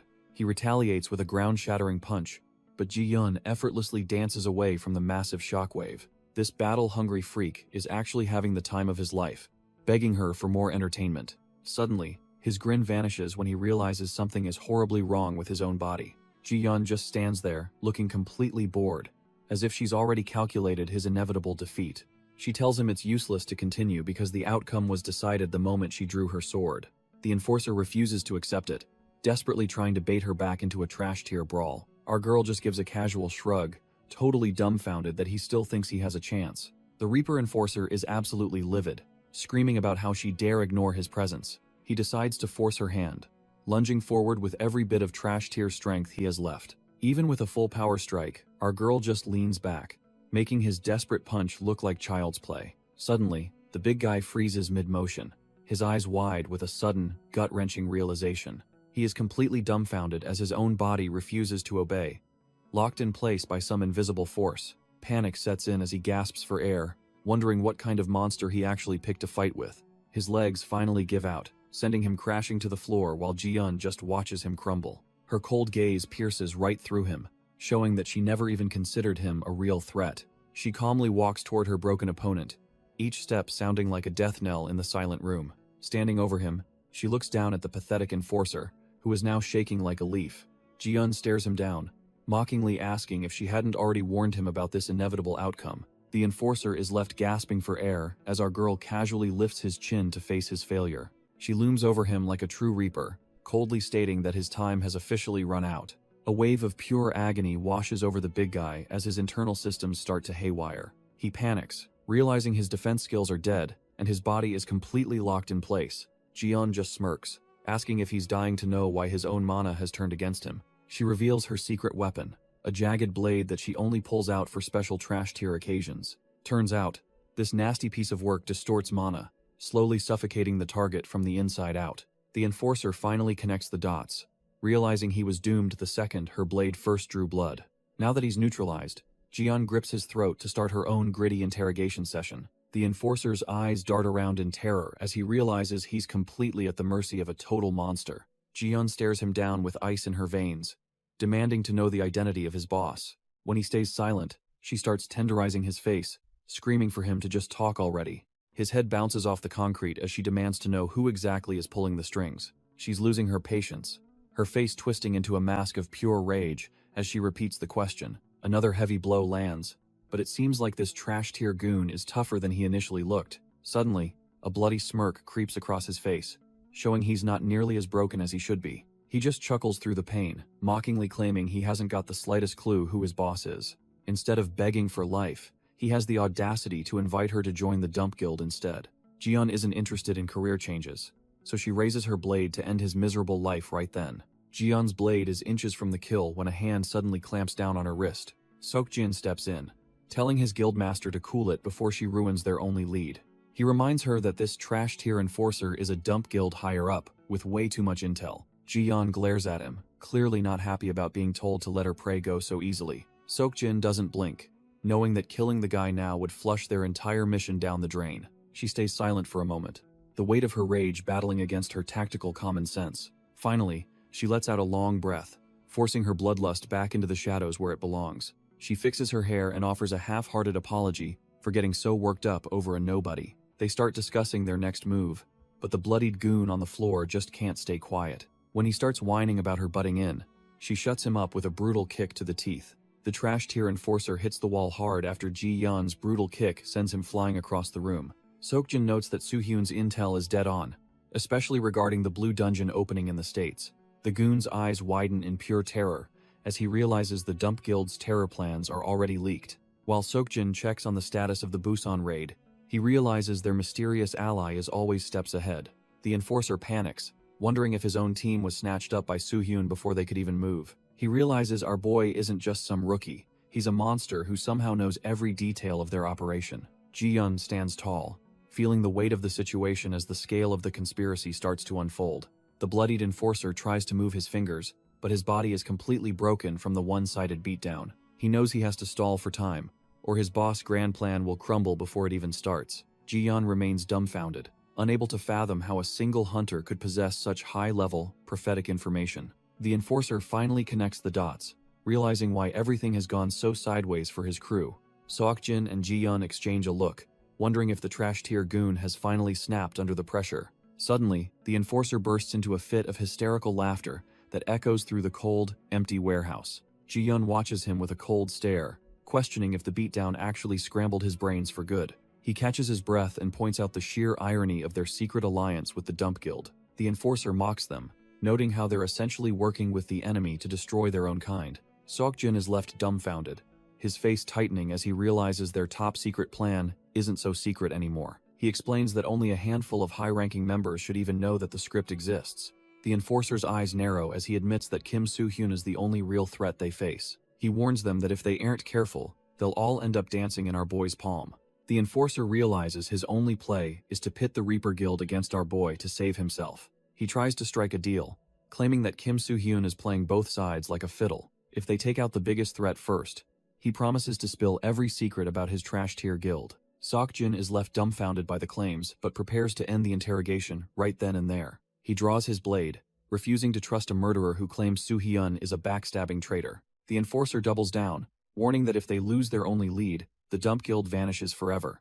Seokjin tells Ji-yun to ignore the noise, convinced the prisoner is just trying to spark a civil war. Ji-yun stays silent, her mind racing as she weighs the possibility that the enforcer might be right. Seokjin finally snaps, and demands they summon Soo-hyun and the rest of the guild to settle this. Ji-yun agrees, because regardless of the lies, she needs to know how Soo-hyun knows so much. Seokjin nods firmly, finally deciding to put an end to this trash-tier interrogation once and for all. The enforcer laughs hysterically, offering to become their loyal spy if they just agree to kill Soo-hyun. Seokjin stares him down with pure contempt, telling the prisoner that he is gravely mistaken about their resolve. Jian smirks with a chilling gaze, making it clear she would rather die than ever partner with a murderer. She vows to annihilate the Dump Guild, even if it means starting over by taking out Soo-hyun himself. Tires screech against the cold pavement as a high-end ride pulls into the desolate industrial docks. The red sports car drifts through the shipyard, carrying the one man who holds all the answers. Our boy Soo-hyun steps out of the car, looking completely unbothered by the late-night summons to this location. Seokjin greets him but keeps things vague, insisting it will be faster for him to see the truth personally. Soo-hyun follows him into the dark building, wondering if the guild finally managed to corner the elusive Ji-yun. A cold blade flashes through the darkness, signaling that the pleasantries are officially over. Seokjin demands to know what the hell is going on as the atmosphere suddenly shifts. Our boy finds himself at the center of a lethal circle, with multiple blades pressed against his throat. He remains calm even as he's told that a serious explanation is required for his recent stunts. From the shadows, Park Ji-yeon manifests her terrifying presence, her eyes glowing with a lethal purple light. The very air seems to fracture as her dark mana begins to swallow the entire room. Soo-hyun instantly recognizes the shadow assimilation skill, a high-tier ability that lets the user become one with darkness. He realizes she's using the power to freely transform her body and the environment into a living weapon. It's rare to see someone shroud an entire warehouse, effectively hiding the presence of every assassin in the room. Jiyeon admits she only brought him here because the trash-tier prisoner mentioned something that piqued her interest. The trash-tier assassin Ethan mocks our boy, claiming he was actually a secret member of the Dump Guild. Even with a blade at his throat, Soo-hyun calmly agrees that he isn't the type to be easily swayed.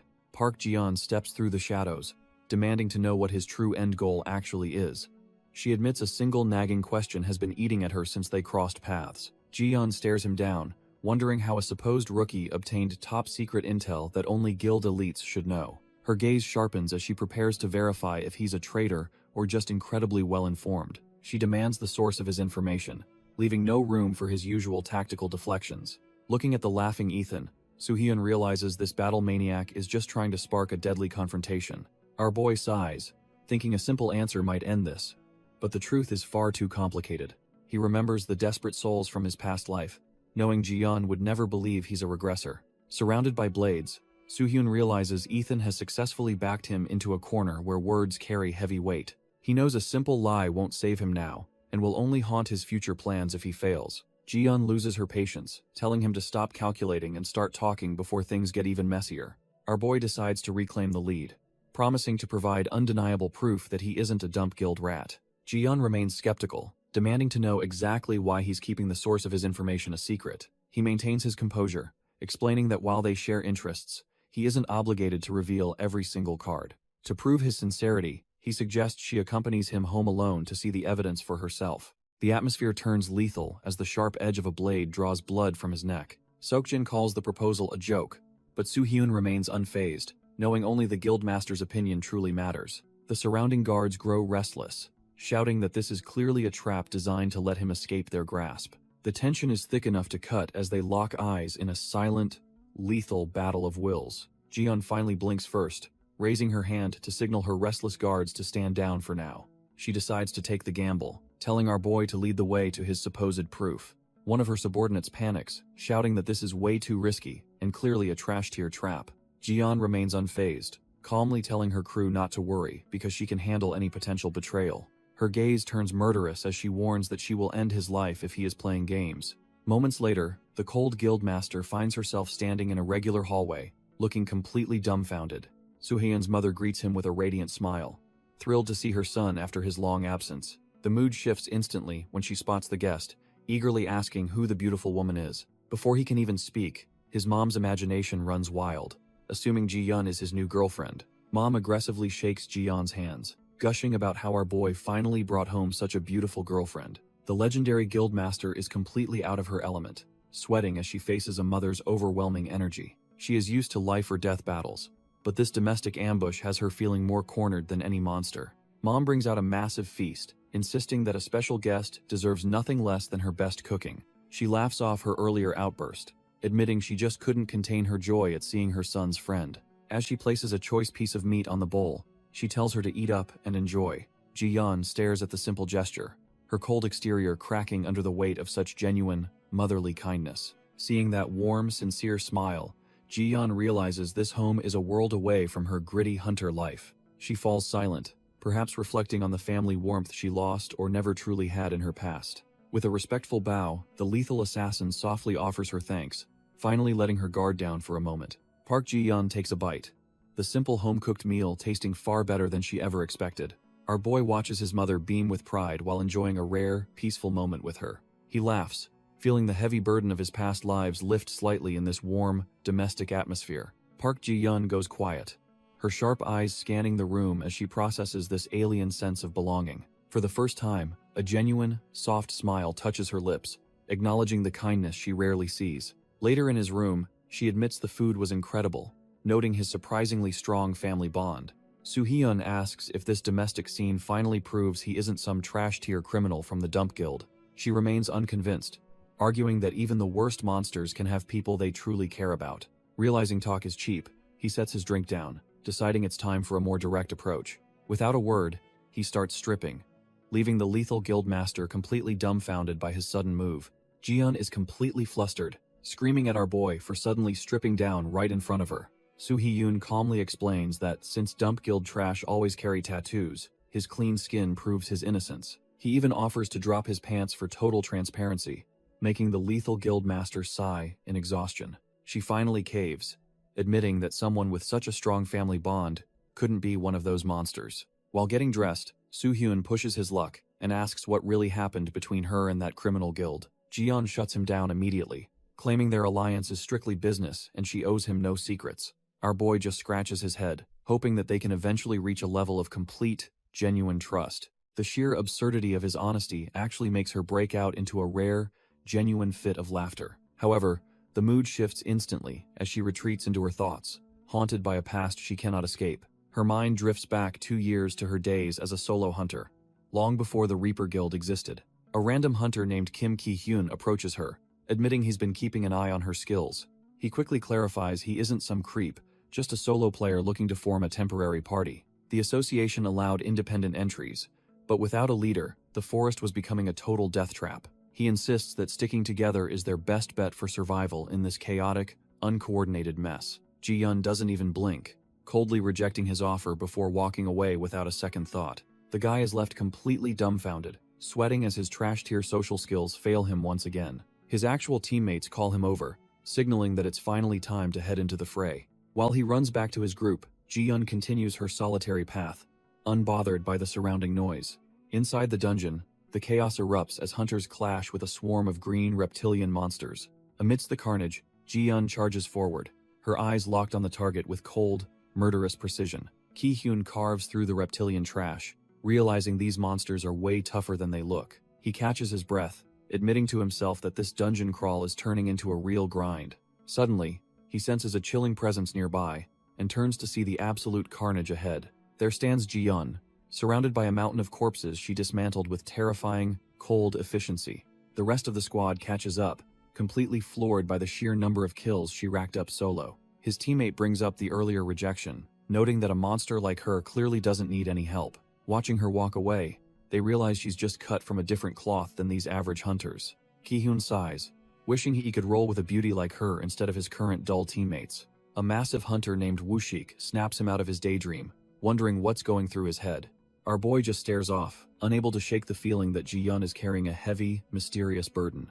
Ji-yeon walks away, leaving a trail of isolation that even the onlookers can feel. Back in the thick of it, Ki-hyun struggles to keep his head in the game against these trash-tier monsters. He is clearly off his rhythm, barely holding back a strike that should have been an easy parry. Suddenly, his movements falter as he realizes his focus is completely shot from thinking about that mysterious woman. His teammate tries to cover for him, blasting the area with fire while questioning his strange behavior. She screams a warning as a monster lunges at his blind spot, but he is too slow to react. Thankfully, Wushik steps in with a massive shield bash, pulverizing the creature before it can land a hit. Blood splatters across our boy's face as he stands there dumbfounded, realizing how close he came to death. Wushik checks in on him, and Ki-hyun can only offer a weak apology for being so out of it. Even the big guy is left puzzled, wondering why their usually reliable lead is suddenly acting so fragile. Wushik delivers a sharp wake-up call, snapping Ki-hyun out of his dazed state with a heavy-handed slap. He tells our boy to quit stalling and just talk to the others if he's that bothered. Wushik gives a thumbs up, encouraging him to chase after the girl before he ends up regretting it. Ki-hyun pauses, realizing that his teammate is right and that he can't keep hiding his true feelings. With a newfound sense of resolve, he flashes a determined grin and thanks the big guy for the push. As the group moves deeper into the cavern, the echoes of battle begin to resonate through the walls. Elsewhere, Park Ji-yeon is a whirlwind of purple steel, carving through trash-tier reptilian soldiers with lethal precision. Her focus is absolute as she dances through the fray, her eyes locked onto her next scaly target. She remembers a time when survival was her only goal, back when she simply didn't want to die. But as a massive foot slams down, it's clear that her reasons for fighting have evolved since then. Park Ji-yeon stares down the hulking beast, reflecting on how she once didn't care about staying alive. The monster lunges, but she dances through the air, parrying the heavy strikes with her twin daggers. Even with her elite skills, this isn't some trash-tier fight, and the fatigue is taking its toll. She pushes her body to the limit, sliding across the dirt, while desperately searching for an opening. Our girl is completely gassed, realizing that the sheer fatigue is finally pinning her to the ground. The massive orc doesn't give her a second to breathe, closing in for a final, crushing blow. She looks up, her eyes wide as she realizes her body won't respond to her commands anymore. As she huddles on the ground, she wonders if this is where her journey finally ends. The beast looms over her like a shadow of death, raising its massive axe to finish her. Instead of panic, a strange calm washes over her as she prepares to accept the inevitable. Ji-yeon closes her eyes, fully prepared to leave this world behind, since she has no lingering attachments left. Suddenly, a strange sound catches her off guard, making her wonder if death is finally knocking at her door. She looks up, her eyes wide with confusion, as the expected killing blow never actually lands. The orc warrior looms over her, but a calm voice reminds her that soloing dungeons is a death sentence. Before the beast can strike, a massive impact sends dark blood spraying everywhere in a brutal display of power. A mysterious hunter stands before her, his presence alone shifting the entire flow of the desperate battle. Ji-yeon stares in utter shock, realizing this life-saving moment is burned into her memory forever. With the monster neutralized, Ki-hyun casually stands over the beast like it was just another trash-tier mob. He offers her a spot in his party, becoming the man who made her future possible. Ji-yeon is left completely dumbfounded, staring at the savior who just snatched her from the jaws of death. Ji-yeon smirks, the adrenaline of surviving that near-death encounter finally starting to settle in her chest. She tries to walk away, but Ki-hyun realizes he can't let a potential S-rank talent just slip away. He is completely dumbfounded when she gives him the cold shoulder, clearly not used to being rejected. Our boy starts chasing her through the tunnels, desperately yelling for her to wait and hear him out. Little did she know, a persistent shadow would start tailing her through every dark corner of the tower. It turns out Ki-hyun is cut from a different cloth, refusing to take no for an answer. He corners her again with a cheesy grin, insisting that their repeated meetings are nothing short of destiny. Even while she is sprinting away from giant insects, he is right on her heels pitching his guild. Whether she is battling the undead or clearing graveyards, his constant pestering becomes a daily occurrence.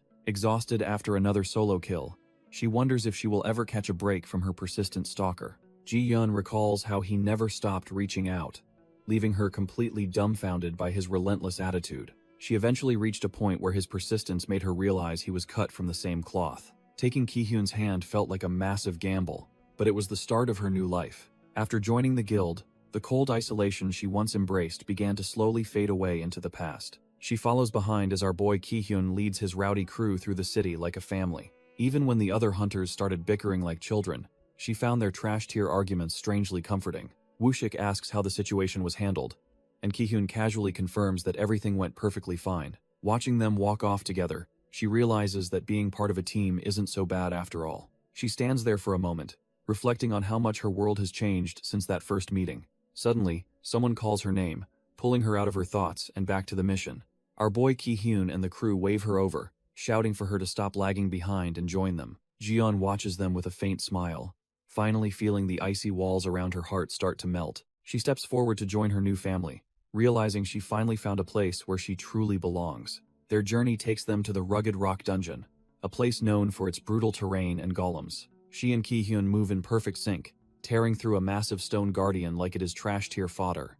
After the dust settles, Ki-hyun cheers her on, clearly impressed by how quickly his new recruit is growing. He gives her a playful head pat, a simple gesture that makes her feel a strange, warm connection. Later, they grab ice cream while checking the news about a fresh dungeon outbreak appearing in Suwon. As Ki-hyun rambles on, Ji-yeon finds herself lost in thought, wondering how long this peaceful life can last. She glances toward the horizon, knowing that whatever comes next, she won't have to face it alone anymore. Ki-hyun reads about the spike in missing hunters, but the news can't distract him from his companion. The two sit together under the falling petals, a rare moment of peace in their chaotic lives. Ji-yeon feels her heart racing again, unable to ignore the strange heat rising to her cheeks. She clutches her chest, wondering why this simple proximity is hitting harder than any dungeon boss.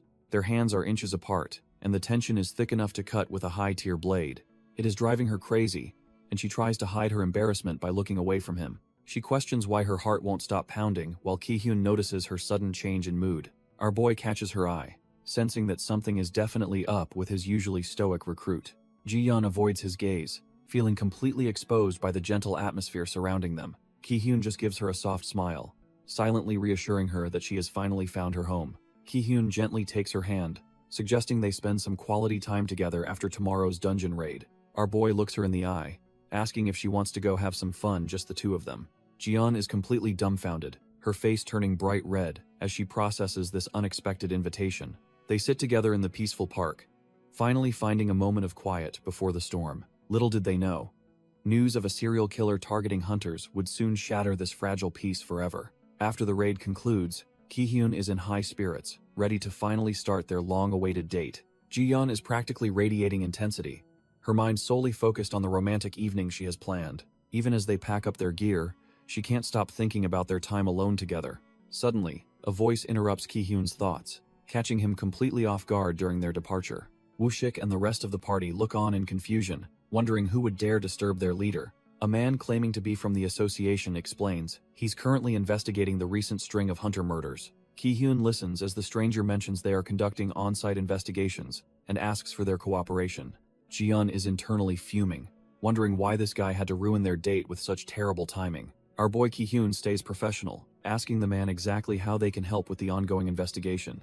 The mood shifts as the stranger's face goes dark, claiming they don't need to do much before striking. Ki-hyun is caught in a violent clash as the supposed official reveals his true, lethal intentions with a blow. The attacker is impressed Ki-hyun blocked the strike, while Ji-yeon angrily demands to know who he really is. The mysterious man brushes off her question with a smirk, his hand radiating a dangerous, fiery aura. He lunges forward again with a chilling smile, telling them to just call him a bit of sudden misfortune. Ki-hyun desperately shouts for Ji-yeon to stay alert as the situation turns into a life-or-death struggle. The fake agent unleashes a flurry of fiery strikes that force Ji-yeon onto the back foot immediately. He wears a twisted smirk, clearly finding her desperate attempts to keep up with his pace absolutely amusing. The nearby raid hunters are dumbfounded, unable to believe someone could actually counter Ji-yeon's legendary S-rank speed.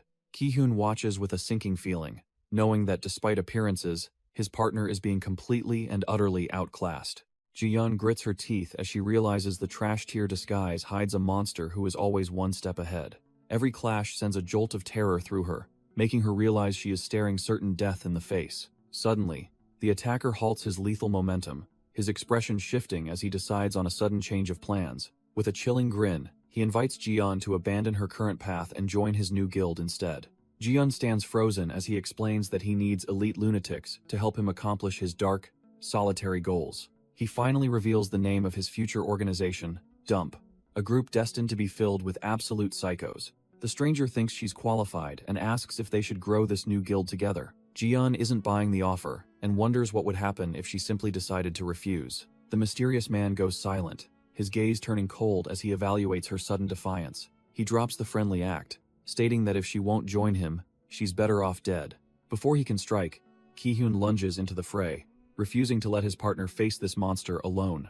The agent just dances around the blade, clearly bored by Ki-hyun's desperate attempt to save her. Two more hunters jump in, but the agent just sighs at the hassle of dealing with trash-tier interference. Ki-hyun tells Ji-yeon to run while he buys time, fully aware he's outmatched by this dangerous freak. Ji-yeon is dumbfounded when he refuses to leave her side, proving they really are cut from the same cloth. Ki-hyun orders his team to lock down the agent's skills, hoping a coordinated strike can bridge the gap. The fake agent realizes the current suppression isn't enough to stop the relentless assault from the guild leader.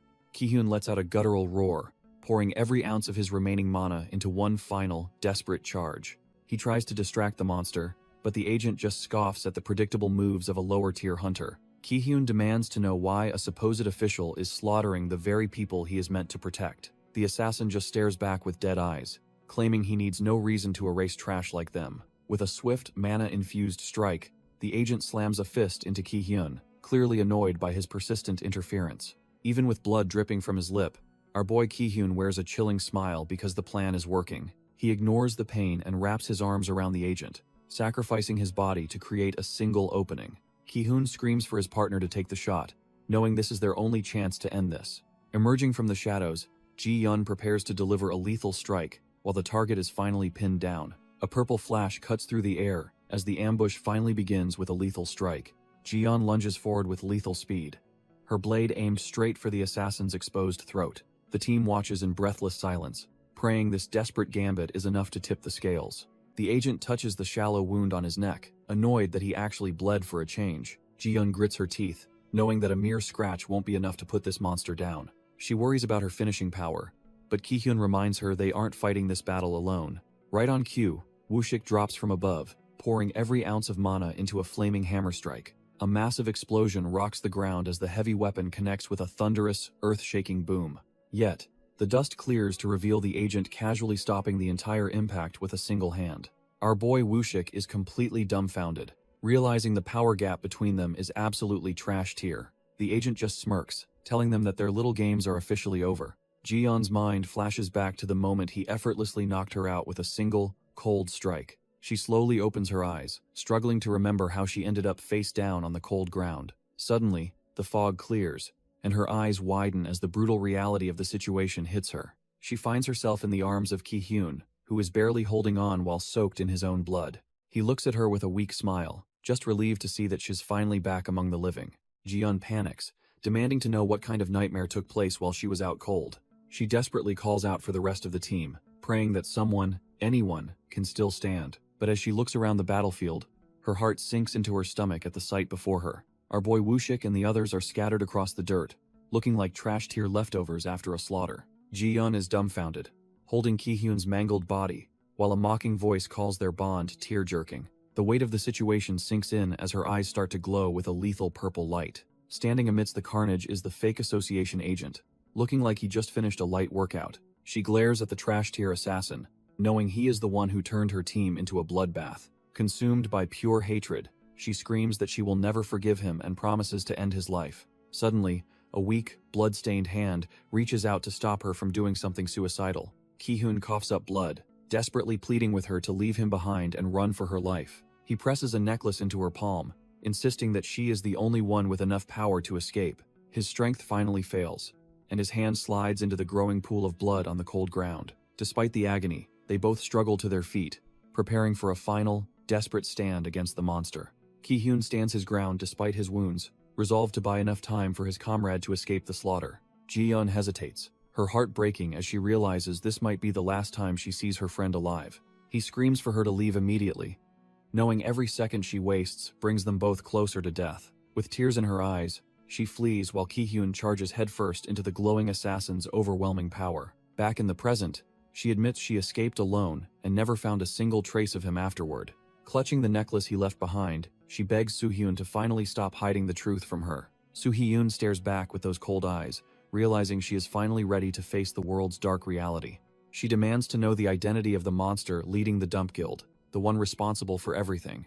A memory of a burning city flashes by, where Ki-hyun once cradled a fallen ally amidst the hellish flames. Finally, our boy takes a step forward and agrees to reveal the name she has been searching for. Our boy begins to reveal that the mastermind behind the Dump Guild is someone the world actually adores. In a buried memory, Ki-hyun desperately struggles against a man draped in crimson robes and suffocating spiritual pressure. This hidden monster is a first-generation awakened, one of the original few who shaped the New World Order. To the masses, he is a golden god of the silver screen, constantly hounded by adoring, screaming fans. He plays the role of the humble celebrity perfectly, masking his lethal nature behind a wall of camera flashes. Even the media is fooled, asking if the rumors about his massive charitable donations are actually true. Turns out, the famous Chinese Hollywood actor Huang Zunfeng is the devil leading the world's worst criminals. Hearing that a global icon is responsible for her trauma leaves Ji-yeon completely dumbfounded and shaking with intensity. Her eyes narrow as the sickening reality sets in, realizing how deep the Dump Guild's roots truly go. Staring at the mental image of her slaughtered comrades, She finally understands the scale of the monster she's fighting. Jiyeon is completely crushed by the revelation, her head hanging low as the weight of the truth sinks in. She can't stop seeing the bloodied remains of Kim Ki-hyun, a man who deserved so much better. Tears finally spill over as she realizes the monster responsible for everything is the world's favorite movie star. She remembers his kind smile, a memory that now feels like a jagged blade twisting in her heart. The grief quickly turns into a cold, sharp focus as she identifies the one target she must kill. Her eyes burn with a lethal intensity, promising a slow and painful end for the one who took everything. Our boy stands up, telling her that if she hasn't moved yet, she must have a damn good reason. She tries to play it cool, claiming she doesn't want her emotions to mess up the mission.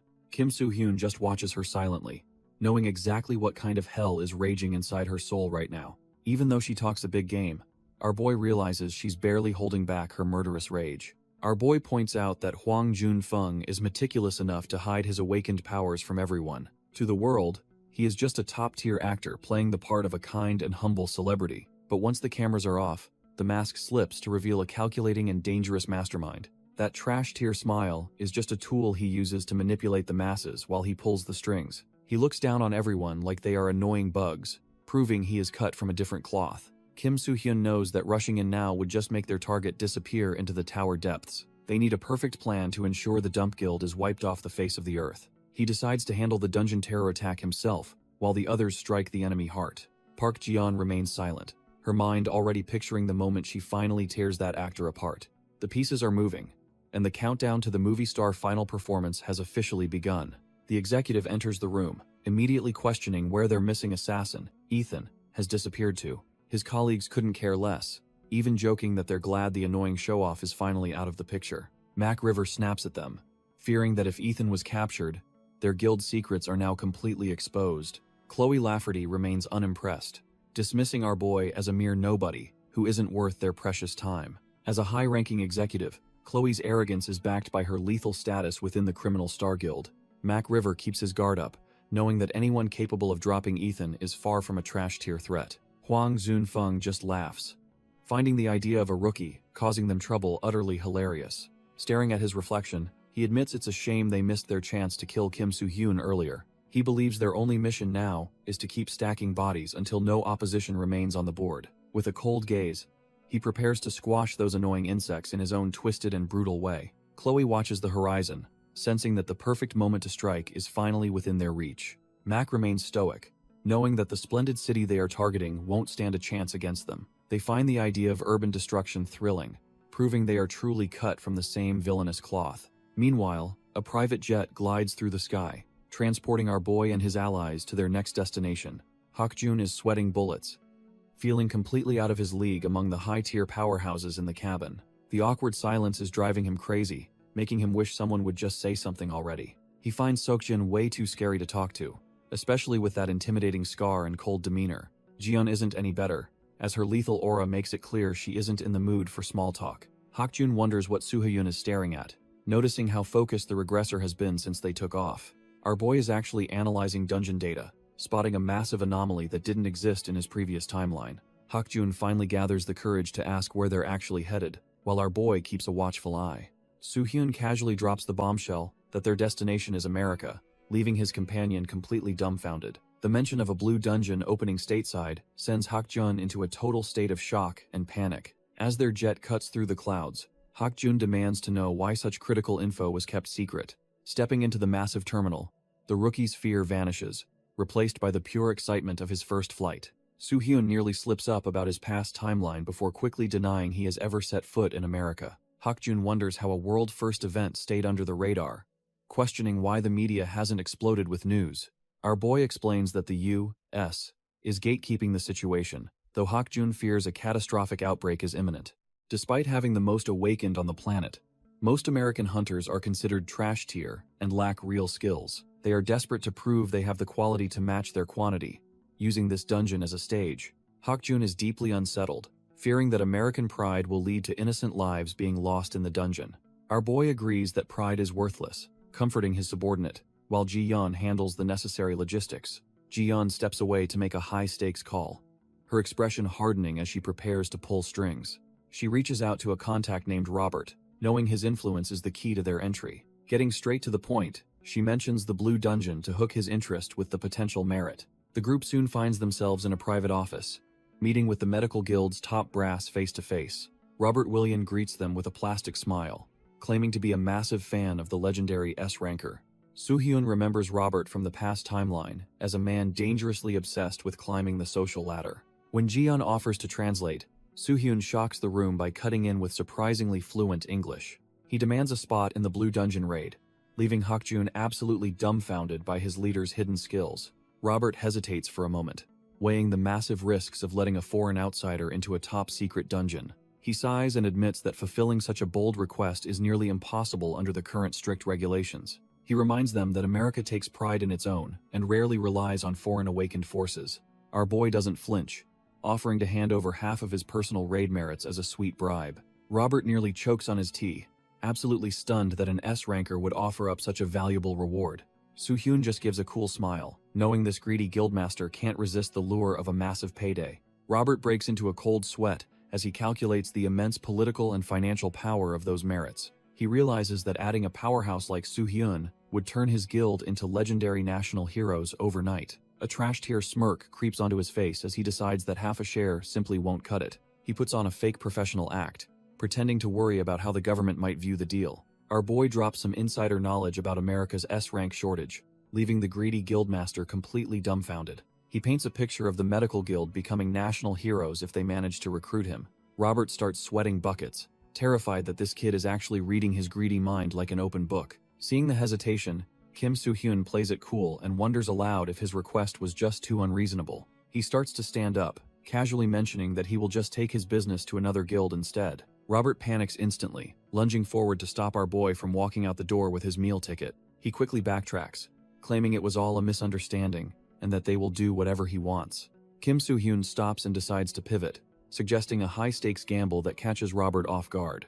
He offers to fight for free if other S-rankers return, knowing full well the tower's current state, but if they do not show up, he demands every single merit and right the medical guild possesses. Robert is sweating bullets, weighing the massive risk against the potential reward of this crazy deal. He suddenly decides that Kim Soo-hyun is just a naive sucker, and gleefully accepts the high-stakes gamble. Eager to lock it in, he calls for the contract and asks Park Ji-yeon to act as mediator. Our boy looks down, struggling to hide the fact that he is leading this man straight to ruin. He literally has to cover his mouth to stop himself from laughing at Robert's misplaced confidence. Once the signatures are dry, the trap is set because Kim Soo-hyun already knows the future. Robert celebrates his supposed victory, foolishly believing that the missing S-rankers will eventually return. In reality, he is the one being played like a fiddle by a master of the timeline. Time skips forward as Kim Soo-hyun monitors the countdown for the upcoming Blue Dungeon raid. Robert begins to spiral into a panic, realizing that not a single hero has come back to save him. With 2 days left, the villains are laughing because they think our boy is walking into his own funeral. Huang Zunfeng sips his wine, absolutely delighted that his plan to bait the hero is working perfectly. A day before the raid, Park Ji-yeon sharpens her blade, her eyes cold and ready for the coming slaughter. Kim Soo-hyun pushes Choi Hak-jun to go faster, knowing they need every bit of strength to crush their enemies. Deep inside a remote forest in Los Angeles, the silence is about to be shattered by total war. Checking his watch, a high-ranking hunter notes they arrived early, but the tension is already through the roof. Jordan Rogers, the S-rank vice guildmaster of Maximum, stands ready to oversee this high-stakes dungeon operation. He asks his men if the Korean genius has arrived yet, clearly curious about the kid's legendary reputation. Even when mocked for trusting a rookie, Jordan stays silent, relying on the instincts that kept him alive. Nearby, Chloe Lafferty and Mac River wait in the shadows, prepared to turn this raid into a total bloodbath. Jordan reminds Chloe that our boy is the only one to ever conquer the level 10 trial. He emphasizes that they can't be picky, since this dungeon requires at least 5 S-rankers to survive. Chloe smugly reveals that her star guild brought along a mercenary who is supposedly on another level. She laughs about how eager he was to help, while Mac just stands there looking completely dumbfounded. Jordan can't help but wonder if Mac is just eccentric, or if Chloe is actually blackmailing the guy. He starts questioning if this mercenary is even worth the hype, or just another trash-tier addition. Things take a sharp turn when Jordan makes the fatal mistake of calling Chloe an old auntie. Chloe snaps instantly, unleashing a freezing aura and promising to end him if he says it again. Jordan isn't backing down and ignites his flames, claiming she was the one who started this mess. The surrounding tower players panic, realizing that getting between these two S ranks is a straight-up suicide mission. Amidst the chaos, our boy casually weaves through the crowd like he has somewhere much better to be. He walks directly into the center of the elemental storm, treating the lethal fire and ice like a breeze. Chloe is seeing red, promising to systematically crush Jordan's limbs for the disrespectful comment he just made. Jordan doesn't flinch, mockingly inviting her to give it her best shot while his flames roar even higher. The disrespect pushes Chloe over the edge, her murderous intent spiking as she prepares to end the argument permanently. Mac watches the disaster unfold, worried that their entire plan will fall apart if these two actually start swinging.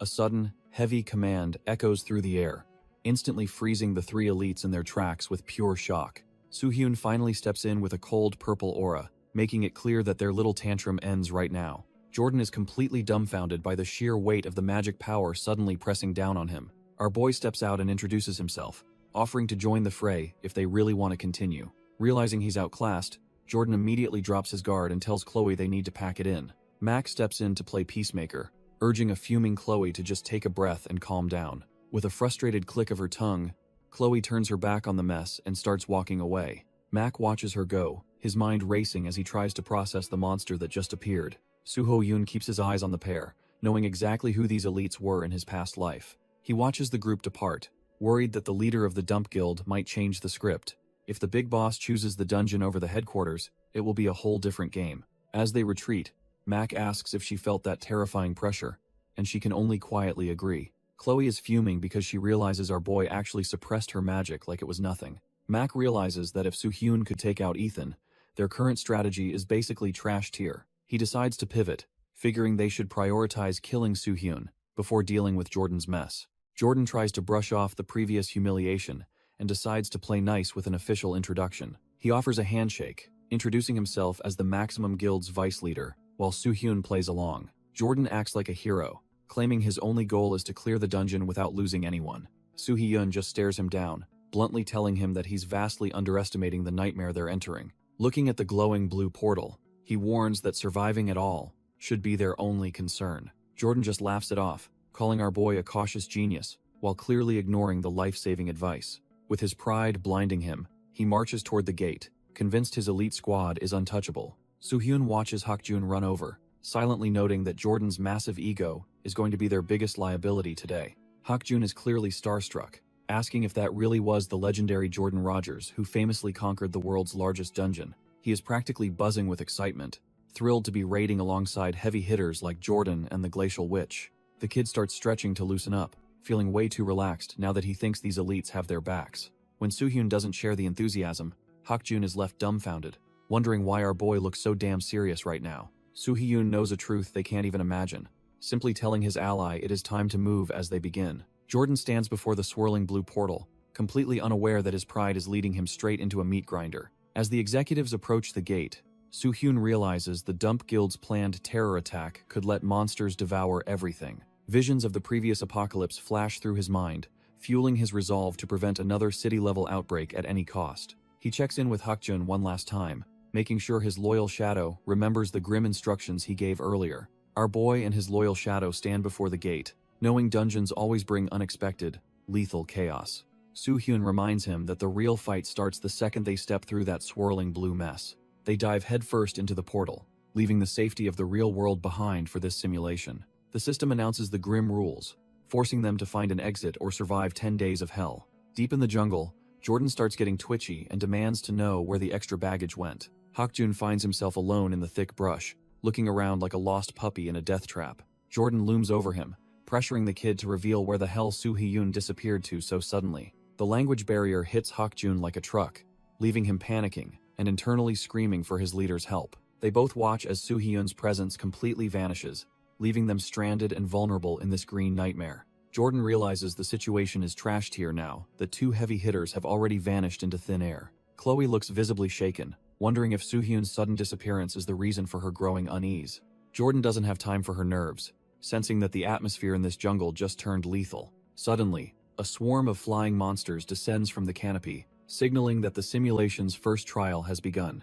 Amidst the chaos, Mac River slips away, moving through the dense foliage with the grace of a professional. He stops dead in his tracks, his instincts screaming that a shadow is tailing him through the brush. He knows it isn't his allies, as none of them possess the sheer speed required to keep pace. Landing firmly, He demands his pursuer reveal themselves instead of playing games in the dark. Our boy Soo-hyun casually steps out, admitting he almost lost the slippery executive in the thick greenery. Mac tries to play it cool, claiming he was merely tasked with scouting the area for the group.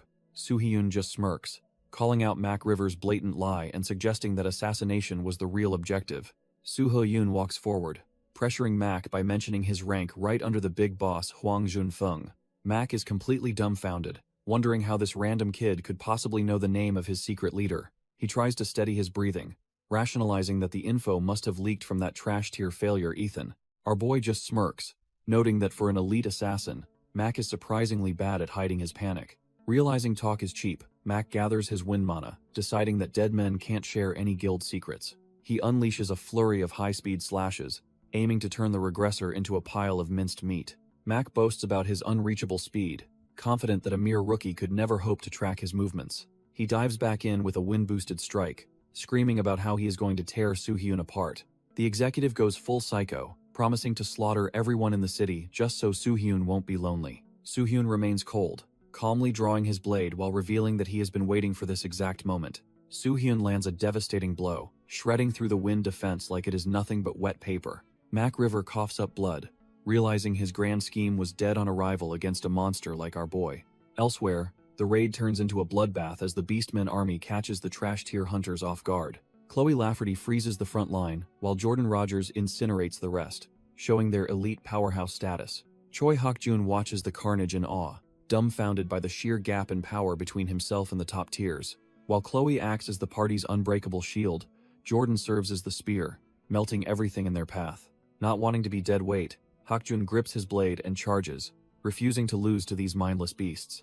Jordan catches a glimpse of the kid's movements, his interest piqued by the raw desperation in his eyes. Even bloodied and battered, Hak-jun keeps swinging, proving he might actually have the spark of a true hero. Jordan stands over the corpses, unimpressed by the dungeon's difficulty while keeping a close eye on the rookie. Chloe walks with total confidence, claiming that their current raid party is easily the strongest in history. Jordan fully agrees, convinced that no dungeon on Earth could possibly stand against a group of this scale. Suddenly, Chloe's expression shifts into a chilling smirk as she mentions forgetting to share one tiny detail. Jordan is immediately suspicious, wondering what kind of nonsense the Ice Queen is about to spout now. His heart drops when she casually reveals that this entire dungeon raid is actually destined to fail. A massive surge of mana erupts instantly as the two S-rank powerhouses finally turn on each other. The surrounding trash-tier hunters are blown apart, screaming in agony as the shockwave shreds through the forest. Hak-jun barely manages to brace behind his massive blade, realizing he'd be dead if he were any slower. Looking through the carnage, our boy realizes with pure horror that this wasn't a monster's doing. It's a total bloodbath as Chloe's ice clashes against Jordan's flames, turning the raid into a civil war. A desperate hunter screams for the Star Guild to help move their wounded comrades before they lose anyone else. Instead of helping, the trash-tier traders just stand there watching with cold, vacant stares that scream trouble. One of them finally steps forward, giving a chilling affirmation that they will help in their own twisted way. He drives a blade straight through the man's chest, proving these snakes were never on the same side. With a twisted grin, the trader announces that their true operation is finally underway as the real bloodbath begins. The forest turns into a slaughterhouse as the supposed allies begin butchering every regular hunter in sight. Hak-jun watches the madness unfold, completely dumbfounded by the sudden and brutal betrayal happening right before his eyes. He barely has time to process the horror before the traders lunge at him from every possible direction. Our boy tightens his grip on his blade, knowing he is the next big target on their hit list. The assassins realize he is no pushover and decide to swarm him together to finish the job quickly. Hak-jun stands there sweating, wondering why the hell the Star Guild is suddenly turning on their own allies. He suddenly remembers Soo-hyun's warning that the real battle would kick off the second they stepped inside. Realizing his leader predicted this mess, he shakes off the shock and steels his resolve for the fight. Our boy draws his massive blade, knowing that survival is the only thing that matters in this slaughterhouse. Meanwhile, Jordan Rogers is struggling to breathe as a jagged shard of ice encases his entire right limb. He curses his own stupidity for letting his guard down, realizing his dominant arm is now completely useless. As Chloe approaches through the mist, he wonders if this betrayal was a calculated move from the beginning. With blood dripping from his mouth, he demands to know what she is actually after behind this stunt. Chloe just laughs like a maniac, claiming he has no idea how deep her personal grudges actually run. Her eyes turn lethal as she screams about how long she has been waiting to finally end him. Jordan struggles against the freezing pressure, while Chloe mocks his desperate attempt to defend with a single limb. He knows his body is failing after the initial ambush, making a long, drawn-out battle a total death sentence. Relying on his elemental advantage, he decides to gamble everything on one final, explosive strike to break free. The Vice Guildmaster ignites his remaining mana, charging through the frost like a living comet of pure rage. Chloe doesn't flinch, summoning a localized blizzard of jagged ice to impale the incoming fire user. Jordan roars that her trash-tier ice can't stop him, determined to incinerate every frozen shard in his path.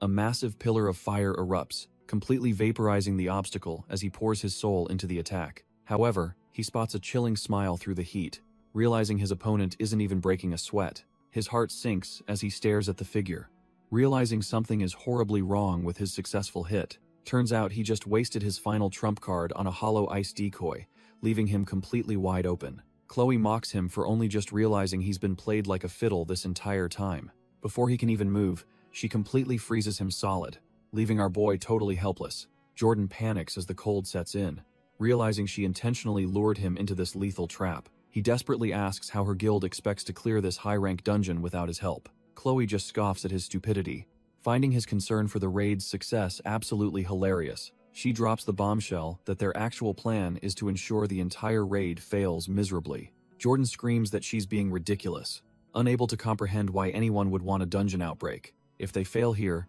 thousands of high-tier monsters will flood through the gate into the real world. With no S-rank heroes left in the country, the resulting massacre would be completely unstoppable. The entire country would fall into total chaos as major cities burn to the ground. Jordan desperately offers her all his merits, begging her to reconsider this madness before it's too late. Chloe just claps mockingly, finding his desperate attempt to negotiate with a traitor absolutely hilarious. She reaches for her collar, preparing to show him the dark truth behind her cold-blooded betrayal. Revealing the Dump Guild tattoo on her chest, she confirms she was never on his side. She leans in close to the ice, wondering aloud how many lives will be snuffed out today. Chloe bursts into laughter, absolutely loving the look of pure terror frozen on his face. Trapped in the ice, our boy realizes he isn't dealing with a human, but a literal monster. Her eyes glow with a twisted light as she admits that seeing despair is her greatest pleasure. She promises that once America is in ruins, his expression will be even more delicious to witness. As she turns to leave, Jordan finally steals his resolve, knowing he must stop this catastrophe. Chloe leaves Jordan frozen in a block of ice, mockingly promising to see his despair later when everything falls. Sensing the shift in mana, our boy sprints through the woods, desperate to stop the impending slaughter. He knows if he doesn't reach the raid party in time, everyone will be cut from the same cloth. Back at the clearing, Chloe waits impatiently, her boredom showing as the massacre unfolds around her. Trash-tier assassins from the Dump Guild continue their work, mercilessly gutting the unsuspecting hunters from behind. The surviving hunters are huffing and puffing, realizing too late that their supposed allies are actually monsters. Mac River wipes the sweat from his brow, thinking the cleanup is almost finished and the trap is set. Chloe looks down at the carnage, wondering where the real prize is hiding while her goons finish the job. She screams for the boss to show himself, eager to see if he's as strong as the rumors say. Getting frustrated by the silence, she sighs, annoyed that their target is taking so long to arrive. Chloe follows her boss for the thrills, but his obsession with secrecy is starting to get under her skin. She worries that if the Dump Guild gets targeted, their leader will abandon her and the Star Guild instantly. When she hears footsteps, she complains that Mac River is much later than she originally expected him to be. She begrudgingly admits that Soohyun must have been a lot stronger than they initially gave him credit for. Her heart drops when a voice apologizes for being late, realizing the person standing there isn't her partner. Our boy Soohyun casually strolls into the clearing, looking like he just finished a light stroll instead of a battle. He looks over the frozen remains of his enemies, feeling a bit of regret for not arriving sooner. Chloe is completely dumbfounded, unable to wrap her head around the fact that Mac River was actually defeated. Even the executive himself is forced to acknowledge that he was totally outclassed by our boy's overwhelming skills.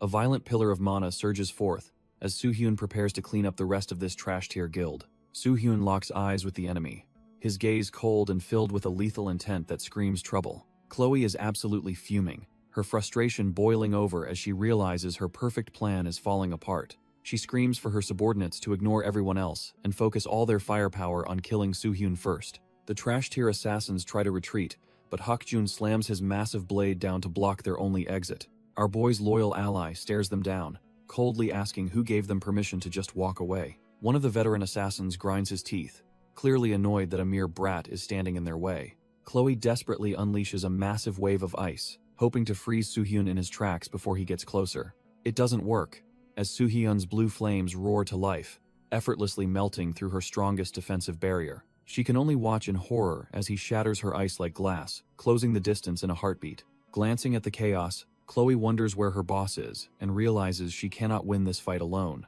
Chloe grits her teeth, finally admitting to herself that our boy is just way too strong to handle. She figures her boss is just waiting for an opening, so she decides to create one herself. A massive ice golem towers over the battlefield as she acknowledges that Soo-hyun is a formidable opponent. Chloe smirks, convinced this frozen titan won't be as easy to shatter as her previous trash-tier defensive barriers. Her confidence instantly vanishes when she hears the sound of her ultimate creation starting to crack and crumble. Soo-hyun tears through the ice with his blue flames, mockingly asking if this was really her best effort. Just as he closes in, Chloe lets out a manic laugh, thinking she finally has him right where she wants. She mocks him for thinking she'd ever be dumb enough to take on a monster like him without backup. Our boy doesn't hesitate, slicing through the remaining ice to end this annoying distraction once and for all. Desperate and cornered, Chloe screams for her boss to strike now while Soo-hyun is fully committed to his attack. Chloe screams for her boss to intervene as her massive ice golem prepares a final, desperate strike. Meanwhile, high above the city at the Star Guild headquarters, the atmosphere is chillingly calm and detached. Hwang Zun-feng stands by the window, watching the distant chaos while sipping a drink with total indifference. He just smirks, clearly having no intention of helping his subordinate, as he enjoys the unfolding disaster. Back in the forest, a wounded Chloe shouts that she has finally created the perfect opening for him. She tries to convince herself that their combined power is enough to finally put our boy in the ground. Her voice echoes through the trees as she demands to know why the guild leader hasn't appeared yet. The reality of her situation sets in as she begins coughing up blood from her mounting internal injuries. Looking at her stained palm, she curses the man she once trusted for leaving her to rot. Tears stream down her face as the crushing realization hits that she was always just a disposable pawn. Our boy stands frozen in a massive block of ice, seemingly caught in Chloe's desperate last-ditch trap. He had a feeling this might happen, but he remains calm, analyzing the situation with his regressor's cold calculation. With a sudden burst of overwhelming mana, he shatters the frozen prison into 1,000 glittering shards. Landing gracefully in the brush, he realizes that the real mastermind, Hwang Zun-feng, is nowhere to be found.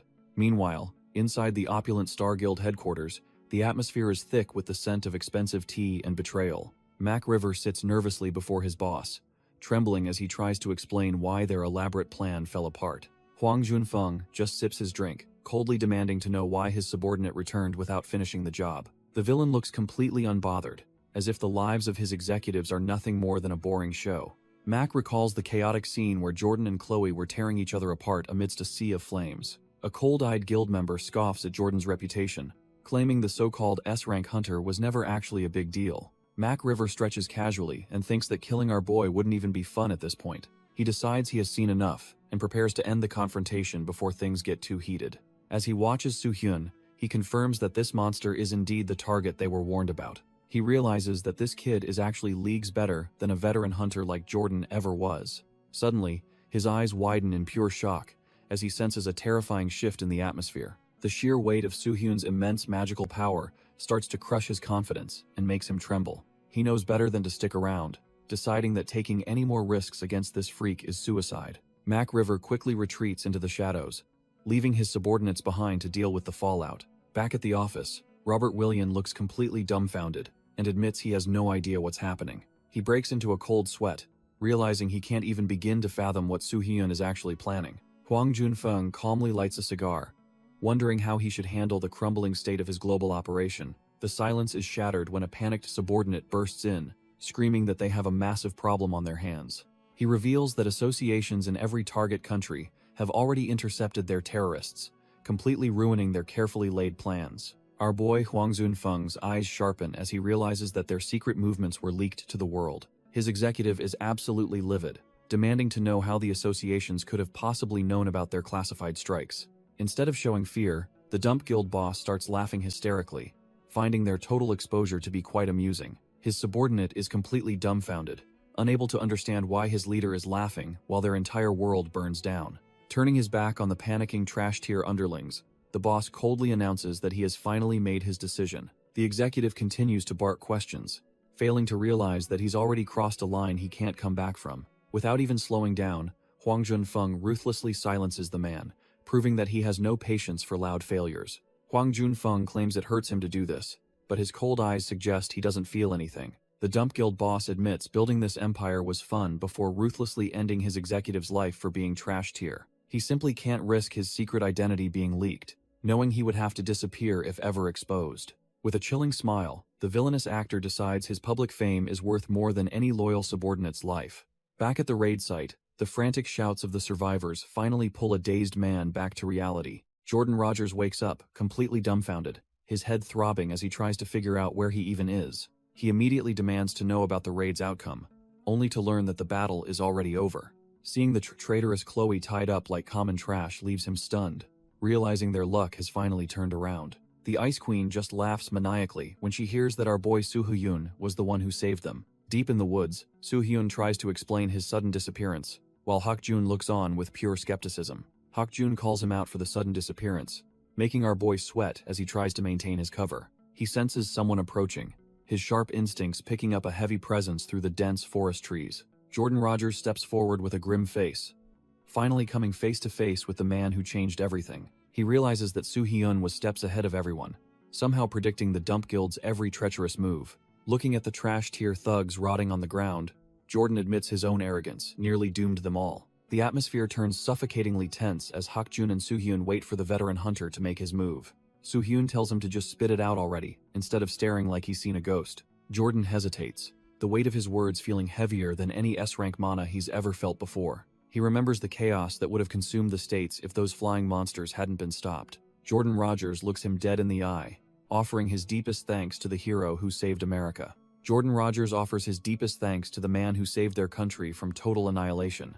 Our boy realizes that for a high-ranking hunter like Jordan, swallowing his pride is no small feat. Jordan genuinely believes he's standing in the presence of a truly amazing person who deserves every bit of respect. Soo-hyun just scratches his head, feeling a bit dumbfounded and embarrassed by all the sudden limelight and praise. Deep in the shadows, a hooded reaper lurks while muttering about finding his next piece of prey to hunt. Suddenly, Soo-hyun senses spike, as he realizes a hidden threat has finally been detected within the dark tree line. Without a second of hesitation, a lethal strike tears through the air toward the unsuspecting assassin's position. Soo-hyun ignites his blue flames, clarifying that his job of saving America isn't actually finished just yet.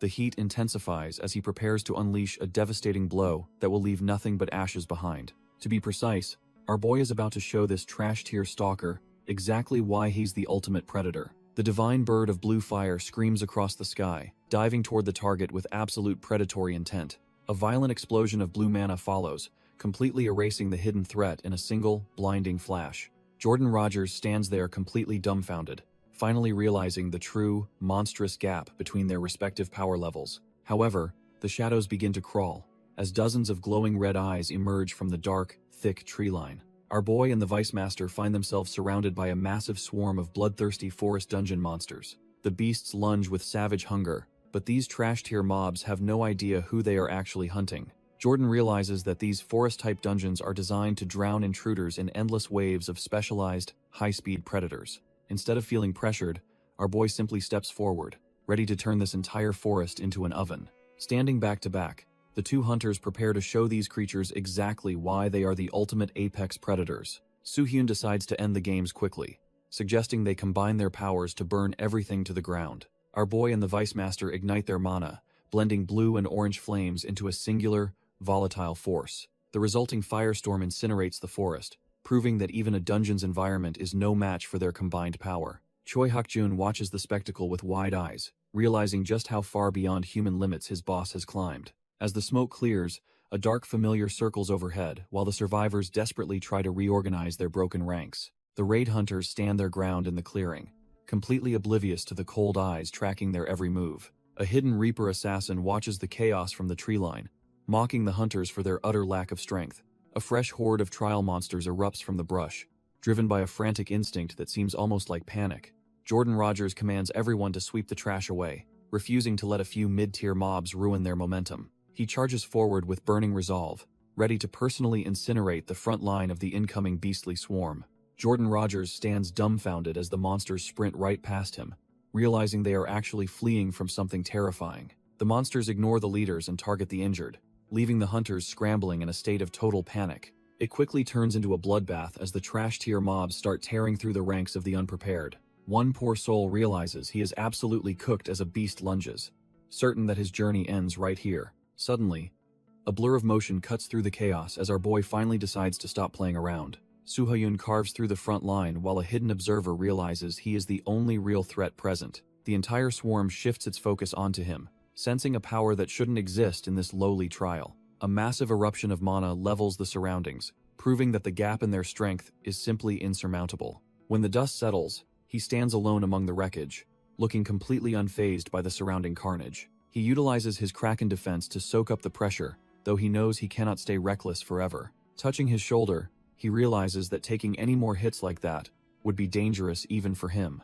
Hakjun rushes over, panicking about the explosions and checking if our boy is actually okay. Soo-hyun remains calm, explaining that those suicidal outbursts were actually triggered by the boss's unique ability. Turns out they're facing a troll druid, a high-tier caster that controls every beast in this forest. Looking at the wounded survivors, he notes that protecting the weak while fighting a swarm is a nightmare. He decides to take the direct approach, telling the group he'll hunt down the boss himself. Jordan watches him go, knowing that killing the leader is the only way to disperse the remaining monsters. Suddenly, Jordan grabs his shoulder, stopping him before he can charge into certain death. He asks if our boy has a death wish, clearly dumbfounded by such a reckless plan. If the boss focuses all its mana on one target, even a monster like Soo-hyun might get overwhelmed.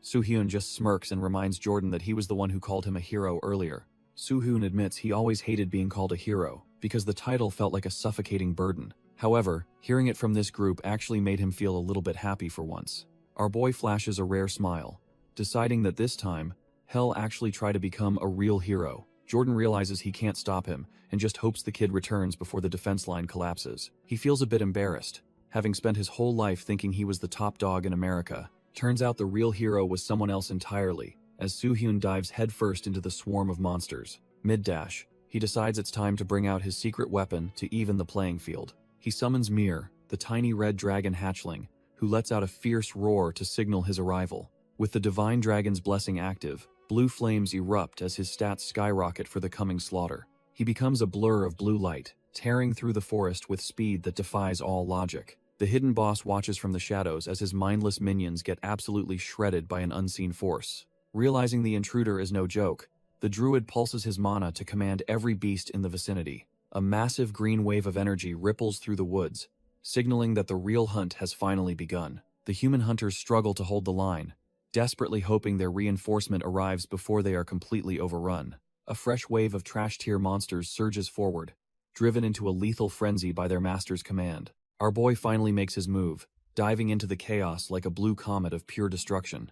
With his eyes glowing, Soo-hyun calculates the most efficient way to wipe these pests off the map. A massive beast tries to roar in defiance, but its life is cut short by a single strike. He dances through the air, leaving nothing but a trail of blood and broken monsters in his wake. After clearing the area, Soo-hyun takes a breather, while Mir lets out a proud little roar for them.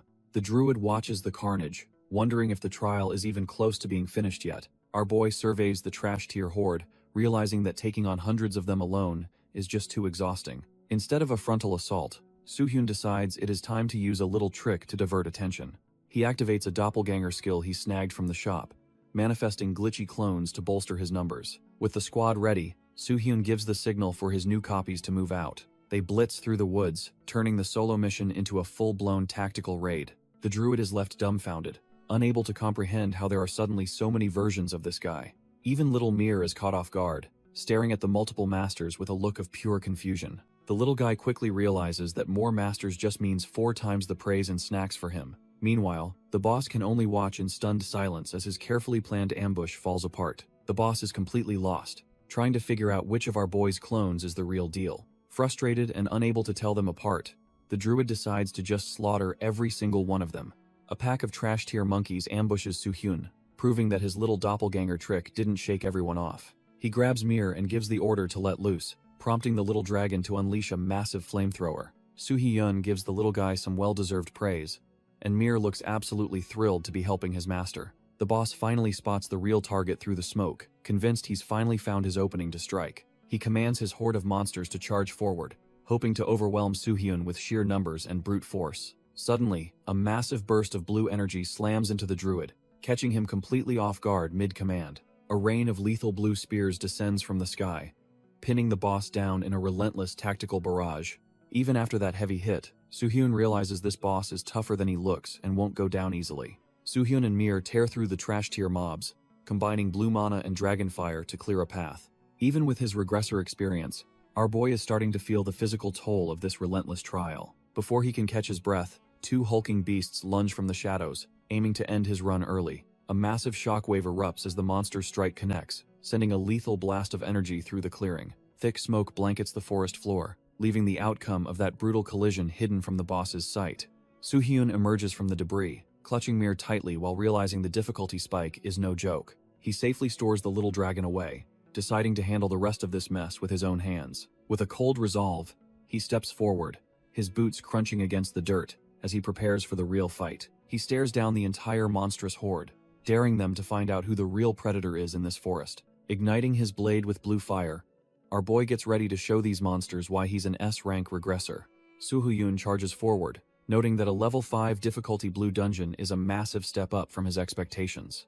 Even for a seasoned regressor, the sheer scale of this LA-based nightmare is pushing the limits of common sense. He recalls how the world's top hunters barely survived this outbreak in his past life, yet he's soloing it. Suddenly, his instincts scream a warning as something moves much faster than the trash tier mobs he just cleared.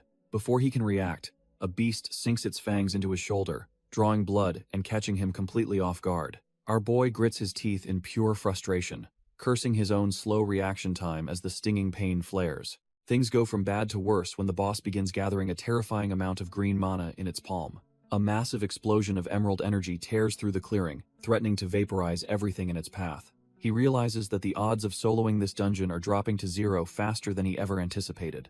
As the dust settles, the hulking boss looms over him, proving that this timeline is far more lethal. Soo-hyun fights the urge to pass out, realizing his survival odds are practically non-existent right now. His consciousness slips, dragging him back to the horrific memories of the apocalypse from his previous life. He recalls standing over a burning city, realizing that even with his power, he was utterly failing. Back then, our boy was already losing his humanity, his expression turning cold amidst the rising smoke. He looks at the carnage and realizes he failed to protect anything that actually mattered to him. Even after the initial outbreak, he walked through a sea of corpses, haunted by those he couldn't save. He questions the title of hero, feeling like a fraud who only managed to keep himself alive. Eventually, the desperate souls reaching out from the darkness became nothing more than a blur to him. The sight of people dying before his eyes stopped sparking any emotion in his hollowed-out heart. Only a grim sense of duty remained as he prepared to face the world-ending threat of Fafnir. Kim Sungjin dwells on his past life, finally admitting that he was never the hero everyone needed. He shuts his eyes, letting the bitter memories of his previous failures wash over him one last time. But then he remembers his mother and the allies who actually believe in this new version of him. Our boy decides that Kim Soo-hyun is different, his gaze burning with a brand new golden intensity. He unleashes a massive golden aura, looking down at the monster like it's just another piece of trash. This time, he's not just surviving the apocalypse, he's becoming the undying hero he failed to be. His wounds knit shut instantly as the dungeon boss realizes he's no longer dealing with a regular hunter. The creature starts panicking and tells him to leave, but Soo-hyun's regeneration speed only kicks into overdrive. He scoffs at the monster's sudden change of heart, reminding it that it was just calling him prey. With a cold look, he charges in to show this boss why you don't mess with a regressor. System alerts confirm his stats are skyrocketing as he moves with blinding speed to finish the job. Our boy looks the monster dead in the eye and declares its hunting days are officially finished. He stands tall over the cowering creature, letting it know that the tables have finally turned. The dungeon boss is absolutely dumbfounded, barely able to process that it is facing a literal pro-hunter. Desperate to survive, the creature begs for protection while unleashing a frantic wave of green energy. Its jagged armor and dark cloak cannot hide the fact that it is completely outclassed right now. Slumped on the forest floor, the boss wonders how a mere human could possess such overwhelming power. Nearby, the remaining trash tier mobs are crushed instantly under the weight of his relentless assault.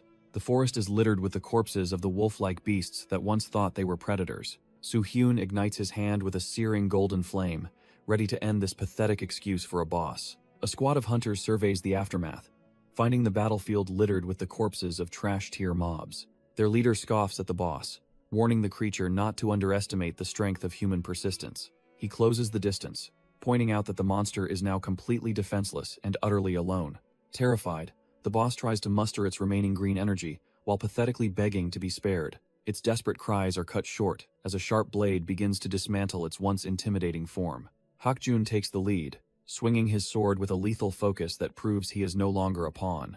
The boss is left dumbfounded, staring at the hunter who is moving far too fast for it to track. Hakjun reminds the beast that the innocent people it slaughtered felt this exact same despair. He becomes a whirlwind of steel, feeling his mind and body finally align in a perfect strike. A small smile plays on his lips as he thanks Soo-hyun for giving him this path toward redemption. The dungeon boss lets out a final, pathetic scream as its life force finally flickers out. Our boy stands tall, reflecting on the opportunity he's been given to rewrite this bloody history. Meanwhile, the Reaper Guild soldiers are getting restless, wondering why they haven't raided the Dump Guild's base yet. They look toward their leader, desperate for the order to finally start the slaughter.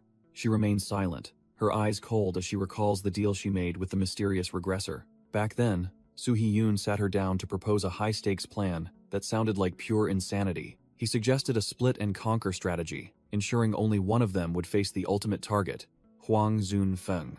Infuriated by his audacity, she grabbed him, unable to believe he was still making demands after her warning. She made it clear that she's the one who will take Hwang's head, threatening anyone who interferes. Realizing his resolve isn't shaking, she finally lets go, silently accepting the terms of their dangerous pact. Soo-hyun admits she is strong, but warns that taking down Hwang Jun-feng solo is a suicide mission. He explains that the first generation awakened has spent years hoarding power, making a direct assault incredibly risky. Our boy stares her down, making it clear that the Reaper Guild is currently walking into a total slaughter. The Guildmaster realizes she cannot let her thirst for revenge cost her the things she actually values. She lets out a heavy breath, claiming her own life is forfeit as long as her goal is met. Her sudden change in attitude leaves her subordinates dumbfounded, as they wonder why she is acting so strange. While some protest, Seokjin tells them to back off, realizing she is actually trying to keep them alive. Suddenly, a massive explosion rips through the building, turning the entire area into a chaotic hellscape of fire.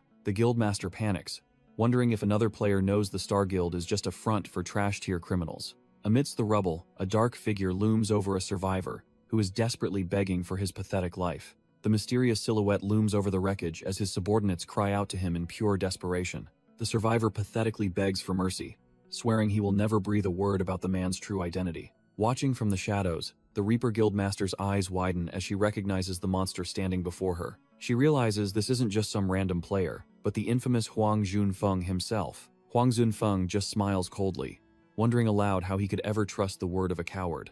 He looks at the surrounding corpses, noting it would be unfair to the dead to let this one live. Without a hint of hesitation, he silences the man forever, ending his pleas in a spray of blood.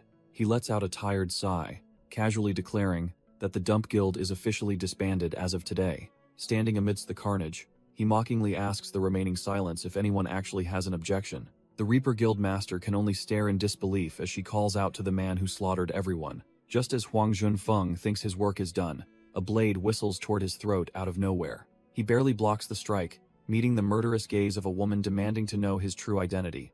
The force of their collision sends her skidding back through the debris of the ruined guild hall. She glares through the dust, claiming she has waited an eternity for the chance to take his head. Hwang Jun-feng just adjusts his cuff, looking more annoyed by the interruption than the actual threat. Her killing intent flares as she swears to end his life regardless of the consequences or his power. Despite her screaming his name in rage, the legendary hunter remains completely unfazed by her dramatic declaration. He tilts his head in genuine confusion, wondering if he should even remember who this trash-tier person is. Meanwhile, Kim Soo-hyun sits calmly beside the mangled remains of the dungeon boss he just finished off. He examines a massive, glowing mana crystal, surprised that such a weak monster was hoarding such a high-tier treasure. Our boy Soo-hyun figures the mana crystal would be a perfect gift for old man Daeho back home. Suddenly, his little dragon Mir decides the high-tier treasure looks way more like a delicious midday snack. Soo-hyun panics and yells that it definitely is not food, while his voice echoes through the humid jungle.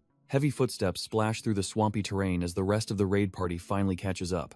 Hakjun and the American hero Jordan stand completely dumbfounded by the absolute mess left in Soo-hyun's wake. Ignoring the newcomers, Soo-hyun desperately tries to pry the crystal out of the dragon's stubborn, greedy little jaws. The entire clearing is a literal graveyard of trash-tier monsters that he single-handedly slaughtered without breaking a sweat. Hakjun and Jordan approach cautiously, still trying to process how one rookie could cause such a massive bloodbath. Jordan admits he never expected the kid to actually bag the dungeon boss along with everything else. When Hakjun mentions they already found the exit, Soohyun is genuinely surprised by their unexpected level of efficiency. Jordan explains that following the monsters Soohyun terrified actually led them straight to the exit. They have secured the Dump Guild survivors, deciding it is better to let the association handle the trash. Jordan studies our boy closely, realizing this rookie is operating on a completely different level than expected. Soohyun does not miss a beat, demanding the medical guild's share of the reward for his solo efforts. While Jordan laughs at the audacity, the medical leader is back at base, absolutely fuming over his loss. Jordan even offers his own merits, admitting that Soohyun basically carried the entire raid by himself. Instead of the reward, our boy asks for a favor, his mind already focused on a bigger goal. He states there is still one more person to help, pivoting the focus to a much deadlier conflict. Elsewhere, the Reaper Guildmaster launches a desperate, shadow-infused strike against the monstrous Huang Zunfeng. Zunfeng effortlessly parries the blow, mocking the assassin for letting her messy emotions ruin her technique. Zunfeng realizes the assassin recognizes him, but he couldn't care less about her petty grudge. The Reaper Guildmaster lashes out with a shadow-infused strike, desperate to draw blood from the monster. He effortlessly catches the blow, clicking his tongue at how trash-tier her current power level feels. Zunfeng retreats as the shadows erupt, admitting that her mobility in the dark is actually quite annoying. The assassin does not let up, her form flickering through the darkness like a vengeful ghost. A massive explosion of shadow energy tears through the concrete, yet Zunfeng remains completely untouched. He stares into her glowing eyes, noting that her agitation is the only thing keeping her from winning. Deciding to have some fun,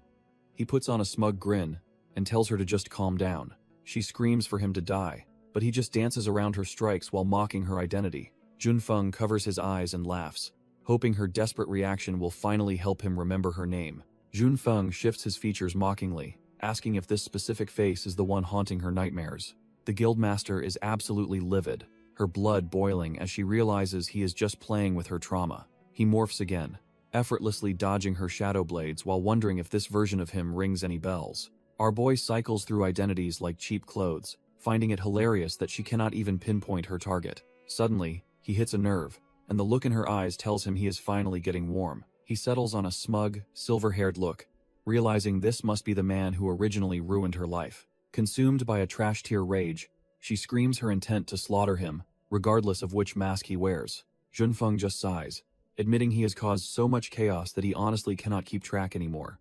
He stares her down with a chilling grin, questioning if her desire for revenge is worth certain death. As she lunges one last time, he points out that her shadow skill is finally about to expire. Zunfeng blocks her strike, finding it pathetic how easily her rage makes her movements predictable. She desperately clings to his arm, her grip trembling as she tries to force a lethal opening. Our boy just smirks, noting that looking at her up close finally triggers a very specific memory. He suddenly bursts into a fit of trash-tier laughter, mocking the irony of the situation he just realized. The assassin freezes in confusion, her heart sinking as he claims to finally remember her true identity. Tears well up in her eyes as the ghost of a suppressed memory begins to resurface. In the reflection of her pupils, she sees the face of the brother she lost years ago. Ki-hyun appears in her mind, a kind-hearted man whose smile was extinguished by the world's cruelty. Her strength evaporates instantly, and she collapses to the floor, completely broken by the sudden psychological trauma. Zunfeng looms over her, satisfied that his mental warfare hit the bullseye and shattered her resolve. Zunfeng scrolls through a phone, casually mentioning how annoying one of her former comrades used to be. He continues his psychological torture, reminding the sobbing Jian that she was conveniently unconscious while her team was slaughtered. The memory of her name being screamed out by her dying friends echoes painfully in her mind. She vividly recalls a blonde teammate desperately begging her to wake up amidst the chaos of the past. Another brave soul from her old squad stood his ground, shouting that no one would get past him. The screams of her fallen brothers continue to haunt her as they watched each other fall one by one. Jian begs him to stop, but the auditory hallucinations of her friends' final battle cries are too loud. She snaps and screams that her dead comrades aren't toys to be mocked by a trash-tier bastard like him. Zunfeng just laughs hysterically, reaching for a weapon while promising that the real highlight is just beginning. He mockingly mimics her brother's final, desperate pleas for mercy, just to twist the knife a little deeper. Ji-yeon watches in horror as her brother desperately begs the killers to spare her life during the massacre. Ki-hyun is a total wreck, sobbing and offering to die in her place just to keep her safe. Back in the present, Junfeng laughs hysterically, mocking how pathetic the brother looked while begging for mercy. He wears a sadistic grin, telling her she really missed out on seeing such a hilarious, desperate performance. Ji-yeon is completely dumbfounded, her eyes welling with tears as her mental state hits absolute rock bottom. Meanwhile, our boy Soo-hyun goes on the offensive, striking at the draconic beast with overwhelming speed and precision. The monster can't even keep up as Soo-hyun's blade bites deep, sending blood flying across the battlefield. The beast is shaken, wondering how it could possibly be losing to a human while in its dragon form. It finally realizes that the strange sensation it felt wasn't just a mismatch of power, but genuine fear. Gritting its teeth, the creature struggles to accept that its prey has turned into its worst nightmare. The beast roars in defiance, desperately trying to prove that its draconic power is the absolute peak of strength. Soo-hyun remains cold, explaining that he only let the villain play around because the tower is always an escape. Our boy prepares to end the charade, knowing he can vanish into the trials whenever he feels like it. With a blinding flash of blue mana, he cuts through the air to prove that even dragons can bleed. The creature's pride is shattered, along with its scales as blood sprays from the devastating, high-speed impact. Down below, Jordan and his squad are completely dumbfounded by the sheer scale of the chaos erupting above. The entire building begins to buckle and collapse, forcing the heroes to scramble for a mass evacuation. Amidst the settling dust, Soo-hyun stands over the broken, human form of the man who thought he was king. Hwang Zun-feng coughs up blood, weakly wondering if Soo-hyun is fueled by some personal vendetta or hidden resentment. Soo-hyun just looks down with utter indifference, simply stating that he just doesn't like the guy's trash-tier personality. Park Ji-yeon steps forward, her long hair catching the wind as the atmosphere grows heavy with intent. Our boy notes that the final preparations are finally in place for the real show to begin. The Reaper Guildmaster stands ready, her eyes burning with a lethal mix of vengeance and duty. Looking at the bloodied mess on the floor, Soo-hyun admits he'd kill him if not for a promise. He decides to step back, leaving the trash-tier villain's fate entirely in the hands of the grieving sister. Sitting down, he offers a deal. If the shapeshifter can actually defeat Ji-yeon, he's free to run. His eyes glow with a cold blue light, signaling that any attempt to flee now means instant death. Hwang Zun-feng just lets out a raspy laugh, finding the sudden shift in the rules strangely amusing. He slowly drags himself up, telling Soo-hyun to make sure he doesn't regret giving him this chance. Hwang Zun-feng laughs, realizing his miserable end has just been delayed by this unexpected turn of events. The shapeshifter mocks the situation, thanking our boy for being the kind of guy who loves a show. He lunges forward with explosive speed, gloating that keeping the girl alive was his smartest play yet. Hes convinced Ji-yeon won't dare strike the face of her dead brother, but her blade says otherwise. The trash-tier villain is dumbfounded when she slices right through his psychological trap without a second thought. Ji-yeon charges ahead, declaring that she's done letting her past trauma hold her back from this kill. As their weapons clash, Hwang Junfeng sneers that she's clearly underestimated what he can do without tricks. Shifting his stance, he prepares a heavy strike, claiming he doesn't need a disguise to put her down. A massive, mana-infused blow connects, sending a shockwave through the air as the real fight finally kicks off. Ji-yeon grits her teeth, her eyes burning with a cold resolve to end this nightmare once and for all. Their blades collide with a violent clang as she forces the shapeshifter back with sheer, desperate willpower. The air screams under the pressure of their mana, neither side willing to give an inch in this duel. Watching from the sidelines, our boy realizes the trash-tier villain actually holds the upper hand in raw combat ability. Ji-yeon begins to buckle under the weight of his strikes, realizing her current strength just isn't enough to win. Even little Mir senses the shift in the atmosphere, his eyes widening as the mana starts to spiral out of control. Suddenly, a surge of overwhelming purple energy erupts from Ji-yeon, catching her completely off guard as her power spikes. Hwang Zun-feng is left dumbfounded, his smug expression crumbling as he feels the sudden, terrifying change in her aura.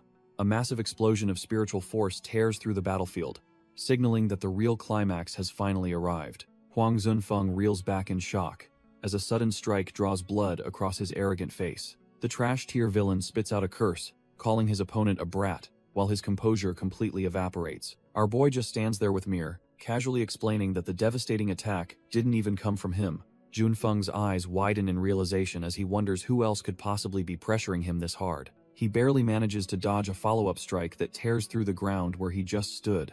Realizing he's losing control, the shapeshifter desperately tries to put some distance between himself and the chaos. But the Reaper Guildmaster isn't letting up, coming down on him with a strike fueled by pure vengeance. Junfeng braces himself, his silver hair fluttering as he realizes this fight is no longer a game. Jiyeon locks her determination on him, her mind screaming with the newfound conviction that she can finally win. Jiyeon goes for the throat, her blades carving through the air as she refuses to let him breathe. She's completely locked in, her eyes burning to end this trash-tier mimic once and for all. Junfeng realizes he can't just play around anymore, his stolen face twisting as he struggles to parry. The shapeshifter starts to panic, desperately begging her to wait, as his defense begins to crumble. Visions of her brother and fallen comrades flash through her mind, reminding her why she can't stop. He tries to use her brother's voice to command her to stop, hoping the trauma will freeze her, but the only response he gets is a spray of blood as her strike ignores his psychological games. Junfeng loses his cool entirely, screaming for her to stop as his arrogance turns to raw desperation. Calling her a mere insect, he lashes out while Jiyeon delivers a blow meant to shatter his soul. The dust finally begins to settle over the wreckage of the battlefield as the intense struggle reaches its end. Jiyeon stands alone in the silence, her body trembling from the sheer weight of her long-awaited vengeance. She gasps for air, her vision blurring as the adrenaline that fueled her rampage finally starts to fade away. Our girl finally hits her limit and collapses to the ground, while Soo-hyun watches her from a distance. He approaches with his usual hollow expression, seemingly unaffected by the carnage that just unfolded around them. There, lying among the cracks in the concrete, is the precious memento she thought was lost in the chaos. Soo-hyun picks up the necklace and tells her she did a good job. Acknowledging her grueling effort, he looks down at her with those weary eyes, perhaps seeing a reflection of his own endless struggle.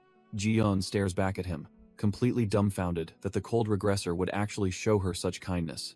The dam finally breaks as she lets out a silent sob, the grief for her brother finally overflowing. Jiyeon finally lets out a gut-wrenching scream, the crushing weight of her brother's memory finally breaking her spirit. Our boy stands there in silence, his weary blue eyes reflecting a soul that has seen far too much death. He decides to give her some space, quietly mentioning that he needs to step away for a moment. However, the immense strain of his recent battles finally takes its toll as a wave of fatigue hits him. Soon, the media explodes with the news that the famous Star Guild was just a cover for Dump's crimes. Chloe and the rest of the trash-tier criminals are dragged away in cuffs by the American authorities. She stares into the distance with hollow eyes, knowing there is no escaping the consequences of her actions. The broadcast reveals the shocking truth that a top-tier celebrity was actually the monster leading the Dump Guild. Even the news anchors are left speechless as they detail how Chloe helped orchestrate the entire bloody operation. Jordan and the rest of the squad watch the report from the hospital, stunned by the villain's disguise skills. The news reports that the villain bizarrely donated his blood money to the victims' families before his downfall. Detective Park and the Reaper Guild Master sit in silence, unable to process the sheer inhumanity of the situation. Hakjun watches our boy sleep, wondering if he had predicted every single move of this twisted game. The detective sighs, noting that despite being told to reach out, Soo-hyun just shouldered the entire burden alone. He lets out a heavy breath, feeling the weight of the sacrifices made to bring down the Star Guild. Hakjun starts sweating as the atmosphere gets way too depressing for his liking, needing a quick distraction. Determined to break the tension, he grabs a permanent marker with a mischievous glint in his eyes. He starts doodling on Soo-hyun's face, figuring a little prank is the best medicine for their exhausted leader. Jiyeon is absolutely dumbfounded, shouting at the redhead to stop his disrespectful nonsense immediately. She stretches his cheeks in fury, while he mumbles that Soo-hyun's secrecy is what's actually infuriating. Hakjun gets his face stretched by Jiyeon, while desperately calling for Juho to back him up. Juho just stands there with a blank stare, seemingly unbothered by the chaotic scene. Turns out Juho is just as much of a menace, joining the prank, as Jiyeon screams for them to stop. The two trash-tier pranksters laugh over their masterpiece, unaware that a literal demon is manifesting behind them. Jiyeon delivers a swift dose of justice, leaving them with matching lumps before apologizing for the noise. Realizing they have overstayed their welcome, the duo heads out for food while worrying about their leader's health. Soo-hyun remains dead to the world, sporting labels that mock his tendency to carry the world's weight alone. Suddenly, the atmosphere shifts as dark, spiritual energy begins to coil around his unconscious form. Jiyeon stands alone in the room, her shadow powers reacting to the strange aura radiating from the regressor. She stares intensely at him, questioning if this exhausted hunter is truly the legend she suspects him to be. Seokjin bursts into the room, frantically showing the Reaper Guildmaster a document he just discovered.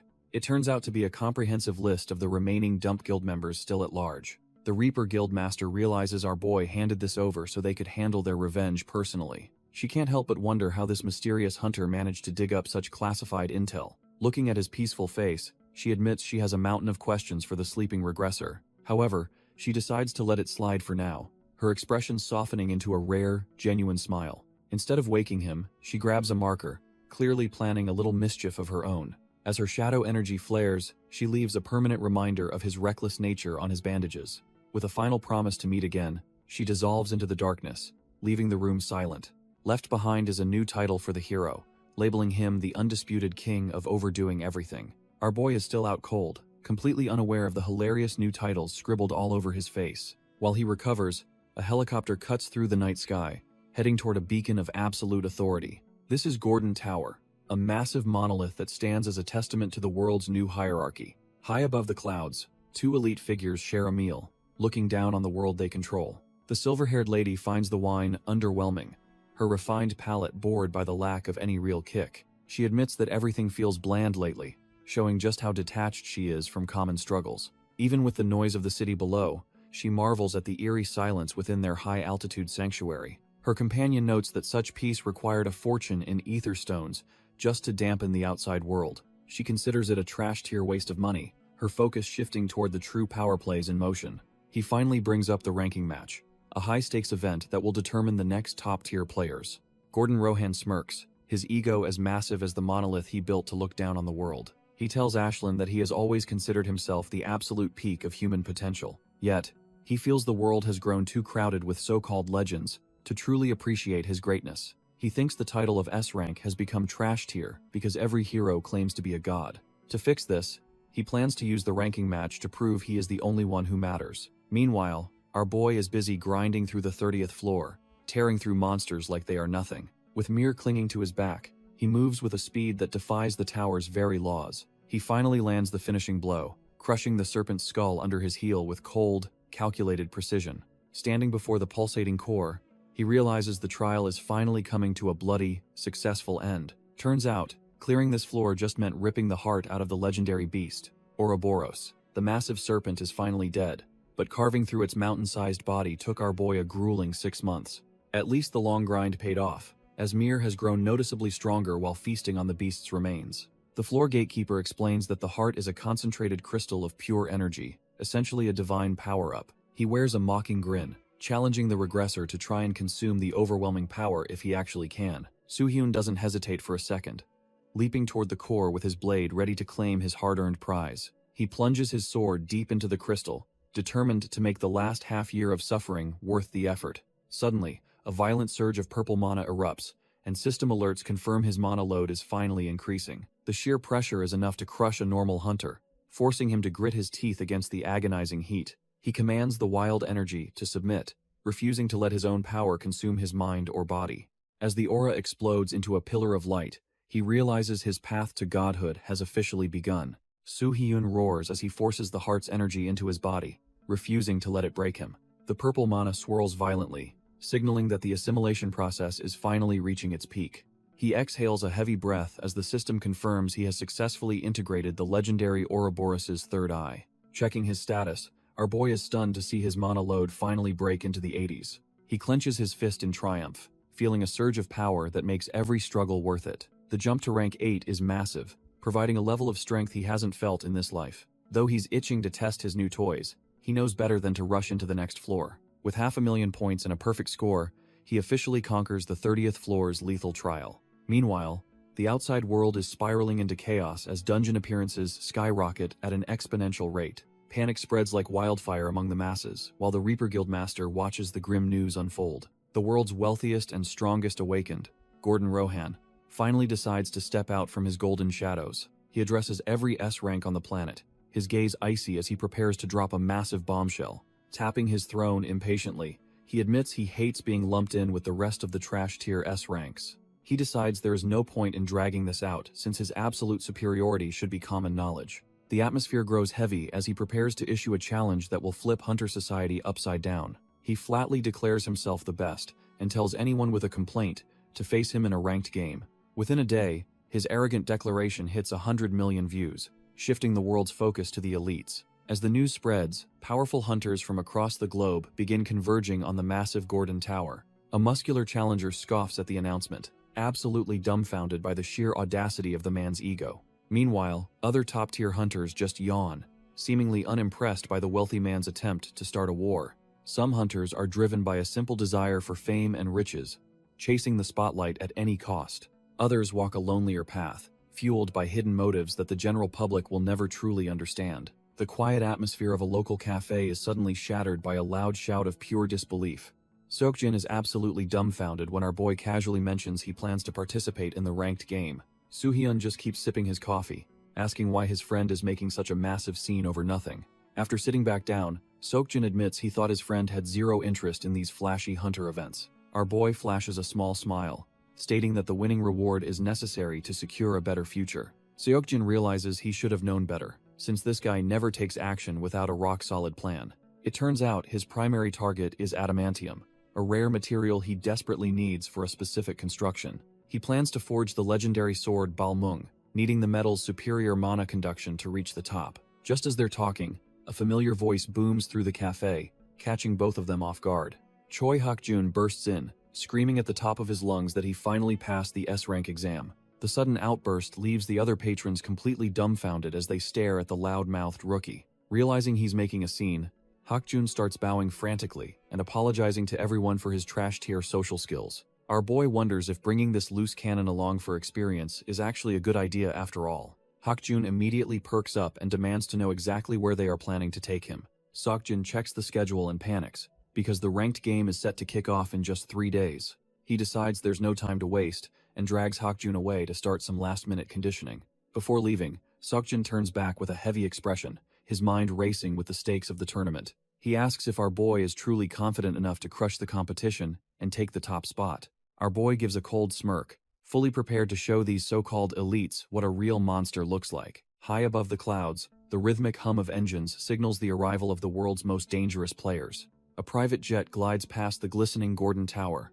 the massive stage where the upcoming bloodbath will unfold. Down on the plaza, a massive crowd gathers for what the public is calling the Festival of the Century. Reporters are already swarming the area, desperate to get any scrap of info on the legendary S-rank lineup. The media highlights heavy hitters like Chinese Wang Wu, Russia's Elena Ann, and the smug Brit, named Adele. 2 journalists even start placing bets, with the loser having to buy the other some top-shelf whiskey. They laugh off the other contenders, convinced that nobody can actually touch the legendary Gordon Rohan in combat. Suddenly, a wave of excitement ripples through the crowd as people start rushing toward the main entrance. The reporters scramble to keep up, realizing that a major powerhouse has just arrived to start the show. The news of our boy's arrival hits the crowd like a lightning bolt, leaving everyone completely dumbfounded. As Soohyun strides through the plaza, the hype is real, with fans already betting their life savings on him.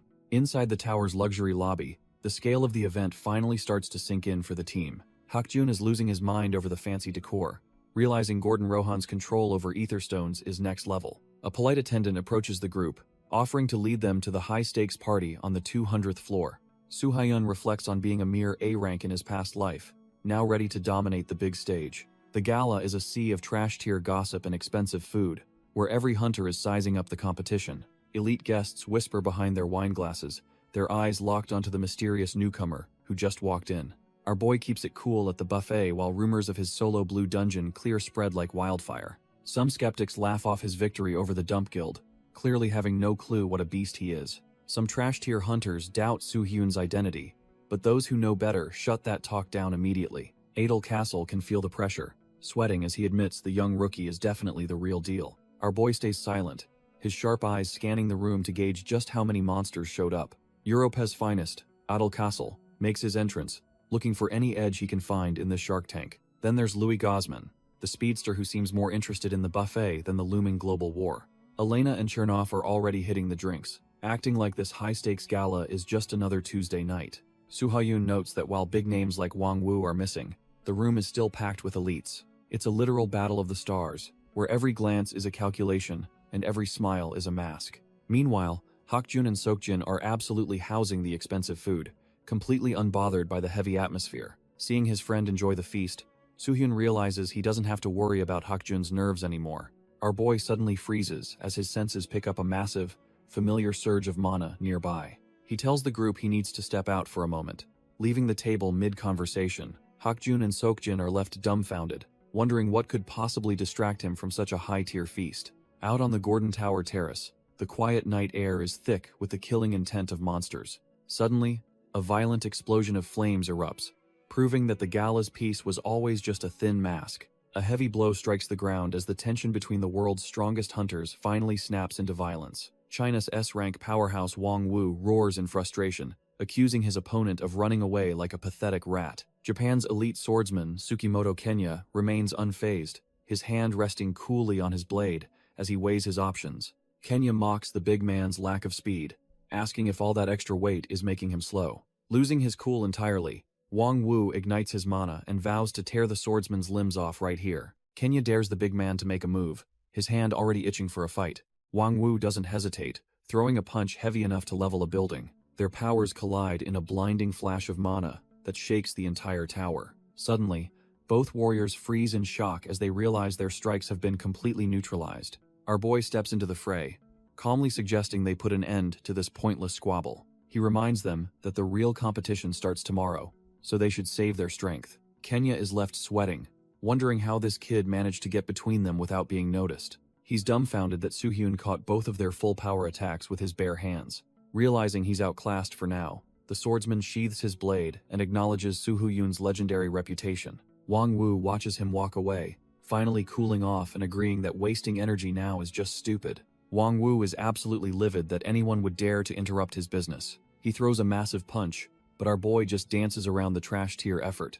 Soo-hyun sighs, realizing that mere words won't get through to a hothead like this. He closes the distance instantly, preparing to show what a real S-rank looks like. His fist stops just short of shattering the man's jaw, leaving a trail of wind. The challenger stands frozen, sweating buckets as he realizes he's completely outclassed. Suddenly, the sound of expensive shoes clicking against the floor breaks the tense silence. A silhouette approaches, mockingly asking if they were enjoying their little secret rendezvous. Gordon Rohan reveals himself, wearing a smug smile and suggesting he might join the fun. Our boy and the giant lock eyes with the newcomer, sensing the heavy atmosphere shifting. The big guy instantly recognizes the newcomer as Gordon Rohan, the man who practically owns the hunter world. Gordon steps into the light, his massive blue aura flaring up and weighing down the air like physical lead. Realizing he can't cause a scene here, the muscular challenger decides to settle their score during the tournament. Our boy just watches him with those weary eyes, clearly bored by the trash tier posturing of the Chinese hunter.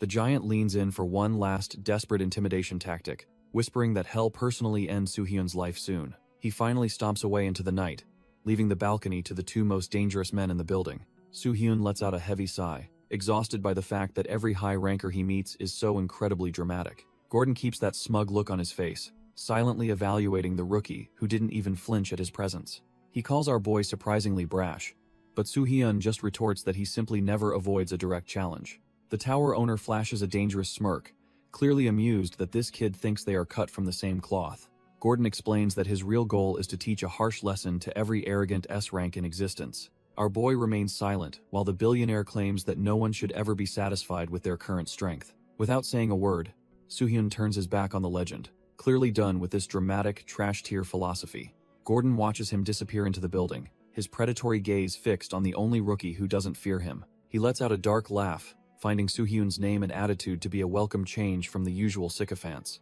Looking toward the horizon, he anticipates that the upcoming ranked games will finally provide some real entertainment. The scene shifts to a massive, empty stadium, where the world's deadliest tournament is about to begin without spectators. Suddenly, the mysterious Johnny Brad appears, the man who literally designed the system that defines every hunter's worth.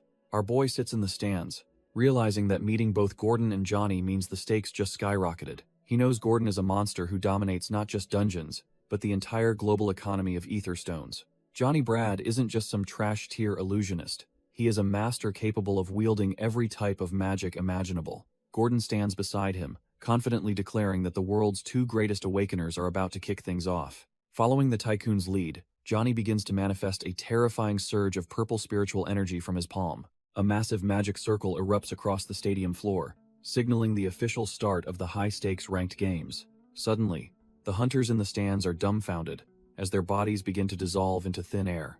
Our boy remains calm, realizing they are likely being transported to a different stage via a massive illusion. Instead of fear, a cold thrill runs through him, as he admits he is actually excited for the challenge. They land in a dense forest where the rules are simple: survive the monsters and reach the top 32. Soo-hyun studies the system window, genuinely impressed that Johnny can maintain such a complex, large-scale reality alone. As he plots his next move, predatory eyes watch from the shadows, ready to test his regressor skills.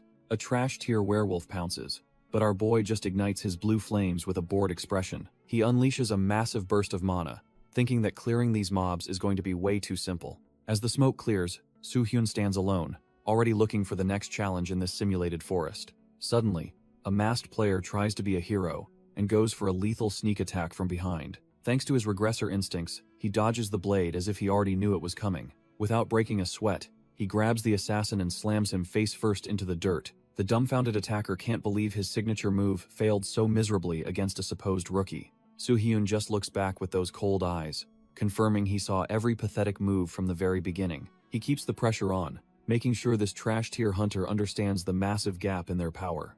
Our boy knew exactly how this would play out, proving that experience always trumps cheap tricks. Soo-hyun stares at the struggling assassin, wondering if this pathetic display is really the peak of S-rank potential. He realizes this mediocre level of combat won't suffice if he wants to change the apocalyptic future. Looking at the gathered trash-tier hunters, our boy warns them that being satisfied with this power is a mistake. He vividly remembers how the previous world collapsed because the monster outbreaks accelerated beyond humanity's ability to adapt. As cities fell to the beastmen, the only hope left was the arrival of the legendary S-ranked Awakeners.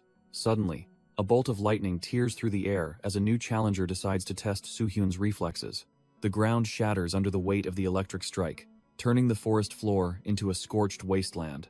Emerging from the smoke, the self-proclaimed god of lightning, Kray, mocks Soo-hyun for failing to live up to his reputation. He laughs, thinking the heroes of this era have grown soft and arrogant while indulging in their high-ranking status. But before he can finish his gloating, a cold blue blade hums against his neck, silencing his trash talk instantly. Soo-hyun reflects on how arrogance and complacency led to everyone's brutal demise in his previous life. Even with his regressions, he knows stopping the coming apocalypse is impossible if he remains the only one fighting. He looks at Gordon Rohan and the other top-tier hunters, realizing they are only focused on petty rankings. Our boy decides he needs to personally test these elite hunters to see if they are actually useful. If they stay complacent in their high-ranking status, he'll have to beat some sense into them himself. He knows better than anyone that there is always a higher level of power waiting to crush the weak. Checking the survivor count, he sees the trash-tier players have already been weeded out of the game.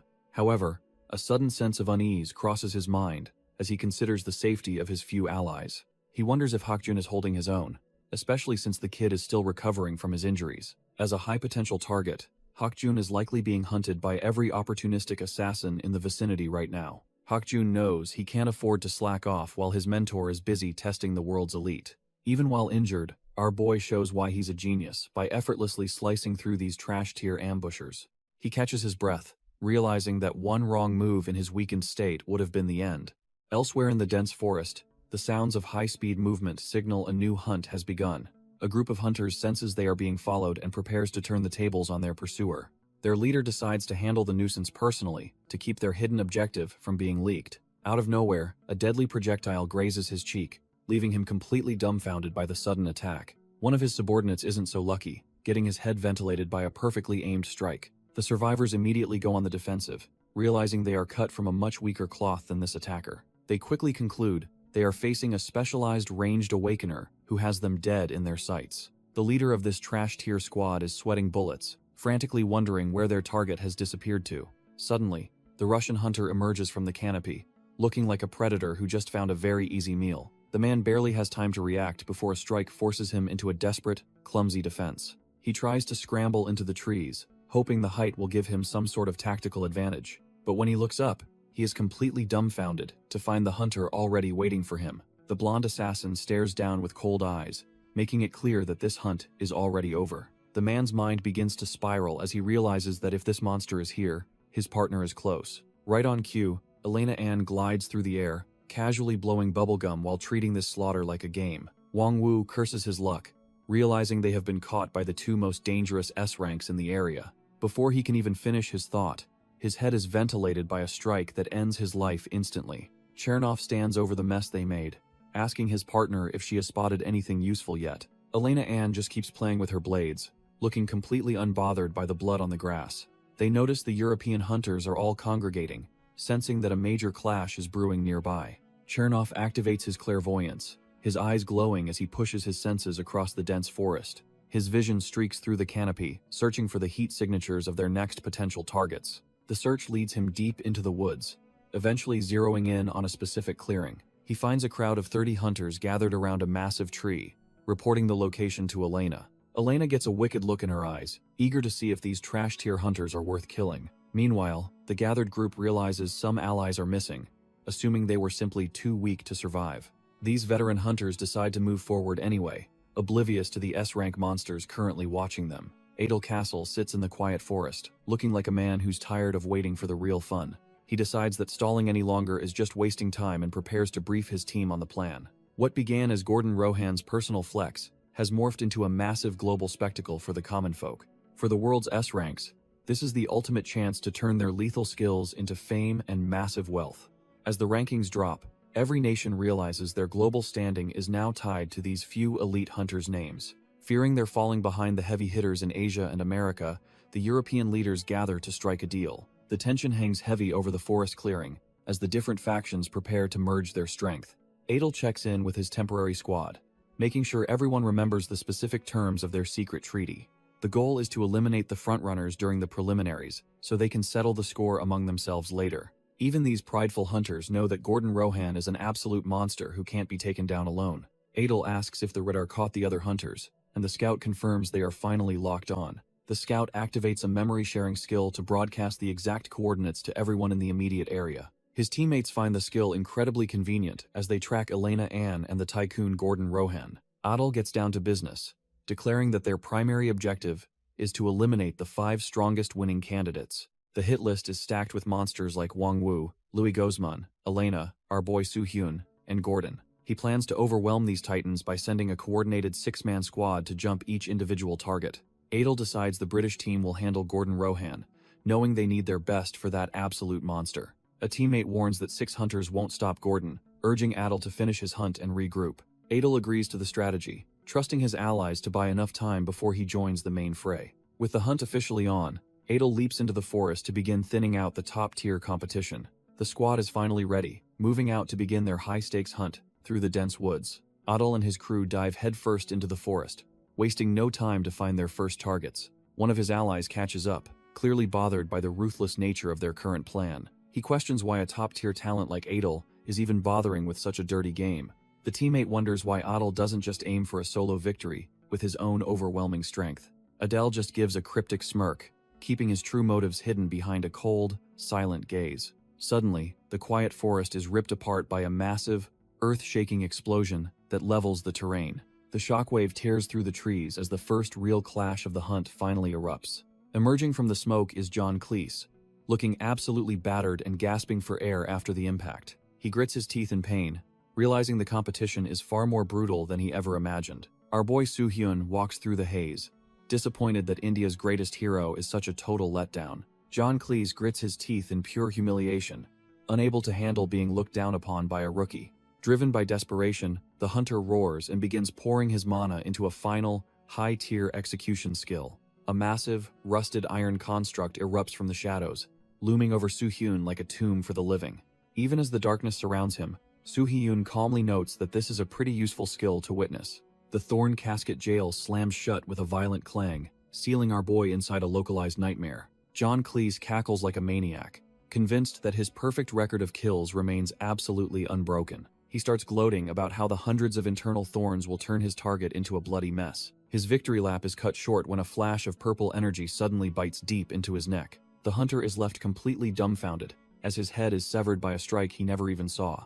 A group of trash-tier hunters stares at the Iron Tomb, convinced our boy was just a product of rumors. They feel like they wasted their time coming here, if the supposedly legendary regressor was caught so easily. Since the space-type skill is impossible to interfere with, they decide to leave him to his fate. The mustache guy figures they only need to worry about Gordon Rohan now that the competition is dead. Just as they prepare to regroup with their leader, the air in the forest suddenly turns heavy. One of the scouts realizes too late that the predator they were hunting has finally bared its fangs. He screams for everyone to dodge as a massive pillar of blue mana erupts from the ground. The squad is left completely dumbfounded as the overwhelming energy strike tears through their ranks like paper. A colossal shockwave levels the forest, signaling that the real monster has finally decided to stop playing around. From a distance, Adele Castle watches the carnage unfold, realizing the hunt has just become a lot more interesting. Adele Castle stands atop a cliff, completely floored by the sheer scale of the recent sword strike. He wonders what kind of monster could possibly unleash such a devastating attack in this forest. Nearby, our boy Hakjun is gasping for air, his body pushed to its absolute limit after the chaos. He looks toward the horizon, marveling at how far Soo-hyun has surpassed everyone else's wildest expectations. Adele looks down from his perch, demanding to know if the exhausted warrior recognizes that terrifying mana signature. Hakjun just tightens his grip on his massive blade, his resolve hardening despite his battered state. With a wild grin, he proudly claims that the monster responsible is his one and only brother. Adel effortlessly dodges the desperate strike, annoyed that the language barrier is making communication impossible. Realizing this fight is a distraction, he summons his spears, deciding to investigate the mana source himself. Before Hakjun can even blink, the European ace vanishes in a blinding flash of pure mana. A pillar of light descends from the heavens, signaling the arrival of something truly monstrous. Hakjun looks up in awe, realizing that the sheer scale of this mana is on a different level. Even the arrogant Gordon Rohan can't help but stop his complaining as the atmosphere suddenly shifts. He sighs in annoyance, having thought he was the only big fish in this pond until now. Then he sees it, a massive blue dragon soaring through the clouds, carrying a mysterious figure on its back. Our boy Soo-hyun looks down with cold, piercing eyes, looking like a literal god descending to the mortal realm. Mir circles the mountain peak, making the world's top tycoon look like a tiny, insignificant ant. Watching the spears hover, Hakjun realizes that without this intervention, he would have been absolute toast. The pressure is so intense that even the regressor has to focus just to maintain this terrifying form. Gordon finally understands that the gap between him and these true monsters is wider than he ever imagined. Gordon Rohan's gaze sharpens as he decides to stop playing around and finally get serious. He lets out a manic grin, declaring that it is time to get this fight started properly. Hakjun watches in pure terror, realizing that the sheer scale of this power is way too dangerous. High above, Mir unleashes a devastating torrent of divine dragonfire that illuminates the entire sky. The massive beam of energy slams into the earth, incinerating everything in its path with overwhelming heat. A thick plume of smoke rises from the mountain peak as the landscape is completely reshaped. Through the scorched earth and lingering embers, a pair of boots steadily marches forward without a scratch. Gordon emerges from the inferno, laughing because he finds the dragon's flames to be surprisingly feisty. He charges his own lightning, refusing to let his reputation be treated like trash-tier fodder by a newcomer. Suddenly, his expression shifts as he notices something unexpected amidst the swirling smoke and chaos. Gordon looks up in frustration, realizing that the dragon and its rider managed to slip away after that explosion. Meanwhile, Hakjun is busy thanking Adele for the save, though the European hunter doesn't look too thrilled. Adele snaps at him, wondering what kind of guts Hakjun has to pick a fight with a tycoon like Gordon. When Hakjun starts acting like their best buds, Adel quickly shuts him down, reminding him they aren't close. As they fly over the scorched earth, Adel explains that the European hunters are teaming up for survival. Hakjun suddenly realizes the direction they're heading and can't believe where Adel is actually taking them. With a confident smirk, Adel confirms his plan, because he knows exactly who they need to find next. It turns out their only hope is to track down our boy Soo-hyun and join forces with him. Deep in the woods, the sounds of a brutal struggle echo as the forest ambush reaches a bloody climax. Through the thick haze, a broken warrior stands alone, barely clinging to life after being absolutely dismantled. Popo is absolutely gasping for air, clutching his mangled arm while the dust of battle settles around him. He looks around in a total panic, realizing his entire squad might have been wiped out in an instant. Suddenly, a familiar voice crackles through a communication skill, making him realize he isn't completely alone just yet. Louis Gozman explains that he linked everyone's locations earlier, but the massive mana surge he just felt is terrifying. Struggling to speak, Popo insists that Adele needs to know the real threat isn't even the tycoon Gordon Rohan.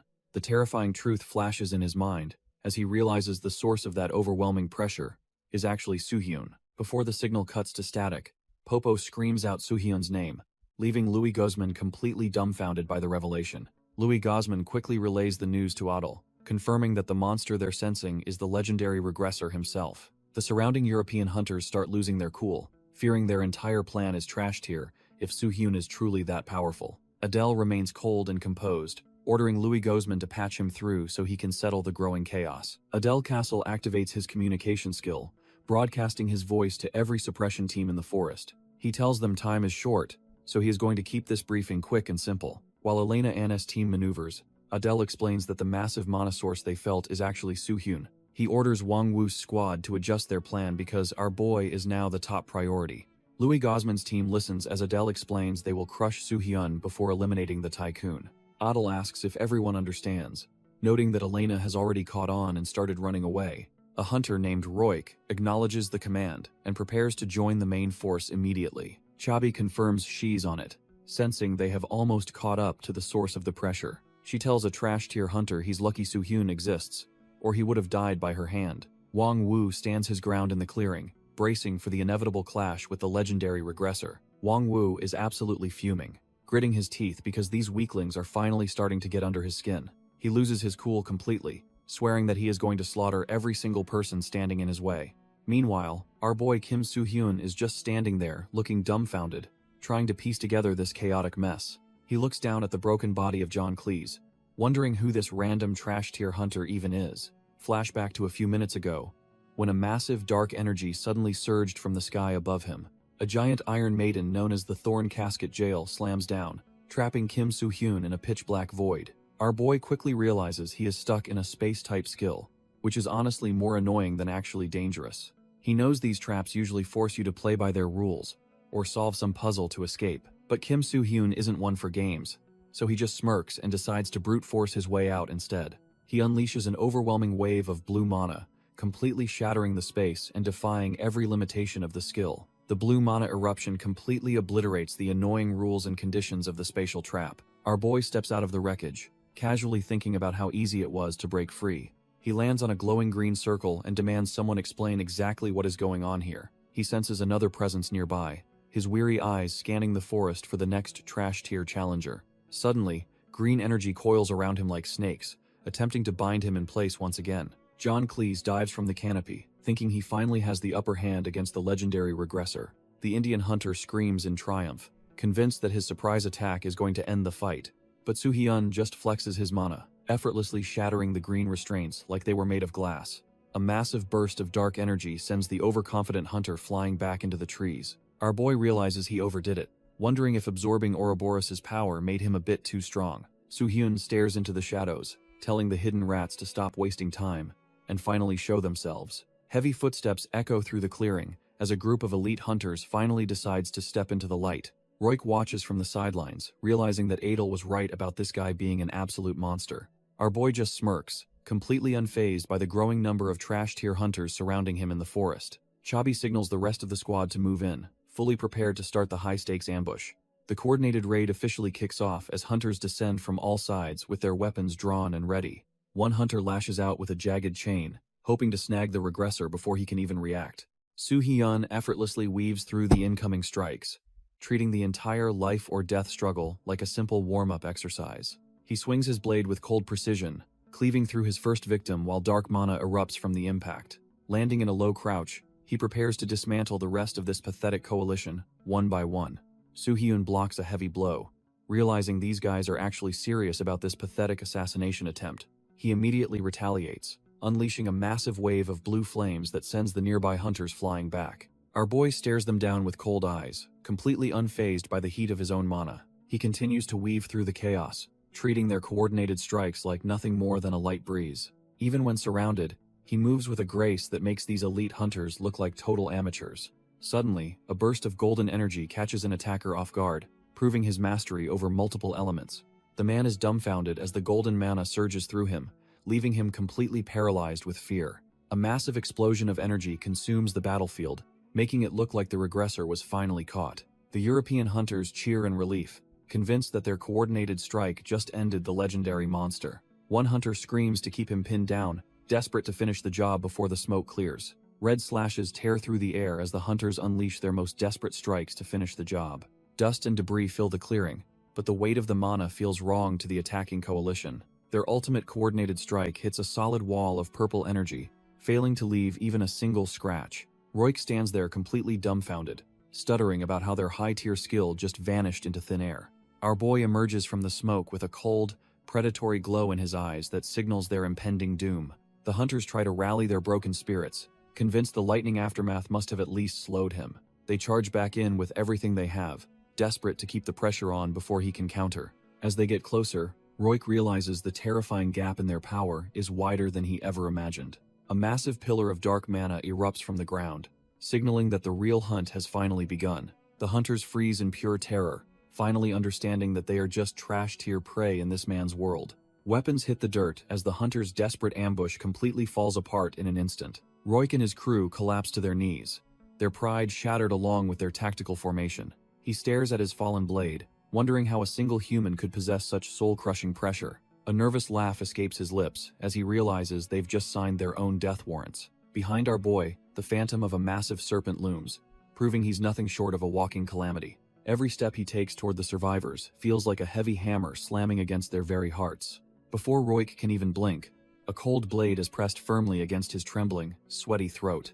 Soo-hyun admits they were slightly better than expected, but still forced him to reveal a hidden skill. He questions why these European hunters are acting so close when their history says otherwise. With eyes glowing like a hungry predator, he demands to know exactly what they are planning. Adel Kassel is absolutely dumbfounded, his face turning pale as he senses an overwhelming, suffocating pressure. He starts sweating buckets, wondering what kind of monster could possibly emit such a terrifying, soul-chilling aura. Looking out at the dense forest, he realizes the very air smells like certain, unavoidable death.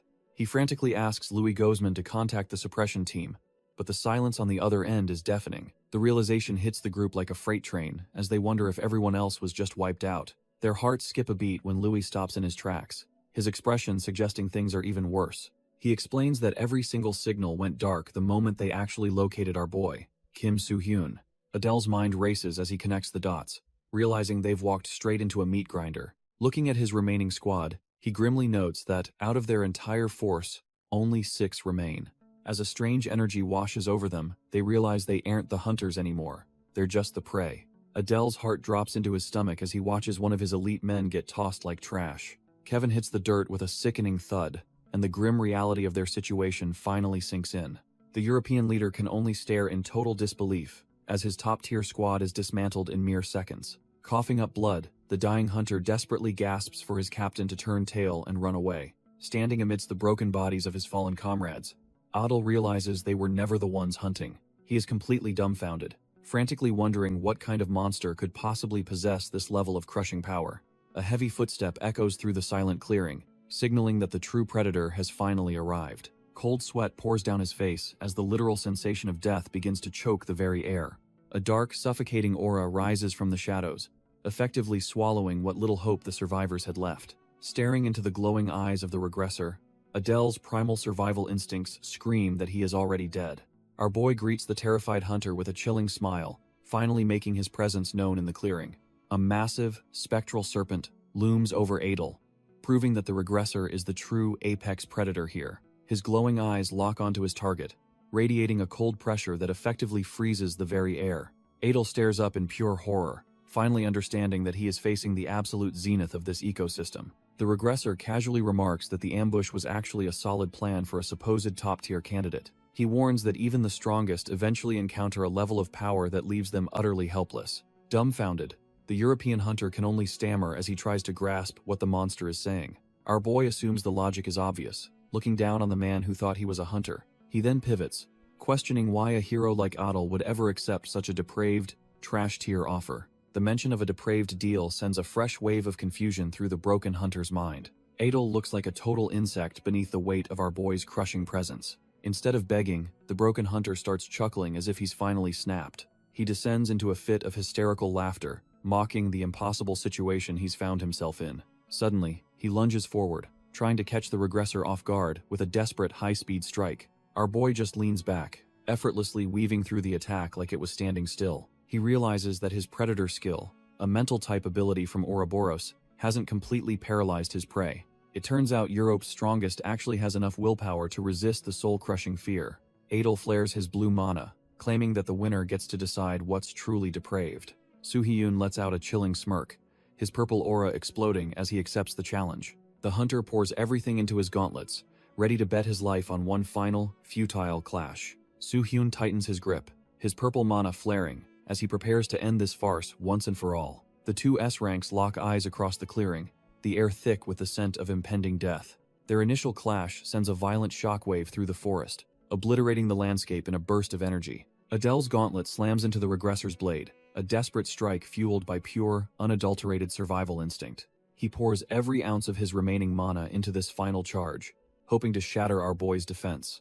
A massive pillar of light erupts toward the sky as their conflicting powers reach a catastrophic breaking point. Far from the chaos, the preliminary round finally enters its closing stages across the scorched battlefield. Gordon Rohan watches the survivor count dwindle, feeling completely unimpressed by the supposed elite talent remaining. He wonders why nobody has dared to challenge him yet, despite him waiting out in the open. The tycoon sighs in disappointment, concluding that these trash-tier hunters are simply too cowardly to face him. Gordon smirks, finally feeling like his long wait wasn't a total waste of time after all. Turns out the Japanese S-ranker, Tsukimoto Kenya, is the only one with enough guts to step up. Kenya admits he is actually thrilled to test his blade against a monster of Gordon's caliber. He decides they have talked enough, and prepares to let his steel do the rest of the talking. The swordsman lunges with blinding speed, while Gordon just stands there, completely unfazed by the incoming strike. Meanwhile, in another part of the woods, the sound of clashing metal rings out as a brawl erupts. Our boy Hakjun is pushed to his limits, gritting his teeth as the pressure of the ambush mounts. He is not going down without a fight, and begins channeling his mana for a heavy counterattack. Unleashing his full moon blast, he aims to blow back the trash-tier hunters surrounding him. Chabi realizes too late that she is way out of her league as the devastating energy tears through. Chernov draws his bow with icy focus, locking onto his target with the intent to end the fight. He releases a lethal shot, the arrow whistling through the air with enough force to pierce through armor. Hakjun freezes as the projectile closes in, realizing his exhausted body simply won't move in time to dodge. Death stares him in the face, and he prepares for the worst as the tip nears his eyes. Suddenly, a hexagonal barrier flickers to life, shattering the arrow before it can draw a single drop of blood. Our boy Suhyun arrives atop Mir, telling a stunned Hakjun to just shut up and focus on surviving. He leaps down to check on his ally, admitting that facing a winning candidate alone was a major mistake. Suhyun clicks his tongue, realizing the situation is getting dicey because of the enemy's specialized coordination and timing. Elena and Chernov stand ready, their legendary teamwork making them the most dangerous duo in the entire world. Elsewhere, even a powerhouse like Wang Wu is left gasping for air, cursing the trash-tier tactics of his pursuers. Wang Wu roars at the trash-tier mobs to get out of his way as they try to corner him. Meanwhile, our boy Suhyun engages Adel Castle in a high-speed clash that lights up the entire forest. Suhyun stays calm, analyzing his opponent's movements while looking for a single opening to end this fight. Adel is clearly feeling the pressure, realizing that the regressor is far more dangerous than the rumors suggested. He pushes his mana to the limit, unleashing a concentrated burst of energy through his gauntlet. Suhyun is actually impressed, noting that Europe's best hunter isn't just all talk and flashy titles. Desperation takes over as Adel screams, summoning a massive blue dragon made of pure, destructive mana. The colossal beast towers over the battlefield, proving that Adel is truly cut from a different cloth. In his mind, he wonders when he started dreaming of being a hero, as his sanity begins slipping. The energy dragon lunges forward, and Suhyun realizes he needs to take this strike seriously to survive. It all started with a simple anime that gave a young Adele dreams of saving the weak. He was obsessed with the legendary White Dragon Man, a hero who stood for justice and strength.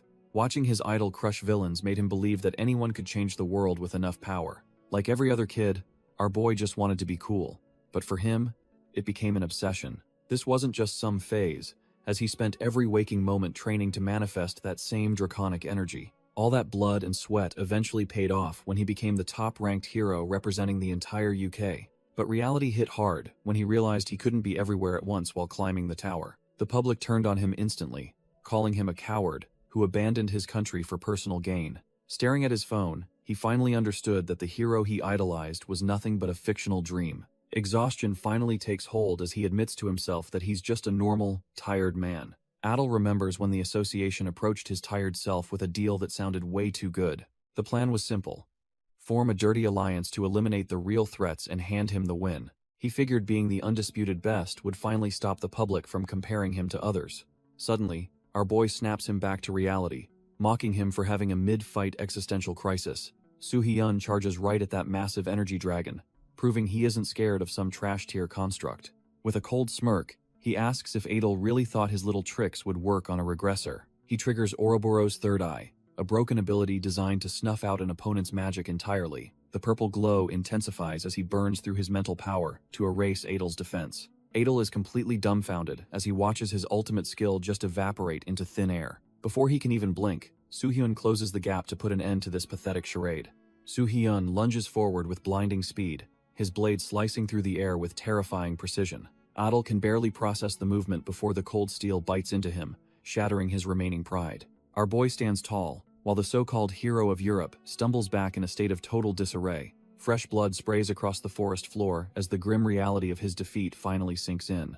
Adel stares up, sweating and desperate to understand why he is still breathing after such a strike. He clutches his bleeding side, realizing Soo-hyun intentionally held back just to keep him from being eliminated. With a stoic expression, Soo-hyun stands over him and begins to question the fallen hunter's true motives. He demands to know why a top-tier talent would accept such a trash-tier offer from the corrupt association. Adel is left breathless, his mind racing to process the sheer weight of the regressor's overwhelming presence. Slumping against a tree, he just laughs at how truly bizarre and unpredictable our boy really is. Adel slumps against a tree, his breath ragged as the adrenaline finally starts to fade away. He gasps for air, his vision blurring while he tries to reconcile his defeat with his pride. Our boy admits that living up to the world's heavy expectations as a hero is an exhausting burden.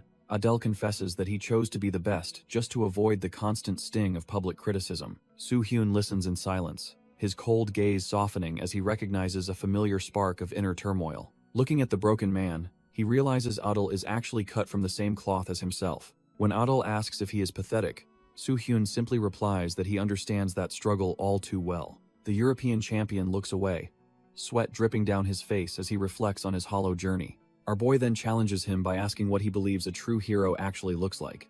Adel remembers his childhood idol, the White Dragon Man, who once represented pure hope and simple dreams. Adel admits his childhood vision of heroism feels like a distant, uncertain memory now. Looking up at the regressor, the fallen champion feels the weight of his own failures crushing him. He acknowledges that while everyone has different ideals, he's lost his way in the sea of public opinion.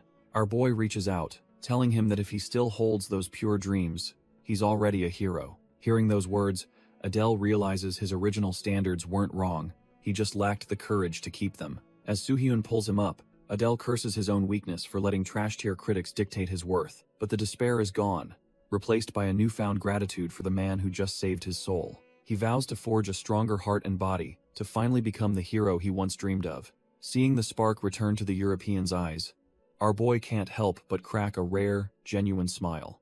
Since they're being honest, Soo-hyun decides it's time to reveal his own standards for what makes a warrior. Just as they finish their heart-to-heart, Adel notices a sudden presence and looks up in total confusion. It turns out Wang Wu was lurking nearby, launching a desperate sneak attack to take our boy's head. The hulking hunter puts his entire weight into a punch meant to end the regressor right then and there. But Soo-hyun doesn't even blink, catching the massive fist with a single hand like it was trash-tier effort. Adel is completely dumbfounded, realizing the gap between them and this monster is wider than he ever imagined. Before the attacker can even scream, our boy counters with a strike that leaves the man gasping for air. Dark energy surges through the air as the Star of China is instantly erased from the battlefield. Seeing the aftermath, the European hunter finally understands he's witnessing the birth of a legend's true power. With his blade humming with lethal intent, Soo-hyun prepares to settle the rest of this pathetic ambush. He notes that a true hero must be strong enough to never lose, just as the preliminary round concludes. The preliminary rounds finally wrap up, leaving the world buzzing for the high-stakes finals starting tomorrow. Most S-rank hunters are left re-evaluating their trash-tier skills, realizing they need the tower to even stand a chance. While some accept reality, Wang Wu throws a tantrum, swearing he will personally end our boy for this humiliation. Social media is absolutely exploding as every single highlight from the ranking games goes viral across the globe. Unsurprisingly, the most watched clips feature Soo-hyun and Gordon Rohan, who both effortlessly wiped out dozens of opponents. The internet is not being kind to Wang Wu, mocking him for getting one-shotted despite his big talk. Even Park Young-yu's desperate clash against the God of Lightning becomes a masterclass for everyone watching the stream. As the hype for the finals peaks, Adel walks away, finally understanding that true heroism requires absolute strength. Back at the lounge, the crew checks the comments, amused by how much of a joke the elite became. Seokjin wonders why our boy didn't summon his dragon during the prelims, but Soo-hyun explains, Mir needed time to grow. He realizes that even a divine beast is a living creature that requires rest and evolution to stay elite. A text from the Reaper Guildmaster shows she's busy dismantling the trash tier remnants of the Dump Guild. Seeing her thrive brings a rare smile to Soo-hyun's face, knowing his allies are finally standing on their own. Suddenly, Choi Hak-jun chimes in to ask if the God of Lightning is just a shy guy deep down. Turns out Choi Hak-jun tried to thank Gordon Rohan personally, only to get literally kicked out of the room. Soo-hyun and Seok-jin can only stare in silence, dumbfounded by Choi Hak-jun's weirdly optimistic take on a cold-blooded killer. As night falls over the city, the tension thickens before the most anticipated event in Hunter history begins. The finals finally kick off with Gordon Rohan standing tall, ready to prove why he sits atop the world. Johnny Brad ignites the arena with his purple mana, setting the stage for the high-stakes tournament. Gordon Rohan explains the 3-2 round format, reminding everyone that killing is strictly forbidden during these matches. Our boy scans the bracket and notices the God of Lightning is on the opposite side of the board. Turns out he's scheduled for a quarterfinal rematch against the top hunter from the European coalition. Adel Castle walks up with a calm demeanor, clearly having processed his previous loss to the regressor. He confidently claims that he won't let history repeat itself and plans to show his true potential. Soo-hyun gives a rare, competitive smirk, admitting he's actually eager to see how much the guy improved. Suddenly, the hype turns to horror as Adel is discovered, broken and bloodied before their fight even begins. The surrounding hunters are left dumbfounded, realizing that someone just took out an S rank in total silence. Our boy and Hak-jun watch in grim silence, realizing the tournament's vibe just took a sharp turn toward insanity. A blood-soaked hand reaches out from the crater, a chilling sign of the absolute brutality occurring behind the scenes. Adel Castle is left completely broken, whimpering for someone to save him, as his previous arrogance vanishes instantly. The red-haired Nave cackles with manic glee, having turned the European champion into a sacrificial lamb for his amusement. Because his opponent, Nave, withdrew after the chaos, Soo-hyun automatically secures his spot in the next round. Other powerhouses like Ashlyn and the veteran Park Young-yu also advance, proving the real monsters are finally surfacing. The atmosphere in the stadium remains tense as the next high-stakes matchup is finalized under the bright lights. The bracket updates to show a massive clash between Africa's Miraji Rowoon and the legendary God of Lightning. Gordon Rohan steps into the ring with a cocky smirk, ready to show why he considers everyone else trash tier. Miraji Rowoon is genuinely surprised that a global tycoon like Gordon actually recognizes his name and reputation. He stands tall with his heavy gear, recalling his boast about being able to tank the whole world. Gordon doesn't look impressed and prepares to ask a question that will change the mood entirely. He mockingly asks if Miraji really thought he was included in that weak list of global opponents. Miraji is left dumbfounded by the sheer arrogance as the announcer tells them to get ready. The match kicks off with a bang, but Gordon is already moving faster than the eye can follow. Our boy Miraji panics, wondering if his opponent went left or right while gripping his shield tight. He suddenly feels a massive pressure from above, realizing he made a fatal mistake in his tracking. Looking up, he sees Gordon descending like a god, ready to show him what a real powerhouse looks like. Gordon looks down with total indifference as he prepares to deliver a crushing blow from above. The impact is absolutely insane, forcing Miraji to hide behind his shield just to survive the shockwave. Watching from the sidelines, Hak-jun is completely floored by the sheer force of a basic attack. Meanwhile, Soo-hyun remains silent and stoic, calculating the massive gap between himself and the lightning-wielding tycoon. Miraji refuses to back down and puts everything into a desperate hammer swing to reclaim his pride. He actually manages to connect, but Gordon just stands there like he is being hit by a breeze. The dust clears to reveal Gordon hasn't moved an inch, leaving our boy Miraji shaking in his boots. Gordon hovers with a terrifying glow, asking if Miraji finally understands the narrowness of his own world. He compares the hunter to a newborn baby, who mistakenly thinks their tiny view is the whole reality. Miraji looks up, realizing his perspective on power might be smaller than he ever imagined. Gordon hovers above like a god, explaining that the true world is far beyond a normal hunter's comprehension. Our boy Miraji starts to sweat, as he hears that staying stagnant only limits his own potential. Gordon summons a massive spear of energy, revealing this entire tournament was just a tool for his growth. The tycoon looks down with cold eyes, driven by the singular goal of expanding his own overwhelming world. From the stands, Soo-hyun notes that Gordon's mana compression is on a level that spells absolute danger. Suddenly, Gordon descends like a falling star, turning his words into a physical manifestation of pure destruction. Miraji grits his teeth and resolves to block whatever the lightning-wielding monster throws his way. A massive explosion slams into the shield, testing if Miraji's pride can withstand such trash-tier treatment.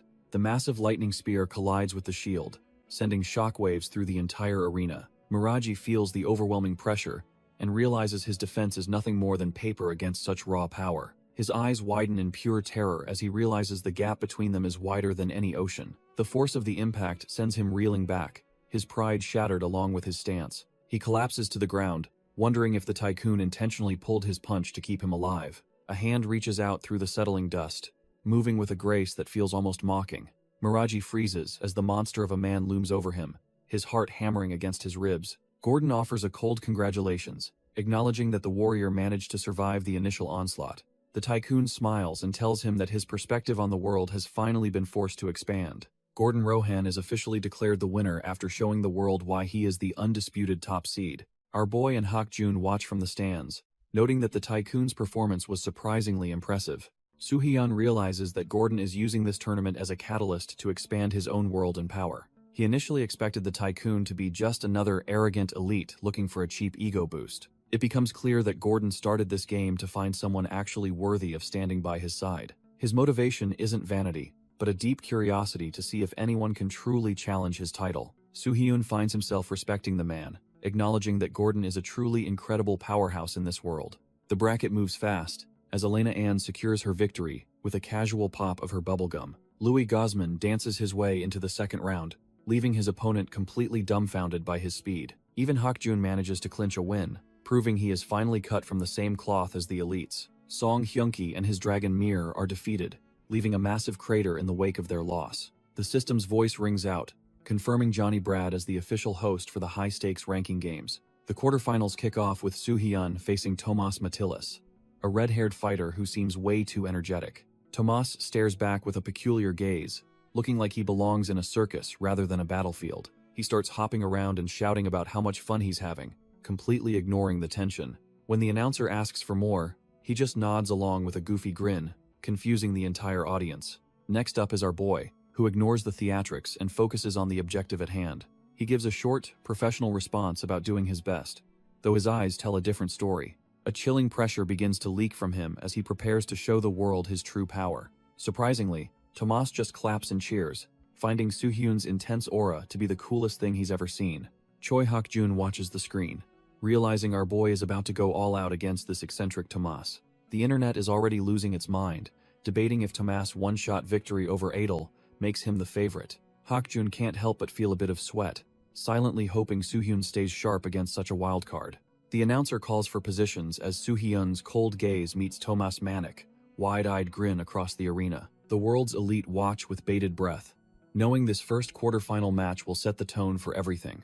The moment the signal drops, Soo-hyun lunges forward and catches Tomas' face with a brutal, lightning-fast grip. Without a second of hesitation, he slams the red-haired fighter into the dirt with bone-shattering force. Seeing the opening move, Hak-jun jumps up and cheers, thrilled that his mentor isn't pulling any punches today. Even the top-tier spectators are impressed, noting that Soo-hyun is mirroring the exact way Tomas previously humiliated Adel. As the dust settles, our boy stands tall, proving that he's more than ready to pay back every insult. Tomas is absolutely losing it with excitement, even as he's being pinned into the dirt by our boy. Soo-hyun realizes the trash-tier lunatic managed to deploy a shield skill at the very last microsecond. Even trapped, Tomas just grins behind his barrier, acting like this life-or-death struggle is some kind of game. Our boy's tone turns cold as he asks why the psycho went so far as to cripple Adele. The red-haired freak just blinks, looking like he can't even remember why Head be asked such a thing.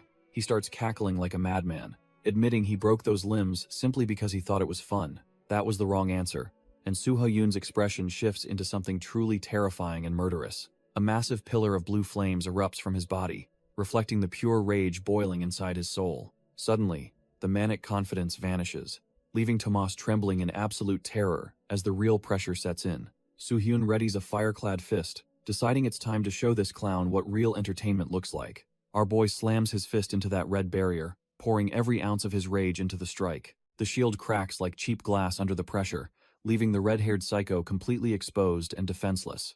Tomas starts sobbing and begging for a timeout, finally realizing he's picked a fight with a literal god. Kim Soo-hyun just stares him down, noting how the coward tried to swap his broken shield for a fresh one. He coldly warns the trash-tier hunter that power without responsibility is just a recipe for a miserable end. As he looms over the trembling wreck, he tells him that he's nothing more than a mindless monster. Up in the VIP seats, Gordon Rohan is actually stunned that someone can dish out this much raw destruction.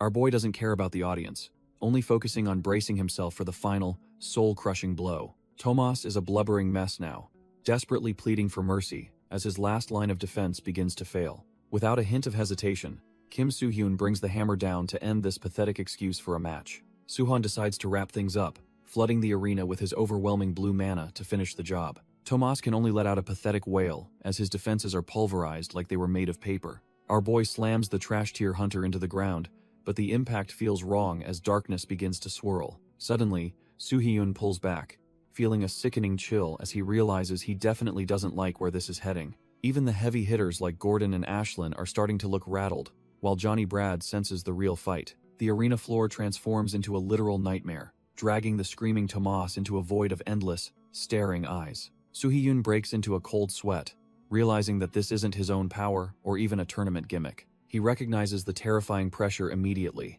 knowing this specific skill shouldn't even be possible in this place. This is the Black Forest, a legendary space-type ability that ranks among the most destructive powers in history. Memories of his past life flash back, reminding him how this same phenomenon once wiped out an entire city. Soo-hyun realizes Tomas was the culprit behind that past disaster, making this situation way more troublesome than he expected. He tries using Ouroboros's third eye to analyze the void, but the skill completely fails to register any information. Since he can't read the technique, our boy decides to just brute force his way out with pure power.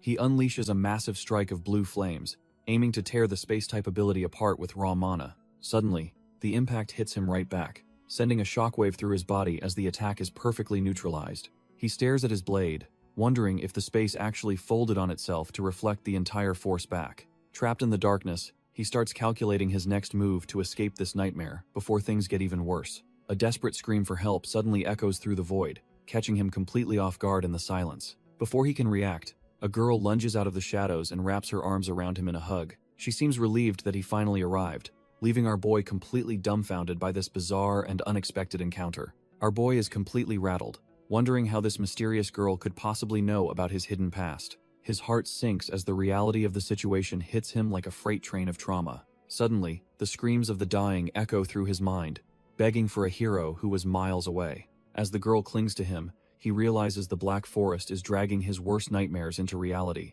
It is a hellish sight he can never forget, no matter how many times he regresses. Back then, simultaneous outbreaks forced him to make a choice that no human should ever have to make. He stood before the flames, knowing that choosing one city meant sentencing the other to a fiery end. Because he could not be in two places at once, London was left to burn to the ground. He falls to his knees in the memory, suffocating under the weight of the lives he could not protect. Tears hit the pavement as he offers a useless apology to the people he abandoned to the flames. A man weeps in the flames, begging for a forgiveness that he knows will never actually come. Our boy watches the scene with a heavy heart, his stoic mask barely hiding the old scars reopening. He realizes this trash tier illusion is digging up the London tragedy just to break his iron will. It is a calculated mental assault, designed to force his mind into a total collapse using past failures. Suddenly, a girl grabs him, her voice dripping with the betrayal of those who waited for a savior. She demands to know why he abandoned them, claiming their deaths are now entirely on his hands. Her face twists into a nightmare as she screams that they all would be alive if he stayed. The ground turns to shadow as the voices mock his choice to save Tokyo while they all burned. Shadowy figures rise from the ashes, reminding him of every family torn apart by his impossible decision. The victims sneer that he is just playing hero for fun, leaving him dumbfounded by his own guilt. The shadows of the past cling to our boy, screaming that they hate him for leaving them behind. A vengeful girl grips his head, cursing him for being the only one who walked away from that hell. He stands there, taking the weight of their hatred as the trauma of London tries to swallow him whole. Suddenly, his blue mana flares up, cutting through the darkness of this trash tier illusion with cold intensity. The girl is stunned as the blue flames erupt, realizing her mental shackles aren't working on him anymore. She mockingly asks if he plans to murder his own regrets just to clear his path forward. The apparition sneers that he was always just playing hero while real people were dying in the streets. Soo-hyun just turns his back, telling the ghost to keep cursing him because their hate doesn't change his mission. The illusion screams in pure rage, demanding to know if playing with their lives was actually fun for him. With a cold glare, he admits he doesn't care about their words since he's already committed to this path. Our boy grips his blade, telling the spirits to watch closely as he prepares to rewrite their tragic fate.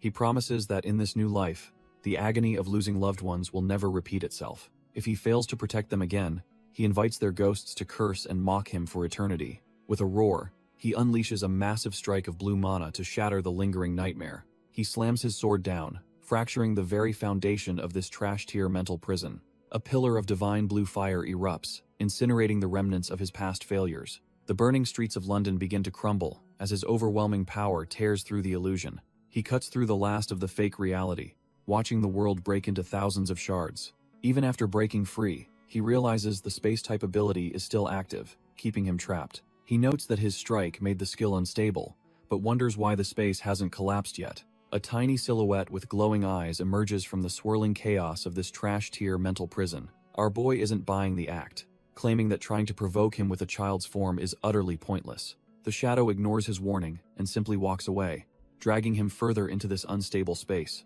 Soo-hyun draws his sword, ready to cut down whatever trickery this space-type ability throws at him next. He suddenly freezes, a cold sweat dripping down as he realizes this isn't just another simple illusion.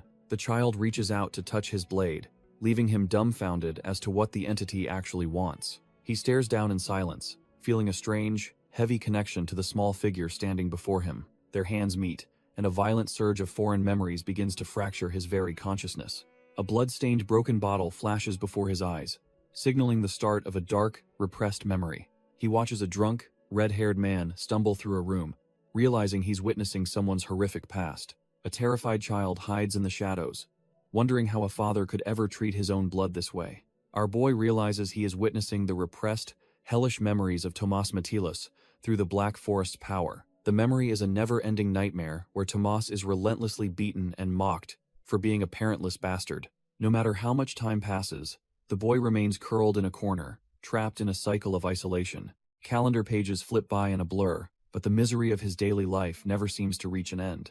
The sheer weight of the physical and mental abuse causes Tomas' body to mature into an adult prematurely. One night, his drunken stepdad stumbles toward the fridge, growling about the lack of meat in the house. The trash-tier man realizes the kitchen is empty, and his drunken hunger quickly turns into a predatory rage. He slowly turns his gaze toward the corner, where the helpless child is shivering in absolute terror. With a sinister glint in his eye, the man decides that the boy will serve as his next meal. Our boy Tomas is paralyzed with fear, curled up as the nightmare of his childhood reaches its peak. The trash-tier stepdad reaches for a kitchen knife, his hunger for violence overriding any shred of humanity. He looms over the child with a jagged grin, finally finding the prey he was looking for. Tomas can only stare in horror, his small body trembling as the cold steel catches the light. He pathetically calls out to the man he's supposed to call father, hoping for a mercy that isn't coming. The man doesn't even see a son, only a target to vent his drunken, predatory rage upon. Without a second thought, he plunges the blade down, while the boy desperately screams for someone to save him. The monster just laughs manically, relishing the sight of blood as he completely loses himself to his madness. Covered in blood and broken beyond repair, Tomas realizes that his life is nothing but a cruel, endless joke. His survival instinct finally kicks in, screaming at him that he must run or die in this hellhole.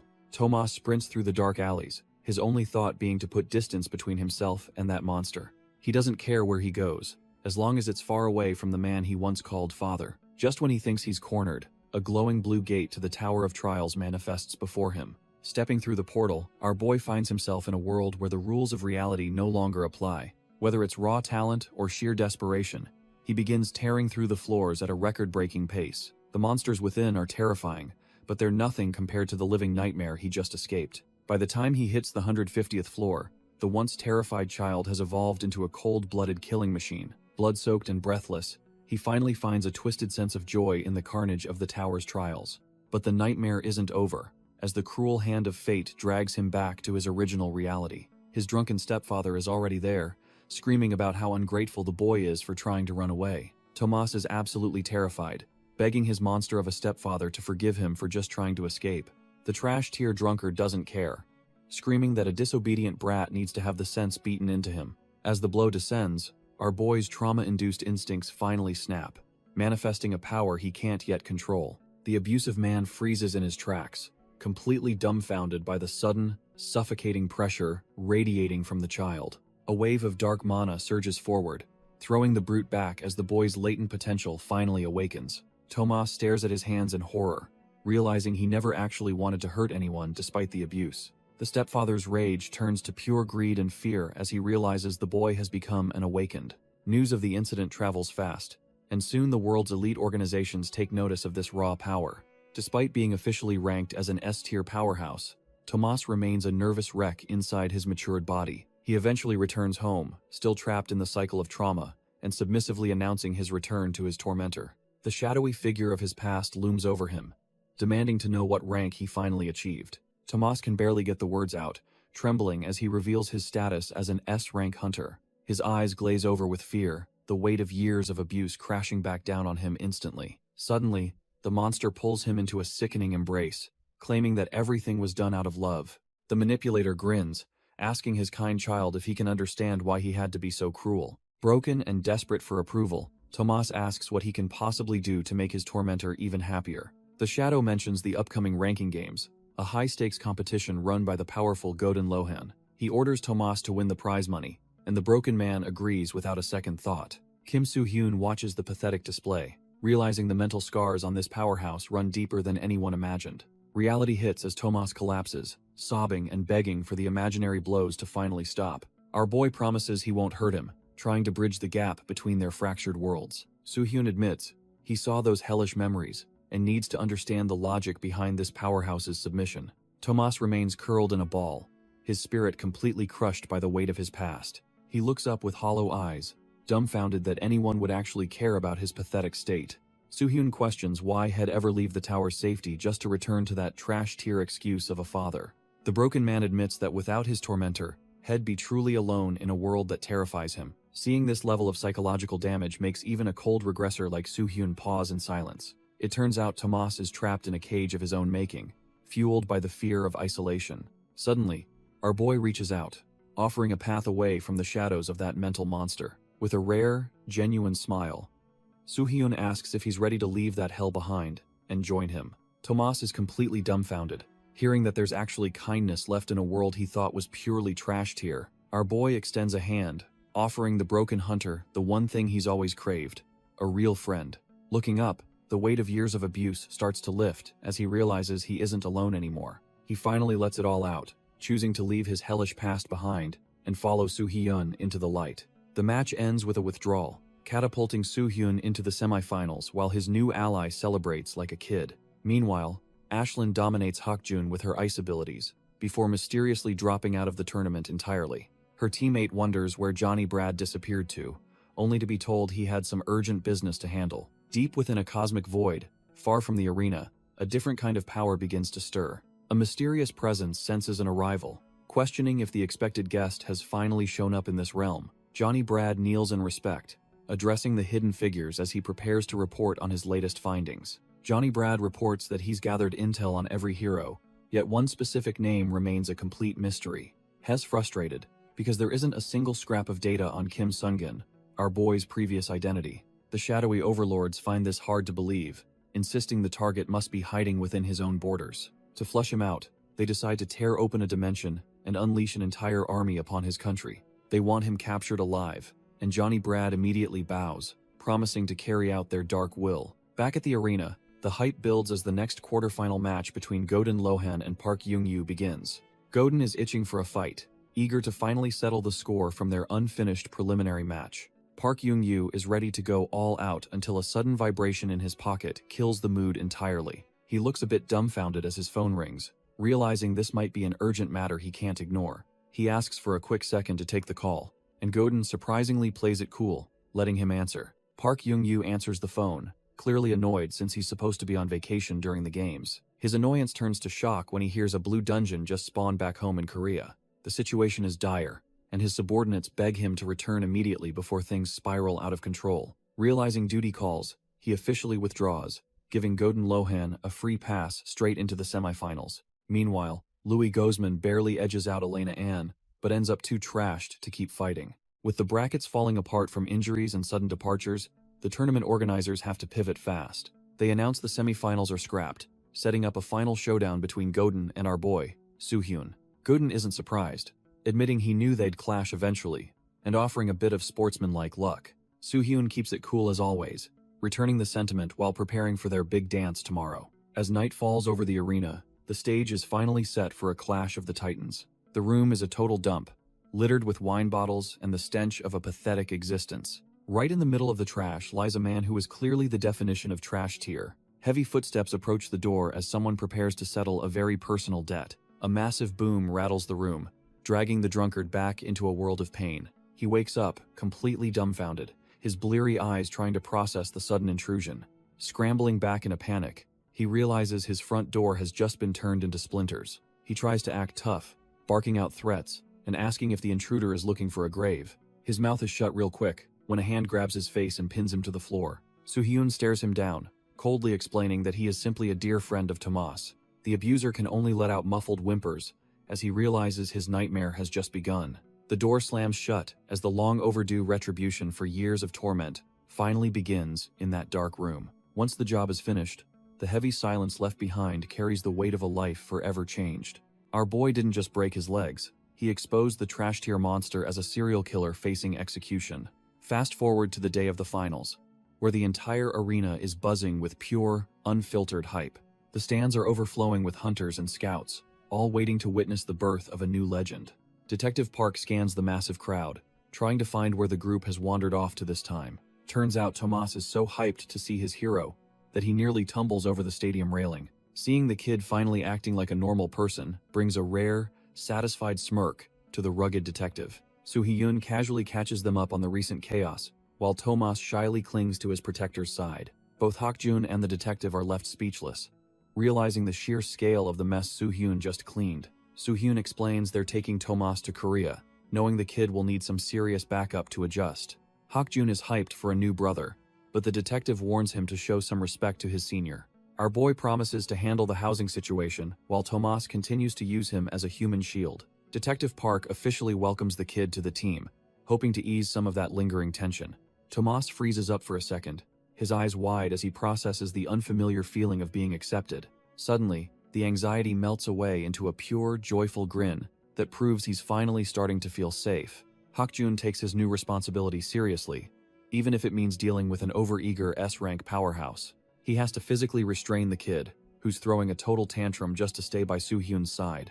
As they scout for seats, the detective just ignores the chaos of Hakjun wrestling with their new friend. With the group settled, the detective's mind drifts toward the finals, and who could possibly win this thing? Adel scoffs, knowing our boy is the only one actually worth watching in this trash tier arena. Detective Park freezes, realizing the man sitting right there is the same monster who nearly killed Hakjun. Hakjun has his hands full, trying to keep a struggling Tomas from causing a scene in the stands. The cold-eyed hunter doesn't even flinch at the noise, his mind focused on his own lingering injuries. Tomas suddenly goes quiet, his trauma-honed instincts warning him that this stranger is cut from a different cloth. Adel remains stoic, his silence speaking volumes about how little he cares for the detective's nervous presence. The kid can't look away, sensing a terrifying familiarity in the way this man carries himself. Adele bluntly tells them to get lost, reminding them that they aren't exactly on friendly terms. Sensing the rising heat, the detective quickly drags the group away before things get messy. Adel is left alone with his thoughts, looking completely dumbfounded by the chaotic energy of Soo-hyun's crew. Adele Castle looks down, admitting he went way too far during their previous high-stakes match. He offers a rare apology, surprising everyone with a sudden shift in his usually cold, arrogant demeanor. Walking away, he brushes it off by claiming he was simply too weak to control his own power. He vows to return even stronger, determined never to taste the bitterness of defeat on this stage again. Hearing this, Tomas bursts into a fit of manic laughter, clearly finding the whole dramatic situation hilarious. Choi Hakjun quickly hauls the loudmouth away, while Detective Park begs him to finally shut his trap. The announcer hypes up the crowd, revealing that only 2 warriors remain from the original 100 participants.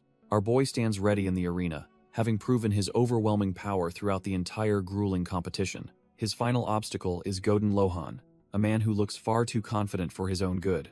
Kim Soo-hyun grips his blade, his cold gaze fixed on the only thing standing between him and victory. The announcer screams for the crowd as the 2 remaining heroes prepare to prove who is truly the best. The moment the signal drops, our boy surges forward, not giving his opponent a single second to breathe. Godin Lohan unfurls massive white wings while Soo-hyun coats his blade in his signature, soul-searing blue flames. Their powers collide in a violent burst of mana that sends shockwaves rippling through the entire stadium. A blinding flash of light consumes the arena, showing just how far beyond trash tier these two monsters are. Soo-hyun cuts through the debris, his movements a blur as he hunts for a gap in his opponent's defense. His calculating eyes never waver, already predicting the trajectory of the next incoming strike with cold precision. Godin Lohan mockingly asks where he thinks he's going, while swinging a massive wave of energy at his head.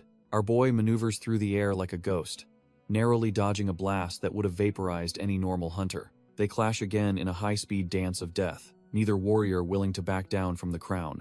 Godin Lohan smirks, challenging our boy to finally stop holding back and settle this properly. Soo-hyun doesn't hesitate, his world turning upside down as he maneuvers through the air with ghostly speed. He unleashes a massive arc of blue flame, cutting through the sky with a sharp crack of mana. Our boy dives back into the fray, agreeing that it is finally time to take things up a notch. Their blades collide in a blur of motion, creating a symphony of sparks that lights up the arena. The crowd is left completely dumbfounded, wondering what is even happening as the fighters vanish from sight. Even veteran hunters are sweating, questioning if this overwhelming display is actually our boy's true power. Adol Castle just laughs to himself, admitting that he set his sights way too high. While Tomas cheers, Hakjun realizes he was completely mistaken about ever closing the gap between them. With his blue eyes glowing, Soo-hyun prepares to end this fight and claim his rightful victory. The speed of their exchange reaches a level where they have clearly surpassed mere human limits. Our boy swings his blue flame blade with enough force to shatter the very air around them. A massive shockwave tears through the arena as their powers collide in a blinding flash of mana. Godin Lohan smirks while their blades lock, noting that they seem perfectly matched in close-quarters combat. Soo-hyun just stares him down and agrees, though his cold gaze suggests he is still holding back. With his eye glowing a predatory blue, he decides that the warm-up phase is officially over. He tells his opponent it is time to get serious, as blue flames erupt violently from his body. Channeled through his palm, the concentrated mana begins to roar like a hungry divine beast. He unleashes a devastating pillar of blue fire that swallows Godin Lohan whole in a massive explosion. While Tomas cheers for the direct hit, Hakjun knows even a monster like Godin Lohan can't ignore that. The blue flames subside, but instead of a charred corpse, a hand emerges unscathed from the swirling energy. Godin Lohan ascends into the air, revealing a pair of massive, majestic white wings that radiate pure celestial power. Watching from the sidelines, Hakjun is completely dumbfounded that the man didn't take a single scratch from that blast. Our boy realizes his divine flames won't be enough to end this fight as he observes his opponent's transformation. It turns out Godin possesses the Archangel characteristic, a top-tier ability that grants him the authority of a celestial. This power provides him with overwhelming mana and a passive resistance that makes most magic-type skills utterly useless. Soo-hyun remembers this was considered one of the best traits in his past life for very good reasons. Godin smirks and calls the previous attack impressive before gathering a blinding sphere of holy light in his palm. He decides it is finally his turn to go on the offensive and unleash his own overwhelming power. With a flick of his wrist, he rains down a concentrated beam of energy to turn the arena into dust. Our boy braces himself as the sky begins to scream with the weight of celestial judgment. His eyes sharpen, calculating the exact trajectory of the incoming disaster before it even lands. The Archangel descends like a falling star, channeling every ounce of his holy authority into a single strike. A pillar of pure energy connects with the ground, threatening to erase everything in its path. The impact is so violent that the very foundation of the arena begins to shatter into a million pieces. Thick clouds of dust and debris swallow the center stage, leaving the crowd in a state of absolute silence. Hakjun struggles to keep his footing, blinded by the shockwave that feels like a physical wall of pressure. Floating above the carnage, the blonde hunter looks down, convinced that no human could survive such a trash-tier ending. The spectators are completely dumbfounded, whispering that it would take a literal miracle to walk away from that. Even the veteran hunters in the stands conclude that blocking such an incredible attack is simply impossible. The smoke clears, but instead of a corpse, a terrifying purple aura begins to surge from the crater. Our boy stands tall, his eyes glowing with a cold light that says he is just getting started. Godin's jaw drops as he realizes his ultimate strike did not even leave a scratch on his opponent. He starts sweating, wondering if this is the same overwhelming fear his own victims feel before they break. Suddenly, the massive great serpent manifests behind Soo-hyun, dwarfing the arena with its sheer predatory pressure. By summoning the third eye, he forces Ouroboros into a physical state to skyrocket his mana and stats. Soo-hyun admits to himself that he never expected to pull out this trump card so early in the game. He looks at the winged hunter and asks if he is still interested in seeing a much bigger world. With a sharp smirk, our boy asks if this terrifying view finally satisfies his opponent's curiosity. Godin can only grit his teeth, realizing he is no longer the predator in this high-stakes hunt. Godin finally admits that this overwhelming power is exactly the peak he's been searching for his whole life. A primal chill runs down his spine as the sheer scale of the situation finally begins to sink in. Looking at our boy floating in that divine light, Godin realizes he's finally found a path to transcendence. Driven by a desperate hunger for more power, he pushes his limits to reach that unreachable height. He unleashes his ultimate skill, Divine Punishment, hoping his massive light blade can actually pierce the beast. With a crazed look, he declares that today is the day he finally becomes the absolute best. Soo-hyun just stands his ground, gathering his mana as his blade crackles with a terrifying purple energy. His eyes glow with a predatory light as he calmly signals that his counterattack is finally beginning. The massive sword of light crashes down, aiming straight for the gaping maw of the summoned serpent. The divine strike pierces deep, yet the predator remains unfazed as the true battle for dominance begins. The collision of their powers creates a massive shockwave that rocks the entire stadium to its core. As the dust begins to settle, the crowd holds their breath, wondering who survived that insane clash. Godin Lohan coughs through the thick smoke, his lungs burning as he tries to locate his opponent. He starts questioning if his ultimate strike actually landed, feeling a strange sense of unease creeping in. The divine light continues to tear through the purple scales, seemingly shredding the manifestation of the predator. It looks like the great serpent is finally being overwhelmed by the sheer weight of Godin Lohan holy power. The beam pierces right through the beast's neck, leaving a gaping hole of pure, white-hot energy. Godin Lohan lets out a triumphant grin, convinced that he has finally proven himself as the strongest hunter alive.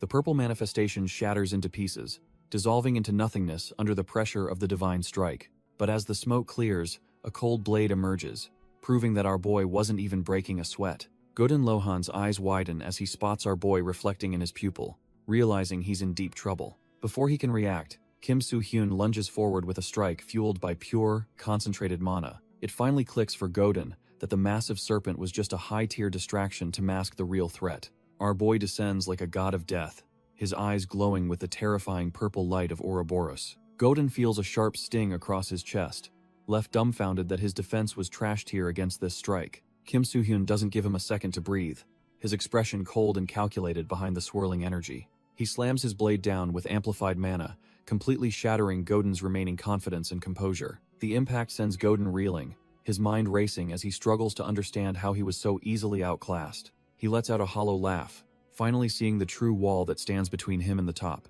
Coughing up blood, Godin admits to himself that, in the end, he was never even in the same league. Godin is left dumbfounded and admits defeat, realizing he's just a relic compared to the monster before him. Our boy just stares back with a cold, stoic gaze, completely unfazed by the total destruction he caused. The arena is a literal wasteland now, proving the gap between them was wider than anyone ever imagined.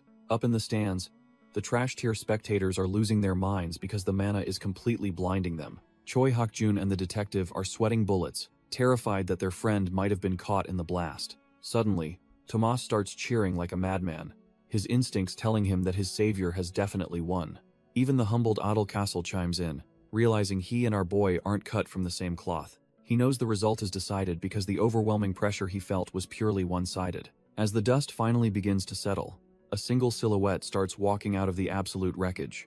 Every hunter in the stadium leans in, desperate to see if the king of the arena was truly dethroned. The top-tier hunters in the stands are completely dumbfounded as they wait for the dust to settle. Our boy's boots crunch against the rubble, marking the end of the most lopsided fight in history. Suddenly, Kim Soo-hyun emerges from the smoke, carrying the broken body of the former champion on his shoulder. The trash-tier spectators erupt in a deafening roar, realizing the king of the arena has been dethroned. Godin Lohan admits it feels strange having someone else monopolize all the attention for a change. Soo-hyun just flashes a gritty smirk, asking his defeated opponent if he's actually going to start complaining. Turns out, Godin doesn't hate the feeling of losing to someone who is clearly cut from different cloth. Looking at the absolute mess of a stadium, our boy realizes his legend is only just beginning. The system officially declares him the final winner, cementing his status as the world's most terrifying regressor. His friends lose their minds with joy, knowing their monster of a leader just conquered the world stage. Godin Lohan and Detective Park watch as the system screams our boy's name across the entire stadium. Even the rugged detective is dumbfounded, realizing he's witnessing the birth of a legend in real time. Fireworks explode overhead as Kim Soo-hyun takes a moment to process his official coronation as the arena's king. Ashlyn and Choi Hak-jun are absolutely losing it, screaming their lungs out for the man who changed their fates.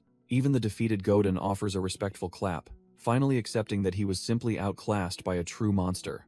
In the VIP seats, a mysterious white-haired lady and a blonde executive watch the spectacle with keen interest. She mocks the blonde man for finally losing, but he just smirks, feeling his blood boil with excitement. Suddenly, the blonde executive stands up and calls out to the winner, snapping his fingers to seize control. Our boy is caught off guard when a microphone stand magically manifests right in front of his face. Turns out, the world expects a victory speech, dragging the stoic regressor right back into the spotlight. Our boy stares at the mic, realizing the world is finally waiting for his words. To him, this victory isn't a peak. It's just another step toward surviving the coming apocalypse. The blonde executive finds it amusing that the new champion treats a global title like a mere warm-up. Soo-hyun leans in, his gaze hardening as he prepares to drop some cold truths on the audience. He declares that his rise won't stop until he reaches the absolute top of the tower. His mind flashes to Fafnir, the draconic nightmare that remains the ultimate wall he must eventually break. He warns the hunters that their S-rank pride is actually a trap that keeps them weak. Mana flares around him, as he explains that those who fear higher walls are destined to kneel. A humbled Godin listens intently, realizing our boy is playing a completely different game than the rest. He finishes by telling them to keep climbing, or they'll be stuck forever standing in his shadow. Soo-hyun tells the crowd to stop following and start carving out their own path to the top. Our boy throws up a thumb, daring anyone in the audience to actually try and overtake him. His allies and former rivals are left dumbfounded, realizing the gap between them just became an ocean. The blonde executive can't help but smirk, seeing the tournament conclude as a booming, high-stakes success. As the city lights flicker, the world begins to grapple with the birth of a new, terrifying legend. Finally, Soo-hyun receives the adamantium, the glowing prize that makes all the bloodshed worth the effort. He knows this isn't just a trophy, it's the final piece of the puzzle he's been hunting. With this orb, he can finally manifest Balmung, the god-tier weapon needed to end the coming apocalypse. Meanwhile, the Korean Association gathers in a tense meeting to handle a situation that's spiraling out of control. The lead official drops the bombshell that the Twin Blue Dungeons are the next nightmare they have to face. Twin Blue Dungeons manifest over the bridge, signaling a disaster that could dwarf everything they've seen. The association is in full panic mode as they realize these portals appeared simultaneously in the same area. The lead official stares at his screen, sweating because the projected outbreak timing is a total nightmare. He tells the higher-ups that they only have a few weeks, maybe less, before the gates burst open. The other members are dumbfounded since a single green dungeon is already a city killer, let alone 2 blues. It gets worse because almost every heavy hitter is currently occupied with the global ranking games. Without their top-tier hunters, the estimated time to clear these gates is just way too long. He knows that if they don't strike fast, they won't have a city left to defend. A grim vision of Seoul reduced to a burning wasteland flashes through his mind, fueling his desperation. They wonder if Kim Soo-hyun can make it back in time, but the timing couldn't be any worse. The lead official insists they need a solid raid plan before the gates blow wide open. Suddenly, a cocky voice cuts him off, asking why he is acting like a scared rookie. Turns out it is Kwon Jae-hoon, the S-rank leader of the Haho Mask Guild, looking completely unbothered. The official snaps back that the discussion is finished, clearly not in the mood for Jae-hoon's trash-tier games. Jae-hoon just smirks, reminding him they already agreed to let Kim Soo-hyun lead the entire raid. However, his gaze turns sharp as he points out they cannot just wait around for a no-show. Another high-ranking player chimes in, laughing as he backs up Jae-hoon's impatient logic. This is Lim Chang-hoon, a top-tier guildmaster who clearly thinks they have waited long enough for our boy. He suggests that their combined forces should just head in as the advance party right now. The official adjusts his glasses, finally realizing these guys are just looking for an excuse to seize control. The awakened society claims to protect rights, but they've devolved into a greedy organization only hunting for profit. The association official sees right through them, knowing they're just after the fame and rewards of the Blue Dungeons. He firmly shuts them down, stating that letting them lead is something that simply cannot happen. He explains the association prioritizes citizen safety and demands a much more certain plan before moving forward. If their trash-tier advance party fails, the official warns it could trigger the dungeon outbreak even sooner. He asks for objective resources to prove their capability, clearly doubting they have anything of value. Lim Chang-hoon just laughs and slams a thick file onto the table, claiming they already have the proof. The official is dumbfounded as he picks up the document, realizing these guys actually came prepared. Lim Chang-hoon explains they secured this data directly from the American Association to prove their worth. He boasts that since they succeeded in LA despite interference, Korea's strongest force definitely won't fail now. The official is sweating bullets, realizing the data in front of him is actually the real deal. Lim Chang-hoon wears a smug grin, knowing he has successfully backed the government into a corner. He keeps his hand firmly on the files, making sure they understand who truly holds the cards. The official desperately argues that for a blue dungeon, they absolutely need Kim Soo-hyun to ensure safety. Kwon Jae-hoon finally snaps, releasing a wave of toxic green mana that begins to fill the entire room. The sheer pressure makes the officials choke, realizing they have severely underestimated the monster sitting before them. The rest of the staff panics, screaming for him to withdraw his mana before he levels the building. He glares at them with cold, predatory eyes, warning everyone in the room not to move. The guildmaster admits he is in a foul mood and is just itching to crack some skulls. One association member tries to act tough, barking back even though his knees are likely shaking.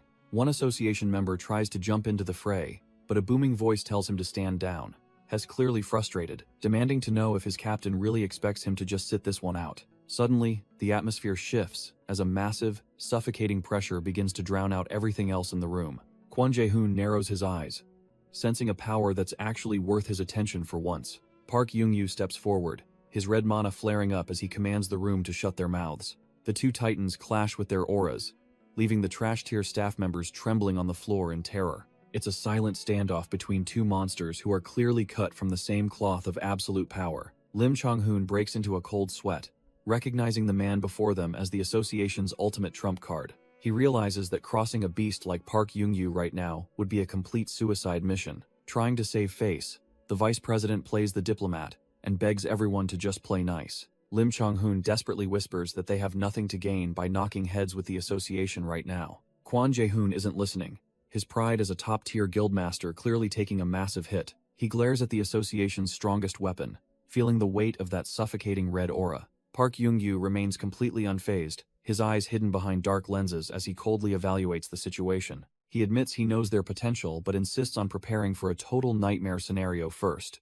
The association won't move on the twin blue dungeons until they are absolutely certain of success. This perceived insult is the final straw for Kwon Jae-hoon, who slams his chair back in a rage. He gets right in the Titan's face, snarling that being called insufficient is a total death wish. Lim Chang-hoon can only facepalm, realizing his hot-headed boss just threw their last bit of diplomacy away. Kwon Jae-hoon demands they settle this outside to prove exactly who has the power to raid the dungeons. Park Young-yu catches the hothead's arm, his grip like iron as he prepares to humiliate the arrogant guildmaster. The room goes silent when the association's titan surprisingly agrees to settle this little dispute with pure force. He stares down at the trash-tier brat, promising to give him a lesson in power he won't forget. Kwon Jae-hoon just smirks, demanding the exclusive rights to the twin blue dungeons if he actually wins. The association official panics over the broken protocol, but Park Young-yu insists that violence is the fastest communicator. As they head out, the Titan warns him to keep his word once the dust finally settles.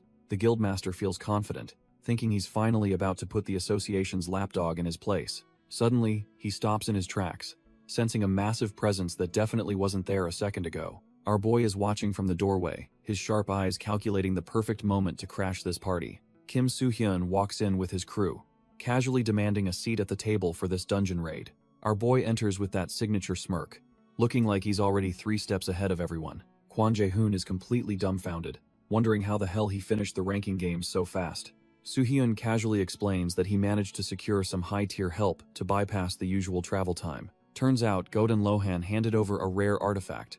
Sensing that the situation in Korea was getting desperate, he stares at the glowing prize, knowing this shortcut is the only reason he isn't late. This Heavenly Realm Feather is a cheat-tier item that lets the user teleport anywhere they've previously visited. Park Young-yu is visibly relieved, thanking him for showing up right when the association needed a heavy hitter. They seal the deal with a handshake, while Soo-hyun's crew stands ready to back him up. The trash-tier guildmaster isn't happy about the interruption and demands to know exactly what's happening. He explains the duel for the dungeon rights, but the atmosphere suddenly turns strange and heavy. Kwon Jae-hoon narrows his eyes, fuming that some brat is actually challenging his authority in public. Our boy calmly points out that the raid rights are already his, making their little meeting totally pointless. The society's top brass look completely dumbfounded as their attempt to seize control backfires in real time. Lim Chang-hoon realizes they've stepped into a minefield and starts praying he survives the next 5 minutes. They originally thought the president's aggressive move was a genius play to snatch the dungeon rights away. Turns out, picking a fight with the world's strongest awakened is a one-way ticket to the afterlife. Soo Hyun recalls how these trash-tier politicians caused nothing but trouble in his previous timeline and feels zero pity. Park Young-yu apologizes for the chaos, acknowledging that the bridge between the two factions is officially burned. He reaches for his weapon, the metallic shing echoing through the room as tension reaches a breaking point. The association's strongest force decides to settle the score personally, ready to put these arrogant fools in their place. Our boy decides the society is far too annoying to keep around and needs a quick cleanup. Kwon Jae-hoon and his vice president can feel the pressure mounting as the room turns ice cold. Soo Hyun suggests a duel to settle who gets the rights to the Twin Blue Dungeons once and for all. The society leaders are absolutely dumbfounded by the audacity of such a high-stakes gamble. Jae-hoon claims it's a blatant threat, but Soo-han reveals he isn't even the one stepping into the ring. He points right at Hak-jun, nominating his loyal ally to take on the society's best instead. Hak-jun stands there looking like a deer in headlights, wondering when he signed up for this suicide mission. He screams in confusion while the rest of the group watches the chaos unfold with mixed expressions. Everyone relocates to the training ground, with only 5 minutes left to prepare for the unexpected showdown. Hak-jun begs for an explanation, but Soo-hyun just laughs it off, claiming he acted on pure instinct. Park Young-yu approaches our boy, clearly feeling the weight of the messy situation they have landed in. He offers a sincere apology, admitting that his own actions are what caused this whole mess to boil over. Soo-hyun just shrugs it off, knowing those trash-tier society members would have been a headache regardless of this incident. He explains that asserting dominance now is the only way to keep the society from sabotaging the upcoming raid. Young-yu agrees, feeling certain that a monster like Soo-hyun wouldn't lose to a deadbeat like the society leader. The veteran hunter cracks a confident smile, finally starting to see the method behind our boy's madness. Still, he cautions that Kwon Jae-hoon is no pushover and possesses enough power to be a genuine threat.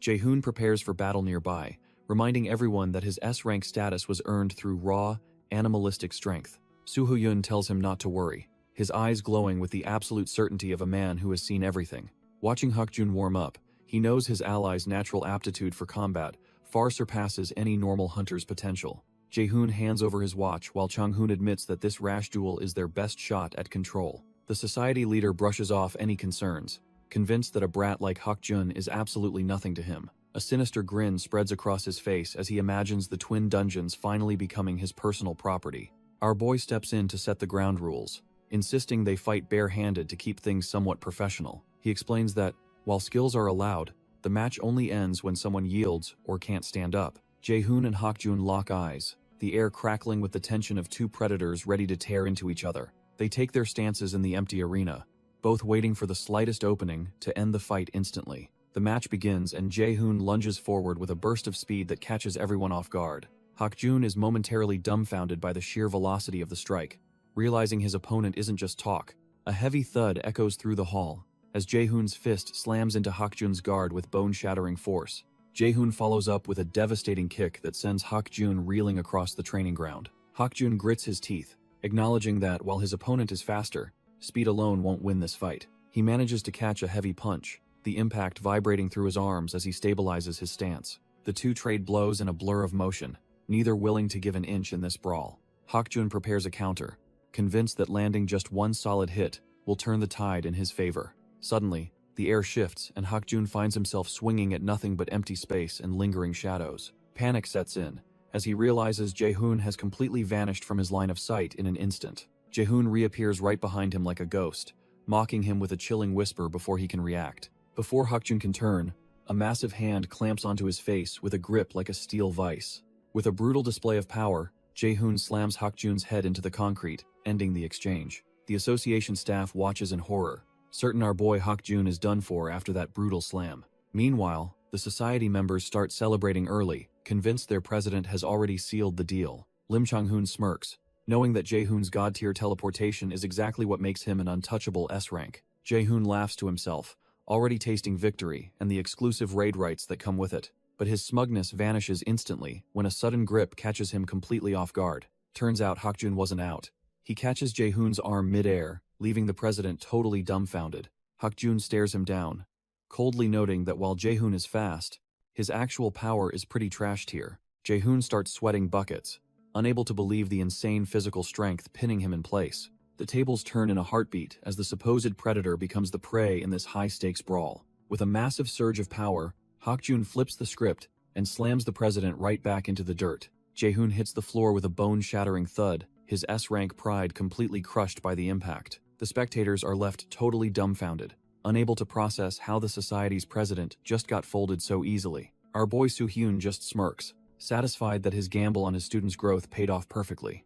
The arena falls into a panicked hush as the society's top dog lies motionless in a massive crater. Chang-hoon rushes over in a frenzy, relieved to find that while his boss is out cold, he's breathing. He sweats buckets while staring at the victor, realizing Hak-jun's monster-tier potential far exceeds any ordinary S-rank. While the society panics over losing their precious raid rights, Soo-hyun's crew celebrates the massive upset victory. Hak-jun finally snaps out of his battle trance, shouting about how terrified he was of things going south. Soo-hyun just gives him a reassuring pat, apologizing for putting so much pressure on his shoulders during the fight. He offers a confident grin, telling him he knew he wouldn't lose for a single second. Hak-jun is stunned by the praise, feeling the weight of his master's hand on his head. He tries to act tough, vowing to surpass his mentor, but Soo-hyun immediately shuts that fantasy down. Our boy turns cold, his expression shifting as he prepares to drop some harsh reality on the losers. He begins walking toward the fallen trash-tier president, his footsteps echoing through the silent, dumbfounded arena. Standing over the wreckage, he asks if they finally understand why the association won't trust them with raids. Jaehoon lies there like a broken doll, a pathetic sight for a man who claimed to be the strongest. Hak-jun watches in awe, realizing the gap between a new S-rank and a true monster is still massive. Soo-hyun muses that while Hak-jun's growth is insane, even that wouldn't be enough for the upcoming Blue Dungeon. His eyes burn with intensity, warning them that entering such a place with their current skills is suicide. He leaves them with a final lesson, telling the society to value their lives before walking away. Chang-hoon starts panicking, finally realizing that a blue-tier dungeon is far beyond their trash-tier capabilities. He desperately begs to join the raid, refusing to let such a massive opportunity slip through his fingers. Our boy just stares him down with cold indifference, completely unmoved by the vice president's frantic pleading. Chang-hoon even offers to surrender most of the merits, thinking he can buy his way into the team. Soo-hyun cuts him off mid-sentence, his gaze sharpening as he prepares to ask a much deeper question. He wonders if these people honestly believe dungeons are just a shortcut to fame and easy money. Hak-jun watches from the sidelines, dumbfounded by the sheer weight of the authority radiating from his mentor. Even Park Young-gyu feels the pressure when Soo-hyun mentions the world being swallowed by these gates. His eyes burn with intensity, demanding to know if they've ever truly considered the scale of the threat. Leaning in, he warns Chang-hoon that dismantling their pathetic society would be easier for him than breathing. Lim Chang-hoon is absolutely losing it, his face pale as he realizes his pathetic excuses won't save him now. Collapsing to the floor, the trash-tier vice president truly believes his life is about to end right here. He starts pathetically begging for mercy, his voice trembling while he desperately hopes for a shred of pity. Our boy just stands there, radiating a suffocating purple pressure that forces the coward to offer a frantic apology. Soo-hyun coldly warns him that this is his final warning, and any further mistakes will be his last. Later, a heavy silence fills the room as Soo-hyun meets with the association's strongest force to discuss their move. Park Young-gyu can hardly believe his ears, questioning if the young hunter is actually being serious about his proposal. While casually sipping his drink, Soo-hyun confirms his plan to dive into the lethal blue dungeon completely solo. He suggests splitting the burden, leaving the other gate to the rest of the team while he handles the worst. Young-yu immediately objects, worried that such a reckless gamble might lead to a total disaster for everyone involved. Our boy doubles down on his plan, insisting that he needs to handle this dangerous mission completely solo. He then instructs Park Young-gyu to leak the news of his solo raid to the press immediately. 2 hours after the duel ends, a car speeds through the city as the trap begins to set. Inside the vehicle, Kwon Jae-hoon sits in a dark mood, stewing over the absolute disaster they just faced. He questions the report with disbelief, unable to fathom that Soo-hyun would actually be that arrogant and bold. He recalls how his vice president was shaking like a leaf, pathetically begging to step out of the fight.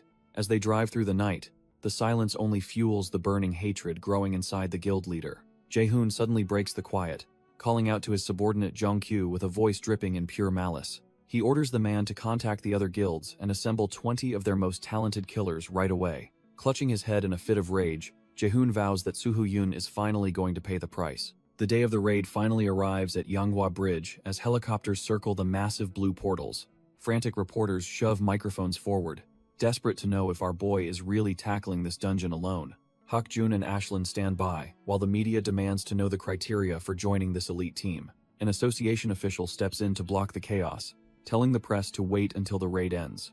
Youngyu warns Soo-hyun not to overdo it, but our boy just laughs and says he'll finish up quickly. With a casual wave, Soo-hyun decides it's time to get moving and heads toward the swirling blue abyss. The portal flares with intense mana as he disappears inside, leaving the worried spectators behind in the dust. Youngyu watches him go and realizes it is time for their own team to begin their operation. The bridge is bathed in a ghostly blue light as the high-stakes raid finally kicks into high gear. As night falls over the city, the legendary raid of the Twin Blue Dungeons officially begins. The bridge erupts in a surge of mana as the dungeon gates finally tear open the night sky. Jae-hoon is already losing his mind, looking like a total psycho as he prepares to make his move. Hez practically drooling for a fight, eager to show our boy what real S-rank power looks like. The entire city skyline is reflected in the water as the massive energy signature lights up the bridge. Photographers are working overtime, knowing this single shot will be the headline of the century. Back at headquarters, Soo-hyun explains that he needs to handle this solo to lure the society out. Our boy just smiles, knowing their predictable greed is the perfect bait for his little trap. Youngyu is completely dumbfounded, realizing the kid has already mapped out the entire enemy strategy. Turns out, these trash-tier guilds used to sabotage raids just to look like heroes in the old timeline. Soo-hyun grits his teeth, thinking about those shameless bastards and how things won't go their way this time. He plans to leak his solo raid to the press, knowing the society's greed will force them to follow. Detective Park readies his gear, accepting the task of securing evidence once the trash-tier guilds make their move. Inside the dungeon, a massive centipede monster is already history, having been sliced apart with clinical precision. Our boy doesn't even break a sweat, moving through the wasteland like a predator on a mission. The trail of carnage left behind is a clear message to anyone foolish enough to try and tail him. Jae-hoon inspects the monster's cooling blood, realizing the gap between them is wider than he ever imagined. He figures out that Soo-hyun is already deep inside, leaving them to just pick up the scraps. Jae-hoon orders Jongkyu and the other guild members to stay sharp and follow the traces immediately. Jae-hoon is dumbfounded that a creature considered a boss elsewhere is just a common mob in this hellscape. He stares out at the vast, unforgiving desert, finally understanding the true lethality of a blue-tier dungeon. Just as he tries to rally his men, a cold voice cuts through his thoughts and stops him cold. The guild members lose their minds, screaming for everyone to gear up because our boy has finally appeared. Jae-hoon barks out a challenge, desperately trying to locate where the regressor is hiding in the shifting sands. His eyes narrow as he realizes he's no longer the predator, but the prey in this twisted game. Suddenly, a suffocating purple pressure erupts from a nearby tree, making the air itself feel heavy and toxic. Sweat pours down his face as a simple command to stop echoes with enough killing intent to paralyze. The rest of the trash-tier guild members freeze in place, knowing that a single step means instant death. Soo-hyun's gaze shifts as his eye glows with a murderous light that promises absolute destruction for his enemies. He stands shrouded in a terrifying aura, coldly declaring that he's going to end every single one of them. Elsewhere in the woods, a loud cheer erupts as the bait team begins their part of the plan. Kang Seung-chul sprints ahead, calling the monsters insects while his teammates tell him to stop being so provocative. The cocky redhead just winks, teasing the beasts to come and try to eat him if they can. His plan works perfectly as a massive beetle monster loses its mind and screeches in pure rage. Seung-chul just laughs it off, thinking that the added danger makes the whole mission way more fun. He charges toward the cliffside, leading the angry swarm of monsters exactly where they need to go. With a burst of speed, he leaps into action to wrap up the job ahead of schedule. The Haho mask captain finally steps into the fray, his blade crackling with a lethal, electrified aura. He remains cold and composed behind his shades, waiting for the swarm to enter his optimal strike range. A massive red energy wave erupts from his sword, instantly shredding through the air and the incoming monsters. The giant beetle monster is left completely dumbfounded as the overwhelming power closes in on its face. With a single fluid motion, he unleashes his Sky Division technique to cleave through the entire flying swarm.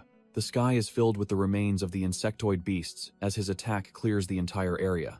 Standing tall on the cliffside, the captain warns his team that the mission is far from over. Seung-chul celebrates the successful wipeout, thrilled that their risky baiting tactic actually paid off so well. His excitement quickly fades into focus when he hears more enemies approaching, drawn in by the loud commotion. The swarm of trash-tier insects crawls forward, looking absolutely repulsive to anyone with a shred of decency. Seung-chul shouts that it is finally time for the next phase of their trap to begin. The backup team finally steps up, ready to move in and finish what the bait started.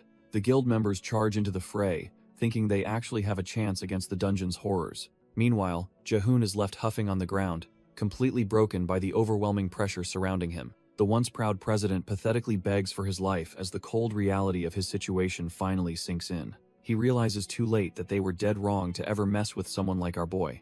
Suddenly, the massive, glowing eye of the great serpent manifests, radiating a soul-crushing aura of absolute terror. Jae-hoon screams in pure agony, desperately wishing the nightmare would stop as the predator's gaze consumes him. Jae-hoon looks up in horror, realizing our boy has been watching his pathetic breakdown the whole time. He is completely dumbfounded, unable to process how the situation flipped so fast in this dark pit.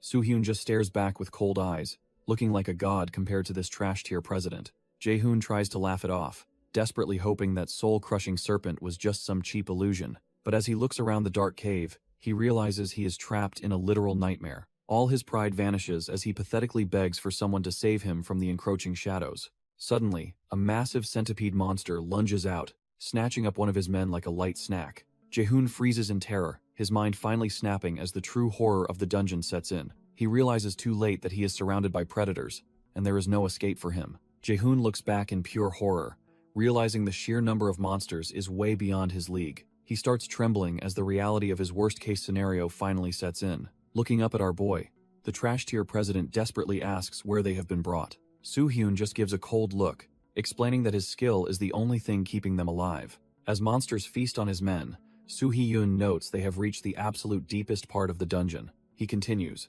stating that any sane person would have realized how suicidal this mission actually was. Jae-hoon can only stare at the ground, finally understanding the true lethality of a blue-rank dungeon. Our boy scolds him, pointing out how his pathetic greed for fame blinded him to the danger. With a voice colder than ice, he labels these guild bastards as nothing more than world-threatening vermin.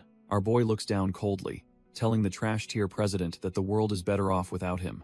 Jae-hoon begins to beg for his life, but Soo-hyun just scoffs at the idea of saving such a monster. He demands to know if Jae-hoon ever showed mercy to the countless lives he ruthlessly destroyed for profit. Memories of his dying subordinates flash before his eyes, reminding him of how he ignored their desperate pleas. With a final cold glare, our boy takes to the skies, leaving the coward to face his own judgment. Now completely alone, Jae-hoon realizes he is the new prey for the starving monsters lurking in the shadows. He trembles and screams at the approaching beasts, but his authority means nothing in this hellish dungeon depth. As a massive centipede opens its jaws, Soo-hyun's voice reminds him of the suffering he inflicted on others.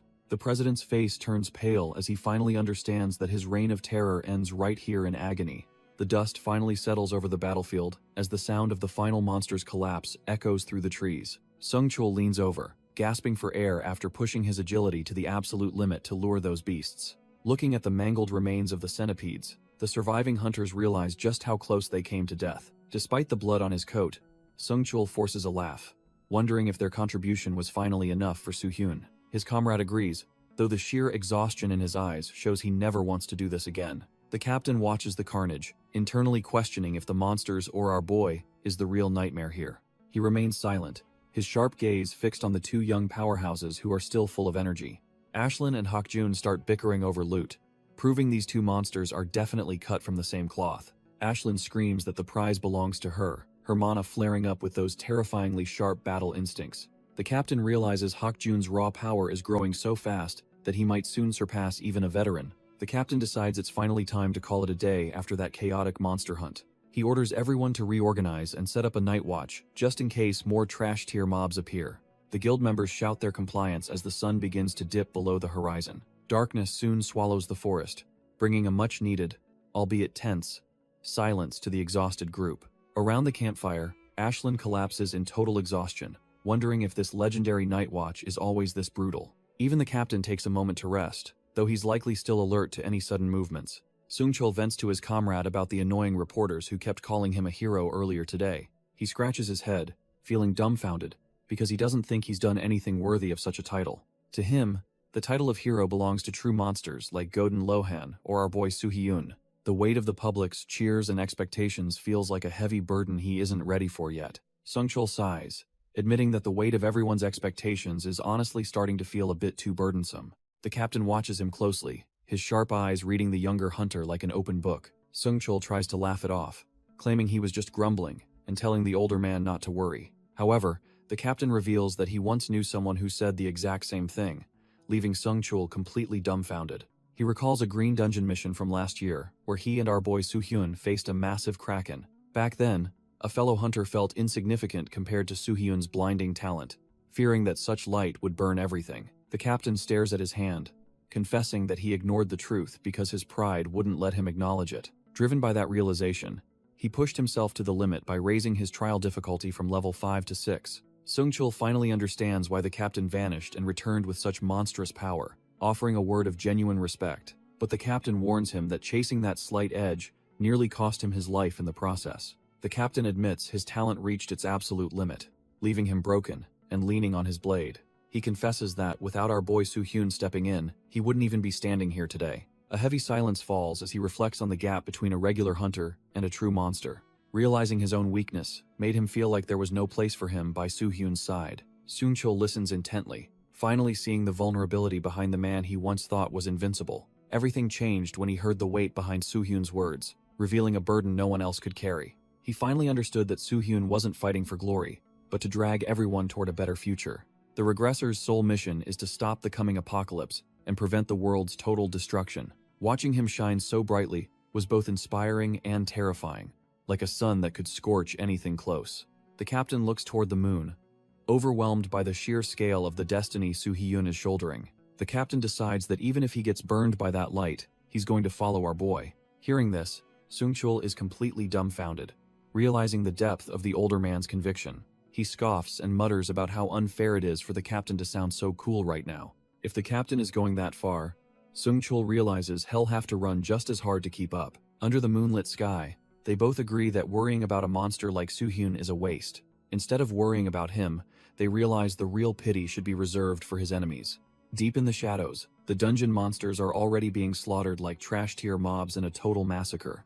Meanwhile, Soo-hyun reaches out and places his blood-stained hands against a massive, cold stone gate. He stares up at the towering entrance, wondering if he has finally reached the boss room. Standing alone before the massive doors, our boy prepares to face whatever nightmare is waiting inside. Soo-hyun worries that Fafnir might show up way earlier than expected because of the dungeon's rapid growth. Stealing his resolve, our boy pushes against the heavy stone to see what's waiting for him. As the massive gates creak open, a blinding light spills out, signaling the start of the final trial. Suddenly, a red blur lunges at him with insane speed, catching the regressor completely off guard. He barely manages to twist his body mid-air, narrowly avoiding a strike that could have ended his run. Landing in a defensive crouch, he charges his mana, shocked that anything could still be alive in here. His eyes widen in disbelief as he realizes the presence before him isn't a trash-tier monster. A familiar draconic face stares back at him, radiating a warmth he didn't expect to find. It turns out to be Mir, who lets out a happy chirp while lunging for a playful reunion.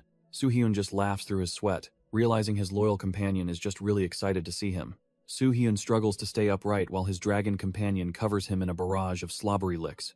Wiping his face, our boy realizes that a bigger body unfortunately comes with a massive increase in saliva. He asks if the growth spurt is finally finished, sensing that Mir now understands human speech much better. The regressor wonders if this evolution is enough to keep Mir from being a trash-tier support in battle. Mir is completely dumbfounded when his master notes that his new size is actually quite underwhelming. Seeing his friend sulk, Soo-hyun desperately tries to fix his mistake by calling the current size absolutely perfect. Mir isn't having it, and points toward the exit, determined to show off his true combat capabilities. Our boy agrees that raw size isn't everything, and prepares to open the path to the next floor. He leans into the heavy stone door, curious to see just how much the divine beast has evolved.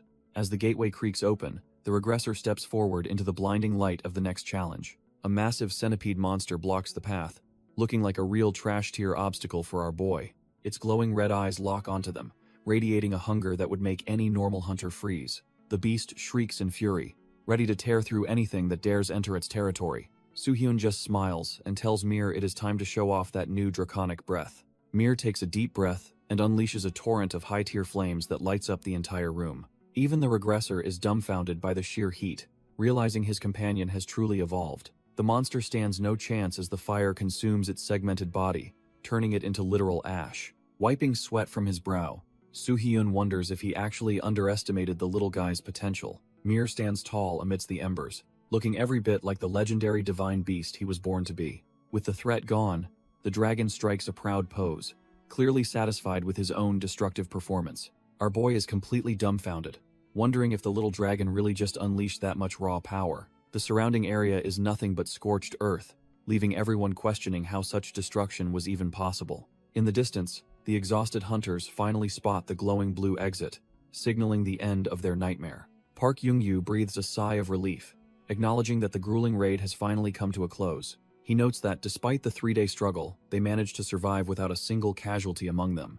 The veteran realizes the success is largely due to the incredible performance of Ashlyn and Sungchul. Seeing their growth makes him realize he needs to step up his own game to keep pace. He dismisses the group, promising that the valuable ether stones will be distributed once they are processed. With the mission complete, he steps through the shimmering gate to return to the human world. He emerges back in the city, where Detective Park and the media are waiting for the legendary survivors. The association official commends our boy for finishing the raid, but Soo-hyun knows the real work is just beginning. He remains stoic, telling the official that everything is fine despite the chaotic situation they just escaped. Even a veteran like Park Young-yu is left dumbfounded, struggling to process how Soo-hyun finished the job so quickly. Under the cover of night, the narrative shifts to a quiet workshop where a legendary master is waiting. The master blacksmith nearly loses his mind when he sees the glowing orb of pure adamantium in his hands. Our boy just shrugs it off, explaining he secured the rare material as a prize from the ranking games. The old man is visibly shaken, realizing he is holding a treasure that most hunters only see in myths. He falls into a stunned silence, his craftsman heart racing at the thought of working with such perfection. Suddenly snapping back to business, the smith gestures for Soo-hyun to hand over his primary weapon, the gram. Soo-hyun passes the blade over, ready to see his gear transformed from high tier to something truly god tier. The master blacksmith takes hold of the sword, his eyes narrowing as he feels its legendary weight. He carefully inspects the edge, noting that the blade is surprisingly worn down from Soo-hyun's relentless battles. Despite the damage, the old man sees the potential to turn this piece into a true god-tier relic. He starts to ask for a month of time, but his craftsman pride suddenly makes him reconsider. The smith demands half a year instead, promising to forge the greatest masterpiece the world has ever seen. Our boy is momentarily dumbfounded, not expecting such a long wait for his primary weapon to be finished. He quickly smirks, his blue eyes glowing as he tells the old man he will be waiting. By the next morning, the entire country is in an uproar over news of the impossible solo raid. Headlines expose the Haho Mass Guild's dirty schemes, leaving the awakened society's reputation in absolute tatters. With their masks literally shattered, the association officially disbands the Trash Tier Guild for their illegal acts. The materials on the desk prove the world is shifting as the next generation of hunters takes the stage. Park Young-yu notes that dungeon spawns are accelerating, making the nation's safety a top priority for the association. The staff realizes the association likely avoided conflict with the society because they needed their numbers to survive. Young-yu admits that despite their trash tier ethics, the society's massive forces played a vital role in keeping things stable. They controlled everything from gear distribution to raid rights, acting as a necessary evil for smooth operations. Even though unregulated groups are dangerous, Young-yu refuses to simply disband them and leave a power vacuum. His subordinates are dumbfounded, realizing they desperately need a united front to handle the coming storm of monsters. Ju-ho looks on in concern, wondering if there is any other way to handle the fallout of the scandal. Suddenly, a senior member smirks, clearly having a plan to turn this disaster into an advantage for the association. He confidently tells them to leave the entire incident in his hands as he prepares to take charge. A phone buzzes on a table surrounded by empty bottles, signaling a very unwelcome wake-up call. Lim Chang-hoon is a total wreck, hiding in the corner of his room like a scared child. The screen stays dark for a second, but the tension in the room is thick enough to cut. Suddenly, a message from our boy Soo-hyun pops up, casually demanding a little face-to-face meeting. Chang-hoon absolutely loses it, letting out a pathetic scream as if he just saw a ghost. He trembles like a leaf, pathetically crying out for his mother while claiming he is completely innocent. Meanwhile, the awakened society building looms in the night, though the power inside is clearly crumbling. The remaining trash tier members are panicking because their former leader's death just made them all targets. They desperately argue that only the ones who helped Jae-hoon should be punished, hoping to save their skins. A member barks that the association will dig up everything, which is why Chang-hoon called this emergency meeting. One desperate member scans the room, searching for anyone with a shred of honor left in this mess. He singles out Jung Yoon-ho, an S-rank powerhouse and vice guildmaster, known as the General Store. Yoon-ho remains completely unfazed, coldly stating he is only present to fulfill his own guildmaster's specific agenda. The society leader scoffs at the rejection, cursing himself for thinking he could rely on such a man. With no other options, He prepares to rally the remaining members for one last, desperate gamble for survival. He shouts that their only hope is to kill Kim Soo-hyun, or they will all face a grisly end. The surrounding mob gulps in collective terror, the weight of that impossible task finally sinking in. They try to bolster their courage, foolishly believing that their combined numbers might actually stand a chance. Suddenly, our boy Soo-hyun casually strolls into the room, instantly turning their bravado into pure, unadulterated dread. Lim Chang-hoon immediately falls to his knees, pathetically whimpering that he did exactly what Soo-hyun asked of him. Yoonho doesn't waste a second, bolting out of the room while our boy just watches him leave in silence. The remaining society trash realize they're backed into a corner since even the association won't save them now. Their leader finally snaps, deciding that a desperate gamble is their only way to survive the night. He rallies his men with a death wish, completely unaware that the Grim Reaper is standing right behind him. Soo-hyun finally speaks up, mockingly asking exactly who it is they're planning to put in the ground.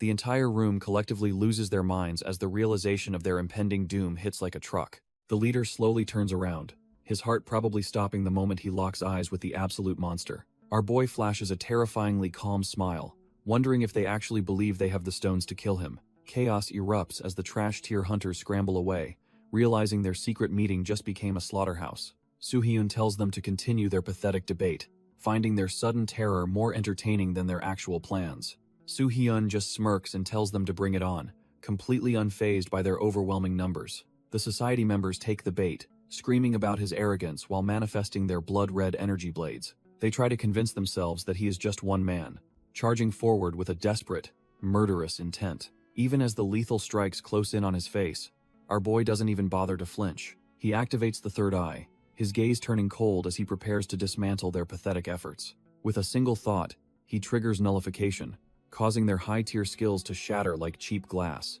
The trash-tier hunters stand there dumbfounded, realizing their powers have completely vanished into thin air. Watching from the sidelines, Jung Yoonho realizes this monster isn't cut from the same cloth as normal hunters. Instead of being worried, the Vice Guildmaster just smiles, clearly impressed by the absolute slaughter unfolding. Jung Yoonho decides he has seen enough and prepares to make his exit before things get even messier. Jung Yoonho starts walking away, leaving the trash-tier hunters to deal with the mess themselves. Our boy watches him go, calculating that taking down the general store vice master would actually take some effort.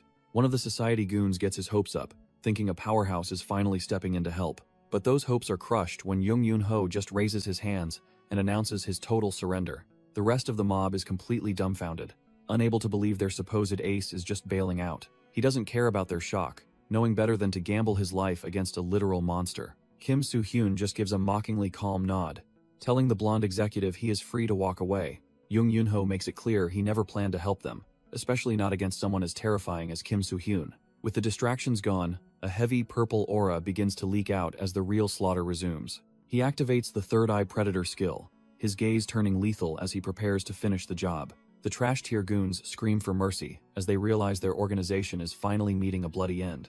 Our boy doesn't feel a shred of pity, calling out their silence in the face of blatant corruption. He decides that an organization this rotten has no right to exist and should just vanish today. Just as he's about to finish them, Park Young-yu steps in and places a hand on his shoulder. The physical contact is a bold move, but it's enough to make the regressor pause his killing intent. The association's strongest force tells him to stand down and let the official authorities handle the cleanup. Soo-hyun remains silent for a moment, weighing the benefit of more blood against the association's cooperation. He finally gives in and thanks the strategist, choosing to walk away and let them take the lead. As he leaves, he admits to himself that the intervention was probably for the best, because if the liaison hadn't stopped him, he would have definitely slaughtered every single one of them. The trash tier remnants of the society are sweating bullets as they realize their era of corruption is finally ending. Juho steps up to end the menacing vibe, making it clear that the association is taking the lead now. With the weight of the association's authority, they easily seize every scrap of evidence regarding the society's crimes. Sitting at the head of the table, Juho lays out the strict conditions for the society's pathetic survival. One of the goons tries to act tough, questioning whose authority gives the association the right to bark orders. Boom. A sudden burst of mana erupts as a fist prepares to silence the room's remaining ego. Juho slams the table so hard the documents fly, proving he isn't just some desk-bound bureaucrat. The sudden display of force leaves the room dumbfounded, realizing they are completely outclassed and cornered. He looks them dead in the eye and bluntly calls them the pieces of trash they truly are. While he'd love to let our boy slaughter them, He admits their power is a necessary evil for now. Juho offers the survivors more money and power than they ever dreamed of to secure their absolute greed. He bluntly tells the trash-tier goons to shut up and follow him if they want to live. Later, Juho relaxes with our boy, admitting the previous chaos made his hostile takeover surprisingly easy. Soo-hyun is completely dumbfounded when Juho casually reveals he has officially become the society's new president. He explains it was a necessary move. Otherwise, the entire organization would have crumbled into total anarchy. By taking the lead, he can personally manage the fallout, instead of just delaying the inevitable end. Juho knows these hunters only care about profit, so he'll use a reward system to keep them leashed.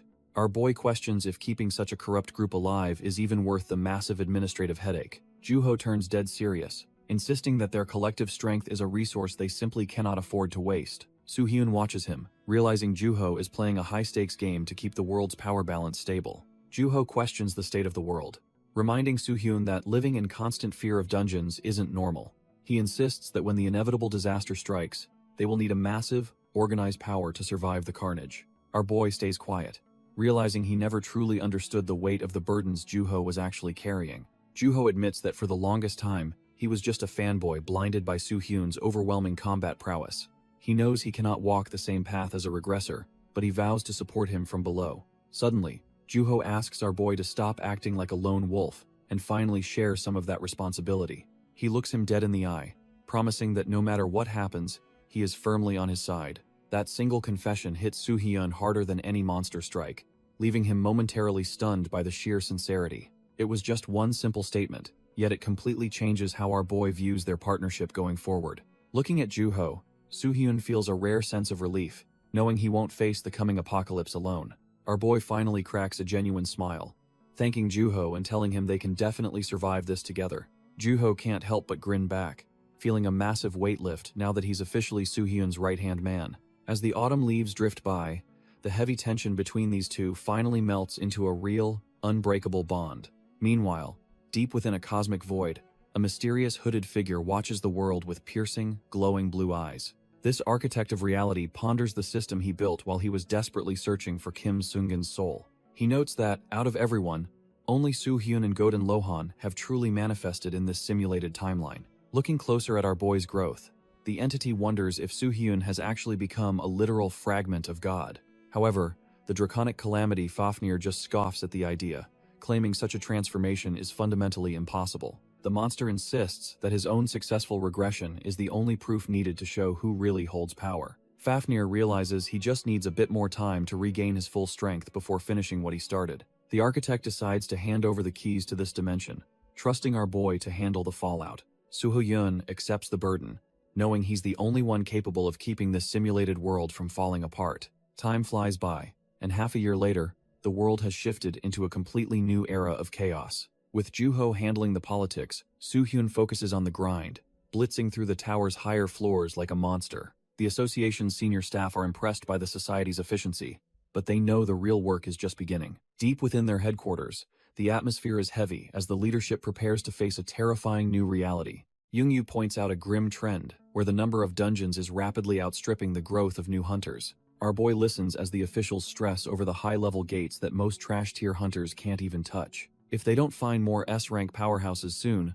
the world will be overrun by catastrophic dungeon outbreaks. They decide to warn every global government, hoping to prepare for the inevitable storm brewing on the horizon. Spikey wants to wrap things up, but he's clearly on edge with all the new reports coming in. He mentions a new green dungeon popping up and so on, proving the world is getting more dangerous. Even though he's busy, he offers our boy a ride home, but Soo-hyun politely declines the offer. Young-yu wonders if he's heading straight back to the Tower of Trials to continue his insane grind. Soo-hyun just smiles and tells them he has one important stop to make before diving back in. Thick black smoke billows from a chimney, signaling that some serious high-tier crafting is currently underway. He arrives at a secluded workshop where the sound of hammers against metal echoes through the air. Our boy is dumbfounded when he sees the state of the old man who's been working non-stop. The master blacksmith looks like he's on his last legs, covered in sweat, and clearly lacking sleep. He admits he got too excited to finish the blade, while Soo-hyun insists the smith prioritizes his health. The old man tells him to forget the small talk and just feast his eyes on the blade.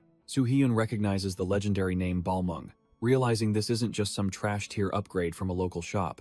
As he begins to unwrap the cloth, The sleek purple hilt reveals a weapon that radiates pure power. He draws the blade, and is dumbfounded by how perfectly balanced it feels in his grip.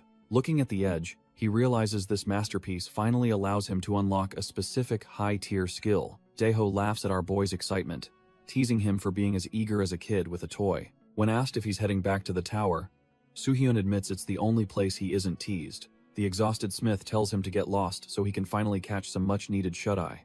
Soo-hyun gives a rare, genuine smile, and thanks the old man for pouring his soul into the steel. Daeho watches him leave in silence, knowing he just handed a god-slaying tool to the world's only hope. Daeho gives a final nod, telling our boy to stay alive out there in the coming chaos. Soo-hyun wastes no time and heads straight to the 40th floor gate of the Tower of Trials. His footsteps echo through the silent hall as he prepares to face the next impossible hurdle. A shady figure sitting nearby can't help but feel the massive pressure radiating off the regressor. The gatekeeper immediately recognizes that a true monster has arrived to challenge the upper floors. He offers his services, curious to see just how much the legendary hunter actually knows. Soo-hyun remains stoic, demanding to know the exact difficulty of the upcoming trial first. The broker flashes a sign and names a steep price of 600,000 achievement points.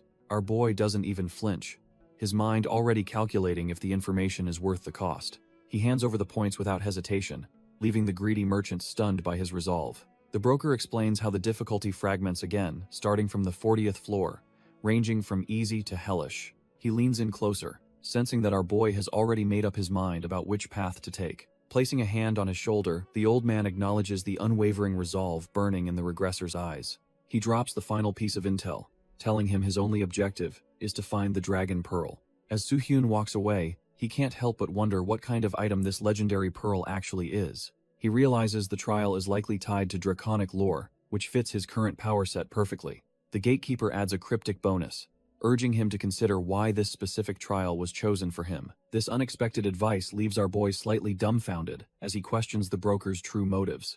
Standing before the shimmering gate, he ponders the weight of the expectations these mysterious entities have for him. As the light swallows him, he wonders if the tower's guardians have known his true identity all along. Our boy brushes off the gatekeeper's cryptic words, focusing solely on the challenge waiting inside the gate. He steps into the shimmering light, ready to face whatever the 40th floor throws his way. After skipping the lower levels, he locks in the maximum floor level to maximize his potential growth. Faced with 4 paths, he doesn't even glance at the trash tier options like easy or normal. He chooses the very difficult path, knowing only extreme trials will grant him the power he needs. As the system confirms his choice, the world fades, and the 40th floor trial finally begins. He finds himself standing on a lush, green cliffside under a deceptively peaceful sun. Suddenly, something massive catches his eye, making his battle-hardened instincts flare up instantly. He stands there completely dumbfounded, his jaw dropping at the sheer scale of what lies before him. A literal dragon is resting in the grass, and his mission is to save its entire world. Our boy stares at the massive beast, thinking it looks way too peaceful for a high-floor trial. He decides to call out Mir, hoping his little companion can help handle the introductions. Since they are both dragons, he asks Mir if he can try communicating with the sleeping giant. The blue dragon continues its deep slumber, completely unaware that a regressor is standing right there. Mir looks absolutely terrified, realizing the power gap between him and this ancient creature is insane. Despite his fear, Mir lets out a tiny squeak to get the behemoth's attention. Suddenly, a piercing cyan eye snaps open as the guardian finally senses their presence. The ground tremors as the massive beast stands up, shaking off its lethargy with a heavy thud. It looms over them, shocked to see a red dragon and a human together in this realm. Soo-hyun feels a sharp pressure in his mind as the dragon uses telepathy to question his presence. Soo-hyun is dumbfounded that this ancient beast can actually speak the human tongue with such ease. He realizes this guardian is far more ancient and powerful than any dragonling he has ever encountered before. The sheer weight of the dragon's aura is suffocating, making our boy realize he is in a different league. The behemoth demands to know why a noble red dragon would ever lower itself to travel with a human. Mir is absolutely terrified, whimpering and clinging to his master as the pressure becomes too much to bear. Seeing his companion in distress, Soo-hyun gently comforts the little guy to keep his spirit from breaking. He explains that they have been inseparable for 2 years, ever since Mir hatched from a random egg. With a genuine smile, he tells the guardian that this dragon isn't just a pet, but his family. The blue dragon seems skeptical, finding it hard to believe a creature of that lineage came from an egg. Soo-hyun stands his ground and confirms the truth, even as Mir just tilts his head in total confusion. The massive guardian finally settles down, acknowledging the strange bond between the human and the dragonling. Seeing the pressure lift, our boy continues to pet Mir, glad the little guy is finally relaxing. He remembers hearing that Mir was always a cut above the rest, even when he first hatched. In this world, dragons are ranked by their scales from birth, mirroring the hierarchy of the towers. Soo-hyun figures this is his best shot at learning the secrets behind his companion's mysterious lineage. He decides to risk a potentially rude question, asking the beast for the truth about red dragons. The blue dragon just blinks, seemingly stunned that a master could be so clueless about his own family. He lets out a thunderous laugh, finding it utterly absurd that Soo-hyun raised him without knowing his identity. Our boy is left completely dumbfounded, feeling like a total amateur under the dragon's mocking gaze. The guardian eventually agrees to educate him, starting with how the color red is a significant omen. The guardian explains that red isn't just a color, but the mark of the true Dragon King's bloodline. Soo-hyun can barely process the information, his voice trailing off as the weight of the revelation hits him. Our boy is completely dumbfounded, struggling to believe his companion is the legitimate successor to the throne. The group stands in silence while the massive guardian stares down at the pint-sized legend in the making. Mir just lets out a happy chirp, totally oblivious to the fact that he's basically draconic royalty. Soo-hyun wonders if this means his companion is destined for greatness far beyond what he initially imagined. The blue dragon admits he's stunned that a mere human managed to tame such a high-tier existence. Soo-hyun looks at the little guy, finding it hard to reconcile this cutie with a legendary king. He starts squishing the dragon's goofy face, wondering how this trash-tier-looking lizard could be a king.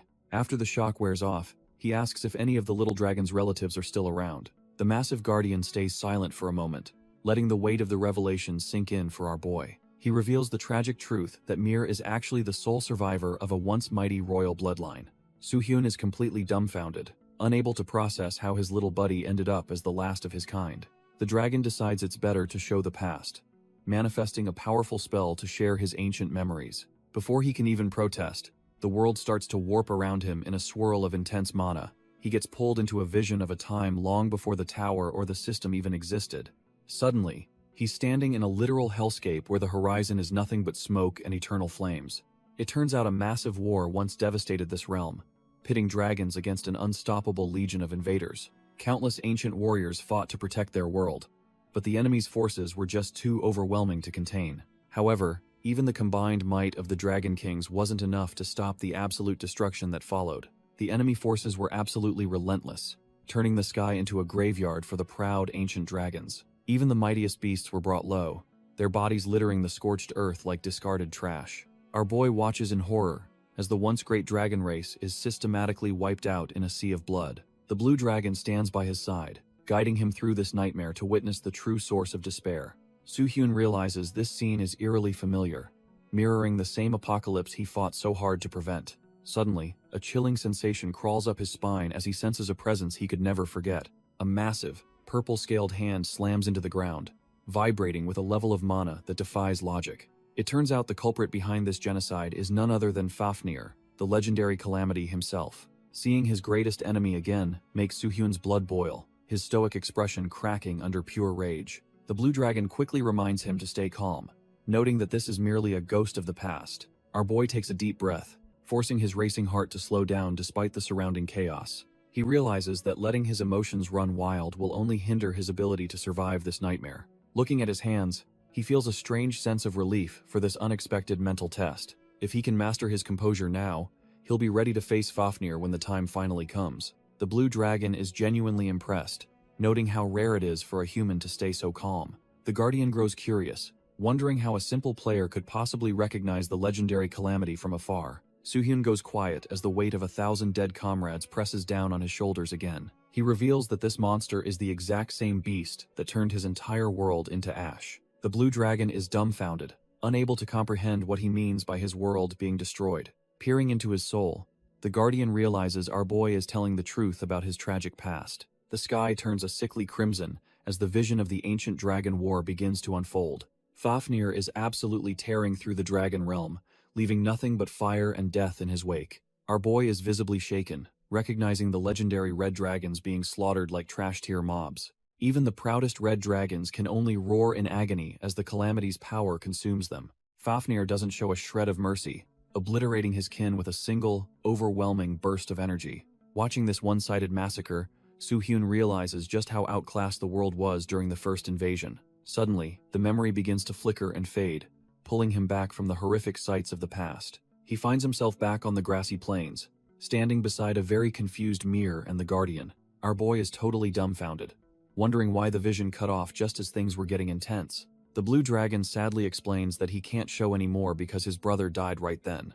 Our boy realizes Fafnir's path of destruction wasn't limited to his own timeline or world. He starts connecting the dots, realizing this dragon realm might be just as real as his own home. Mir snaps our boy out of his spiraling thoughts, reminding him to stay focused on the task at hand. The blue dragon offers him a ride, deciding to explain the rest of the story while they travel. He learns that the red dragons were completely wiped out, leaving their once vibrant world a desolate graveyard. Turns out, some dragons survived by hibernating, waiting for the calamity to pass before finally waking up. They worked tirelessly to breathe life back into the ruins, slowly healing the land from the Great War's scars. Even though the main threat vanished, trash-tier monsters still roam the world, making full recovery nearly impossible.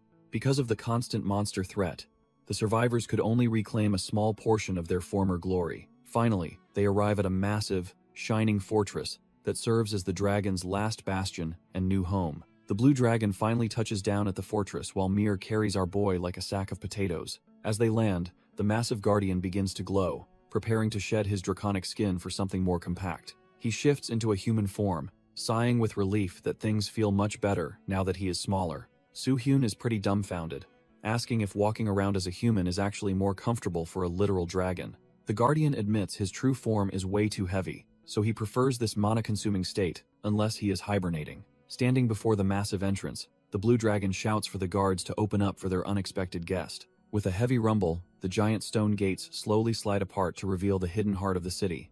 Mir warns our boy that he shouldn't expect a warm welcome, but Soo-hyun just shrugs the cold shoulder off. The blue dragon looks back with a grim expression, noting that the lack of hospitality isn't just about species. His eyes sharpen as he hints that there is a much darker reason why a human isn't wanted here. The guardian drops a massive bombshell, revealing that the cold reception is actually all because of Mir. Our boy is completely dumbfounded, struggling to process why his loyal companion would be the target of hostility. The guide just tells him he will understand soon enough, while leading them deeper into the Dragon City. Mir stays silent and looks worried, likely feeling the heavy weight of his own lineage as they proceed. With a simple command to follow, the group finally steps through the gates into the hidden draconic sanctuary. Instead of a lair of monsters, they find a peaceful village that looks surprisingly like a human settlement. Seeing dragons living normal lives with families makes it clear they have traded primal nature for domestic comfort. The guide explains that they adopted these forms because living as massive beasts was simply too taxing. When Soo-hyun notices how empty it feels, the Guardian reveals the war left only 50 of them alive. Even with their numbers slowly growing, the scars of their near extinction still linger in every quiet street.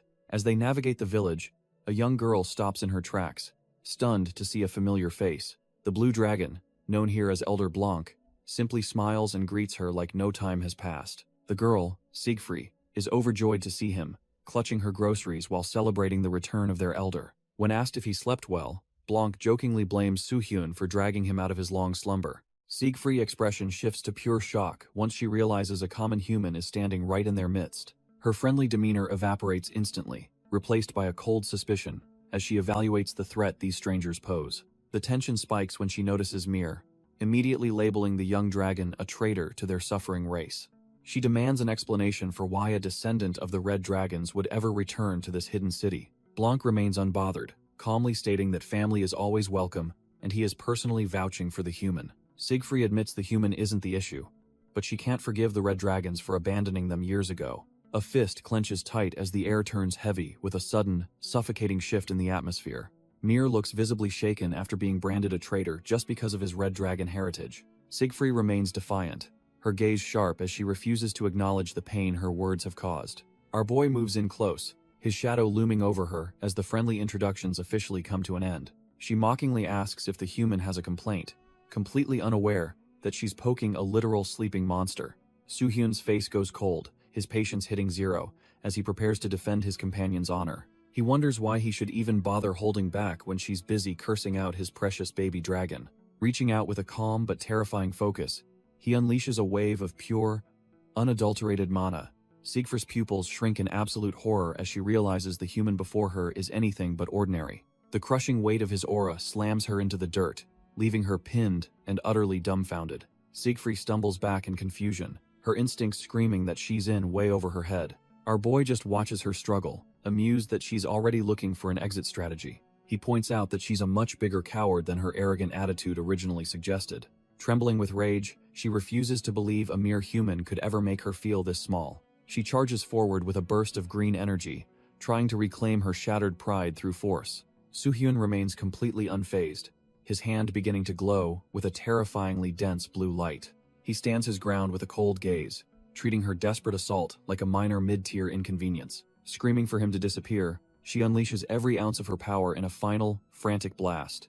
The green flames roar toward him, but they lack the weight to actually threaten a seasoned regressor. With a casual wave, he effortlessly sends her own attack right back at her. When Soo-hyun focuses his mana, his eyes glow with the cold intensity of a regressor, ready to end this.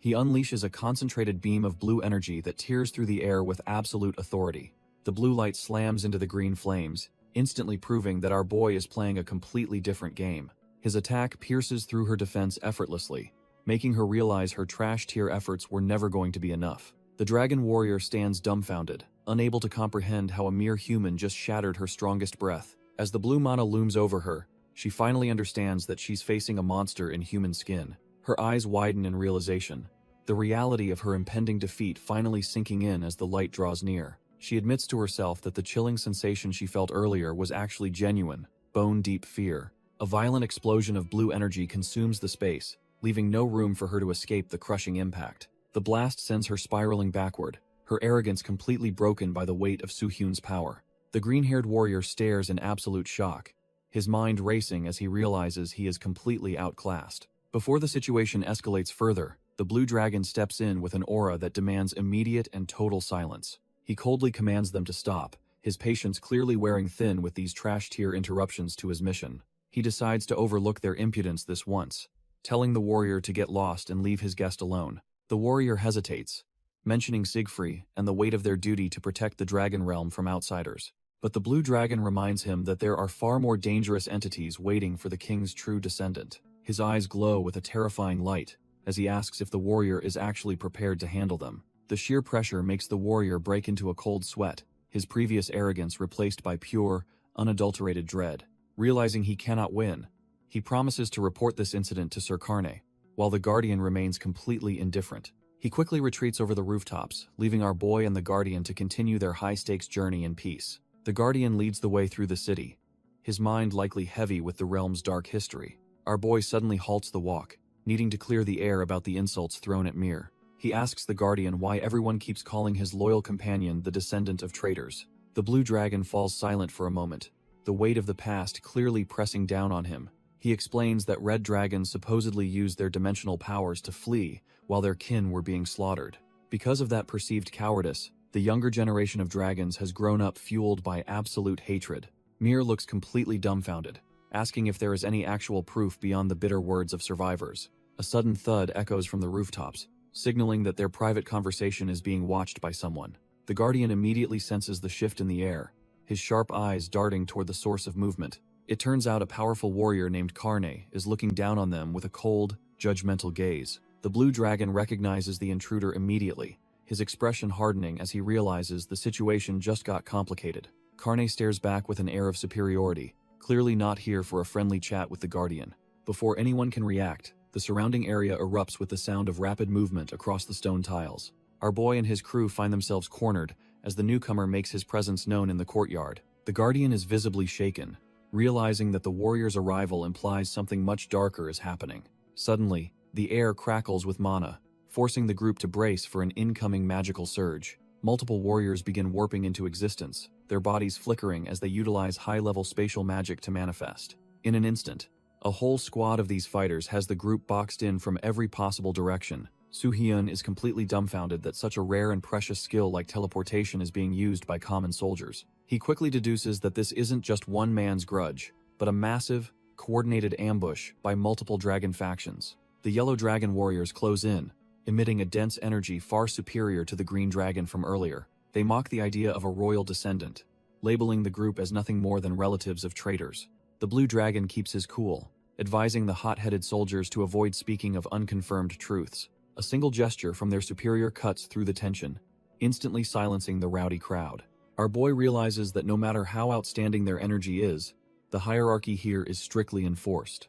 Their leader steps out, acknowledging that the blue dragon remains the strongest, despite his current fallen status. He questions their right to be there, his gaze piercing through them with absolute authority. His expression turns cold as he reminds them they are standing on the soil of those they betrayed. Mir is visibly shaken by the hostility, while Soo-hyun grips his blade, ready for the worst. The leader lets out a dry chuckle, finding the entire confrontation to be a source of dark amusement. Karne mocks the supposed descendant of the Dragon King for being a mute idiot who can't even speak.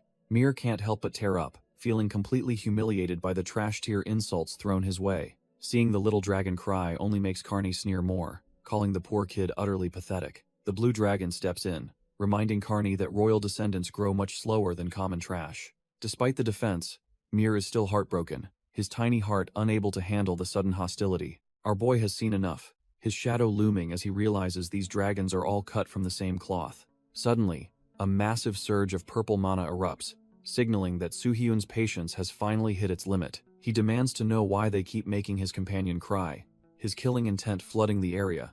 The surrounding dragon soldiers are left dumbfounded, feeling a pressure that shouldn't belong to a mere human. Even Karne is frozen in place, realizing he just provoked a monster he can't possibly hope to handle. Soo-hyun's mana flares as the dragons realize a mere human possesses power that defies their draconic logic. He calmly interrogates them, asking how they can be so sure the red dragons actually betrayed their kind. Karne can only sweat in response, claiming he personally witnessed the red dragons abandoning them to their fate.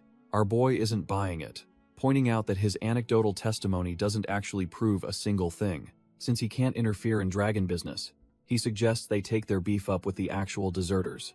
Karne is left completely dumbfounded, unable to process why a human would even bother arguing for a dragon. Soo-hyun reminds them that Mir isn't the one who left, so ostracizing a child for his blood is pathetic. The dragon is clearly vexed, demanding to know why this human is so emotionally invested in a young hatchling.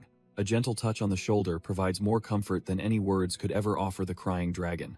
He declares that they are family, a bond that transcends species and silences the trash-tier logic of the survivors. Karne just stares, clearly unimpressed by the sentimental garbage our boy is spewing about family bonds. He lets out a trash-tier laugh, mocking the very idea that a human and dragon could ever be kin. Even as Mir whimpers, Karne insists that ancient chains of hatred aren't something easily broken by mere words. Soo-hyun doesn't flinch, coldly demanding to know exactly what kind of point the man is trying to make. The villager offers a twisted chance at redemption, claiming they can repent by serving as tools in their war. He demands they recapture the Forest of the Dragon Pearl, a suicide mission meant to prove their worth. The blue dragon is absolutely dumbfounded, unable to believe Karne would suggest such a reckless, deadly task. He loses his cool immediately, screaming at Karne for even suggesting such a blatant death trap for the hatchling. He argues that sending them into that cursed forest is no different than just telling them to go die. Karne just shrugs it off, coldly stating that the choice to jump into the fire is entirely theirs. Soo-hyun ponders the suicidal task, while Mir waits anxiously for his master to make a final move. Our boy doesn't blink, coolly accepting the proposal despite the obvious trap laid out before him. The blue dragon is absolutely dumbfounded, screaming that only a total idiot would walk into such a place. He warns that the forest is a graveyard for the strong, where every previous recapture attempt ended in disaster. While the dragon predicts his immediate death, Soo-hyun just smiles, thinking this level of difficulty is actually ideal. With a predatory glint in his eyes, he plans to use this trial to break their arrogant spirits. As evening falls over the jagged landscape, the group prepares to enter the territory of the strongest monsters. They arrive at the Forest of the Dragon Pearl, and Soo-hyun offers a brief thanks for the guidance.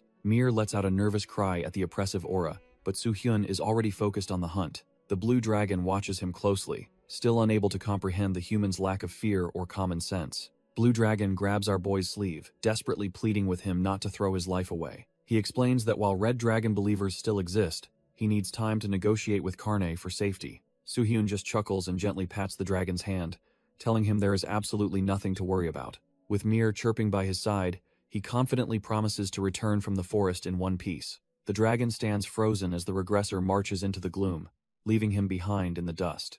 He looks toward the sky, haunted by the countless heroes who never made it back from this trial. As Soo-hyun charges ahead, the dragon silently prays for an ancient elder named Elid to protect them. Deep within the thicket, hundreds of predatory eyes begin to flicker to life amidst the suffocating mana. Instead of flinching, Soo-hyun just grins, feeling a twisted sense of nostalgia for the apocalypse he once survived. Suddenly, a pack of trash-tier wolves lunges out, completely unaware they just picked a fight with a monster.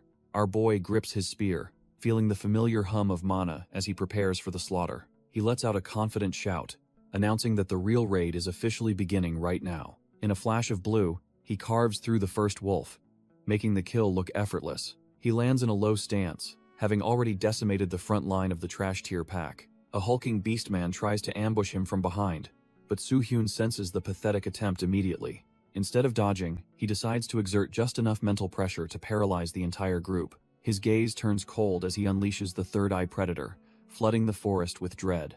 The massive predator stands dumbfounded and stiff, its body refusing to move under his crushing aura. Purple energy coils around his spear as he prepares to end this boring warm-up session. With a single, violent sweep, he obliterates the remaining monsters, leaving only silence in his wake. Soo-hyun calculates that by refining his technique, he can save mana while dispatching these trash-tier mobs more efficiently. He moves like a blur, his strikes cutting through the remaining monsters before they can even process their deaths. Looking at his weapon, he realizes the legendary sword Balmung is even more impressive than he first anticipated. Our boy rests the blade on his shoulder, while Mir chirps happily about how easily they handled the warm-up. The forest floor is now a graveyard of monsters, proving that even a massive pack is nothing to him. Meanwhile, inside a distant palace, a concerned voice asks a powerful figure if they should really ignore the intruders. Sir Carney sips his tea, seething with rage over a red dragon descendant being recognized as the king's heir. His subordinate, Ralph, leans in and confirms that their forces are already prepared to strike at a moment's notice. Ralph asks for the green light to eliminate both the human and the traitorous dragon descendant immediately. Carney just cryptically mentions a certain turtle living in the forest, leaving Ralph completely dumbfounded by the strange remark. Carney's eyes burn with a cold intensity as he recalls the absolute terror of the Titan turtle. This behemoth is a walking calamity that once slaughtered dozens of dragons and nearly ended Carney himself. Ralph is visibly shaken, wondering if the human they saw earlier is actually strong enough to survive it. Carney just watches from his window, convinced that no mere human could ever hope to defeat such a monster. Deep in the forest, our boy is raking in massive achievement points as his stats skyrocket from the grind. He realizes this trial is basically a goldmine for growth,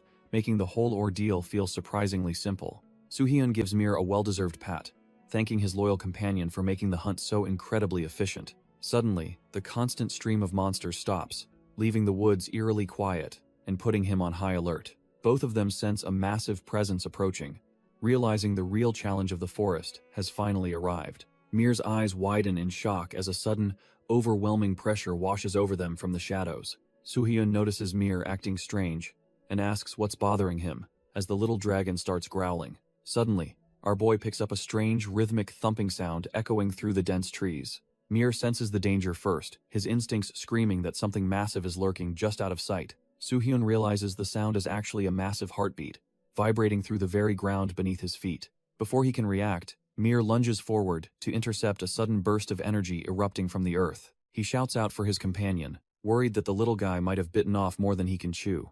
Mir gets tossed back by the sheer force of the impact as the hidden predator finally makes its move. A colossal, stone-skinned beast emerges from the shadows, its massive jaws ready to crush anything in its path. The ground shatters as the creature reveals its true size, dwarfing everything else in the forest. It all clicks for Soo-hyun, realizing this titan is the reason every other monster fled the area in terror. Our boy stares down the massive beast, realizing they've stumbled right into the heart of its territory. This titan turtle is a tanky nightmare he recognizes from an old memory of a high-rank dungeon. As they circle above, he finds it weird, because these behemoths usually wander instead of staying put.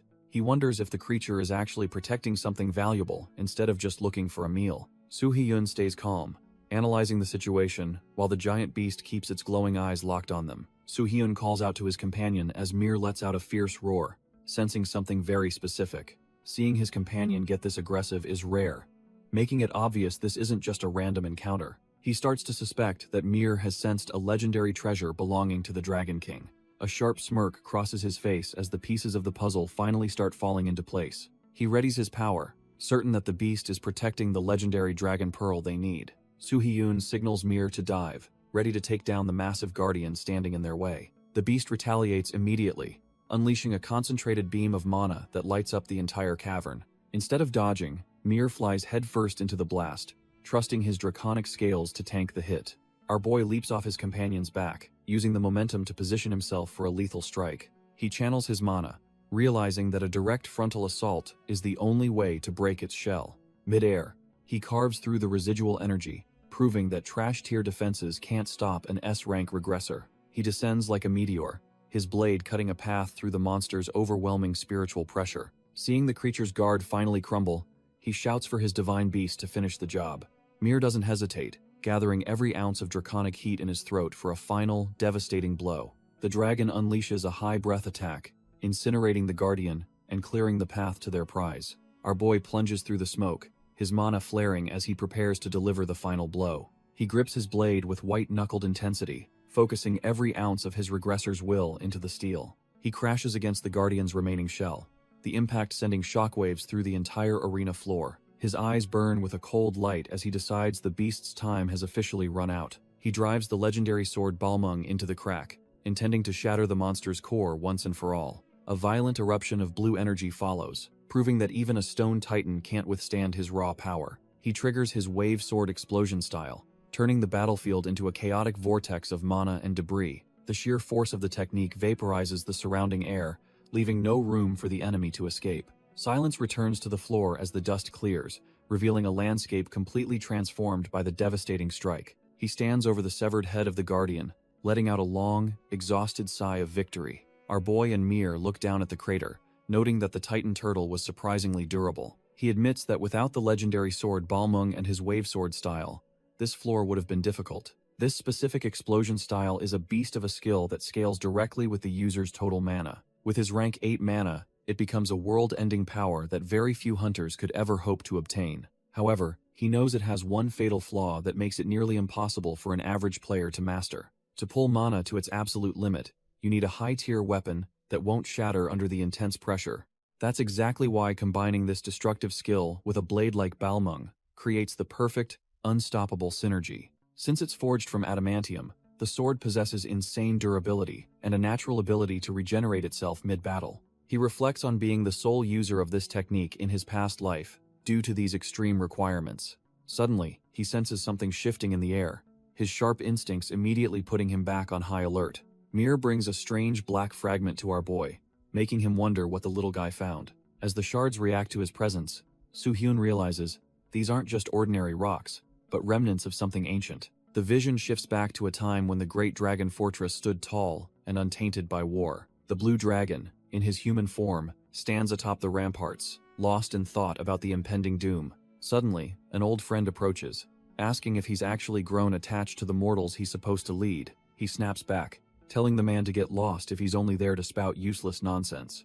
The man, Karne, looks hurt, wondering why his old comrade is still so full of distrust after everything. Karne explains that while he trusts the blue dragon, the red dragons simply aren't built for mercy. The weight of the past settles on the blue dragon's shoulders as he remembers the harsh lessons of history. He watches Karne leave, silently admitting that without his friend's blunt honesty, they wouldn't have survived this long. Blue Dragon argues that a red dragon's return means they must rethink their entire future. He believes if they unite all dragons to support the human and the red dragon, there's still hope. With a desperate look, he claims they can finally reclaim the Dragon Pearl and their lost world. Karne isn't buying it, cursing the red dragon while his expression remains cold and unmoved. He tells his friend to wake up because the pearl is gone and hope is just a delusion. The blue dragon is left speechless as Karne predicts the young red dragon's inevitable death. Turning his back, Karne makes it clear that his grim decision is final and won't be swayed. Our boy desperately calls out his name, unable to accept that his old comrade is walking away. Suddenly, a blinding flash of red energy tears through the sky, signaling the start of the end. A massive pillar of fire erupts over the city, proving that the catastrophe they feared is finally here. The blue dragon stands frozen as a familiar, ancient power suddenly washes over the entire city. Even the cynical Karne is forced to pause, his eyes widening as the impossible energy intensifies. They both look out toward the horizon, sensing a surge of mana that shouldn't even exist anymore.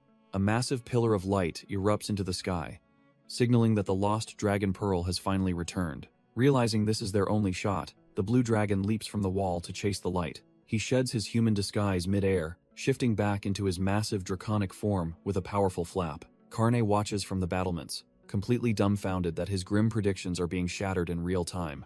The blue dragon soars toward the massive red dragon, who is reeling from the pearl's sudden reappearance. The red dragon is shaken, knowing the pearl was supposedly lost forever inside the belly of a titan turtle. He wonders if our boy actually managed to slay that monster and reclaim the heart of their world. The blue dragon spots the source of the mana and signals the others to look toward the clearing. Both massive drakes descend from the clouds, their heavy wings beating against the sudden silence of the forest. Shifting back into his human form, the blue dragon rushes ahead to see the impossible with his own eyes. He finds our boy casually holding the legendary dragon pearl, as if it were some trash-tier loot. Both he and Karne are left completely dumbfounded, unable to reconcile the artifact's return with reality. Karn's mind is reeling as he struggles to accept that a human actually pulled off this miracle. Seeing the titan turtle's mountain-sized corpse, they finally understand that the beast has truly been slain. Soo-hyun just gives a confident smirk, noting that the entire raid went by much faster than expected. The blue dragon is left breathless,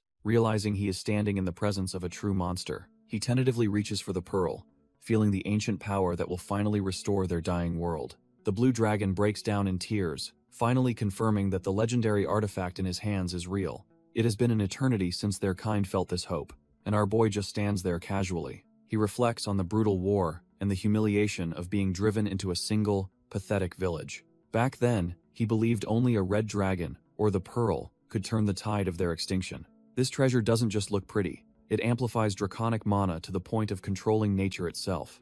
With both the successor and the pearl returned, he's certain their world is finally on the mend. He offers his deepest thanks to Soo-hyun, recognizing that a mere human achieved what seemed impossible. The surrounding villagers and dragons gather, drawn by the pulsing energy of their long-lost heritage. However, Karne watches with a bitter scowl, realizing his days of chasing off red dragons are over.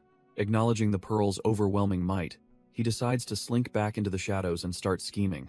Karne finally swallows his pride, admitting our boy actually pulled off the impossible by slaying the titan turtle. He tries to play it cool, claiming they will graciously allow the red dragon back into their ranks. Soo-hyun isn't having any of that trash-tier attitude, bluntly calling the bitter dragon out for being completely shameless. With enough witnesses gathered, Mir prepares to use the dragon pearl to show everyone the real draconic hierarchy. Our boy tells the crowd to watch closely as the true successor finally claims his rightful place. The pearl begins to pulse with ancient energy, vibrating against Mir's teeth as the ritual begins. A blinding vortex of mana swirls within the dragon's maw, signaling the start of a massive power surge. Flames erupt as Mir's small frame begins to crack and expand under the weight of the pearl's gift. His claws sharpen and grow, shedding his adolescent form for something far more lethal and ancient. The transformation completes, revealing a majestic red dragon that makes every other beast in the village look pathetic. Mir lets out a deafening roar, showing the villagers exactly what a high-tier draconic leader looks like.